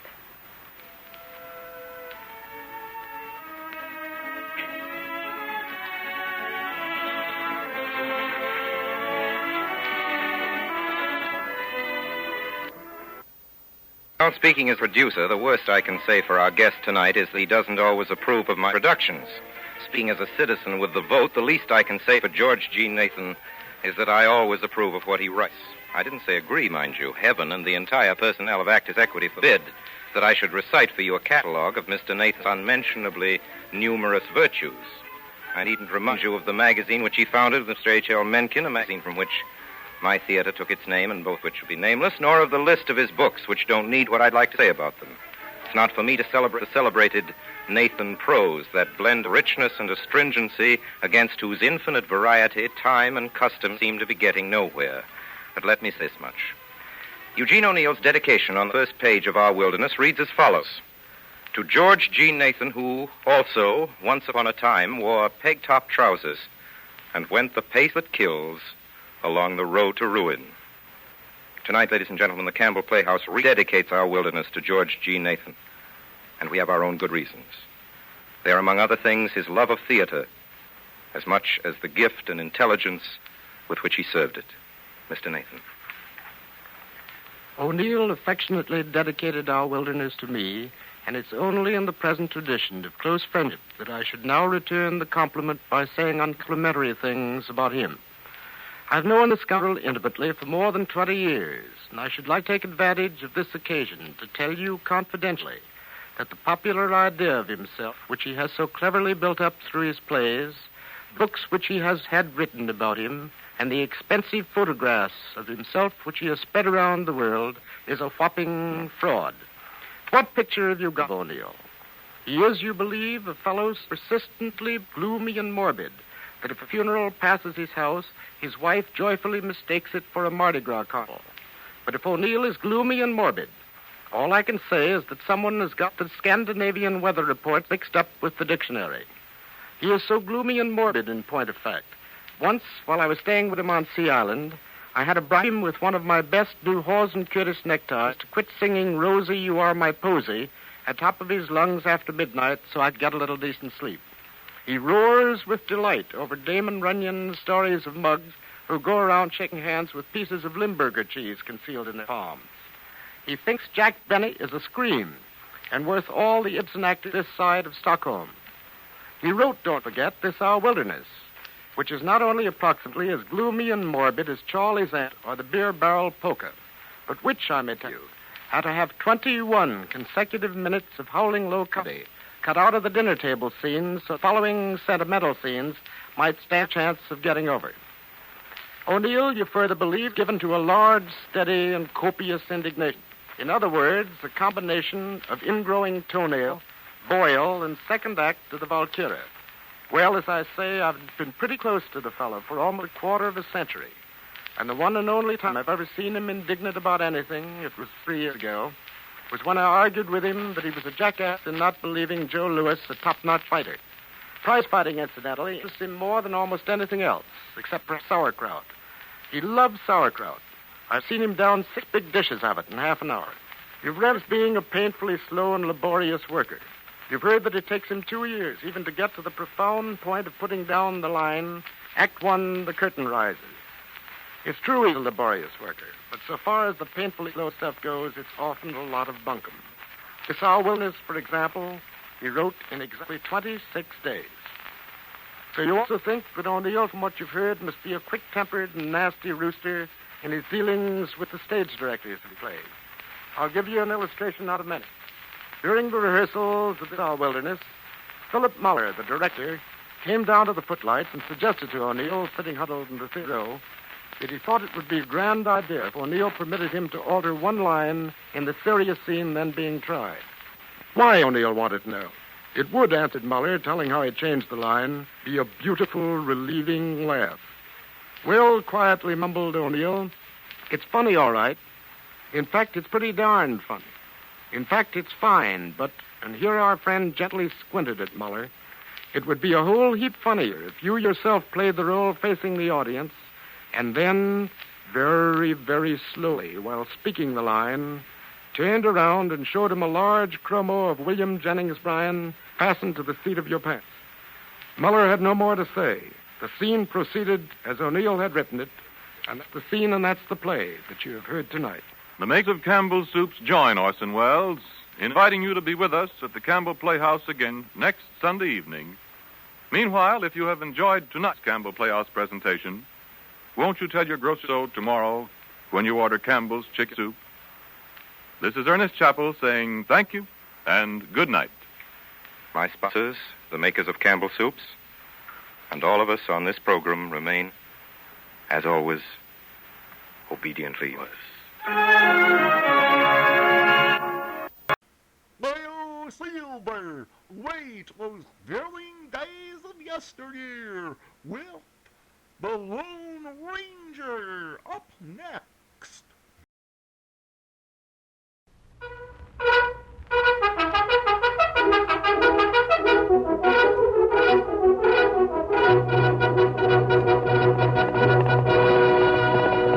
Hail, Silver, ahoy!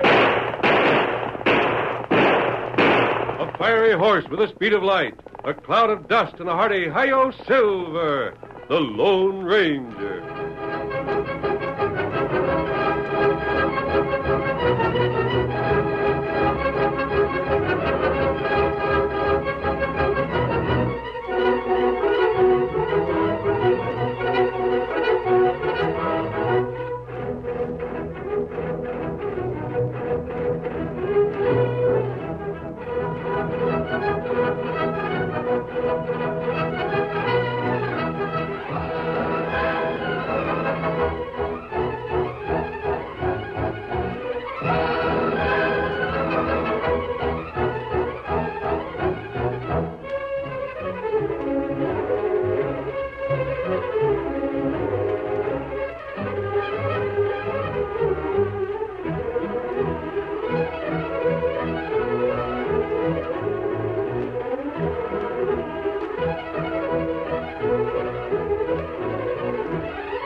At the close of the Civil War, the government sent federal troops to the western United States for the protection of the settlers.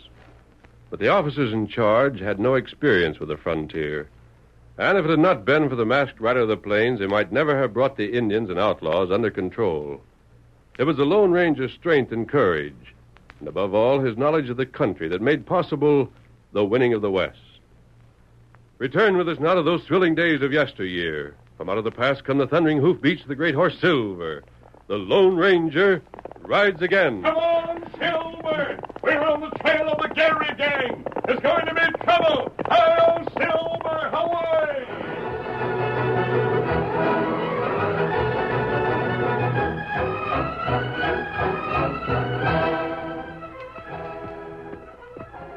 Keep your eyes peeled, men. Dangerous territory. Yes, sir, Captain. Right, sir. Rifles slung handy across their military saddles, a detail of cavalry moved at a hand trot through hilly country. Their faces were weary and tense, their horses worn out from the long ride. But the soldiers kept a sharp lookout. Knuckles were white from gripping their rifles. Every man seemed to be waiting for a... There it comes.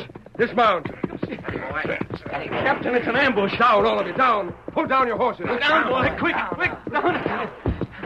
Range is about 300, Captain. No breeze, dead calm. Make it 350. Pick your target. Open fire.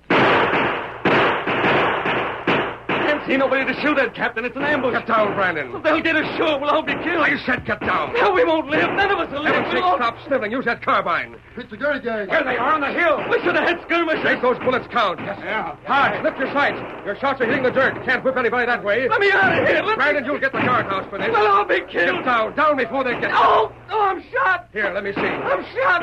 Stand still, you fool. Let me rip that sleeve open. Is it bad? Am I... Nothing but a scratch, Brandon. Pick up that rifle. No. Unless we make it too hot for those outlaws. What's that? I said pick up that rifle. No, I won't. Hey, Captain, something's going on. What is it? What's happening? I ain't gonna fight. I'll be killed. I ain't gonna... Hodge, McCarthy, Shirtlift, keep up the fire. We've got to... Well, I'll be. It's a masked man on a white horse. He's driven them off. There's an engine with him. Gary's men are scattering. Shoot him down. Hold your fire. Cap, they're breaking out. Hold your fire. We might hit the masked man and the Indian. Mount your horses. All right, men. Up the slope. Forward! Go! Get ready. Alert. Sergeant, bear left. Right, sir. Them outlaws are fading awful fast, Captain. Captain Cantor! Come on, boy. Faster. Captain Cantor! Rain up! Hold! It's a masked man, Captain. He says pull up. Look at them outlaws stricken for cover. Detail! Hold! It's no use going after them, Captain. Your horses are worn out. You know my name? We've been riding hard after you for several days, Captain. That's right. We come from Fort. I'm obliged for the way you flanked the enemy, mister. How many were there? What would you say, Tonto? Maybe 20, 25. The leader? Man with a beard, tall and big. Rode a rust horse. Yeah, that would be Gary, all right. Well, what are we standing here for, Captain? Let's go after him and get the varmint. Quiet, man. Captain, believe me, your horses are tired. Gary's are fresh. You couldn't catch him. You might just as well walk into another ambush, a more deadly ambush. It get dark soon, Kimosabe. Well, that's true. You couldn't trail them in the dark. The odds are against you. Besides, you've accomplished your mission. One moment. Mister, I've already thanked you, but it appears to me you're well up on what this detail was sent out to do. Your orders were to head west and contact Gary's outlaws, establish their position, and return. May I ask how you learned that? Quite simple, Captain. I learned it from Major Selby. Did, eh? You're masked, mister. The major doesn't usually confide in men wearing masks. Perhaps this will convince you. Huh? A note from the major. Oh, yes. Captain Kennard, commanding scout detail. Please be advised that the... Oh, I see. You're the Lone Ranger. Yes. After your detail had already left, Tonto and I brought word to the fort of Gary's position. Then you rode out to warn us. We come late. Well, too late to warn us, perhaps, but in plenty of time to help us. You returned to the fort now? Yeah, those were my orders. We should leave scouts, though. Tonto's an excellent scout. Yeah, my men are worn out. Horses tired. Tonto keep watch on outlaw band. Good. You leave a trail so we can follow it, Kimosabe? Tonto do it. Well, that's that. All right, men. The detail heads back to the fort. Hodge, McAfee, Shirtlift. Any casualties outside of Brandon? No, sir. None at all. Good. Now, Brandon, you'll report to the doctor when we... Oh, where is he? Huh? Brandon isn't here? No, sir. Brandon! He's gone. And his horse is gone. Captain, we saw one of your men heading back for the fort, and we thought he was a dispatch rider. I sent no dispatch. That was Brandon. The coyotes deserted. Deserted? Oh, that bad. Bad for Brandon. He'll face a court-martial for this. All right, detail. At the trot. Forward. Hold. Captain? Yes? You're not planning to go after this deserter? We're doing it right now, mister. What do you mean? Brandon's heading only one way. He'll go back to the fort. That's where his wife is. His wife, huh? I see. He'll be there, and we'll get him. McAfee, Hodge, act as rear guard. 60 paces in rear. Tonto, did you hear that? Me here. This man, Brandon, has a wife at the fort. He's sure to face a court-martial. Him desert. Did you get a good look at him, Tonto? What you mean? I did. He looked very young. Must have been his first time under fire. Maybe so, but yes, I know. That doesn't excuse desertion. Not in the Army. But still, Tonto, do you remember the young woman who walked past us while we were outside the major's quarters in the fort? That was Mrs. Brandon, Tonto. Her heap young. Young and devoted to her husband. You heard her mention him to those other women? How proud she was? What you do? I don't know, Tonto. I don't know. But perhaps that deserter needs help. You help? I'm going to look into it, Tonto. You stay here on this scouting job. Silver can get me back to the fort long before Brandon gets there. Long before the captain's men get there. I don't know where or when we'll meet, but your trail will be clear.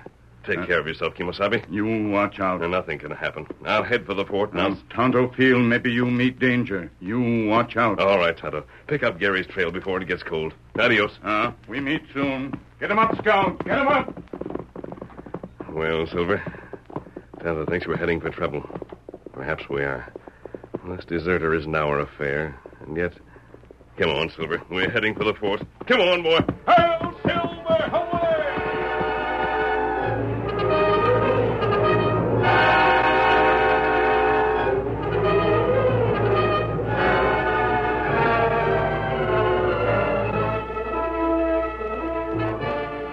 Oh, pardon me, ma'am. I didn't see you in the dark.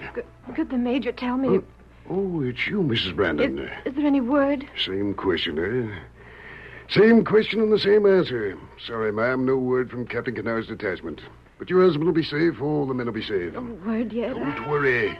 All you young wives worry. Doesn't do a bit of good. He'll be back. They'll all be back. I hope so. Good soldier, Canard. He'll bring him back. Oh, that's Tattoo. Sorry, I must be going. Good night, Mrs. Brandon. Good night. Good night, Major. 6 days now and still no word. John was so worried. He didn't tell me, but I could read it in his eyes. He was frightened. Wait. Oh, Mrs. Brandon. who are you? It's dark. No, don't open the door. Not yet. But I can't see your face. This is an army post. If I scream, the guard will come. I came here to tell you something Wait. about... Your voice, I recognize it. You're the man I saw outside the Major's office, the man wearing the mask. Keep your voice down. You rode out after Captain Canard's detail. Did you find them? Yes, I did. And you're back so soon. Nothing's happened to John. Nothing's happened to my husband. Please, not so loud. Tell me. Your husband's all right. Oh, thank heavens for that. The way you say that, as if something were wrong, It's hard to say, Mrs. Brandon. What do you mean? Mrs. Brandon, I rode hard all the way to get here before you learned from another source. What are you trying to tell me? You said John wasn't hurt. Mrs. Brandon, your husband has deserted. No, he didn't. He's on his way here now. I passed his trail. He didn't desert. He didn't. His horse is tired. He won't get here until after sundown tomorrow. That means a court-martial. Captain Canard will arrive only a short while after him. There won't be much time. Court-martial, the firing squad, deserting. Mrs. Brandon, you love your husband? Love him? He's all I have. Then you've got to save him from himself. Don't let him run away. No. A man can't run away from himself. Once he goes, he'll never get over being a coward. He can't stay here. You've got to force him to stay here. Oh, no, I can't. Now, listen to me. If you love him, you've got to help him, but not the way you think. I'll be back tomorrow night. I want to be here when he arrives. You've got to stop him.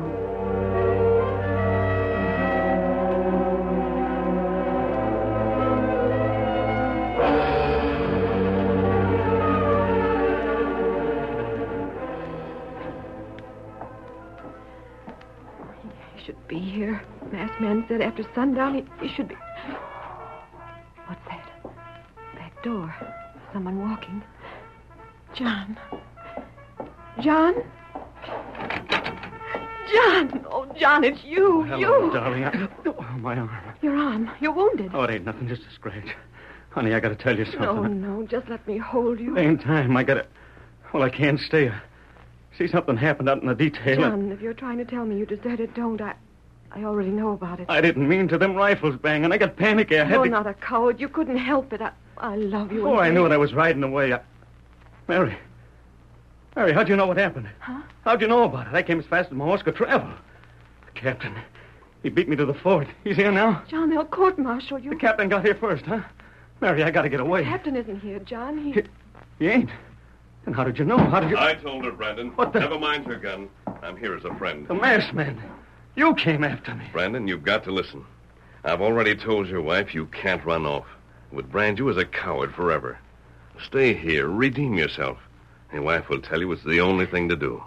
I changed my mind. Put down that gun, Mrs. Brandon. Don't move. I'll shoot you if you take one step. John, get away. Get away before the captain gets here. Mrs. Brandon, we talked this over last night. Your husband must stay. No, I won't let him. All night long I didn't sleep. Stayed awake, thinking. Honey, listen. No, please go. Go now before it's too late. You can get in touch with me later. I'll join you later. Go before they put you before a firing squad. Brandon, listen to me. Your wife is wrong. Mister, I don't want to shoot. Don't make me. Mary, put down that gun. I'm not worth it. Go, John, go. I'll send for you. Goodbye. John, You can put that gun down now, Mrs. Brandon. He's made his choice. What? I know you meant well, but I couldn't stand it. Suppose they'd court-martialed him. Suppose he'd been stood up against a wall. I told you once before, a man can't escape from himself. No matter how fast he rides, his cowardice rides with him. He's not a coward. He's lost his chance to prove otherwise. What you have done, That's the front door. You'd better answer it, Mrs. Brandon. Yes, I'll answer it. Your husband made his choice. Don't tell them, please. Not a thing, Mrs. Brandon. Yes? Mrs. Brandon, I'm sorry to inform you that your husband will come out and place himself under arrest. My husband isn't here. No. I happen to know that the captain's part. Well? I checked the back of the house, Captain. There's hoof marks come and gone. It was Brandon's horse, Captain. He's left. I see. Who's that with you, Mrs. Brandon? You want me, Captain? Yes, mister. I do. I thought it was you. So you rode ahead and warned Brandon he'd be arrested, eh? Well? Mister, you're under arrest. Sergeant, see that he gets to the guardhouse. And see that he's locked in.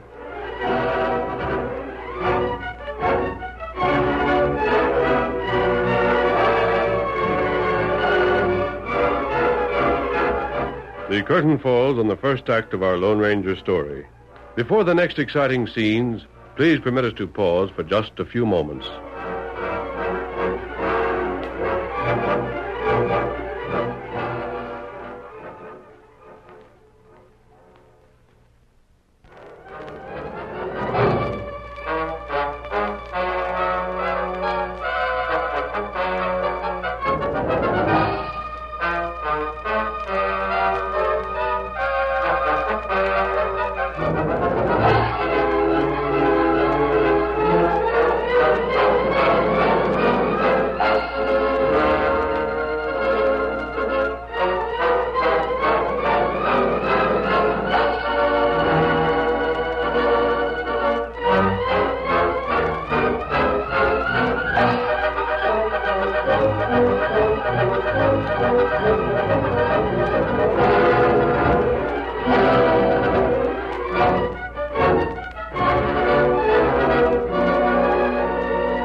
Now to continue our story.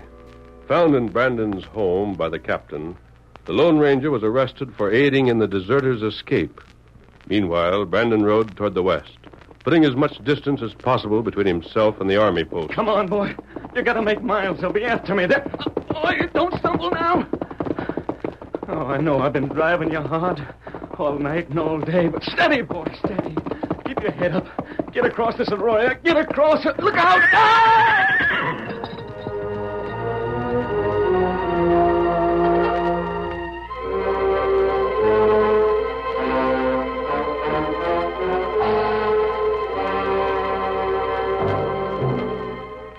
Where are you?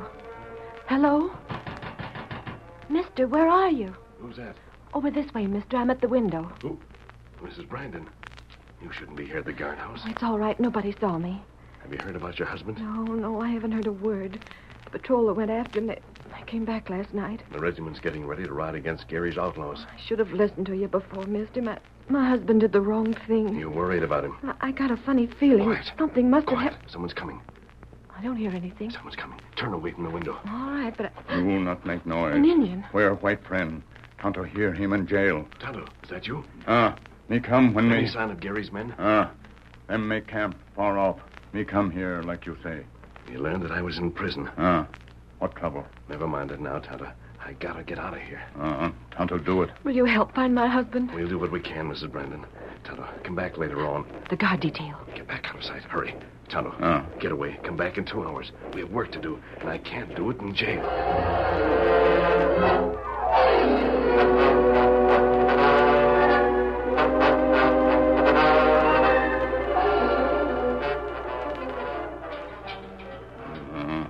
This one not fit. The large key. Hurry. That do it. Good. This way, Kimasabi. Where you got guns?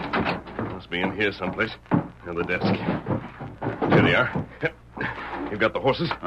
Silver Scout, out back of jail. Careful now. The guard's tied up and gagged. We may run into soldiers. Mister, you gotta run for it. Captain Cantor. Mrs. Brandon, what are you doing in the guardhouse? You should know better. Don't move, Captain. What? A jailbreak. Get to one side. We're going out. Oh, you can't. I haven't time to wait for a trial, Captain. You'll find a note on the desk.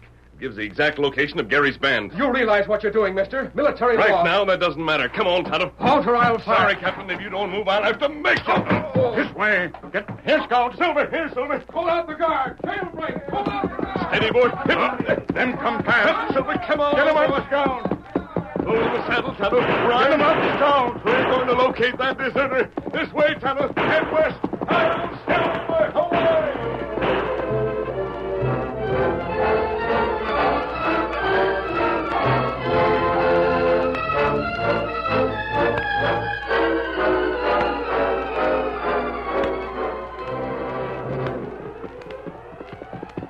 It's right way.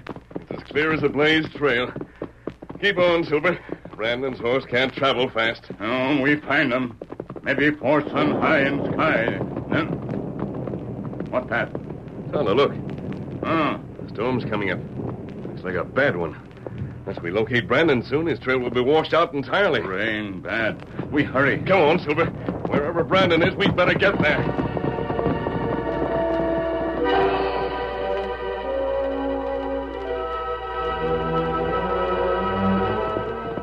Quiet, boy, quiet.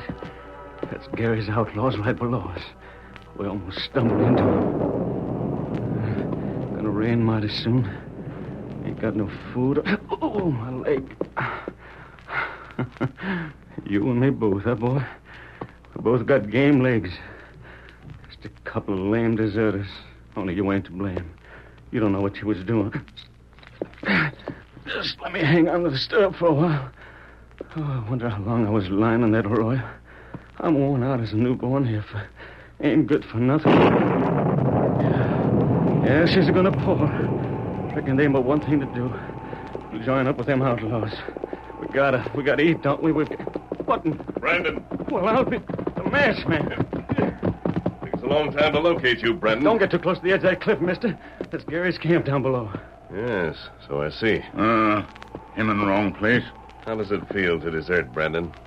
He was right, stranger. It don't feel good. I've been squatting here right on the edge of this cliff, looking over Gary's camp. I was going to join him. Turn outlaw, huh? What else I got to do? Go back and take your medicine. For what? I want to go on living. You'd rather be hunted as an outlaw deserter? What about your wife? She thinks you've got courage. She believes in you. Never mind my wife. She thinks you made a mistake, too, Brandon. I told you to shut up. I ain't going back. I can't. It's going to rain soon. I'm going down to that camp. Just leave me alone, understand? Very well, Brandon. The whole regiment believes you're a coward. I wasn't sure. The first time a man's under fire, he may break and run. Many do. It's when you don't come back that you're a coward. Kimasabi. Why are you staring down at Gary's camp? What's wrong? Them moved. Huh? You mean that isn't where you left them? No. Aren't they supposed to be here according to what you told the regiment? Them moved. Regiment think them further west. I see. Well, look. Over across them hills. It's a regiment. They're marching west. Tonto, they have the wrong idea of Gary's position. They'll march straight into an ambush. They'll be killed. It'll be murder. Oh, wait. Gary's outlaws heard the bugle, too. They're getting ready. Oh, that bad. We gotta warn the regiment. I thought you didn't care about the regiment. We gotta warn them. They'll be massacred. I don't care what happens to me. We gotta save the regiment. Can't we build a signal fire or something? Good, Brandon. Come on, Tonto. We'll gather wood. They can see the smoke, perhaps. No, it's too late. It's raining. We couldn't get a fire started, and if we could, they wouldn't see us. What are we going to do? They're marching straight for our ambush. We've got to save the regiment.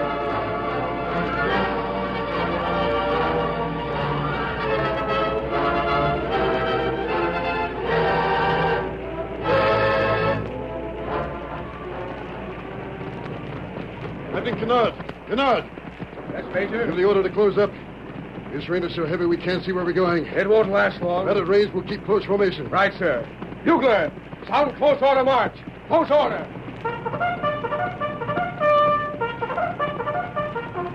Cantor. Yes, sir? Think we're safe in following the directions left by that Indian? We have nothing else to go on. According to that note, we have another full day's march before we catch up with Gary's outlaws. You think that... Major is worried? Well, after all, Canard, that Indian helped the masked man escape. May I point out to the Major that you accepted the masked man in the first place? Yes, the Lone Ranger. He helped a deserter. He had to be arrested.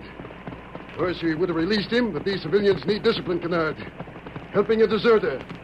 Even the Lone Ranger can't disregard Army regulations. What about the deserter, sir? That's enough. Patrol couldn't find him. We'll get after him later. First thing is Gary's outlaws. Yes, sir. That's our order from Washington.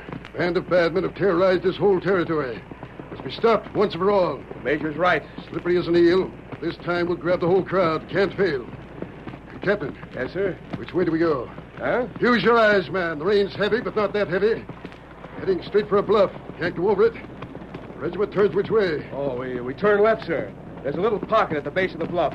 We go through that and out the other side. Just as well we're alone out here. These rolling hills. Bad spot for an ambush. Well, Captain, we'll head the regiment toward the... Major! Where's the Major? What in heaven's name? Canard, we have no outriders. Who's that calling? Oh, no, sir. Can't see. There it is. That white horse up ahead. Yes, coming this way. Halt the column. Column! Halt! What? Why, Major, that's the Lone Ranger's horse. So it is. But it Major, stop! Ambush up ahead! Well, I'll be. It's Brandon. Brandon, the deserter. Begging the Major's pardon. Where'd you get that horse? My horse was lame, sir.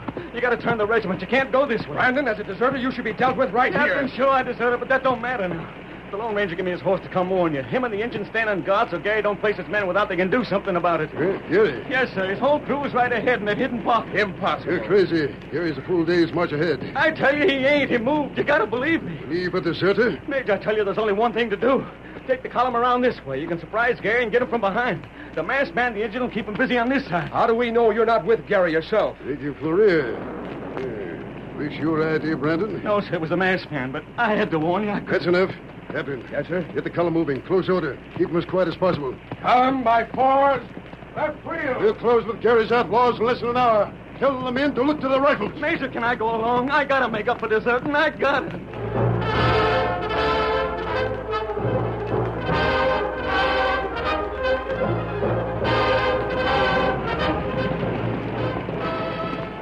Major, up ahead. There they are. Gary's outlaws. Bugler, sound the charge. Skirmish order. Charge!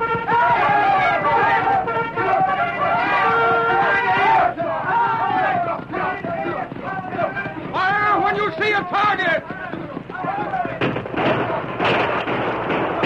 Come on, you brutes! Run him down!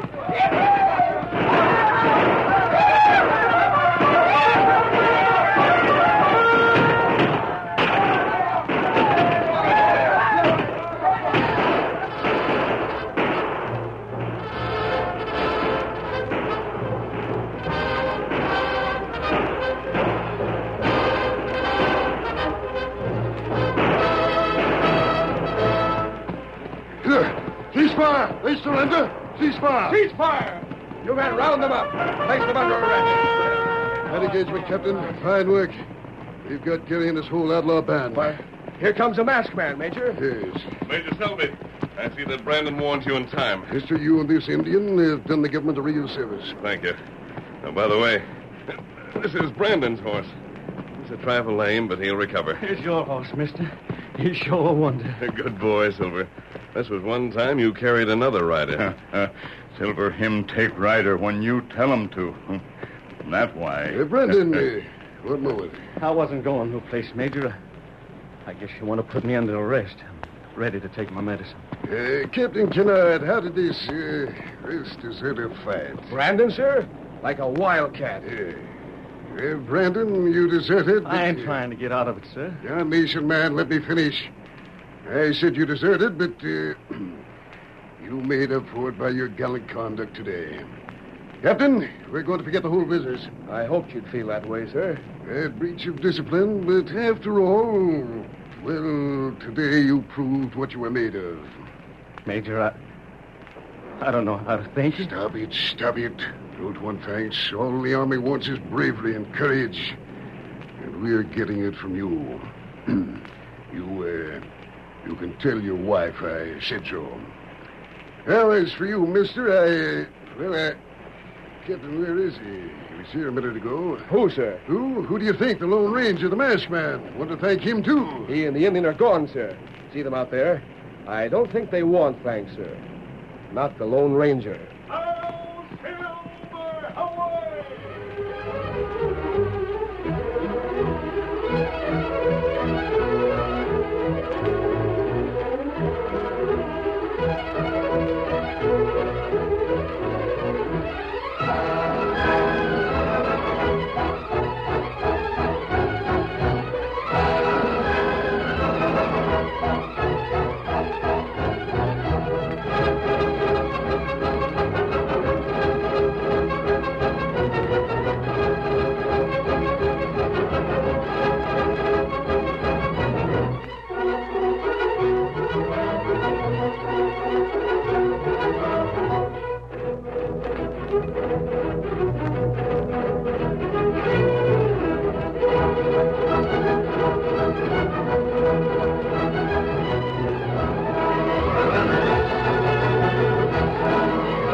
The story you have just heard is a copyrighted feature of the Lone Ranger Incorporated.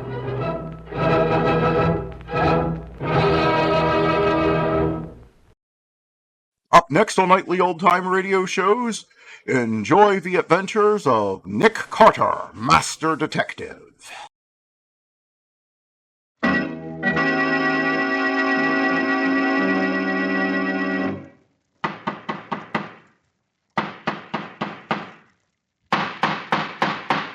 What's the matter? What is it? It's a case for Nick Carter, Master Detective. Yes, it's a case for that most famous of all manhunters, the detective whose ability at solving crime is unequaled in the history of detective fiction. Nick Carter, Master Detective.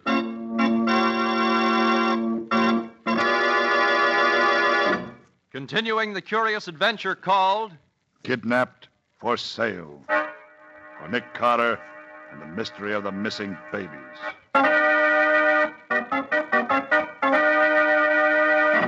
To help Nick Carter smash a new and vicious racket, that of baby selling, Patsy and Scubby, Nick's assistants, are posing as a couple seeking to adopt a baby.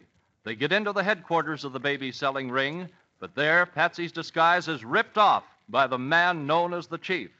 Patsy and Scubby turn to flee, but... Stand back, chumps. If you're trying to get near this door, I'll let you have it. And we wouldn't want to lose either of you. As long as we've got you two, we've got Nick Cantor himself, just where we want him. Oh, you better not try to hold us here, Barnes. Nick knows where we are. Of course he does. When you brought us here, you led Nick right to your hideout. We planned it that way. Say, Chief, maybe that's right. Maybe this is all a plan. Don't be a fool, Joe. Yeah, but, Chief, if Nick Carter did send him out to trap us, you can bet he ain't far away right now. You fool. The one thing I want is to have Nick Carter walk in here and try to rescue them. That's what I've been waiting for. What do you mean, Chief? Take a look at that window, Joe. I'll hold my gun on these two while you do it. Okay, Chief. What do I look for? You see any sign of cops out there? No, not a one. Hey, what are you getting at, Chief? Just this. If Carter was tailing these two, he's working alone. He always works alone. Oh, yeah, I get you. You mean if he does come up here, he'll come alone with no cops backing him up? That's exactly what I mean. And that's what we want, because when he does come, we'll be ready for him. You can't fool Nick. He'll figure on that. Since when do you think a couple of cheap crooks like you can outthink Nick Carter? Keep your mouth shut, Wilson. Well, next time you'll get something permanent. Okay. All right, go ahead. Have your fun while you can. It's not going to last long. That's where you're wrong. Oh, Joe. Yeah, Chief? You're just about the same size as this fellow Wilson. Yeah, so what? If you were wearing that hick suit he's got on and had your hat pulled down over your face, you'd look enough like him to fool anybody for a few seconds. I don't get you. Take Wilson into the back room and change clothes with him. You mean you want me to put on his duds and make him put on mine? That's just what I mean. All right, Wilson, get going. Sure, just as you say. Don't worry, Patsy. They can't put anything over on Nick. After you've changed clothes, Joe, tie him up. If he tries anything funny, you know what to do. Yeah, I got you. And send Dutch out here. You'll find him in that back room. I've been keeping him under cover there. Cops are looking for him. Right, Chief. All right, I'm going. Don't push me. Now, Miss Patsy Bourne, maybe you'd like to do a little talking. I really can't think of anything I want to say to you. What does Carter know about Mrs. Andrews' baby? I haven't the slightest idea, except that he knows where it is. You're lying. Well, if you don't believe me, why ask me? You wanted me, Chief? Oh, yes, Dutch. He's an old friend of yours. Ah. How'd she get here? Never mind questions. You had one chance to get rid of her and Carter, and you bungled it. Now you're going to have another chance. And the last one. It's okay by me. What do I do? I'll tell you in a moment. Joe, aren't you finished in there yet? Yeah, Chief. I just got finished. I got Wilson tied up like one of these Egyptian mummies. How do I look in his duds, huh? Just what I want. Now put Wilson's hat on. Okay, there's that. Yeah, pull it down over your face more. All right, yeah. That's better. All right, what now? You two stay by the window and watch the street. See if you can spot Nick Carter. Dutch knows what he looks like. Sure. I know him like he was my brother. And I don't like him. And now, Miss Bourne, Yes? since you don't feel like talking, I'm going to let you join your pal in the next room, where you'll be out of the way. It'll be a pleasure. I enjoy his company much more than I do yours. I'll tie you up, and then the two of you can wait for Nick Carter to come and rescue you. But if I were you, I'd spend my time thinking up some suitable last words. You're going to need them soon.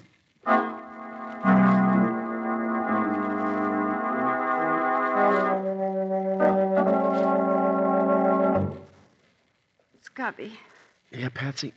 does this floor seem as hard to you as it does to me? Harder. I've been lying on it longer.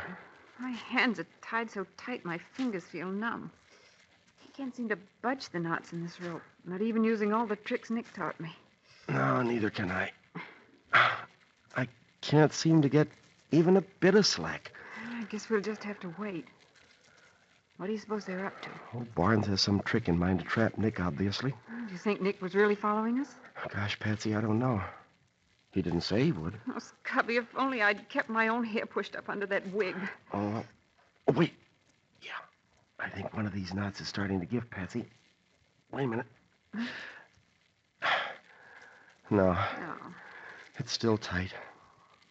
gosh, I wish we knew what they're up to. I wish Nick knew. Uh-oh. Oh, what is it? I heard footsteps.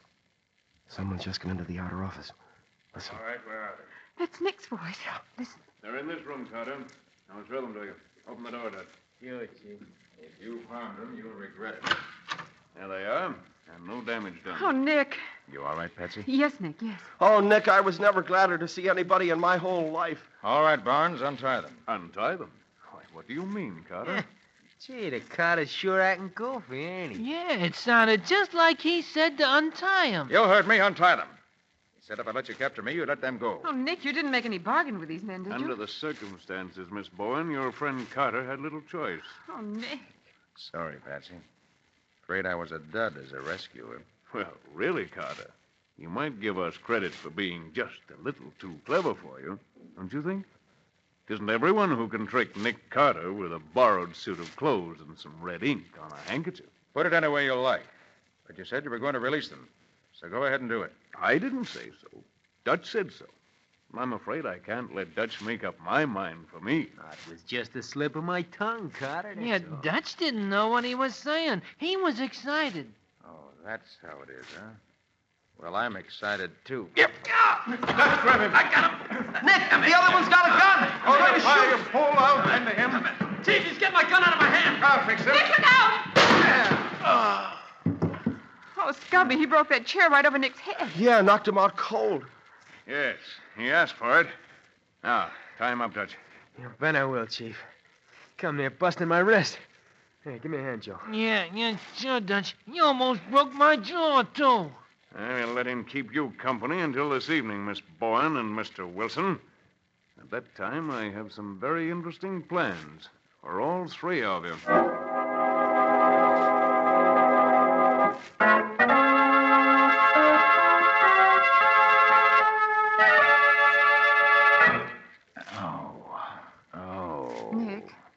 Can you hear me, Nick? Hello, Patsy. Oh, what hit me?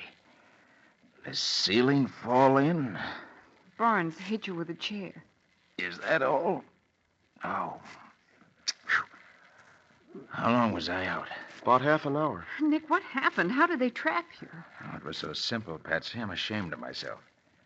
As I was walking toward the building, I saw Scubby stagger out the door with a bloody handkerchief to his face. Well, that was the cab driver in my clothes using a handkerchief dipped in red ink. Yes, I found that out afterward. I was down the street a few yards, and from that distance, he fooled me completely. Staggered to the cab and collapsed inside. I thought it was Scubby, hurt and trying to get away, so I ran up. When I opened the door of the cab... He was waiting with a gun. Exactly. And just then, Dutch shoved another gun in my back. What did you do? Well, I knew it was almost hopeless to make a fight for it. And Dutch said that if I'd come along quietly, they'd turn you two loose. Oh, you didn't believe a crook like that, Nick, did you? Oh, no, of course not, Scubby. I knew he was lying. But I pretended to believe him. I figured that if they took me to where you were being kept prisoners, I might be able to save all three of us and maybe capture some of them. Oh, gosh, that was swell of you, Nick. Well, I haven't given up hope yet. I think these knots they tied me with are getting looser. If I can get my hands free. Oh, you better hurry, Nick. They may come back any minute. Yes, I know, Scubby. There. Yeah, they're free. Oh, that's wonderful. Now, as soon as I can untie my feet, yeah, well... Going someplace, Carter? Oh, Nick. We wouldn't want to lose you. Just lie back the way you were. That's it. All the way back. As long as you have that gun, I don't have much choice, do I? You must have been watching through the keyhole. Yeah. Carter, I've heard of your little tricks, and I wanted to see how good you were. But this time, you'll find out what a real knot is like. Over on your face, Carter. Hands behind your back. That's it. Dutch, give me a hand here. Sure, Chief. Carter, I'm going to tie you with a very special knot. A vaudeville magician once taught it to me. You can't untie it because the harder you pull, the tighter it gets. There. I put the ends of the rope through this loop like this, and pull, and there you are. Now, get out of that one. Say, that's pretty neat. Shall I answer? No, I'll take it. You stay here and keep both eyes on them. Okay, Chief. Hello? Yes, speaking. Yes? Yes, I got all three of them here now. Wrapped up like Christmas presents. Nick. Quiet, Patsy. I want to hear this. Yes, as soon as they get dark. The old warehouse down the street. What's that? Dutch? Oh, yeah, I see. Yes, that's smart. No, there won't be any slip-ups this time. They're going to kill us, aren't they? Steady, Patsy. They may try to, but we're not dead yet. Oh, I see. Going to make bail yourself. Going to ship them out of the state. Yes, that'll be safer. Okay. Well, it's all set. As soon as it's dark enough, you three are going for a little ride to an old warehouse down the street. I hope you won't mind the fact that the ride will be strictly one way.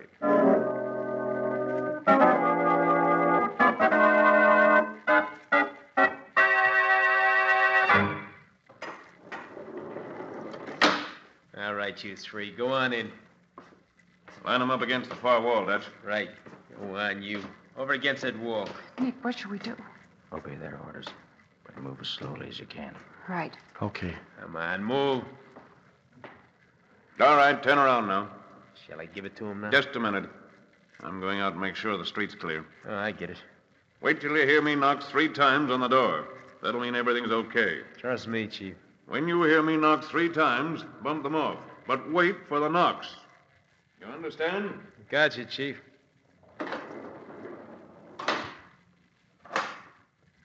Well, folks, any last words? You can't get away with this, Dutch. No? Gosh, Carter, you get me all nervous.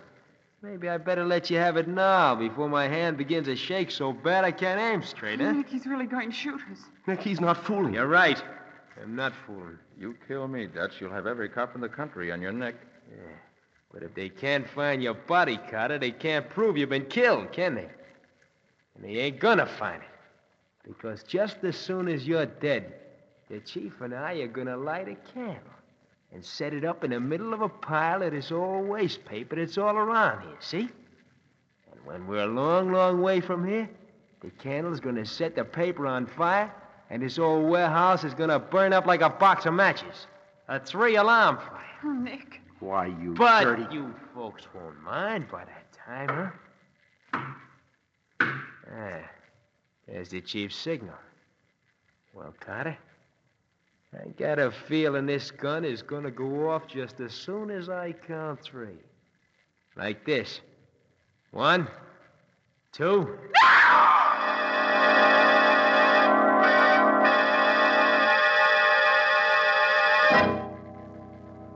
With his hands tied securely behind him and Dutch's anxious fingers squeezing the trigger of a gun aimed at his heart, Nick has only an instant longer to live, unless he can think faster than Dutch can shoot.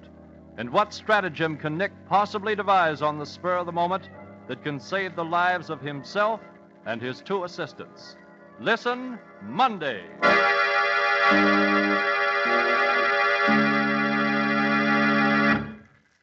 In the Strange Adventures of Nick Carter. Nick Carter is played by Lon Clark, Patsy by Helen Choate. The stories are written by Bob Arthur and David Cogan. Original music is played by Lou White. The entire production is under the direction of Jock McGregor.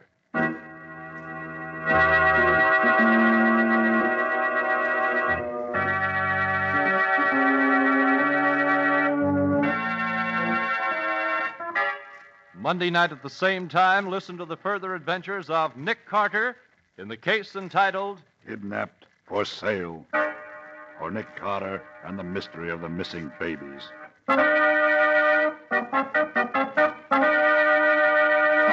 Don't forget that the adventures of Nick's adopted son, Chick Carter, broadcast over most of these stations Monday through Friday at 5:30 p.m. Eastern Wartime. This is Mutual.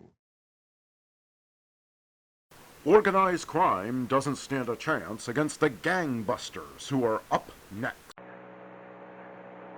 It's 8 o'clock. Good evening, ladies and gentlemen, and welcome again to Van Cristo Radio Theater, featuring vintage radio drama. Now, Gangbusters, presented in cooperation with police and federal law enforcement departments throughout the United States, the only national program that brings you authentic police case histories. And be sure to stay tuned to tonight's program for the Radio Buff contest and a special record announcement.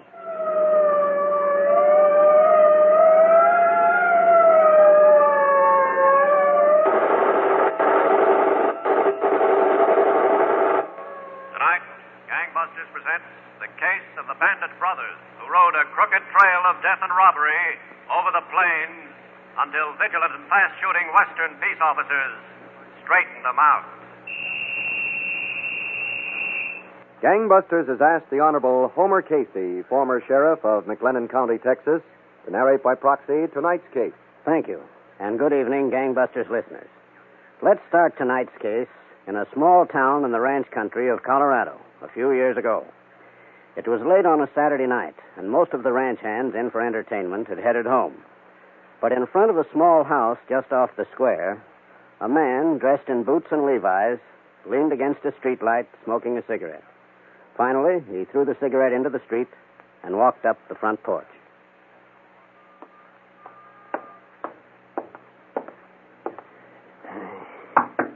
Waiting all night. Come on, will you? Yes, who is it? Me, Randall, open up. Oh, okay. He ain't here. How many times do I have to tell you? Well, where is he? How should I know where he is? Said he was coming here. Listen, what your brother says and what he does are 2 different things. You ought to know that by now. Okay, if you see Obie, tell him I went back to Turr's cabin. I went back to get some sleep. If I see him, I'll tell him. Good night. Don't forget, it's important. Good night. Who was it, Randall again? Yeah, it was Randall again. Why didn't he go home to sleep? That's where I sent him. Some brother I got, May. Follows me around like a beagle dog. Let's forget about your brother. Huh, Obie? Sure, baby. Come on, sit down. Sure, baby. Nice and comfortable. Yeah. Give me a kiss, Obie. How about it, May?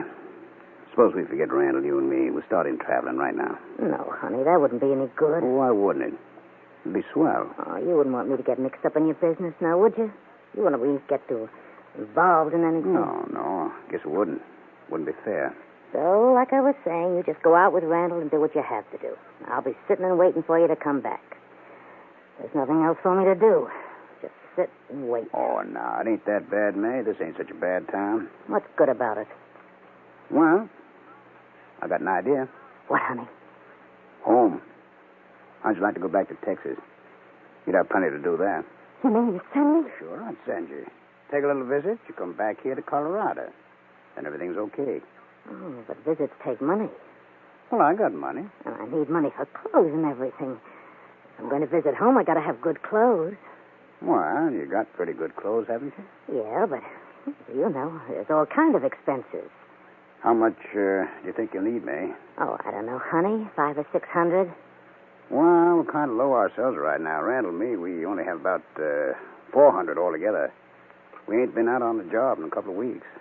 Well, I guess $400 will have to do. But May, I... All right. It's perfectly all right, honey. I'm sure I can get by on $400. That is, if it's okay with Randall. Look, we don't have to worry none about Randall. I carry the money. I always have. Oh, baby. You're a darling. A real darling.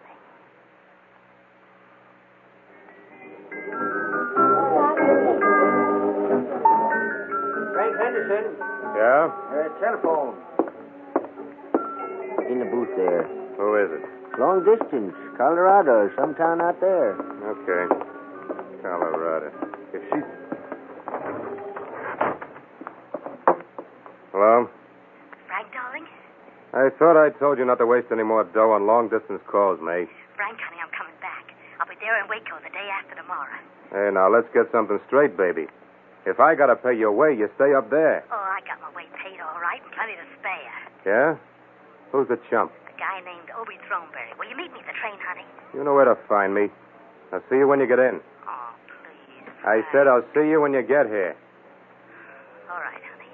I love you. Yeah. Goodbye.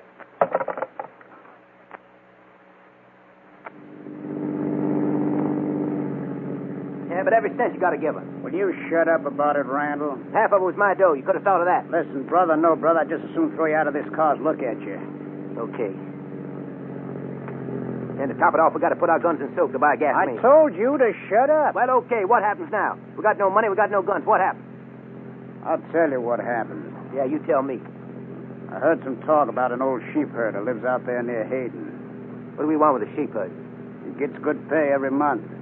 He ain't spent a cent of it in years. Must have a couple of thousand around his shack. Just where'd you hear all this? I heard it. And he's got guns. Well, that's something we can use, all right. How'd you figure on handling them? Easy enough. We start out friendly. We ask if he knows of any work around. Uh-huh. How much money you say he's got? A couple of thousand. Okay. Now, listen. I want my half plus the $200 of mine you gave to May. We'll see. We'll see nothing. I get it or nothing doing. Now, listen, Rand. You get what I want to give you. You understand that? I get what's mine. In a minute, I'll stop the car and let you know what is yours. Okay, go on. Find a sheep herd. Talk about it later.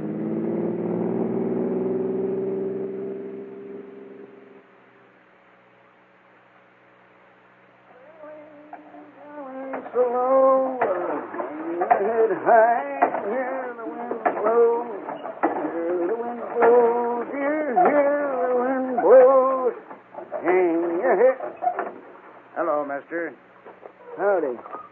Saw your shack here on the hill. Our car's kind of heated over. We were wondering if you could spare some water from your well. Yeah, help yourself. The only thing is we ain't got a thing to carry the water in. Oh, ain't, huh? Nope. Well, there's a bucket inside you can use. Come ahead. Obliged.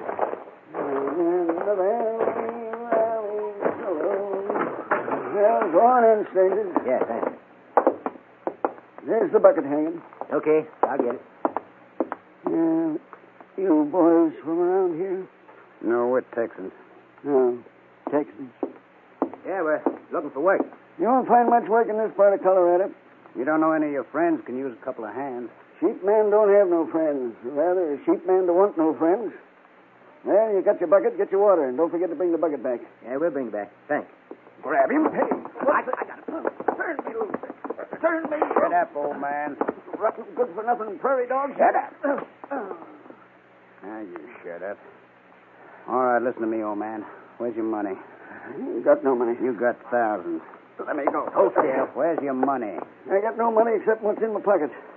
Well, let's see what's in your pocket. You stay out of I told you to hold still. Here it is.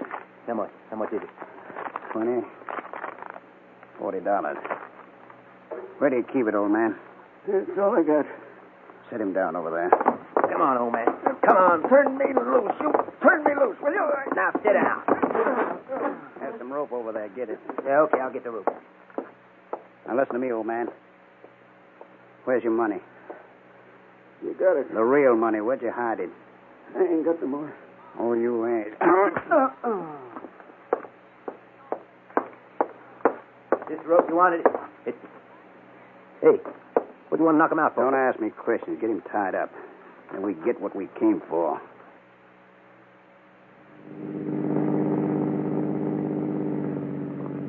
Map says stay on 40, and it takes us right into Salt Lake, Obie.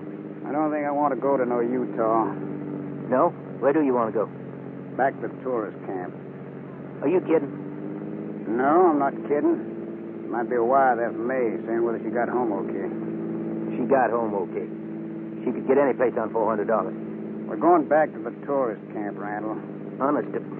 We tie up that old man and leave him to die. We get $40 and an old rifle. You got to see if there's a telegram, and the thing we should be doing is getting out of Colorado as fast as we can. We'll get out. Don't you worry about it. What else is there to worry about? Now, listen, Randall, I told you not to give me no trouble. Now, don't. How could I give you any more trouble than we got? Go on, get your telegram. Then let's get out of this state while we still can.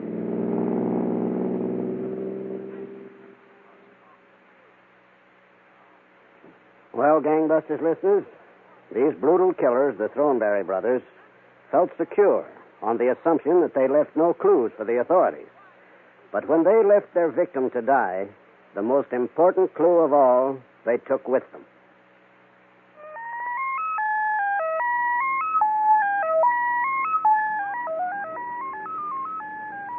This is the Muse. Think about it. The Muse composes and plays music for you instantly, limitlessly. Think about it. The Muse is a computer, a portable computer about the size of a small TV set. You don't have to know about computers to play. You don't even have to be a musician. You just have to need a new adventure, a new experience in self-expression. Most of the music you'll make with the Muse has never been made before, until you. Some of the pieces you'll compose will be 30 years long. 30 years. The Muse costs $300. It's available only at Audiolab. The Muse. Think about it. The Muse is a product of Triodex Incorporated, the computers for people. Experience the Muse now at Audiolab Cambridge, 16 Elliott Street, Harvard Square. Now back to Gangbusters. Here again is the narrator of tonight's case, Sheriff Homer Casey of Waco, Texas. As I was saying, Obie and Randall Thornberry killed and robbed a helpless sheep herder in Routt County, Colorado.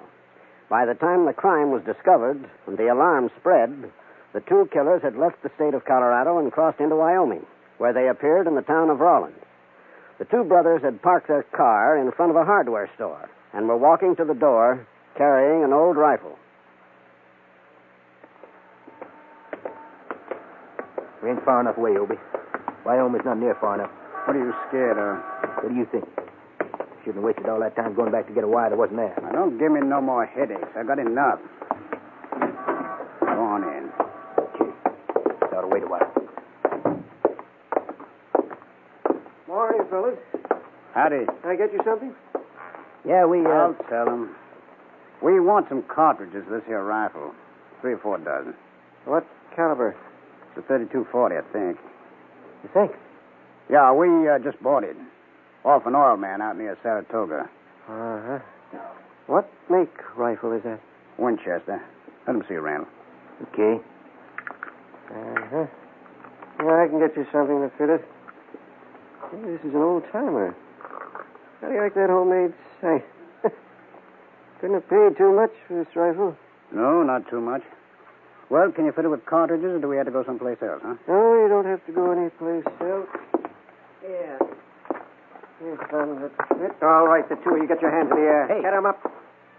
What's this all about? I'll tell you what it's all about. I'm a deputy sheriff of this county. So what have we done? Just keep those hands up. Okay. I saw a report this morning of a killing over in Colorado. They found an old sheep herder murdered. And this rifle answers the description of the one he owned.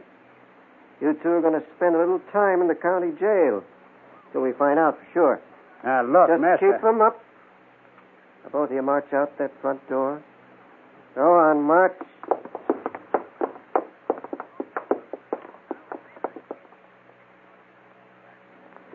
Well, Gangbusters listeners, that rifle was identified as the one taken from the murdered man.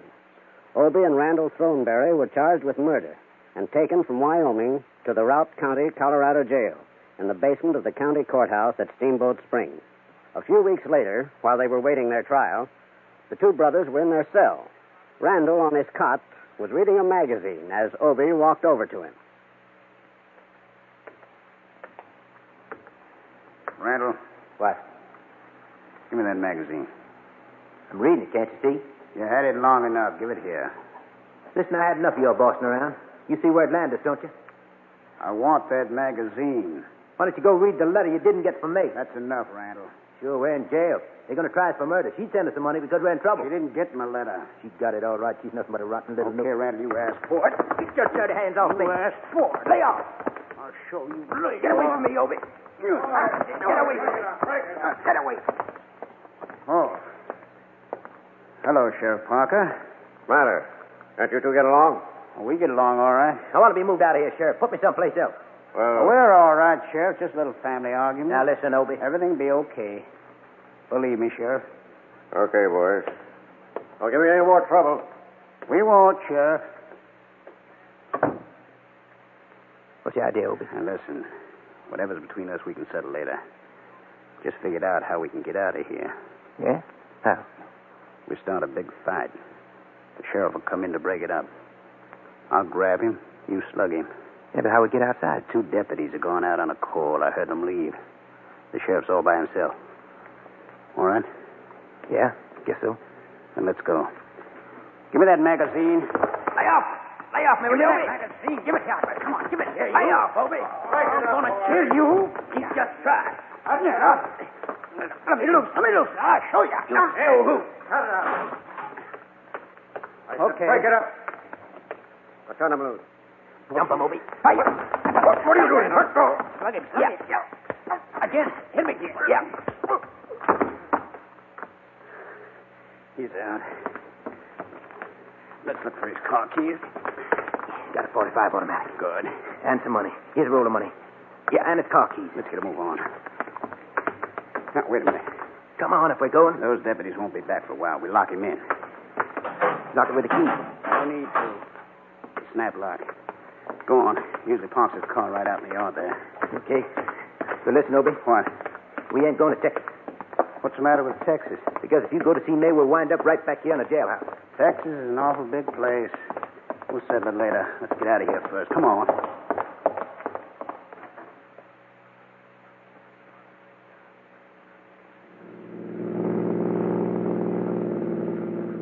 There's nothing to it. We got a fast car. We got good guns. We walk in and take their money, and then we head back towards Dallas.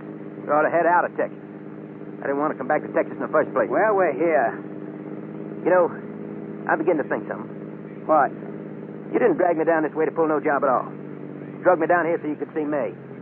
Okay. I drug you down here so I could see May.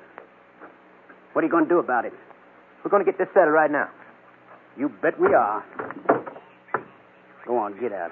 Obie, take that gun off me. Get out. Look, I'm your brother. I could still spit on you. Get out, you yellow-livered little punk. Get out. Yeah. Well, listen, Obie. You wouldn't kill me. Wouldn't I? You need me. You need two to work the way we've been working. I'm sick. Sick of your yapping. Go on, walk. Yeah, but you need me, Obie. That's what you think. I'm going to the town of West. Jack Bush is just itching for the chance to join up with me. Now, walk. Listen, Obie. Walk.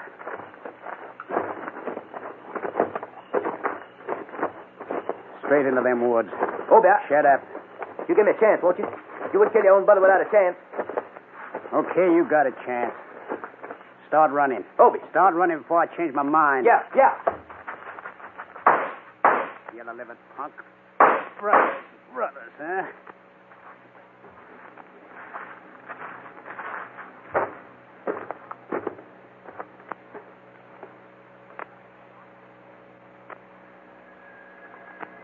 Answer that, will you, May? Sure, Frank. Right away.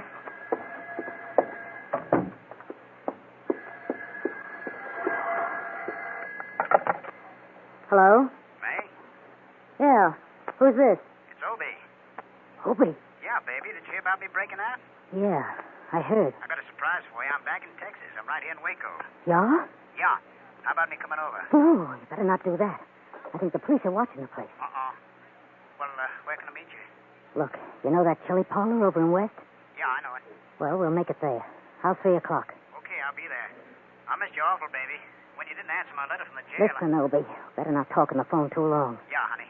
3 o'clock in West. Goodbye. Who was that on the phone, May? Nobody, Frank, honey. Just for me. Well, don't keep the phone tied up all day. I got important calls coming through. All right, honey, I won't. The book. Look. Yes. Sheriff's Department, Waco. Operator, Waco 471, please. And hurry.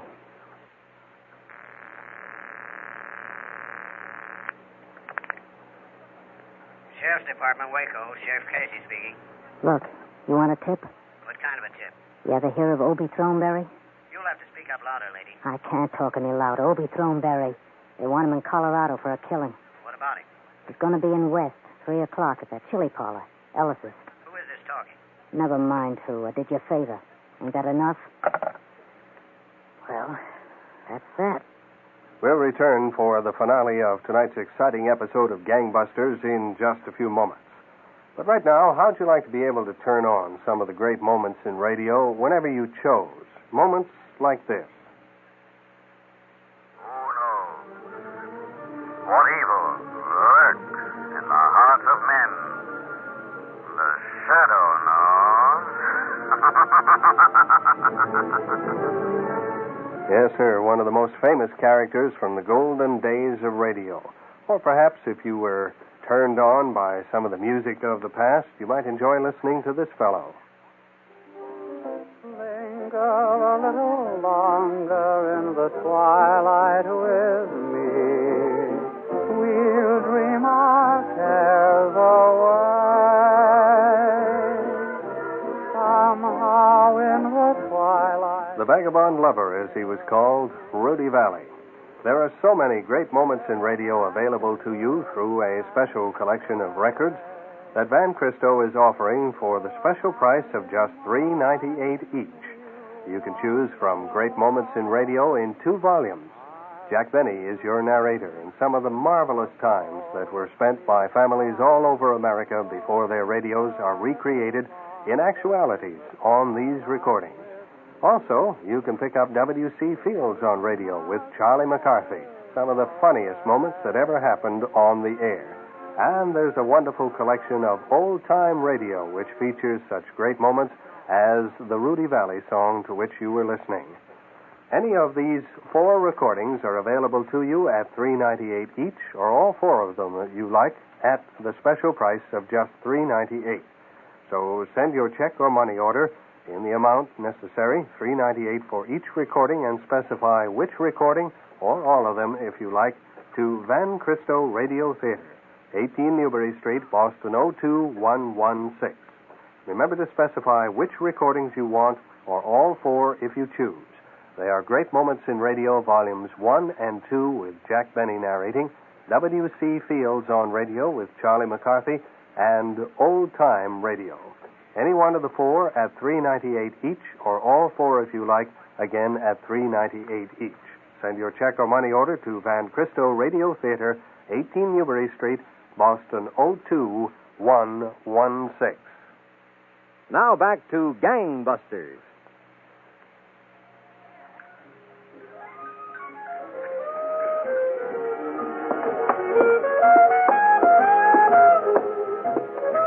Oh, hello, Sheriff Casey.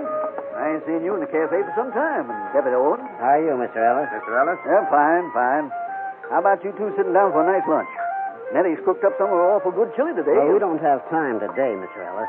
See, we're looking for a fella. He's supposed to come in here at 3 o'clock. Oh? We'd like to sit in the kitchen until he walks in.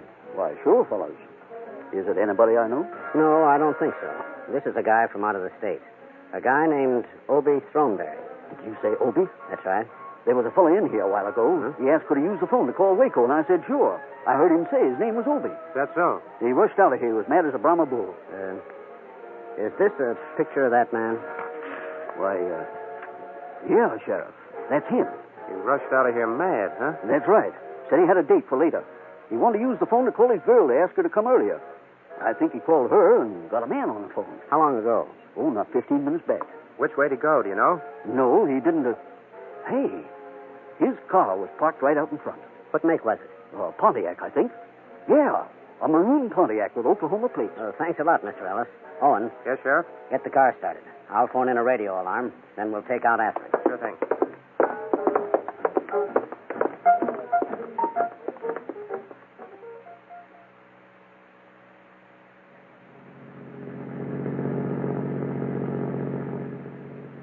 It don't look too good, Mark. He might have taken out the other way. Well, maybe one of the state highway patrol cars will spot him up the line. Maybe. But I'd sure like... Sheriff. Yeah, I see him. That's the car, all right. Yeah, Oklahoma plates and everything. I'll try to get up to him. That won't be hard. He's all alone. I'll give him the siren. Why not hold it a few seconds, Sheriff? He still might be able to pull away from it. Yeah. Okay, I'll give him the siren now. Picking it up. We'll stay right with him. It might be too fast for us. I'll keep on top of him. You try a shot. Try again. You got him. He's going in the ditch. Hold on. Come on. Watch him. He's got a gun. Yeah. Drop that gun there. It's dropped. Let's get him. Okay, I'm all shut up. Take it easy. You'll be more shot up. It's just his hand, Sheriff. I tell you, I'm all shut up. I'm dying. You're not dying, Throneberry. Not yet. Come on now. Get out of the car. Yeah. All right. We got to get you in shape for that nice long trip you're going to take. That trip all the way back to Colorado. Now go on. Walk to the car. Didn't you hear the sheriff? He said walk.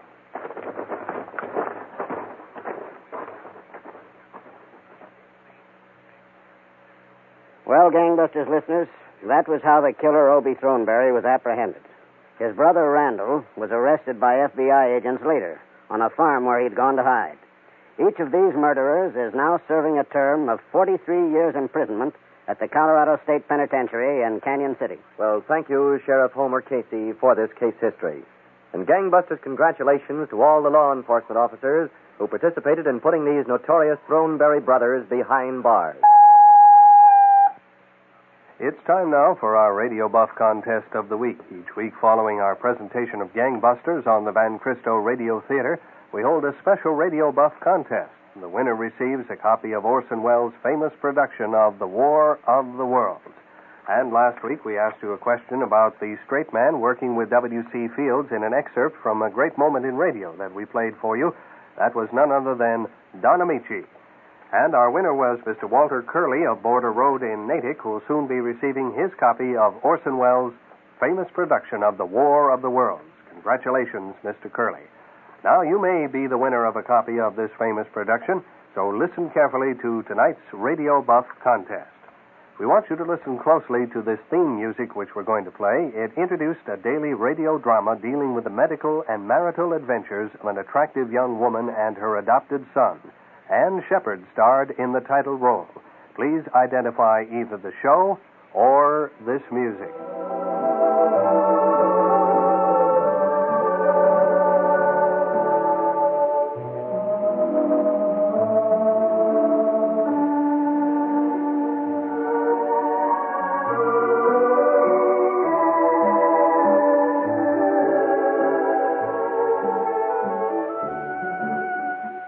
either the name of that music or the name of the show for which it served as a theme, a show starring Ann Shepard in the title role.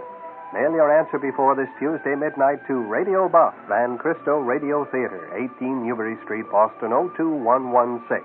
One winner will be drawn from all correct entries. The judge's decision is final. So mail your answer now to Radio Buff, Van Cristo Radio Theater, 18 Newbury Street, Boston, 02116.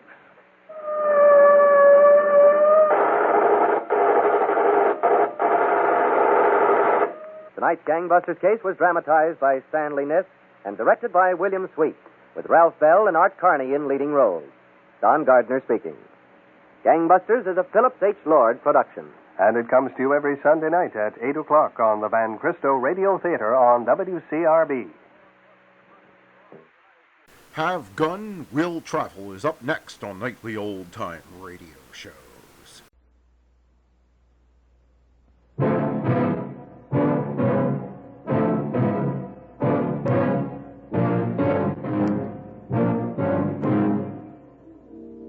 I am not usually hired as a guide, Monsieur Poulard. But since you are unfamiliar with our western frontier, this is one trip I wouldn't want to miss.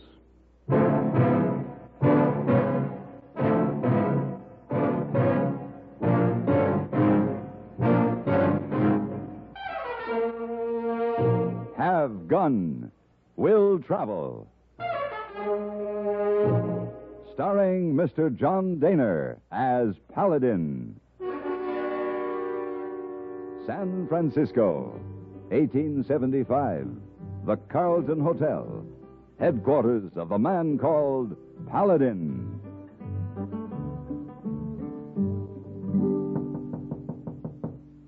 Yes? Mr. Paladin? Ah, good morning, Miss Wong. Come in. Yes, I come by room many times. Knock on door, you not in. What did you want, Miss Wong? Oh, not me, Miss Wong. Not want anything. It's him. Him? Him. Who? This man talks funny. He come look for you 1, 2, 3 times. He want to see you very bad. He talk funny, not plain like you and me. Oh? He here now, right outside door. Well, then show him in. He's up. You come now, Mr. Paladin home. Merci infiniment. Merci. Bonsoir, Monsieur Paladin. Permette me to make your acquaintance. Je suis Jean-Jacques Poulard de la Sûreté Française. Monsieur Poulard? You see, Mr. Paladin talk funny. Yeah. Oh, yes, Miss Wong. Must go now. Have many to... Yes, thank you, Miss Wong.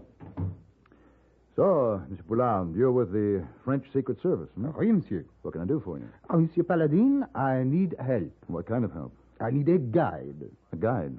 Well, that's not exactly in my line. Monsieur, I search for a dangerous man. He has escaped from La Santé prison in Paris, and I have searched, and now at last I know where he is. Where? In your Sierra Mountains. Well, why don't you go get him? No, monsieur. You do not understand. I am a city policeman. Paris, Marseille, London, New York. I trail my men in these places, and I am formidable. But here, west, monsieur, the mountains, the wild animals, the Indians. I don't know about these things, monsieur. Oh, do you want a guide or a bodyguard? Perhaps both. My services aren't cheap, Monsieur Poulard. No, I am prepared to pay. The Sûreté understands these matters involve expense. Yes, very well, then. Let's say $1,000 in advance. Oh, la la. That is, as you say, not cheap, but, d'accord. Very well. Now, how long will it take to assemble the expedition? Expedition? Bien sûr. One will need pack animals, I imagine, and native bearers. We'll leave in the morning. In the morning? Yes, Monsieur Poulard, at dawn. Just the two of us. Monsieur, I thought... Monsieur Poulard, what does your name mean in English? Poulard? Chicken? That's what I thought. See you in the morning.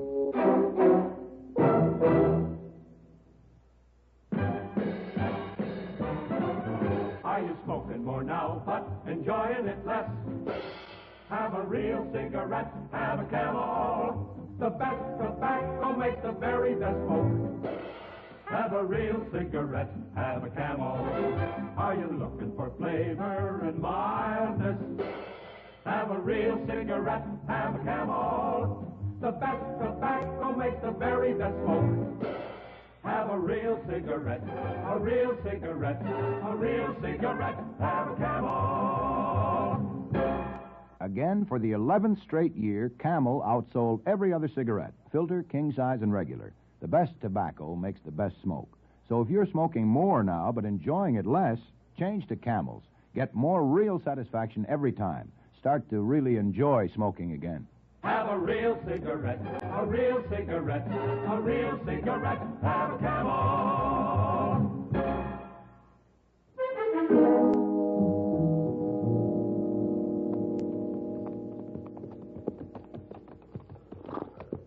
Monsieur Poulard. Oui, monsieur. This man you're looking for, what's his name? Marius. Yeah. Who is he, this Marius? How many men has he murdered? Oh, we are not positive that he has murdered any, but we suspect him of many. But what has he done? He escaped from Le Santé prison in Paris, and no one escapes from Le Santé. But he did, huh? And therefore, monsieur, he must be returned. It is a matter of the honor of the Sûreté. Seems like a lot of trouble to go to. Oh, the honor of the Sûreté must be upheld at all costs. Oh, yes, I see. Well, what makes you so sure this Marius is up there in the Sierra? Oh, Monsieur Paladin, we French criminologists follow a very useful and profound principle. Oh, what's that? Cherchez la femme. Find the woman, yeah. Oui, and I found her in Paris. She had come home after making a small but adequate fortune out here in your West, entertaining. Monique had seen my man. Monique? You mean Monique Lafleur? Bien sûr. Did you know her? Oh, very well. Oh, la la la la. Charmante, n'est-ce pas? Charming? Yes, I guess that would cover it. It was a crazy kind of a job. But I was never a man to argue with $1,000, particularly when it involved no apparent risks. So we spent a pleasant afternoon riding along, reminiscing about our mutual friend, Monique Lafleur. That night, we stopped in Hangtown, where I introduced my employer to the dish for which the town is so famous. What do you call this? That's Hangtown Fry. You like it? Oh, Monsieur Paladin, I am torn between honesty and politeness. Then, Monsieur Poulard, by all means, be honest. Eh bien, c'est exécrable, effroyable et dégoûtant. You don't like it, then? Oh, no, barbarous. There he is, Red. The little one with the pointed mustache. He looks like a Frenchie. He talks like a Frenchie. How about it? You a Frenchman? Oui, monsieur, I am. And who are you? They call me Big Red, and I'm here to tell you Frenchies ain't welcome in Hangtown. We're just passing through. I'm thinking you're going to pass through real fast. How about it, boys? We don't take kindly to having our women stolen. Last Frenchie come through here made off with my girlfriend. I've been laying for him ever since. Yeah, but this is a different Frenchman. Makes no difference. He's a Frenchman. Very well. If this is an example of Hangtown's hospitality, we'll be on our way. I'll say you will. Skag? Yeah, Red. Go heat up that kettle of tar behind the livery stable. Sure thing. And a couple more of you rip up some feather beds. You're going to be on your way, Frenchie, on a rail. Oh, wait a minute. This Frenchman who ran off with your girl, what was his name? I don't know. Everybody just called him Frenchie. Well, was it Marius by any chance? Well, yeah, come to think of it, I did hear Lola call him that. Marius, honey, she said, a filthy Frenchman. Well, then we have no cause for argument. My companion is from the French Secret Service. He's on his way to arrest this Marius. Yeah, well, he's got to find him first. Oh, he will. Good. When he does find him, he can show him his tar and feathers. Yeah. Well, I'm afraid we can't wait for the party, Big Red. All right, now stand back, all of you. With your hands in the air. No, wait a minute. You heard me. Stand back. All right, Monsieur Poulard, outside. Get our horses unhitched. Oui, Paladin, tout de suite. And the rest of you stay where you are until we're out of town.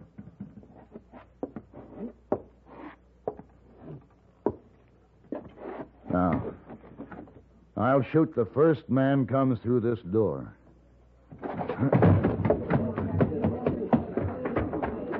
Here is your horse, Paladin. Good. Now, as you say in your country, Let's ficher le camp. Sure.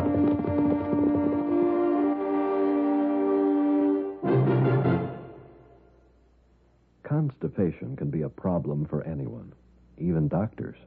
And when constipation occurs, it's interesting to see just what doctors consider important about a laxative they might use or recommend. Well, a majority of the doctors we heard from had this to say. A laxative should be effective, gentle, as close to natural acting as possible, and a medicine that can be used with complete confidence. Now, X-Lax has been popular with many doctors and millions of people over the years because chocolated X-Lax is effective. Overnight, it helps you toward your normal regularity. X-Lax is gentle. Next morning, it gives you the closest thing to natural action. And that's why many doctors and millions of people use X-Lax with complete confidence. X-Lax, the laxative that helps you toward your normal regularity gently, overnight. Is X-Lax in your medicine cabinet?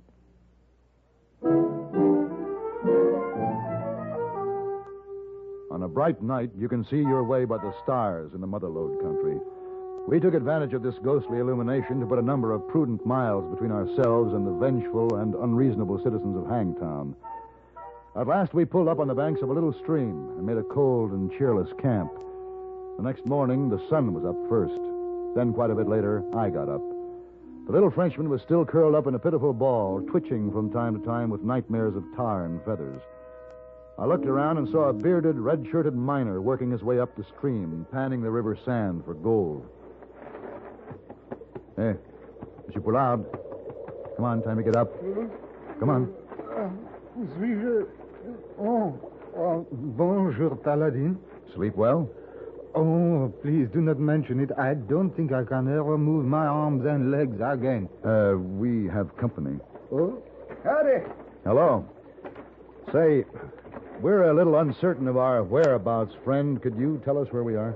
Well, this here's what used to be called South Fork, but folks have begun calling it Frenchman's Creek. Downstream, quite a fair piece, is civilization. Civilization? Yep. Settlement called Hangtown. Oh, yes, we're acquainted with Hangtown, but what's upstream? Nothing much. Few abandoned gold camps. Creek's panned out, more or less. But I keep hoping I'll find something the others missed. You said folks have started calling this stream Frenchman's Creek? That's right. Why? Cantor crazy Frenchman lives up to the head of it. Yeah, Frenchman? What is his name? I don't know. Everybody just calls him the Frenchman. What's crazy about him? Well, he's got a claim staked up there. Couple of claims. Only he don't do no mining that anyone can notice. Got a place all fenced in, a big gate with foreign words on the sign. Only 2 words in English. They say, keep out. Well, how far is this place? Well, it's a pesky place to get to. It'll take you the better part of a day following the stream. Of course, the stream winds a lot. You could go over the mountain that way. Yeah, well, how long would it take that away? Better part of the day. Well, then it's no shorter. Nope, but you don't get wet.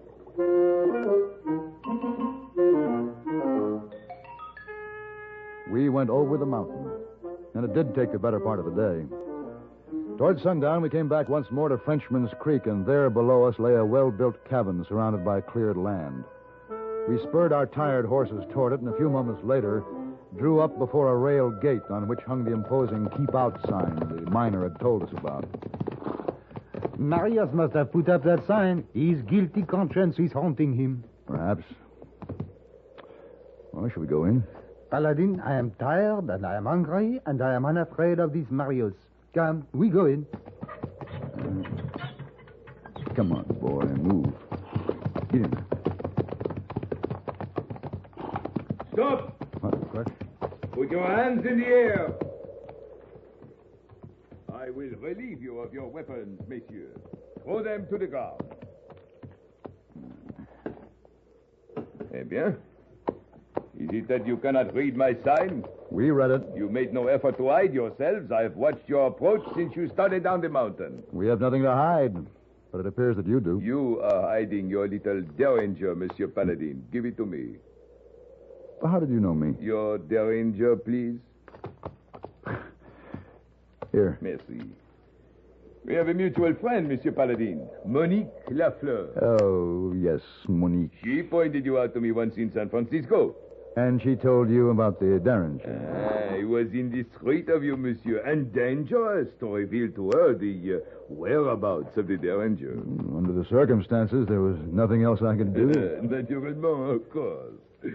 Eh bien, messieurs, you will proceed to the house. I will be right behind you with a gun pointed at your backs. Proceed.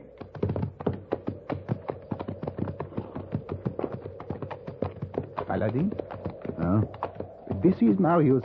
Black hair, black mustache, scar over the right eye. And a pal of Monique's. That's Marius, all right. I shall ask him.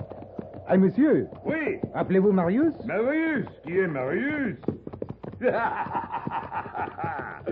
Yeah, you are French, monsieur, hein? I'm French. Then you must be Jean-Jacques Poulard of the Sûreté Française. I am, but how did you know? Monique wrote me you were looking for me. Monique is a friend.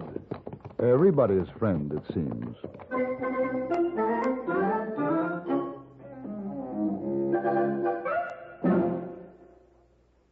Dandruff bothers most men, most women, too. So listen.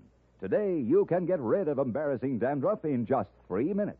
Yes, with Fitch Dandruff Remover Shampoo. Unsightly dandruff's gone in 3 minutes. It's the quickest, easiest of all leading shampoos. That's not all. Using Fitch regularly is guaranteed to keep embarrassing dandruff away. Simply apply in the unique Fitch manner. Before you wet hair, rub in 1 minute. This way, Fitch shampoo penetrates right down to the scalp. Next, add water. Lather 1 minute to wash every trace of dandruff out of your hair. Then rinse 1 minute. All that loosened dandruff goes down the drain. In 3 minutes with Fitch, 1 rubbing, 1 lathering, 1 rinsing, dandruff's gone. And never forget, gentle Fitch can also leave your hair up to 35% brighter. To get rid of dandruff problems forever, brighten hair too, use Fitch regularly. Get Fitch Dandruff Remover Shampoo today, only 59 cents.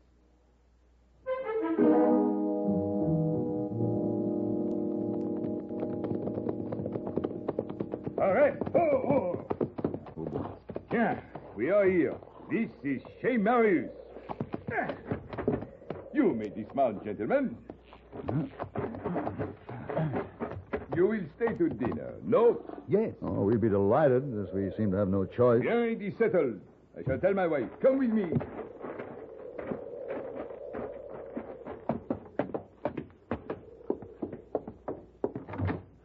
Enter, please, gentlemen. Thank you. Merci, monsieur. Chérie, viens-toi ici. Ah, ma petite chou, we have guests for dinner. Messieurs, this is Madame Marius. Oh, howdy, boy. How do you do? Enchanté, madame. Say, your first name wouldn't be Lola, would it? Yeah, that's right. We met an old friend of yours in Hangtown last night. Big Red. Oh, is he still sore I ran out on him? He is. Poor slob. He never had what Marius has. What's more, Marius married me. And taught you to cook. Come, dépêche-toi, I guess I'm hungry. Oui, Cherry, too sweet. A jewel of a woman, monsieur. A prize beyond price. But she speaks lousy French.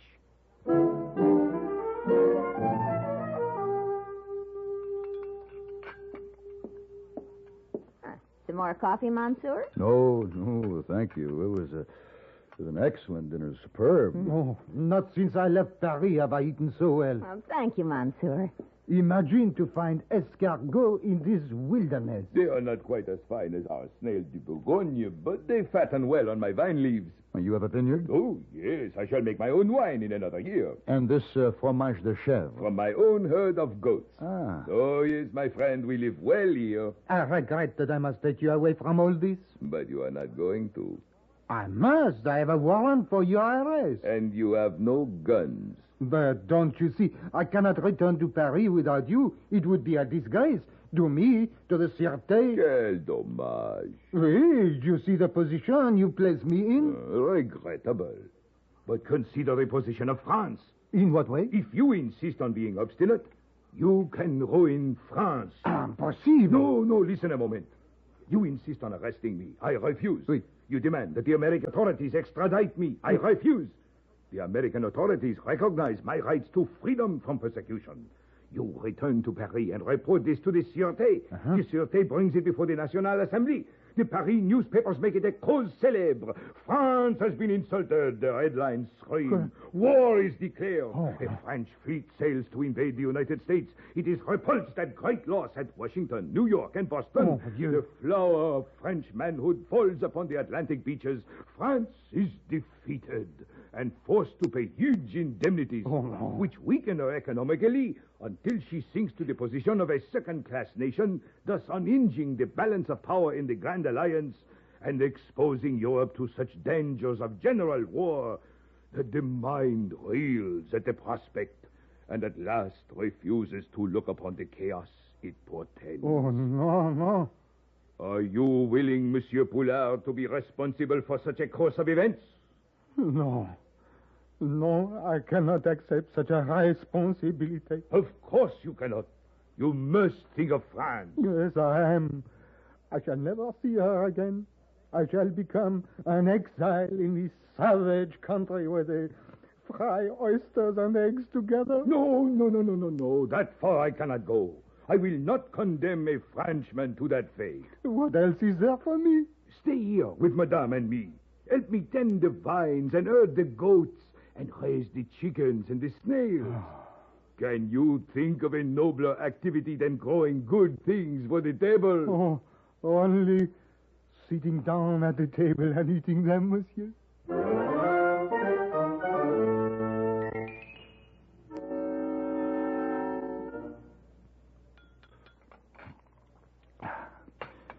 So that's how I left him the next morning, hey boy. Feeding vine leaves to snails. Snails? Yuck. Oh, no likey. Why Frenchman eat snails when he can eat good things like bird's nest soup and sharky fin? Well, you know what the old lady said when she kissed the pig. Oh, roast pig good, too. Hey, what'd she say? Chacun a son goût. Oh, you talk funny. What that mean? That means, hey boy, everyone to his own taste. Oh, Esau. Nearly forgetting. Lady looking for you while you been away. Oh, lady? Esau, lady talk funny, too, like you just now. Oh, no. Hey boy, was her name Monique? Esau, Monique Flower. She come back this afternoon. I won't be here. Just tell her to, hey boy, tell her to follow Frenchman's Creek east of Hangtown. Esau? Over the mountains for the better part of a day. For your, who? She'll find what she's looking for.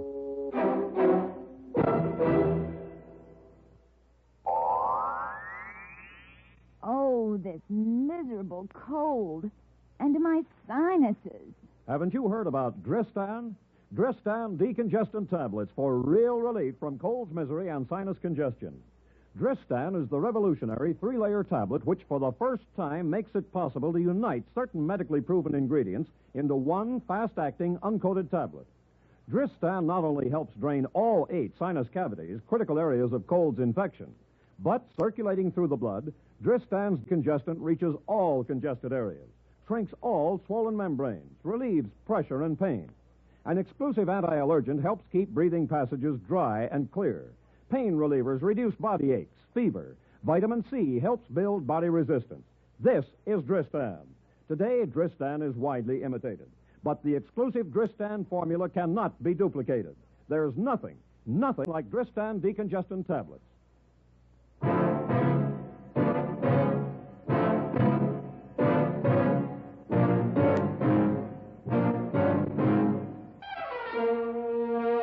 Have Gun Will Travel. Created by Herb Meadow and Sam Rolfe, is produced and directed in Hollywood by Frank Paris and stars John Daner as Paladin, with Ben Wright as Hayboy and Virginia Gregg as Miss Wong. Tonight's story was specially written for Have Gun Will Travel by William N. Robeson. Featured in the cast were Shirley Mitchell, Harry Bartell, Barney Phillips, and Marvin Miller. This is Hugh Douglas inviting you to join us again next week when CBS Radio presents Have Gun Will Travel.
Hop Along with Hopalong Cassidy, up next.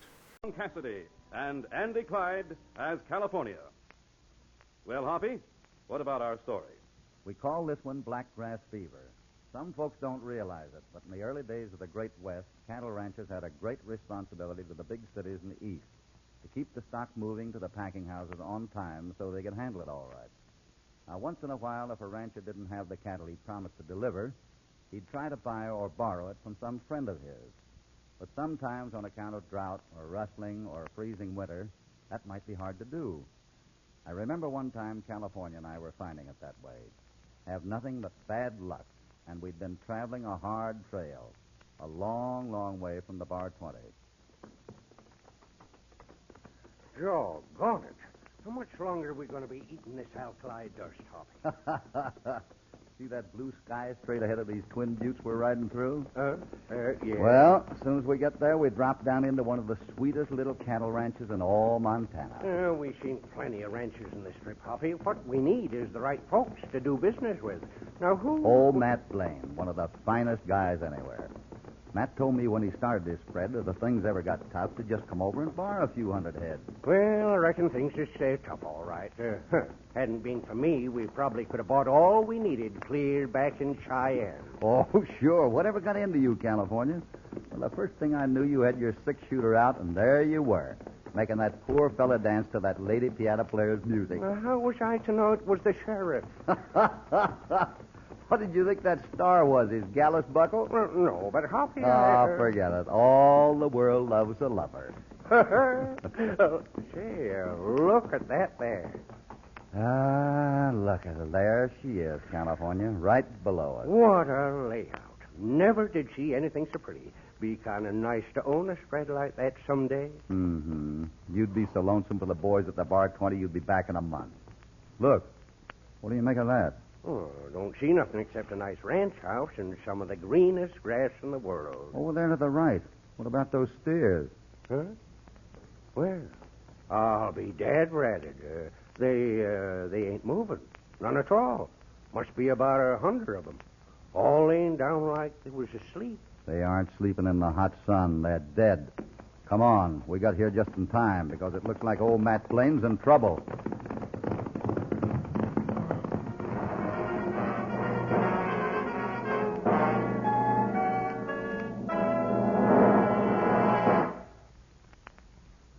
Back to Hopalong Cassidy and Blackgrass Fever.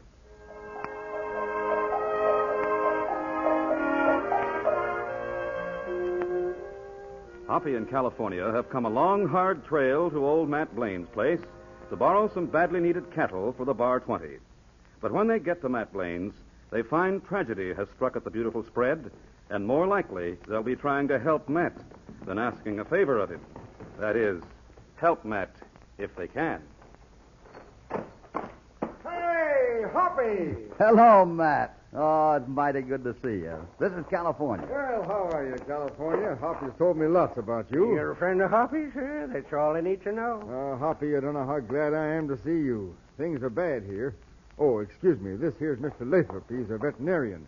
This is Hopalong Cassidy and his pal, California Carlson. How are you? Glad to know you, Mr. Cassidy. Howdy, Lathrop. What's troubling, Matt? Hoppy, 2 weeks ago, every rancher in this section started losing steers, and they've been dying like flies. Oh, we saw about 100 head that way from the top of the butte. Go on, Matt. Well, I've lost half my herd, and some of the men have been hit harder than me. But, Matt, what's the reason for all this? Oh, we didn't know. But Mr. Lathrop here happened to be riding through on the stagecoach when he heard about the trouble. He's a veterinarian from Jackson City. Go ahead, Lathrop. Tell Hoppy about it. Well, the cattle on these spreads is dying of blackgrass fever. Blackgrass fever? What's that? Well, I've only heard about 3 other cases in this country myself. Mostly it happens in the Orient, you see. Well, how does it work? What does it do? Once it takes hold of grazing land, there's nothing you can do to stamp it out. As long as you graze steers here, more of them will die. You've come to see your friend at a bad time, Mr. Cassidy. So I have, Lathrop, so I have. Well, as long as I'm here, I think I'll warn some of the other ranchers of my diagnosis. I think it's my duty. Well, that's mighty nice of you, Lathrop, and thanks for telling me, too. Just my duty.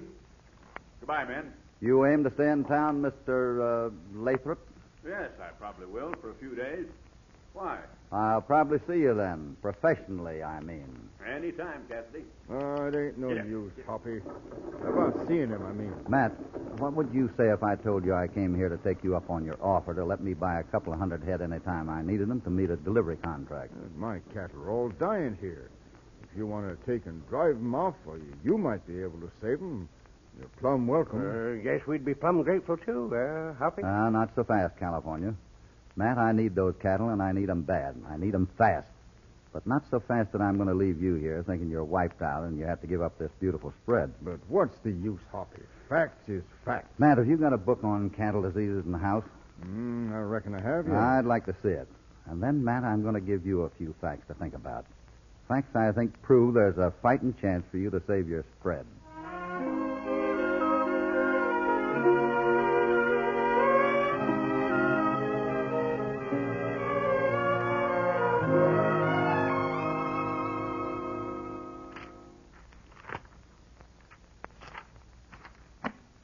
Well, you see, Matt, I've never heard of black grass fever, and there's nothing in this book about it either. But my steers are dying. How come Lathrop just happens into town about this time? Oh, that don't make no difference. If I stay longer, it means losing more steers. I can't afford it, Hoppy. But you're too old to make a fresh start, Matt. Now, what if your steers are being poisoned? Oh, I don't think they are. We've had the druggist analyze the water in all the water holes, and it's all right. Besides, why would anybody want to ruin it? I don't know. Might just be someone is anxious to get hold of this land around here. That's where you're wrong. When us ranchers pull out, the land goes back to the banker who's holding the mortgages. And who's that? Jess Atkins. And Jess is the squarest banker in these parts. He says he can't be prosperous if us ranchers ain't. He says that. Well, then... What got your suspicions up in the first place, Hoppy? That's just when I was coming to, California. Here it is.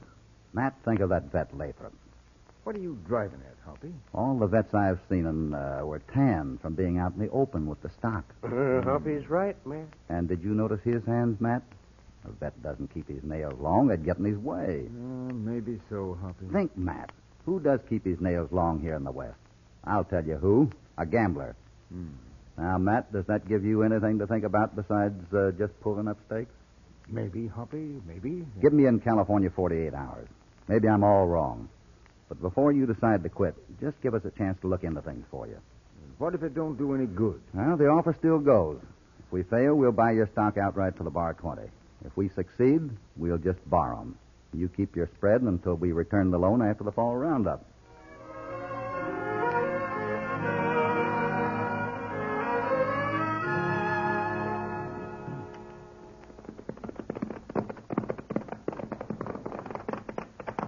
Say, Hoppy, there's that vet's buckboard parking in front of the bank. Surprise? Oh, yeah, and the light's on inside the bank. Kind of late for banking. Not too late for that Lathrop fellow. Just walking down the bank steps. Look there. Looks like that's money he's stuffing in his billfold. Well, what do you know? California, you scatter knows around some. Right, Hoppy. And when I come out of the bank, you'll be waiting for me in front of the Silver Dollar Casino down the street.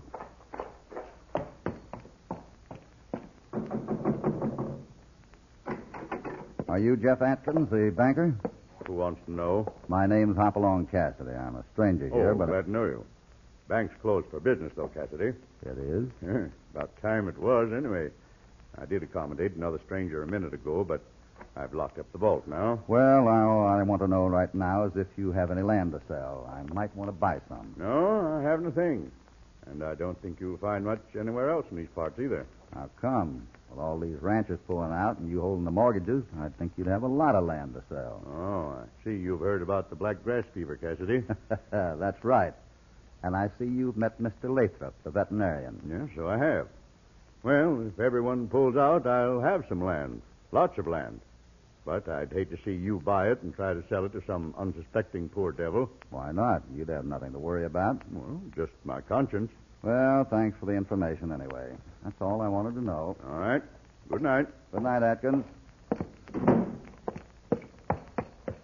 Hoppy. Where's our pal Lathrop, California? In a card game in the Silver Dollar here. And who do you think's dealing most of the time? He is. And that fellow Lathrop knows how to deal, doesn't he? He sure does. But Lathrop ain't winning. Let's take a look-see.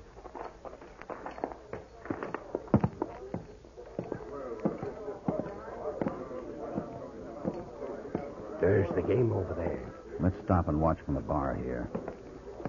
What's yours, strangers? Nothing, thanks. Did you see that, Harvey? I sure did. Lathrop deliberately slipped the young fellow a card. Now we'll see. There's the showdown. And the tenderfoot wins. Uh-huh. California, how's your luck tonight? Who, mine? Oh, no, bad. All bad. Oh, no, I don't want to get into that game, Harvey. Give me a chance to try to get a rise out of him. Well, let's go. All right, Harvey, if you say so. Now it's the tenderfoot, Steve. Looks funny. Howdy, fellers. Got room for the concernedest, unluckiest poker player in Montana? How about it, Mr. Lathrop? Well, I'm losing, but it's all right with me. There's your winner. Ask him. It's his deal anyway. Oh, sure, it's okay. Sit down, mister. Right next to me if you want him. Might bring you luck. Well, thanks, young feller. Everybody ready? There goes. I didn't expect to win, really. No? King bets. I was just killing some time until tomorrow. Everybody staying? I really came here on business, and I figured I might be able... That does it. I just saw you second dealing, stranger. He got what's coming to him, all right. Look at that second chip the sharper. He dressed himself like a tenderfoot, didn't he? One of them. Yeah, he deserves it. Not so fast. I was standing right back of the tenderfoot when he was dealing. He didn't second deal. Furthermore, Lathrop, on the hand just before this one, I saw you deliberately peel a card from the bottom of the deck and give it to the tenderfoot, and he won that pot. It was cold-blooded murder, men. Lathrop has done most of the dealing, and he wanted to make it look like the tenderfoot was winning a fortune, so he'd have a good reason to accuse him of cheating. You murdered him, Lathrop. Why? Were you trying to shut him up about something? Why, you got him, Hoppy. Winged him neat. I'll settle with you for this, Cassidy. We'll see. I could have killed you when you drew on me, Lathrop, but there are a few things I want to find out about you first. Come on, California. We got a few more calls to make tonight.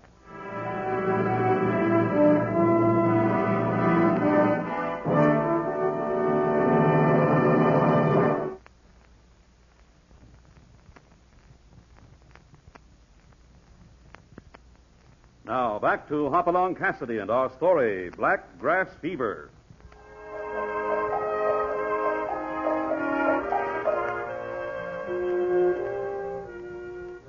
Lathrop, the veterinarian who had advised Hoppy's friend Matt Blaine to give up his spread, has murdered a man in cold blood before Hoppy had a chance to save him. But now, Hoppy knows his suspicions about Lathrop are confirmed, and somehow somebody must stand to gain if Matt Blaine and the other ranchers are so discouraged at losing their herds that they give up their spreads. Hoppy is determined to find out how and who and why. Our horse is right down here. Huh? Must have just now started raining. Come on, Hoppy. What's bothering you, California? Well, Hoppy, in all the excitement, I seen the tenderfoot's wallet slip out of his pocket. Uh-huh. And maybe I ought to take it back, knowing now that he wasn't cheating. Why, you old sidewinder. You're not fooling me. You picked up that wallet because you knew there'd be valuable information in it. Glad I done it. Let me see it. Ah, good. Here's these papers. Well, I thought it was something like that. According to this, the tenderfoot worked for the Plainsland Railroad. I'm beginning to see the light, California. Yeah? Where we heading for now? Back to Matt's place. What's doing there, Hoppy? I want to find out a little more about Jeff Atkins. Maybe Matt can tell me. Uh-oh. What's that lying off to the north there?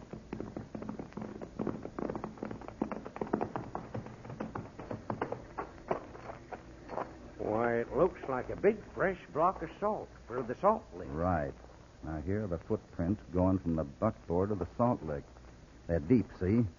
Like someone was carrying that salt block from the buckboard. Yeah, and here's the same prints going back to the buckboard, only not so deep. Well, what do you say? Well, same man went back to the buckboard after he put that salt block down. But the only man with the buckboard we've seen is that Lathrop fella. And he's back in town probably getting a bullet took out of his arm. Never mind about that. If this salt block is poisoned, I'll have a pretty good idea who drove the buckboard. And I'm heading back to town right now to have the salt analyzed. Grab it, California, and let's go.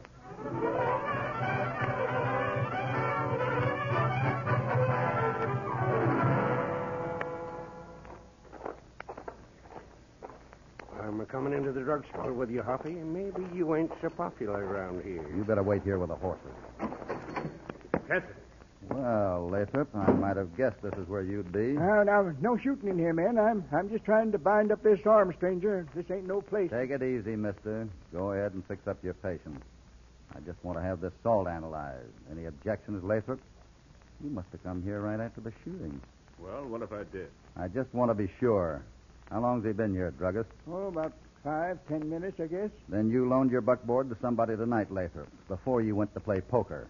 Because you didn't have time to do it since the shooting. What are you driving at? Who borrowed that buckboard just before you went in to play poker and just before it started raining? I don't know what you're driving at, Cassidy. Just this. With you known to be playing poker, you could provide an alibi for any trouble that buckboard might happen to get itself into. If that's what I was up to, why would I murder the tenderfoot, like you claimed? Lathrop, you and your partner, whoever he is, could have been providing alibis for each other. You don't know what you're talking about, Cassidy. But you're looking for trouble, and you're sure going to get it. I'm getting out of here. Hey, you better let me change those bandages tomorrow. I'm afraid he wasn't listening, my friend. Now, how long will it take you to analyze this salt block? Or are you a friend of Lathrop? Won't take me but 10 minutes. Just so as I get my fee, I'm in business to help anybody. Fair enough. But don't let this salt block get away from you. All right, Cassidy. Say, Hoppy, your friend Lathrop just hightailed it right down the street in a hurry. Looks like you sure scared him when you walked in with that salt block down this way. Well, I hope I scared him into running right over to the man who was driving that buckboard tonight. Let's just take a look at the bank and see. Lathrop figured he'd be seen at the gambling hall, and he'd have an alibi while someone else took the buckboard out to plant the salt. Huh? Hoppy? Probably. What's that? Sounds like somebody running back toward the druggist. Well, anyway, here's the bank. And if Atkins and Lathrop are in there, they're sitting in the dark. That came from the drugstore. Let's go. I should have known it. Know what, Hoppy? Lathrop would double back to the drugstore as soon as we left. It's the druggist, all right. Doc, you hurt bad? I'm done for, Cassidy. Somebody must have got in the back window, sneaked right up to me, and before I could... The back window's still open, Hoppy. Shall I light out after him? Yeah, in Pronto, California. Looks like you've got callers coming, Hoppy. I'll stand by. You duck. I'll handle them.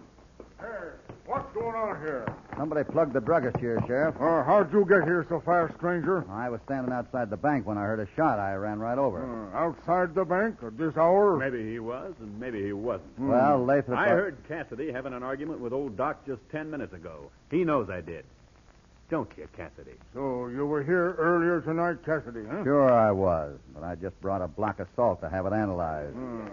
Ask him to tell you where the salt is, then, Sheriff. Well, Cassidy? Why, it was right over here. But it just ain't there now, huh? Get your hands up, Cassidy. I'm taking you in for the murder of Doc Brown. Sorry, Sheriff, but I just got to ask you to drop that shooting iron. What? Go on. Drop it. Why, California, you old sidewinder. You were downright eloquent. Why, me and Hoppy's got a few errands to do tonight, Sheriff, so we'll just be taking our leave. The horse is outside the back window, Hoppy. Ask me where we're going, California. Now, gentlemen, I'll trouble you to keep peaceable and quiet while we go through this window. Huh? Where are we headed for, Hoppy? Why, we'll just head straight for Matt Blaine's place, of course. He'll vouch for us. Now, don't move any of you. Go ahead, California. Now, let's get riding. Hey! Run 'em! Get after those men! Those fellas shoot mighty poor. See that side street up the end of town? Nicest little side street I ever did see. Right behind the store that trailed to Matt Blaine's. Right. Get in the shadows over there.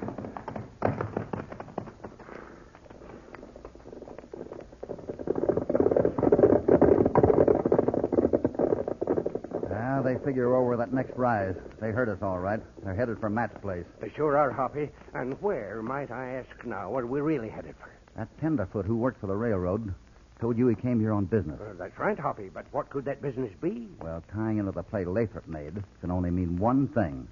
The railroad sent the young fella here to buy up the right-of-way for a line that's going to be built right through this town. And Lathrop didn't want the word to get out before he scared the ranchers off the spread. But Lathrop isn't in this alone. He is a stranger here. He must be getting some help from inside the town. Darned if he ain't. And I want to be able to prove who that is. Oh, well, I'll declare. What are we going to do now, Hoppy? Remember Jeff Atkins? We're heading for his bank.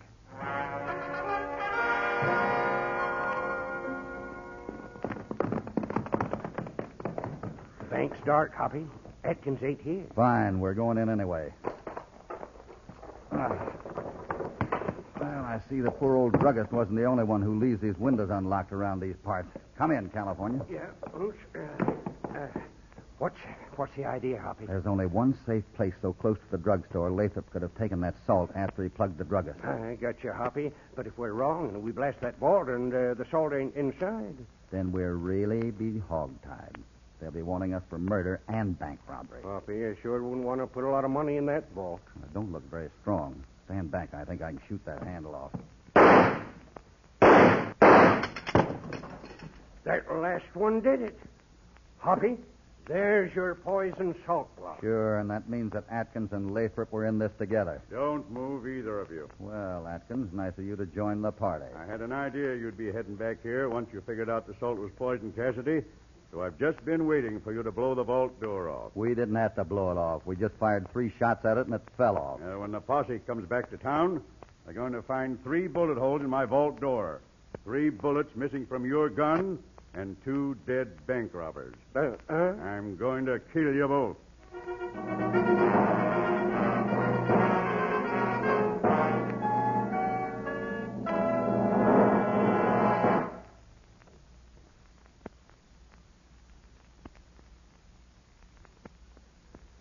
Now to the conclusion of our story, Black Grass Fever.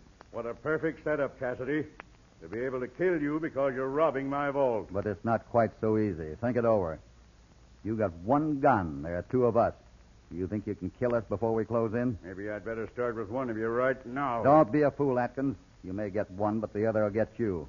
Listen, the posse coming back. Don't bluff. I don't hear anything. You don't either. Oh, yes, I do. Posse must have known they were on the false trail when they got out in the open. And you haven't taken that salt out of the vault yet. Get that gun. I don't hear anything. Move a little closer to the window, Atkins. I can hear him. You're crazy, Cassidy. I can't hear a thing. I'm going to...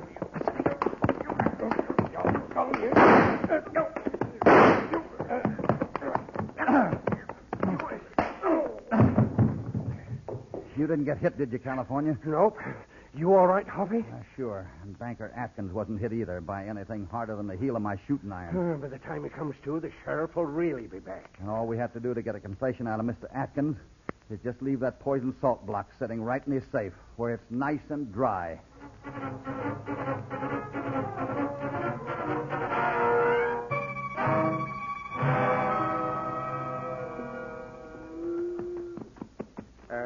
Harvey? Yeah? Just tell me one thing. Yeah? What was you thinking when you was deciding whether or not to take a chance of blowing off the door to Atkins' safe and taking a chance of maybe being wanted for bank robbery? Well, California, I'll tell you. Yeah? Yeah, Harvey? I figured if it came to the worst, Yeah? then we'd just grab ourselves some of Jeff Atkins' money, so then we could even pay double if we had to get cattle for the bar 20. Well, I declare. Or if we got the cattle without paying double, we'd buy some more cattle and start a spread for you to run, California. Why, hop along, Cassidy. You're the most thoughtful hombre this side of... Then we'd go back to Cheyenne and look up that lady piano player you were so loco about and get her to settle down with you. Oh, now, Hoppy, you wouldn't... No, sirree, I ain't a-go... Yeah. You didn't but for a minute fool me, Hopalong Cassidy. No, sir, not but for a minute, you ring-tailed coyote. I guess not, California. I guess not.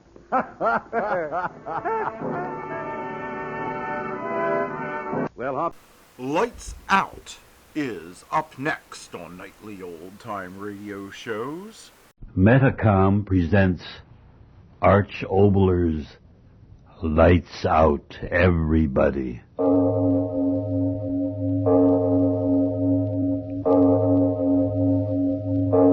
It is later than you think.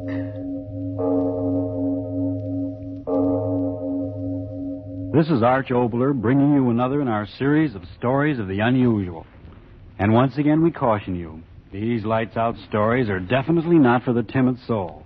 So we tell you calmly and very sincerely, if you frighten easily, turn off your radio now. The Immortal Gentleman. A melodrama about something every one of us has thought of at one time or another.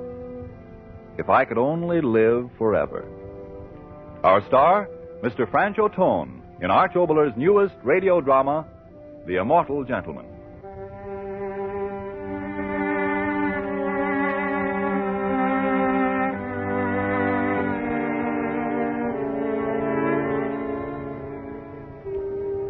Beautiful that the hands of the sisters, Death and Night, incessantly, softly remold again and ever again the face of this soiled world.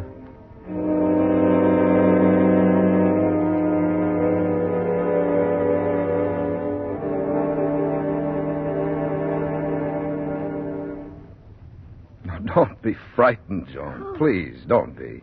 Yes, I know I screamed, but don't be afraid for me. I'm all right, really, I am. No, don't say anything. Just listen. The reason that I screamed, it made me happy. Oh, what are you I know talking? it sounds confused, but I can tell you freely now for the first time since I've known you. Tell me what? About what happened.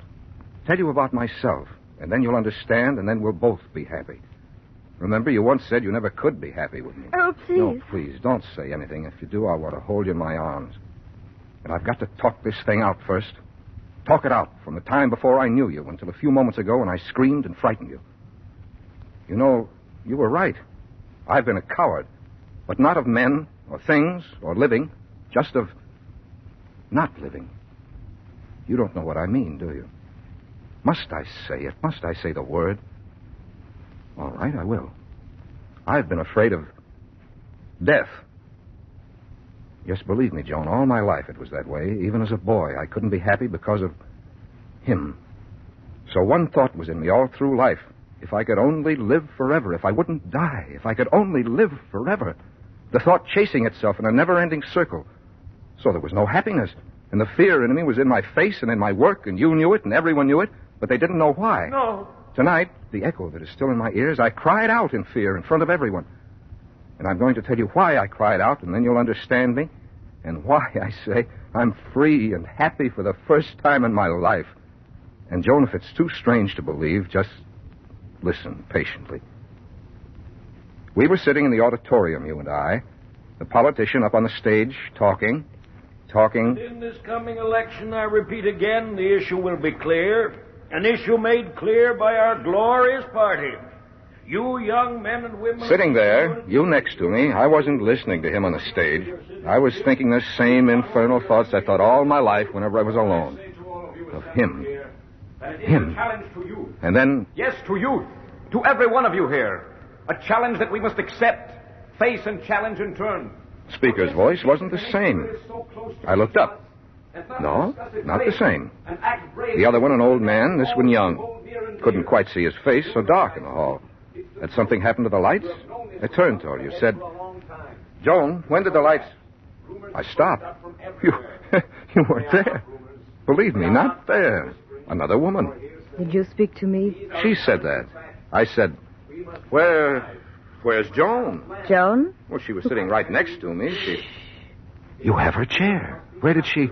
I mean, the young lady who was sitting here, where did she go? I've been here for hours. But she was here. Here, I tell you. Quiet, the speaker. The time is past for pleadings. The time is past for petitions. We are representative of youth, and youth is the time for action. So we must act. The speaker? Yes, what did he matter? I sat there, couldn't figure it out. You, Joan, where had you gone?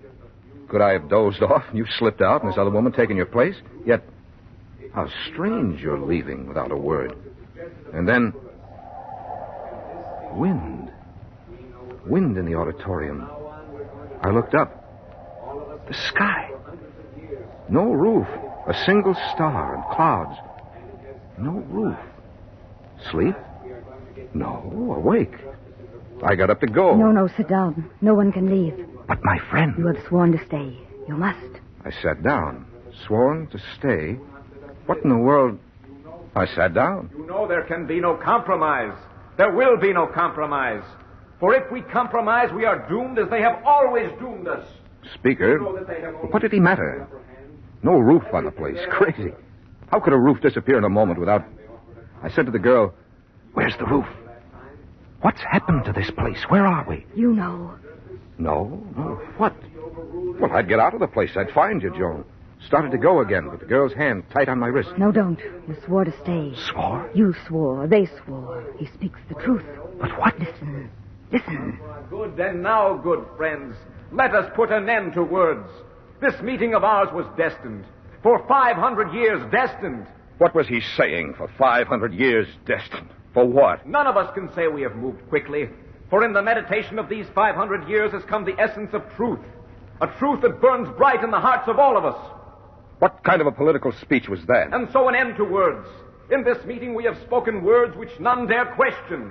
Now the time has come for action which none dare deny us. The girl leaned close and whispered, "None dare deny us." "Deny us? Deny what?" Wanted to yell out just the way I did a few moments ago, but I couldn't. Something about the place, the speaker, people around me. I could only sit there, questions pounding in my head. Youth is action. Action is youth. We will act together and make ourselves a new world. A better world. Our world. Meeting over, everyone getting up, the girl said, "Come with me." "Where?" "You know." "I know."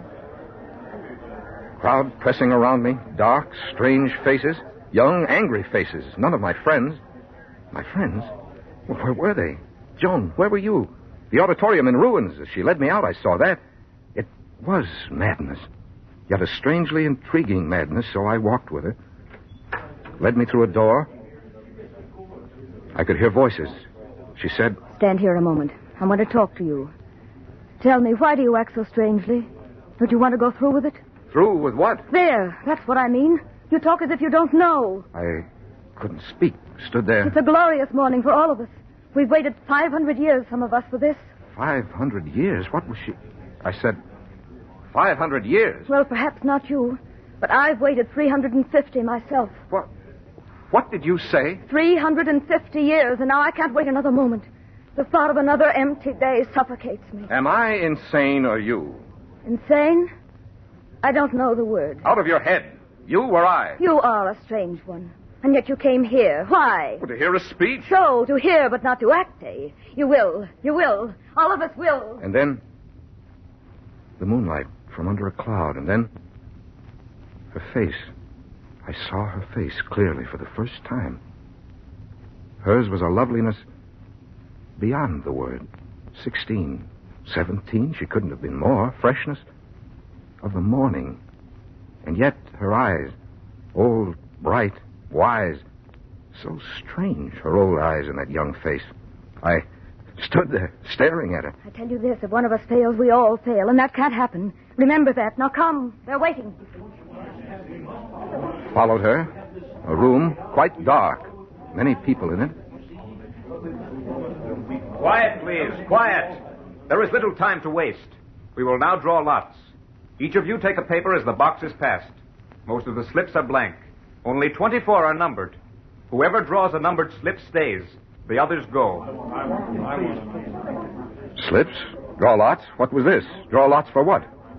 Someone came close, held out a box. The girl said... Take a paper. I did. She did. The others did. She said... Look at the slip. I did. A number, 11. She said... Good. I, too. Held out the paper in her hand. I saw the number 12 on it. You and I. You and I. She and I, what? All those without numbers leave. All those without numbers leave. The push of bodies around me. And in a moment, there were only a few left. The girl at my side, motionless. Now we can risk lights. And in a moment, lights began to glow. I stood there, blinking, and then I saw 24 people in that room, men and women. 24, I counted them, and all of them looked alike. Yes, alike, I tell you, men and women. And their faces as the girls. 24 faces alike as copies of pictures strung along the wall. They, in turn, were staring at me. Who is he? A voice said. Who is he? Another I said. don't know. I've never seen him before. Who is he? They came close around me. Not one of us. Who is he? Who is he? Not one of us. All those faces alike, staring, talking, talking. The girl spoke. I knew it was she because her hand was on my arm. Leave him alone. He is an Atavar. An Atavar? Oh, an Atavar. Atavar? What was an Atavar? I wanted to speak, but she spoke. He'll be all right. I'll see to that. But an Atavar is unpredictable. Did I tell you he'll be with me? He drew 11. I drew 12. He'll be with me. But they're undependable, you know that. Never can tell about an Atavar. But I'll take care of him. Tell. I'll take care of him. They stood there arguing about me, Joe. Yes, arguing about me. Whether I could, whether I would, whether I was reliable, unreliable. And always that word Atavar. Atavar? Atavar? Mad dreams or mad adventure, whatever it was, I didn't know. Their argument stopped. Apparently, the girl had won. The leader said, All right, Atavar. You will be with her. Now, all of you listen. This Atavar is with us, and with us he'll stay until it's ended. Ended? Ended? What had begun? What would end? One question, Atavar. What is your age? My age? You want to know my age? Well, didn't you hear, Atavar? What is your age? The girl said, Tell him. My age is 25. What did you say? 25. Do not joke. Tell us your age. I told you, 25. For a moment, no one spoke. They looked at each other, shook their heads slowly, shoulders shrugged. An Atavar, just an Atavar. The girl said, Don't worry, any of you. I'll take care of him. He'll do as he's told. Do as he's told? Do what? Told to do what? I wanted to open my mouth. Then I didn't, because the leader said, All right. Our last word. There are 24 of you, 12 pairs. Each pair will go out together. If one fails, the other will succeed. But when? Now, at once. We have waited long enough for them. I alone have waited 400 years. And I 200. 300. I 425. 300. I understood. Like a blow on the head, I understood. These people, mad. That was it. Talking of living hundreds of years. Out of their heads, all of them. Listening to them, I knew that. 340 years. I've waited 170 years. And that explained the likeness of their faces. Some sort of weird interbreeding of a family resulting in feeble-mindedness. Well, how did I come among them? Went outside. The girl with me. Everyone going off in pairs. Their faces tense, angry. Going off to some strange madness. The girl said, Wait here. I'll get what we need, then we'll keep our appointment. Wait here. Joan, believe me, as she went off into the darkness, leaving me there alone, I swear my head was spinning as if it were on a pivot. And as it spun, the thoughts in my head spun with it. Madness, dream, madness, dream, madness, dream, madness, dream, madness, dream, madness, dream. What was happening to me? And then a thought. Had what I'd feared all my life happened at last?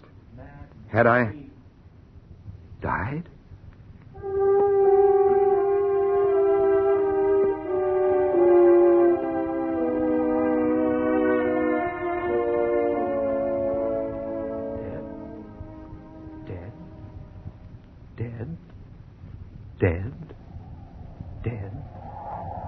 Dead. Joan. Dead. I remember the wind suddenly was cold about me. Dead. But I was Dead. Colder. Dead? Was I? And then someone was standing by me. Not the girl, but a man. Smooth, young, handsome face with those old, wise eyes looking at me. He said, You have not started yet, Atavar? No. Strange, I've never seen you before. There are so few Atavars. You know, generally they are not permitted to develop. And looking at him, I knew I was alive. Of course. And dream? This was no dream. Yes, there are so few Atavars. I said, Atavar? Atavars? What the devil are Atavars? You are a strange one. Well, tell me, what are Atavars? Why call me an Atavar? Well, because you are. You're not like us, you know. You are a throwback to the individualistic, unconditioned, embryonic development. What? But then, of course, you don't understand, do you? No, an Atavar wouldn't. Well, tell me. It is strange that they should have permitted you to develop and not to have explained to you the difference. What difference? What? Once in every 2,000 births, and that means once in every 2,000 years, we don't have many new ones in this world, you know, something happens in the incubation process, and instead of one of us perfected ones, one of you develops. A throwback to ancient times, an imperfect creature, out of the past. In other words, an atavism. Understand? An atavism. Atavism? Atavar? Atavism? What the devil's name was this? But he kept talking. He said, Yet, Atavar though you are, life must be miserable for you as it is for the rest of us. Life? Miserable? Well, of course. Why else would you have joined with us? Oh, this is going to be a glorious night for us. But not for them. I don't understand exactly what you... Of course not. Things would be confused for the Atavar mind, wouldn't they? That's the infernal trouble with our minds. Things are much too clear and concise and understandable. And they bred all the confusion out of us a long time ago. Well, now they'll pay for it. Please, tell me... Just look at me. I've lived just a handful of years, 250. He said that, Joan. Yes, believe me, 250 years. And yet, believe me, Atavar, I'm weary unto the death we'll never know. Death we'll never know. What good is there in it for any of us living forever? Living forever. For the first 50 years of our lives, they condition us. All right. We come out with our brains filled with all knowledge of all time. Paragons all, geniuses all. But what good does it do us? What good? Always they are in the way. They? Look, Atavar, you can't be so completely a fool or they would never have let you out. They are the old ones, and what is interesting and exciting in the world, they do. They and no one else. And we who came after them, after they conditioned the world against sickness, illness, age, and death, we have nothing left to do. I see. They hold the key positions, they, and we stand by and grind the weary years away in nothingness. A world of youth full of the want to do, and there's nothing to do. And yet there are worlds out there where we might go, but again they stand in our way and say, no, it shouldn't be done. They, the old ones, all around us, holding us down, giving us everlasting life, and then giving us nothing to live for. But this night will change it. You and I and the rest of us, 24. Well, here comes your partner, and I must go with mine. Goodbye, Atavar. Good luck. He was gone. And then the girl at my side, under her arm, a small black box. All right, we can go now. She took my arm. We walked along. In almost a moment, we were in a straight, broad street. Straight, shiny, glistening, bright with a light I've never seen. A quiet, empty street. Clean, bright, and strange, as if in a dream. A dream? This was no dream. And then she said... In here. We stepped upon a platform, part of the sidewalk. It was moving, carrying us swiftly. Swiftly down the street. An escalator, moving sidewalk, I don't know what. Faster, faster, things rushing by. Strange towering buildings. And then I heard that she was talking to me. I saw you talking to Aro. He has the easy one. We've a hard one. 250 years, he said. Aro? Yes, that's true. Lived 250 years? It isn't much, I know. You must be older. Or are you? Hard to tell with an Atavar. How old are you? I? 400. 400 years, but not of living. What do you mean? You know. They, with all their years. Before we were born, they took the work of the world, and what is left for us? To wander up and down, pretty ornaments with empty lives. But they forgot one thing. They left ambition in us. And this night we'll find a place to use it. How? Atavar, you are a fool. You know and yet you don't know. How can we find a place for ourselves as long as they do as they please? Listen. In the very ancient world, men lived a few years and then died. And they thought that was horrible, but that was good. For when they died, there was a place for youth. Yes. One would fall in his place, and a young one took his place. Sometimes he did better than the one who had gone before, so the world progressed. But now no one falls, no one dies. And so the old ones stay and stay and stay, and we, the young ones, have no place. And when we want to make a place, the old ones say no. The thing we were riding climbed higher. Higher. And still she talked. We pleaded and petitioned, and they do not listen. So tonight we act. You and I, Atavar, one of 24. Act? By turning back the time to when men died and gave the younger ones their place. What? The wrong of each man died with him when he died in that old world. And so tonight we'll see that wrongs are given their belated rest. How? You and I, Atavar, we'll do our part. Up there. She was pointing up. I looked up to where the building ended. In a cloud. She sits up there. 5,000 years she's lived every day since the day science shut out death. 5,000 years, but tonight we begin to live. Here. Into my hand, she thrust the black container. I said, "What?" You'll do it. You. In a moment we reach the spire. She'll come out all smiles and happiness. They can be happy, the old ones who have the work. Do it then, you must. What? Throw it at her, and she'll be free of life, and we'll be free of life without living. You'll do it, Attafar, you will. Throw it at her. Throw it? What? The thing in my hands? What did she mean, to free that person up there from life? The weight in my hands. Then, suddenly I realized, some kind of explosive. She expected me to throw it at that person up in the tower. Me, to kill. You will. You will. No. No! The word tore through my head, and with it tore away confusion. I knew. I understood. This was the world of the future, where science had doomed the death I feared. Men lived forever, and these young ones had no chance. And now they were out to kill and make their chance, and I was to kill for them, with them. You will. You will. You will. No. You will. Not You will. my world. Not You will. mine. You I will. won't go back. You will. I'm saying that I You won't. will. There she is, the matriarch. Throw it. Throw it. I won't kill. Not I won't. Give it to me. Give me that. Give me that. No! I jumped. Falling. I was falling. Through the horrible space of that horrible future. Down and down and down. The glistening sides of the building rushing past me. Down. Twisting. Clawing at the air. Down and down. And then I remembered, in my arms, that explosive. I tried to throw it, but my hands tight around it. I couldn't unlock them. The ground coming up. I screamed.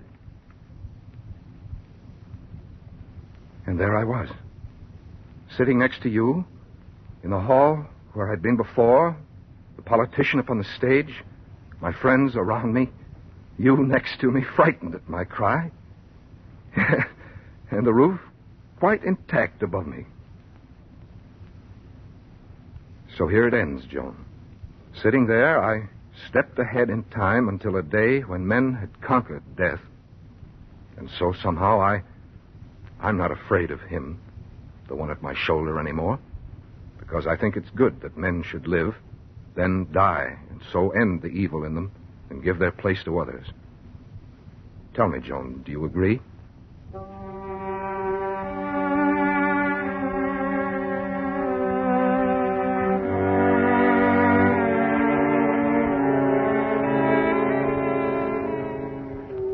Beautiful that the hands of the sisters, death and night, incessantly, softly remold again and ever again the face of this soiled world.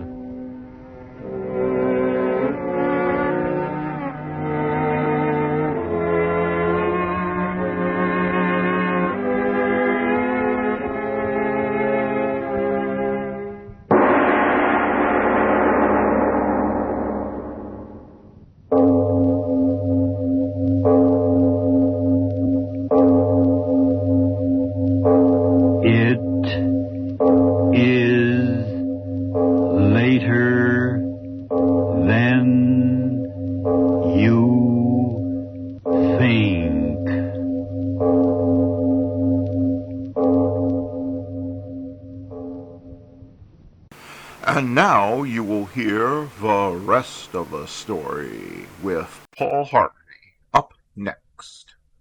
Now, the rest of the story. Bessie Whitehead, 5th grade teacher, had had enough. "Lewis," she exclaimed, "you will stay after class, and you can write on the blackboard 150 times, 'I am a bad boy.'"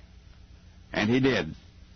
Now, Lewis was not really a bad boy. He was simply a prankster, a cut-up-a-class clown. But as a teen, Lewis fell in love with a bad boy's sport, boxing. It was a Patterson, New Jersey neighbor, Johnny Lane, who initially inspired him. Johnny was on the fast track to fame as a prize fighter, tremendously impressed by Lewis's natural ability. "Get yourself a manager," Johnny Lane advised, and Lewis did, his friend Abe Green.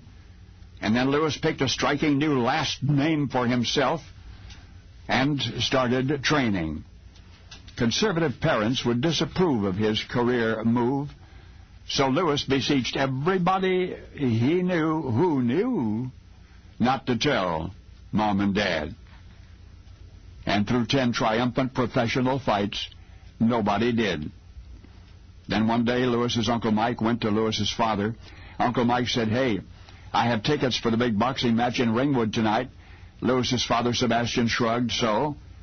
But Mike went on to explain that though he realized Sebastian was generally uninterested in sports, there was this new fighter, Lou King, whom everybody was talking about, Lou King, everybody agreed was coming on strong in the fight game, and he was boxing that very evening. Sebastian, rather than argue with Mike, said okay, he'd go. And imagine his surprise when the fight announcer that night called the name Lou King, and into the ring climbed Sebastian's own son. Well, Lou King won fight number 11. It was the one the following morning he was destined to lose. For by the time the victorious but battle-scarred boy came down to the breakfast table, his mother, Helene, had heard all about the night before. To Helene's credit, she did not shout, nor sigh, nor cry, but she expressed her sentiments this way. To Louis, she said, "Do you remember when you were in the 5th grade and Miss Whitehead was very upset with you?" Louis nodded. "You remember what she made you write on the blackboard 150 times?" Louis remembered. "Well," said Helene, her gaze at once very hot and very cold, "that's the way I feel about you right now." Louis spared his mother the trouble of repeating the hated phrase. "I am a bad boy," he offered quietly. And that was all anybody ever said on the subject thereafter. It was plenty. Louis never put on boxing gloves again, but the self-deprecatory sentence that he had had to write so many times on the blackboard for Miss Whitehead was to follow Louis everywhere he went for the rest of his life. There was no telling what kind of a prize fighter he'd have made, considering his athletic ability and his early success, perhaps a very good one. And yet in another profession he became unique, irreplaceable, one of a kind. Not as Lou King, not even under his real name, Louis Francis Cristillo. For once upon a tidal wave of laughter, there was a comedy team comprised of 2 verbal sparring partners, Bud Abbott and a self-described bad boy, Lou Costello. Abbott and Costello. Now you know the rest of the story.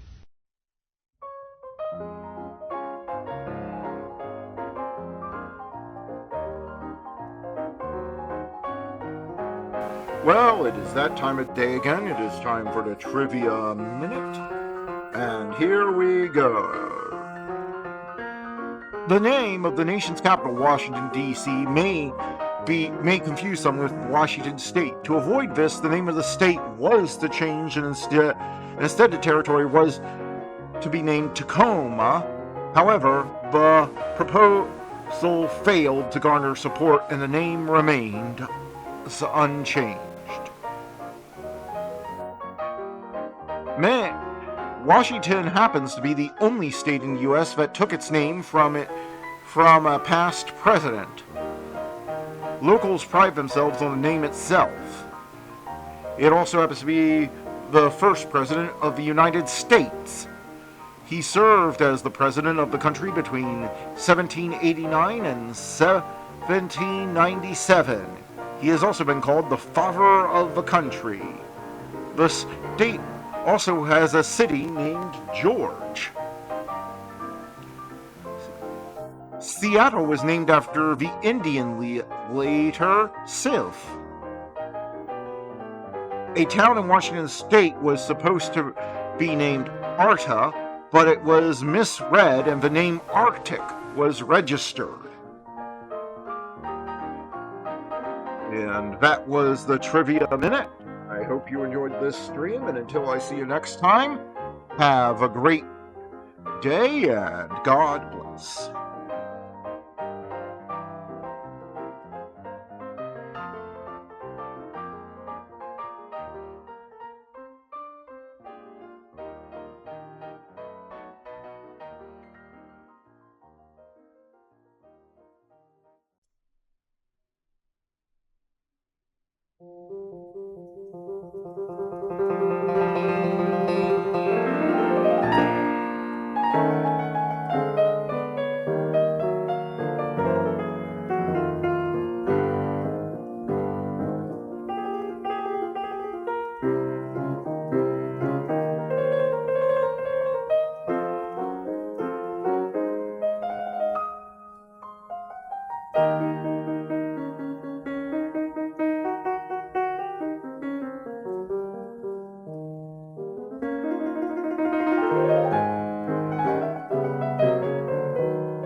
Thank you.